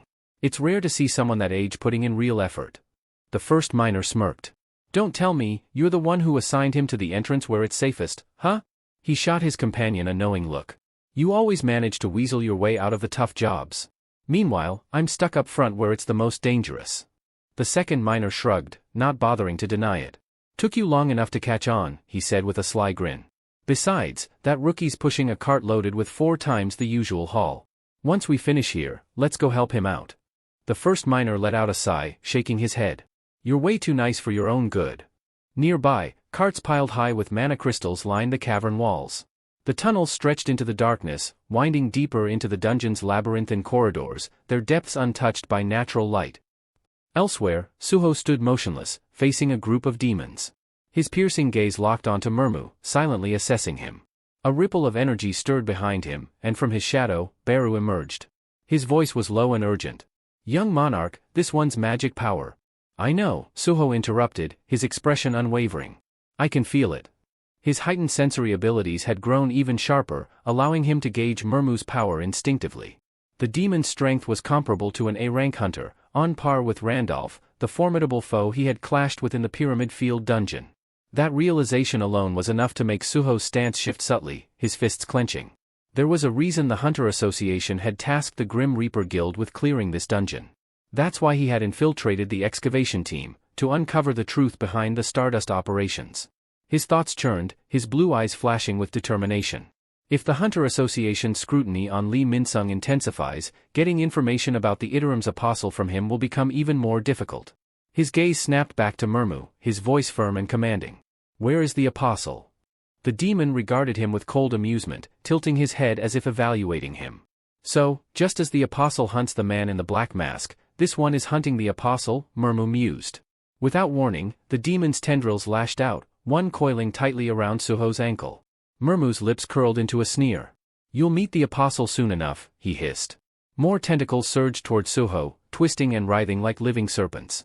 Because before I deliver you to him, Murmu roared, I'll break you so thoroughly that you won't wake from the coma I put you in. Yet, Suho remained completely still, unbothered by the tendrils constricting around him. His expression barely shifted, save for the faint raise of an eyebrow. Let him try. You think just because your tentacles are wrapped around me, I can't break free? Murmu sneered, tightening his grip. Now that I've got you, there's no escape. My strength is absolute. Suho let out a slow breath, then rolled his eyes. Absolute strength, he echoed, his tone laced with mockery. For a brief moment, his mind drifted to the past, the brutal training sessions under Amet's watchful eye. He could still picture Amet's massive figure looming over him, arms crossed in silent approval. Impressive, Amet had said, nodding. I didn't expect you to complete my training solo in just 5 days. Standing shirtless back then, Suho's body had been pushed to its limit, his muscles sculpted into peak form. Yet, despite the praise, exhaustion had overtaken him. His legs had given out, and as he collapsed, tears of sheer relief welled up in his eyes. Gray, Beru, and Essel had stood nearby, watching in silence. Amet, however, had smiled. You've grown strong, young monarch, he had said with conviction. Even now, that moment resonated in Suho's mind. All those daily quest stat points invested into strength, they had paid off. Not to mention the additional boost he had acquired. New skill acquired, strength increase. Strength enhanced by 20%. The notification had barely faded before his allies had exchanged glances, the weight of his growth evident. Amet had met Suho's gaze, speaking with certainty. I'll say this now, you're the strongest human I've ever encountered. Back in the present, the sound of flesh tearing snapped Suho out of his memories. Murmu's tentacles, severed. Shredded remains scattered across the ground, oozing dark blood. The demon's eyes widened in shock. His so-called unbreakable grip, completely destroyed. What are you? Murmu snarled, his voice trembling with fury and disbelief. Suho didn't answer. He calmly brushed off the last remnants of the severed tentacles still clinging to him, his blue eyes shining with quiet intensity.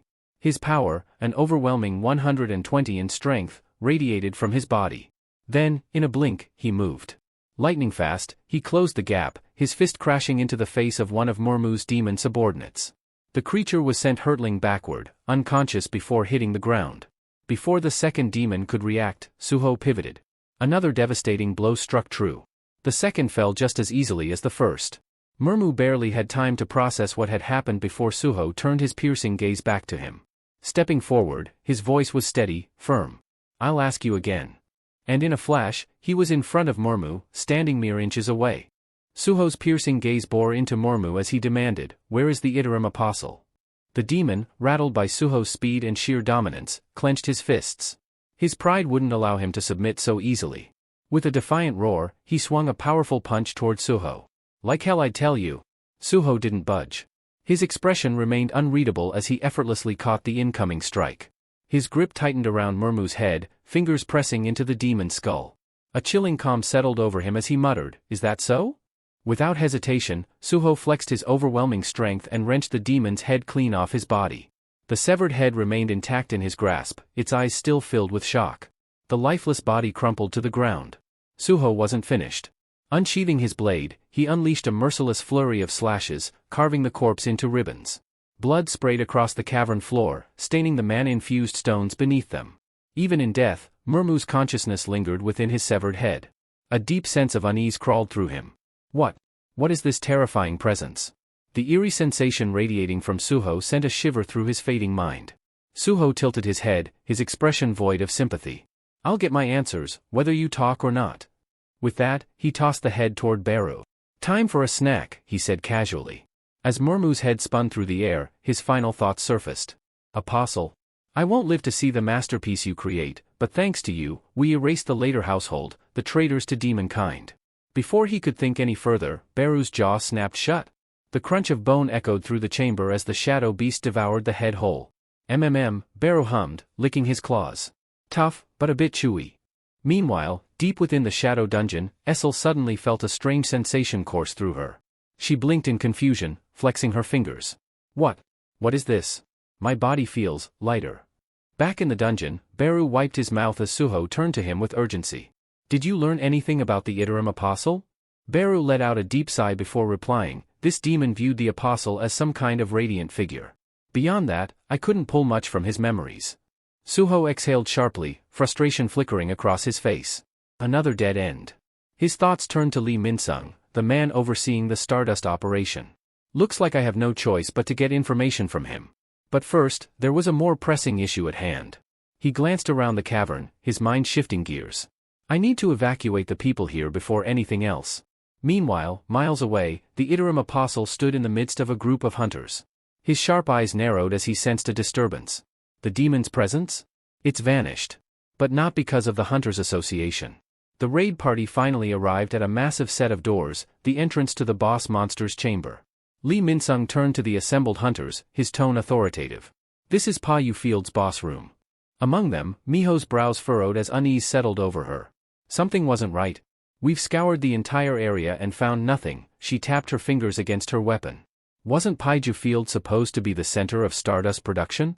Lee Minsung, noticing her skepticism, smirked slightly. "Looks like she's struggling to figure out why she found nothing." Without speaking aloud, he transmitted a telepathic message to the Apostle. "We'll cancel the plan to brainwash the hunters. It's better if this ends quietly." The Apostle's eyes flickered with irritation. "That won't do," he muttered, displeased. Miho, still deep in thought, mulled over another possibility. Could it be located somewhere on the surface instead? She exhaled. If that's the case, then there's no choice but to shift focus. Miho tightened her grip on her weapon, her eyes filled with unwavering determination. "We'll clear the boss first," she declared, stepping forward. The hunters behind her nodded in agreement, their footsteps echoing through the cavern as they prepared to enter the monster's lair. Meanwhile, a different battle was taking place behind them. Lee Minsung's expression darkened, his mind reeling from what he had just heard. His fists clenched at his sides as fury surged through him. His voice, thick with disbelief, cracked as he spat. "What did you just say?" The Iterum Apostle remained composed, his gaze devoid of emotion. "I've already told you," he said coolly. "Every hunter here will become my follower." Before Lee Minsung could react, the Apostle flicked his wrist. A dark crystalline shard of highly concentrated stardust shot forward, embedding itself into the back of Lee Minsung's neck. His body tensed as an unnatural force invaded him, spreading like wildfire through his veins. He staggered, his breath hitching, his instincts screaming at him to resist.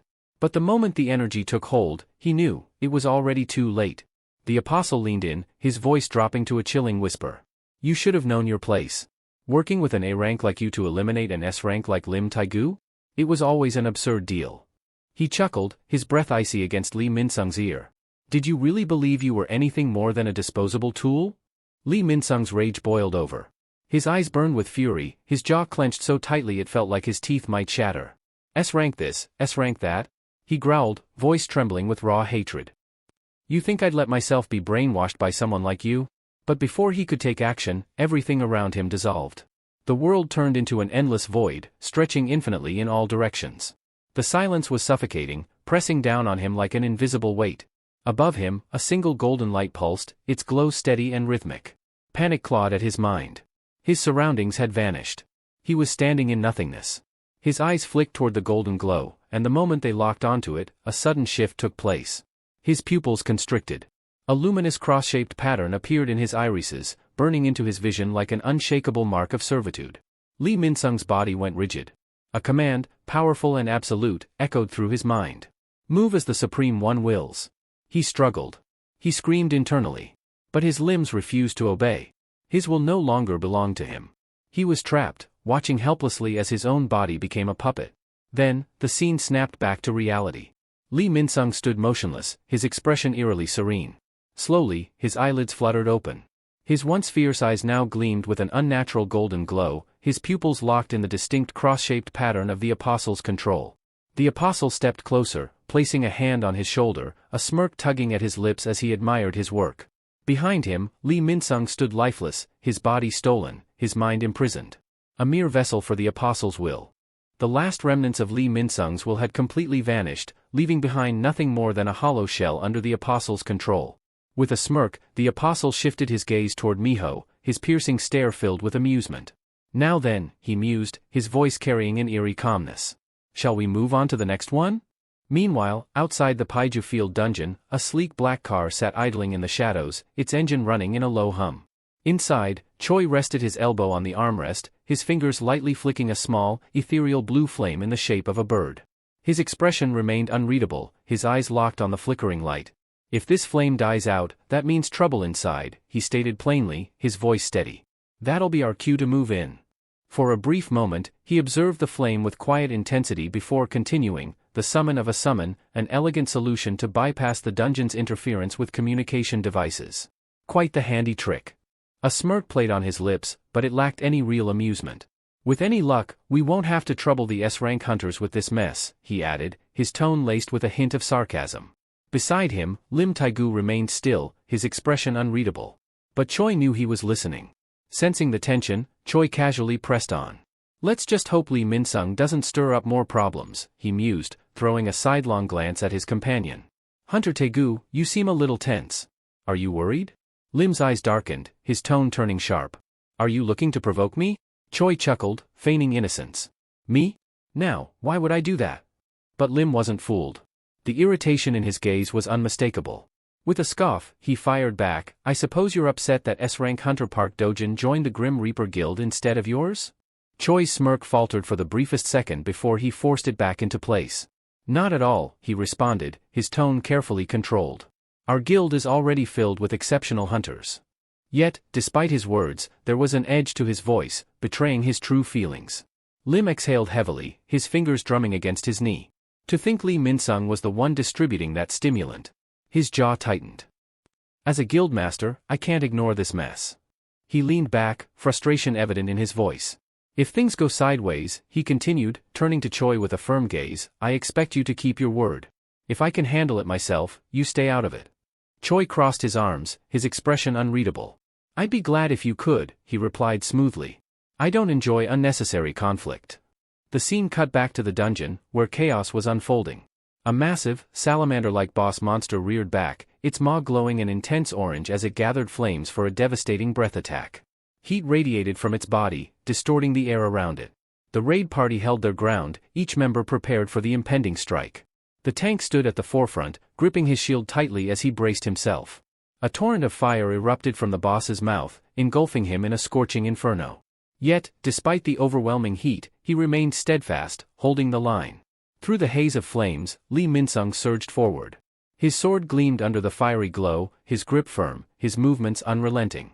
His expression, once filled with arrogance and determination, was now disturbingly vacant. Yet, his body moved with the same fierce precision, cutting through the flames like a relentless force. The battle had begun. Miho couldn't shake the unsettling feeling gnawing at her. Something about Lee Min-sung was off. His movements were sharper, his attacks more relentless, but what truly unsettled her was the Apostle's behavior. Despite being an S-rank hunter, he remained on the sidelines, observing instead of engaging in the fight. Her gaze flickered toward him as she rushed at the salamander, her sword gleaming under the dim dungeon light. He's standing back, watching us struggle. That's typical of an S-rank, letting the lower ranks handle the dirty work. But then her brow furrowed. No, that's not right. We're his seniors in experience. Why isn't he stepping in? Shaking off her thoughts, she refocused on Lee Min-sung. Something's definitely wrong. Ever since they had entered the boss's chamber, his fighting style had changed. His aggression, his speed, his sheer ferocity, none of it was normal. It was as if he had become an entirely different person. Meanwhile, the apostle continued his silent observation, his expression unreadable except for the slight smirk playing on his lips. This confirms it, he mused. Stardust alone has no effect on hunters above B rank. But its concentrated form, the star fragment, that's a different story. As if to validate his thoughts, Lee Min-sung lunged forward in a blur of motion, his sword carving through the air with brutal efficiency. Every strike found its mark, each one faster and more precise than the last. Then, with an astonishing display of agility, he launched himself high into the air, angling for another devastating blow. Miho hesitated for a split second, momentarily stunned. She had fought alongside Lee Min-sung before, but never had she seen him fight with such overwhelming force. The sheer savagery of his attacks left her uneasy. The salamander reeled back, roaring in fury as deep gashes marred its scaled hide. Its burning gaze locked onto Lee Min-sung, rage fueling its next move. Without warning, its massive tail whipped through the air, slicing toward him with lethal precision. The strike was swift and deadly, but Lee Min-sung's reflexes were just as sharp. He raised his sword in time to intercept the attack, the impact sending a violent shockwave through the cavern. Though he managed to block the blow, the sheer force behind it sent him skidding backward, his boots carving trenches into the rocky ground. His arms burned from the strain, but he remained steady, unyielding. From the shadows, the apostle's expression darkened with intrigue. His eyes flickered with a knowing glint as he watched the battle unfold. Even with the awakening effect of the star fragment, an A rank still struggles against an S rank creature, he noted, his fingers tapping together in quiet contemplation. A faint golden glow flickered around him as he slowly clasped his hands together. If that's the case, he murmured, his voice laced with something ominous. The air around him shifted as radiant energy pulsed from his body. Then it's time to invoke one of the 5 abilities of TL, a fragment of the main body, he whispered. The blessing of amplification. The apostle's voice carried an almost reverent tone as he continued, his words laced with anticipation. This will amplify the unique traits of its wielder. The faith of the Mistborn, imbued within the stardust, and the distinctive attributes of their weapons, everything will be heightened beyond its natural limits. As if in direct response to his declaration, a luminous blue aura engulfed Lee Min-sung's body, flickering with raw energy. His sword, previously dulled from battle, now radiated with the same mystical light, its blade pulsing as though alive. The apostle's gaze gleamed with intrigue. The ability you hold, he murmured, watching intently, is the amplification of magic power. Your weapon, on the other hand, enhances the force behind each strike. Let's see if you can reach the heights you so desperately crave, Lee Min-sung. Show me the power of an S-rank hunter. A newfound energy coursed through Lee Min-sung's veins, his very presence growing overwhelming. His eyes, now burning with a piercing golden glow, locked onto his target with deadly precision. Then, with a single, fluid motion, he swung his blade.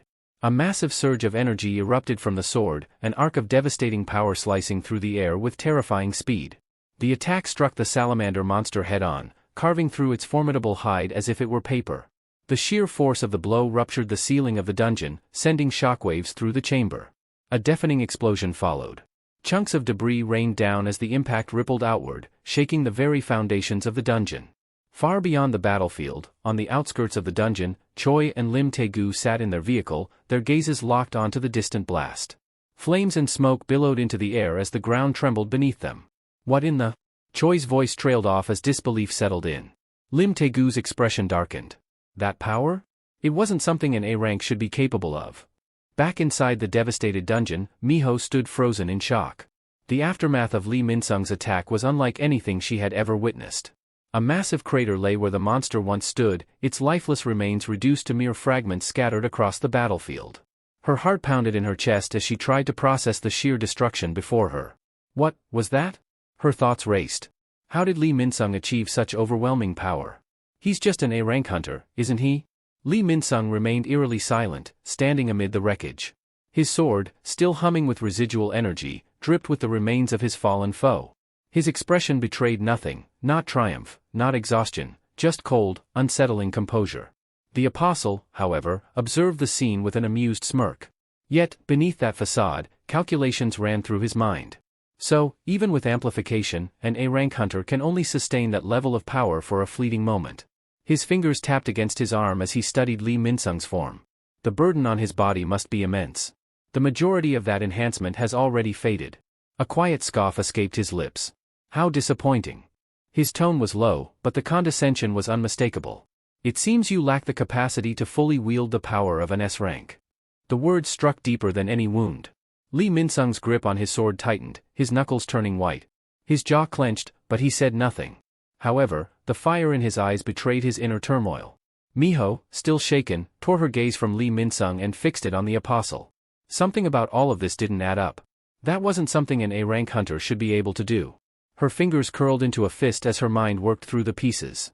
Stardust was supposed to be ineffective on high-ranking hunters. So how? Her brows furrowed as a realization dawned on her. Or, is there something else at play?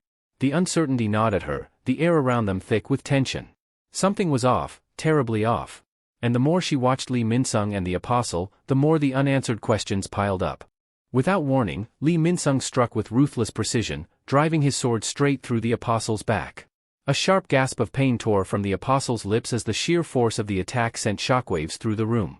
His body jerked forward, his breath coming in ragged, uneven bursts. "How?" he rasped, his voice weak, laced with disbelief. But before he could finish, a low chuckle escaped Lee Min-sung. It was dark, twisted, filled with something unrecognizable.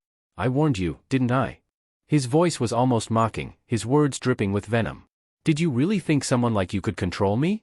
His once sharp eyes had turned an abyssal black, his grin widening into something menacing. Shadows flickered across his face, accentuating the eerie madness creeping into his expression. "The power you forced onto me. I'll make good use of it." With one brutal motion, he wrenched the sword free. The apostle staggered, collapsing to his knees, blood pooling beneath him. Silence fell over the chamber. The other hunters, who had fought beside Lee Min-sung only moments ago, now stood frozen, their eyes filled with uncertainty and fear. Miho broke the silence first.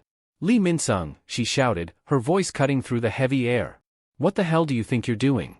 You just attacked a fellow hunter." Her fury crackled like fire, her fists clenched tightly at her sides. "Is this because of that damn drug? Have you lost your mind?" Lee Min-sung didn't answer right away. Instead, he threw his head back, letting out a wild, unhinged laugh.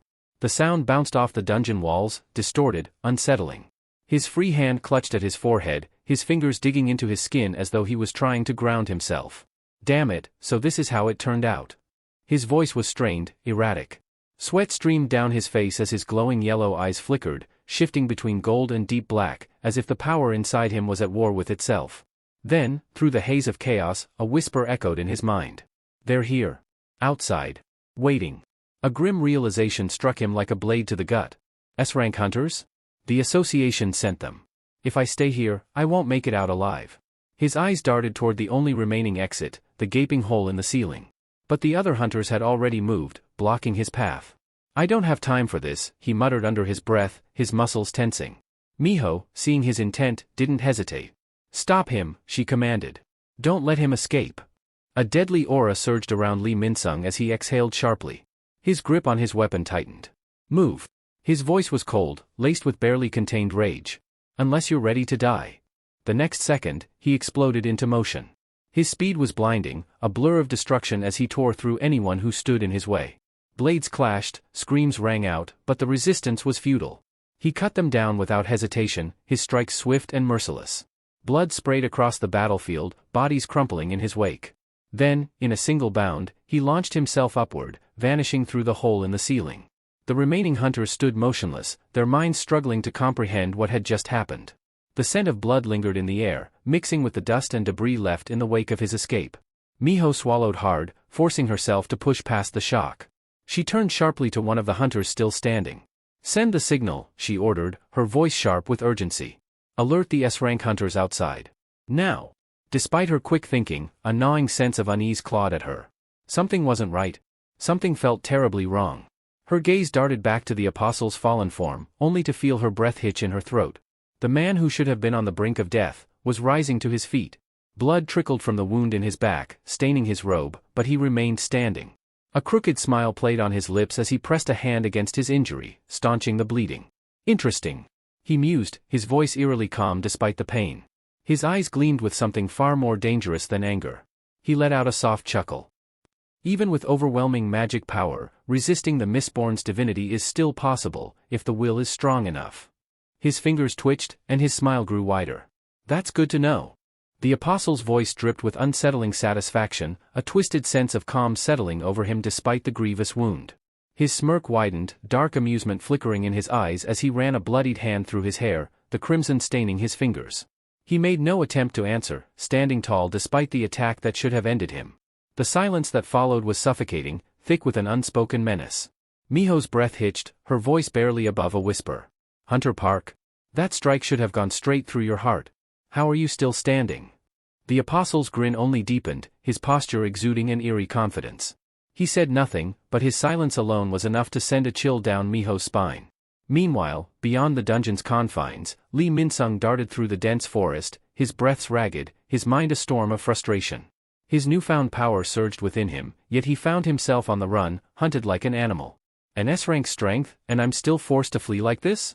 This is absurd. His muscles ached, and his thoughts raced wildly. Every faction, every force seemed to be against him. Damn those extraterrestrials, the Hunter Association, even the Grim Reaper Guild. There's no one I can trust anymore.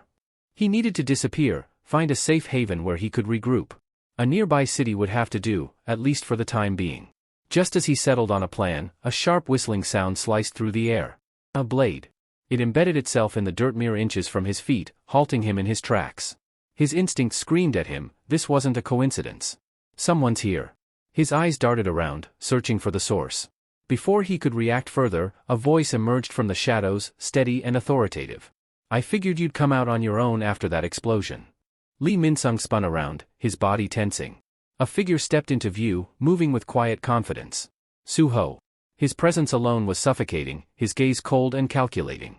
He closed the distance between them, his expression unwavering. Tell me everything you know about the Stardust, and the Interim's apostle, Suho demanded, his tone leaving no room for argument. The tension between them thickened, the forest around them eerily silent. Lee Min-sung's mind whirled. Who the hell is this guy? Not only did Suho know about the Stardust, but he was also aware of the apostle's existence. That wasn't common knowledge. Lee Min-sung's gaze flickered downward, landing on Suho's hands, more specifically, the Vulcan gauntlets covering them. A chill ran down his spine as a realization hit him like a hammer. Wait, wasn't there a rumor about a masked figure who dismantled Brocky's operations and crippled the Stardust supply chain? A bead of sweat trickled down his temple. Could it be him? Lee Min-sung's sharp gaze flickered across the surroundings, calculating his options. His mind raced, but the answer was clear, he had no time to waste. If he hesitated even for a moment, the pursuing hunters would catch up. I don't have the luxury to drag this out. With that thought, he tightened his grip on his sword and lunged forward, his blade slicing through the air with lethal intent. A surge of confidence flooded his chest. Judging by the aura Suho emitted, he was far beneath him in terms of raw magic power. This fight was already won. You're nothing, he sneered, his voice filled with arrogance. Die, weakling. The attack was swift, merciless, but Suho didn't so much as flinch. He stood rooted to the ground, his expression unreadable. Just as the sword was about to connect, he shifted his weight ever so slightly, moving with an effortless grace. Then, in a motion so fluid it was almost surreal, he reached up and caught the blade with his bare hand. A sharp metallic screech rang through the forest as Min-sung's blade came to a jarring halt. His breath hitched, disbelief crashing into him like a tidal wave. His fingers tightened instinctively around the hilt, but no matter how hard he pulled, the sword refused to budge. What the? His mind reeled. How did he stop my attack, with his hand? A chill crawled up his spine. Before he could process the impossible reality before him, Suho moved. With a shift of his stance, he twisted his body and delivered a lightning-fast kick straight to Min-sung's jaw. The impact was devastating. Pain exploded through his skull as his vision blurred, his body sent flying backward from the sheer force of the strike. Blood sprayed from his mouth as he tumbled through the air before crashing into the ground with a resounding thud. His head spun, his body screaming in agony. This can't be right. He struggled to breathe, his thoughts a tangled mess. His magic power is weaker than mine. So why is he so much stronger? From the shadows, Beru watched the scene unfold, a knowing smirk playing on his lips. Ah, so that's why Min-sung is so shaken, Beru mused, his voice laced with amusement. Hunters measure strength by the size of their magic power. But true strength. His eyes gleamed as he observed Suho's fluid, unstoppable movements. True strength is something else entirely. The battle raged on, Suho pressing forward with relentless force. Each strike landed with brutal precision, pushing Minsung further and further back. The difference in power was undeniable. This wasn't a battle between equals. It was a one-sided slaughter. Beru's gaze lingered on Suho, his smirk widening. The young monarch, he's been sharpening his body, honing his strength beyond what an A-rank hunter could ever dream of. His training with Ahmet has propelled him far beyond the realm of ordinary hunters. Minsung's movements grew frantic, his initial confidence crumbling under Suho's overwhelming pressure. His sword, which he once wielded with supreme arrogance, now felt like dead weight in his hands. A realization settled in his gut like a stone. I can't win. The scene shifted abruptly to the depths of the Paiju Field dungeon, a battlefield of wreckage and despair. The air was thick with the scent of blood and dust, the remnants of a brutal clash still lingering. Miho stood amidst the destruction, her breath ragged, one hand clutching her injured arm. Pain pulsed through her body, but it was nothing compared to the shock gripping her mind. Her gaze locked onto the apostle before her, her expression a mixture of disbelief and dread. "Park, Hunter Park," she breathed, voice trembling. "You should be dead. That attack, it went straight through your heart." Yet, there he stood. The apostle's lips curled into the faintest hint of a smirk, but he said nothing. Instead, he slowly raised his hand, summoning a pulsating stardust crystal. The eerie glow cast shifting shadows across his bloodied face, illuminating the quiet malice in his eyes. The sheer energy radiating from the crystal sent a chill crawling up Miho's spine. She knew what it meant. He's going to finish this. Before she could react, a sharp voice rang through the dungeon, cutting through the tension like a blade. "Miho! What the hell is going on?" Her head snapped toward the sound, her heartbeat hammering against her ribs. There, standing at the edge of the broken ceiling, were two towering figures. Relief flooded her expression as she exhaled shakily. "You made it," she murmured, her voice laced with exhaustion. Hunter Choi, and Hunter Lim Taegu. The two S-rank hunters stood at the precipice, their powerful silhouettes outlined against the dim light filtering from above. Their sharp gazes swept over the devastation, injured hunters scattered across the ground, Miho battered and bloodied, and the lone figure of the apostle standing amidst it all. A flicker of irritation flashed through the apostle's golden eyes. His mind whirred, assessing the new arrivals. 2 S-ranks. His fingers tightened subtly around the crystal in his palm. He had no intention of being reckless. Not now. Without a word, he loosened his stance, masking his hostility beneath an impassive expression. He knew better than to draw unnecessary suspicion. Hunter Choi wasted no time. With a swift, effortless leap, he descended into the dungeon, landing with practiced precision. His boots barely made a sound as he strode toward Miho, his eyes scanning her injuries. "We came as soon as we sensed the explosion," he said, his voice heavy with concern. "What the hell happened here?" Miho's weary expression darkened, the brief moment of relief giving way to grim reality. This was Lee Minsung's doing," she admitted. Choi's eyes narrowed. "Lee Minsung? The A-rank hunter?" His disbelief was evident. "You're telling me he caused all this?" Miho nodded, her fingers clenching into fists. It wasn't normal. His mana, it was overwhelming, unnatural. It was as if he had consumed something that pushed him far beyond his limits. Choi exchanged a sharp glance with Lim Taegu. Something about this didn't sit right. And they were about to find out why. Miho hesitated, uncertainty flickering in her gaze. "The drug may have pushed him beyond his limits," she admitted, her voice quieter now, "but he also attacked Hunter Park Dojin." Choi's brows shot up in astonishment. His gaze instinctively shifted to the apostle, who remained unervingly calm, standing nearby as if none of this concerned him. "Wait a second." Choi muttered, studying him more closely.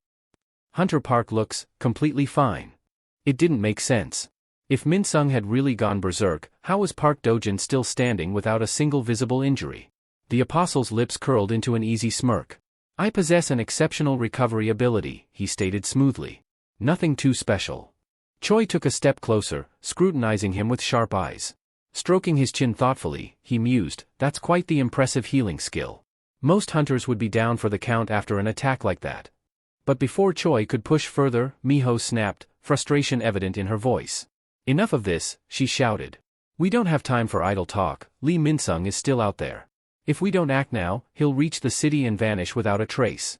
Choi exhaled, quickly nodding in agreement. "You're right," he said firmly.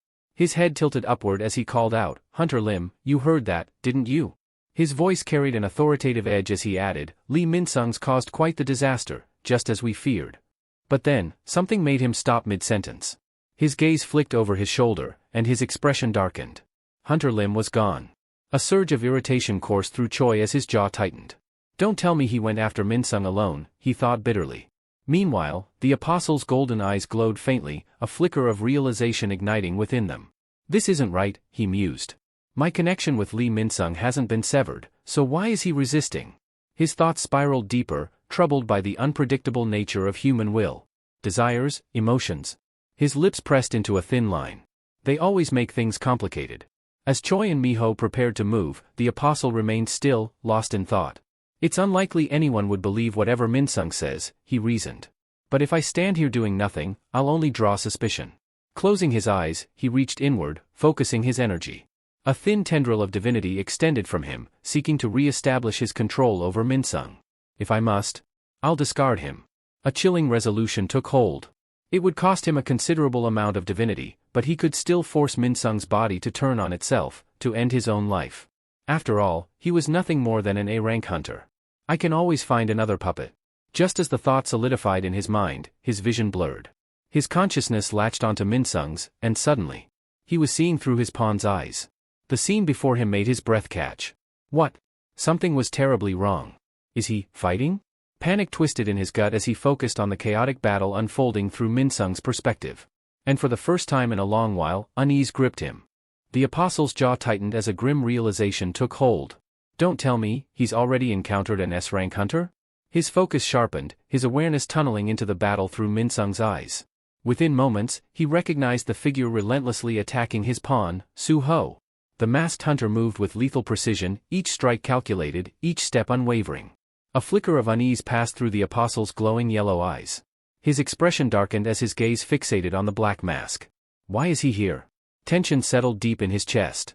Could he be after Lee Minsung as well? Or is this just a coincidence? His hands clenched into fists beneath his coat, his mind racing. Nothing has gone as planned since we arrived in this world. I never expected to encounter the black mask this soon. He exhaled slowly, lifting his collar to partially obscure his face as if shielding his turbulent thoughts. Back then, everything unfolded exactly as foretold, as if guided by the word of God. But now? A shift occurred within him. The unease faded, replaced by something far more chilling. His lips curled into a slow, twisted grin. The earlier frustration gave way to a thrill that sent a shiver of anticipation down his spine. But why am I smiling? His grin widened, his pulse quickening. This is exhilarating. Meanwhile, Su-ho continued his unrelenting assault, his blade carving through the air with ruthless efficiency. Each strike forced Lee Minsung further back, the overwhelming pressure giving him no room to counter. Minsung gritted his teeth, sweat beading on his brow. He struggled to block, his frustration mounting with every passing second. If this keeps up, I won't get another chance. Desperation flared in his eyes. Then, he made a bold move. Wait! Minsung's voice rang out, cutting through the chaos. Su-ho's instinct screamed at him to ignore it, but his body hesitated for just a fraction of a second. His sharp gaze narrowed as he halted mid-attack. What? His tone was edged with both irritation and curiosity. Minsung straightened slightly, his stance shifting as he spoke with deliberate seriousness. If I answer your questions, will you let me go? Su-ho blinked, momentarily caught off guard by the sudden shift in Minsung's demeanor. His suspicion deepened. What are you playing at? He asked coldly. You were working with the Iterum Apostle, weren't you? A dark fire ignited in Minsung's eyes, a crimson glow flickering within them. His jaw clenched as he spat out his next words with bitter resentment. That alien betrayed me. Su-ho and Beru, who had been watching from the shadows, exchanged brief glances. Betrayed?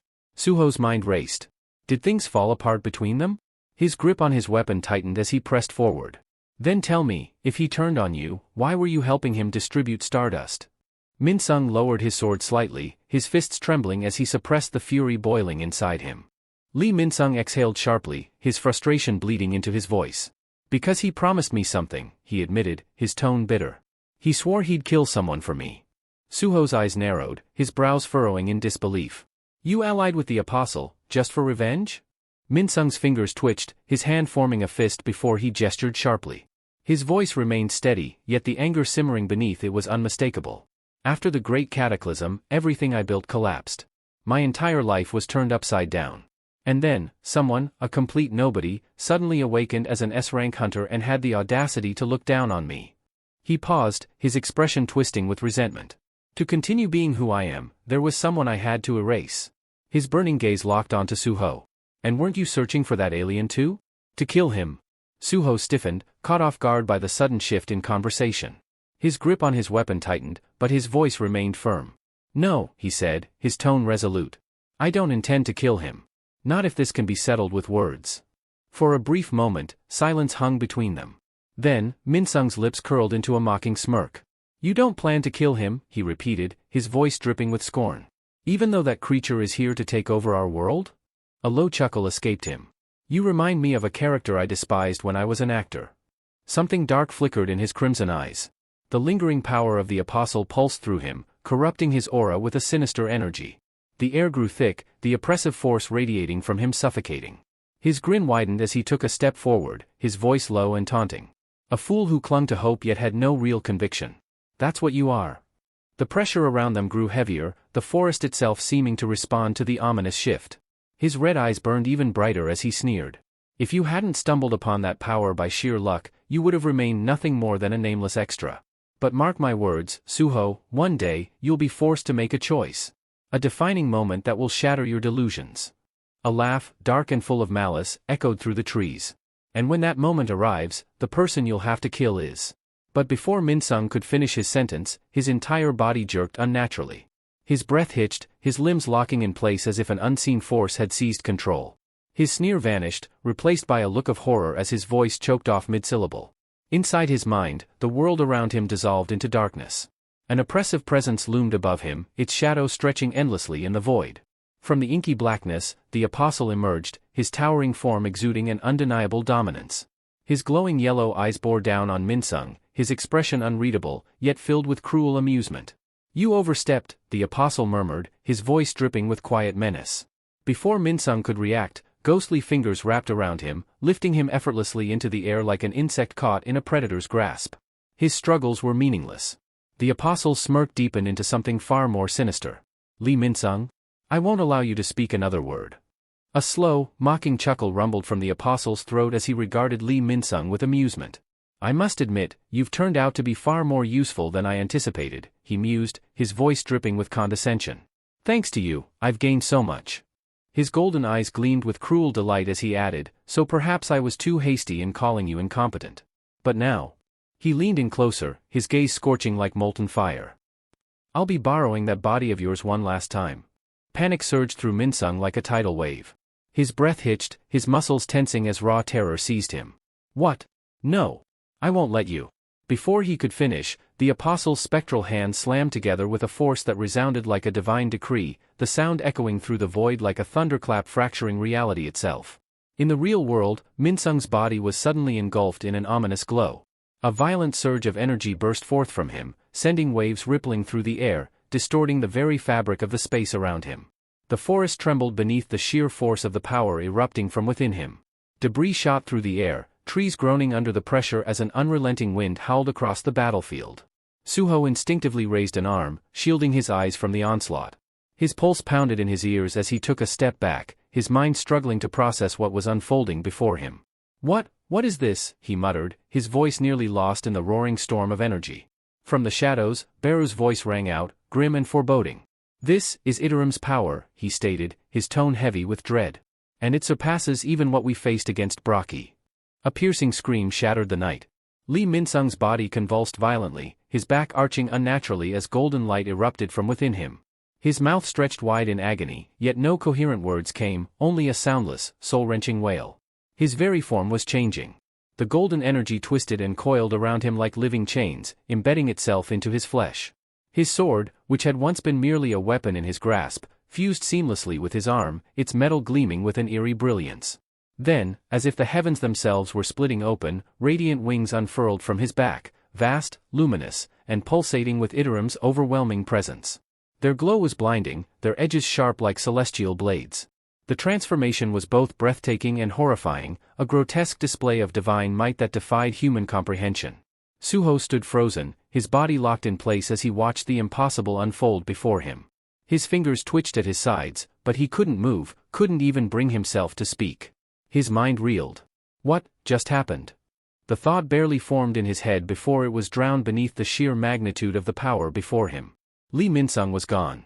What remained was something beyond human, a vessel wholly claimed by the apostle. The presence that now inhabited the body radiated a force so immense that reality itself seemed to distort around it, bending to its will. Then, from the transformed figure, a voice emerged, deep, amused, and utterly inhuman. "I see now," the apostle mused, his words carrying the weight of an omnipotent being. "The attack on the Stardust Factory, your relentless hunt for Lee Min-sung. It was all just a ploy to lure me out." His tone held a cold amusement, yet beneath it lay something darker, something dangerous. Suho remained motionless, unable to tear his gaze away. The apostle's radiant wings spread wide, their glow casting unnatural shadows across the battlefield. The sheer divinity of his presence was overwhelming, godlike, yet terrifying. "And to think," the apostle continued, his voice dipping into something eerily delighted, "I've wanted to meet you as well, Black Mask, the disruptor." He leaned forward slightly, his burning golden eyes locking onto Suho with predatory intent. That's it for today. Thank you so much for watching. If you enjoyed the video, don't forget to hit that like button and subscribe for more. We'll see you in the next one.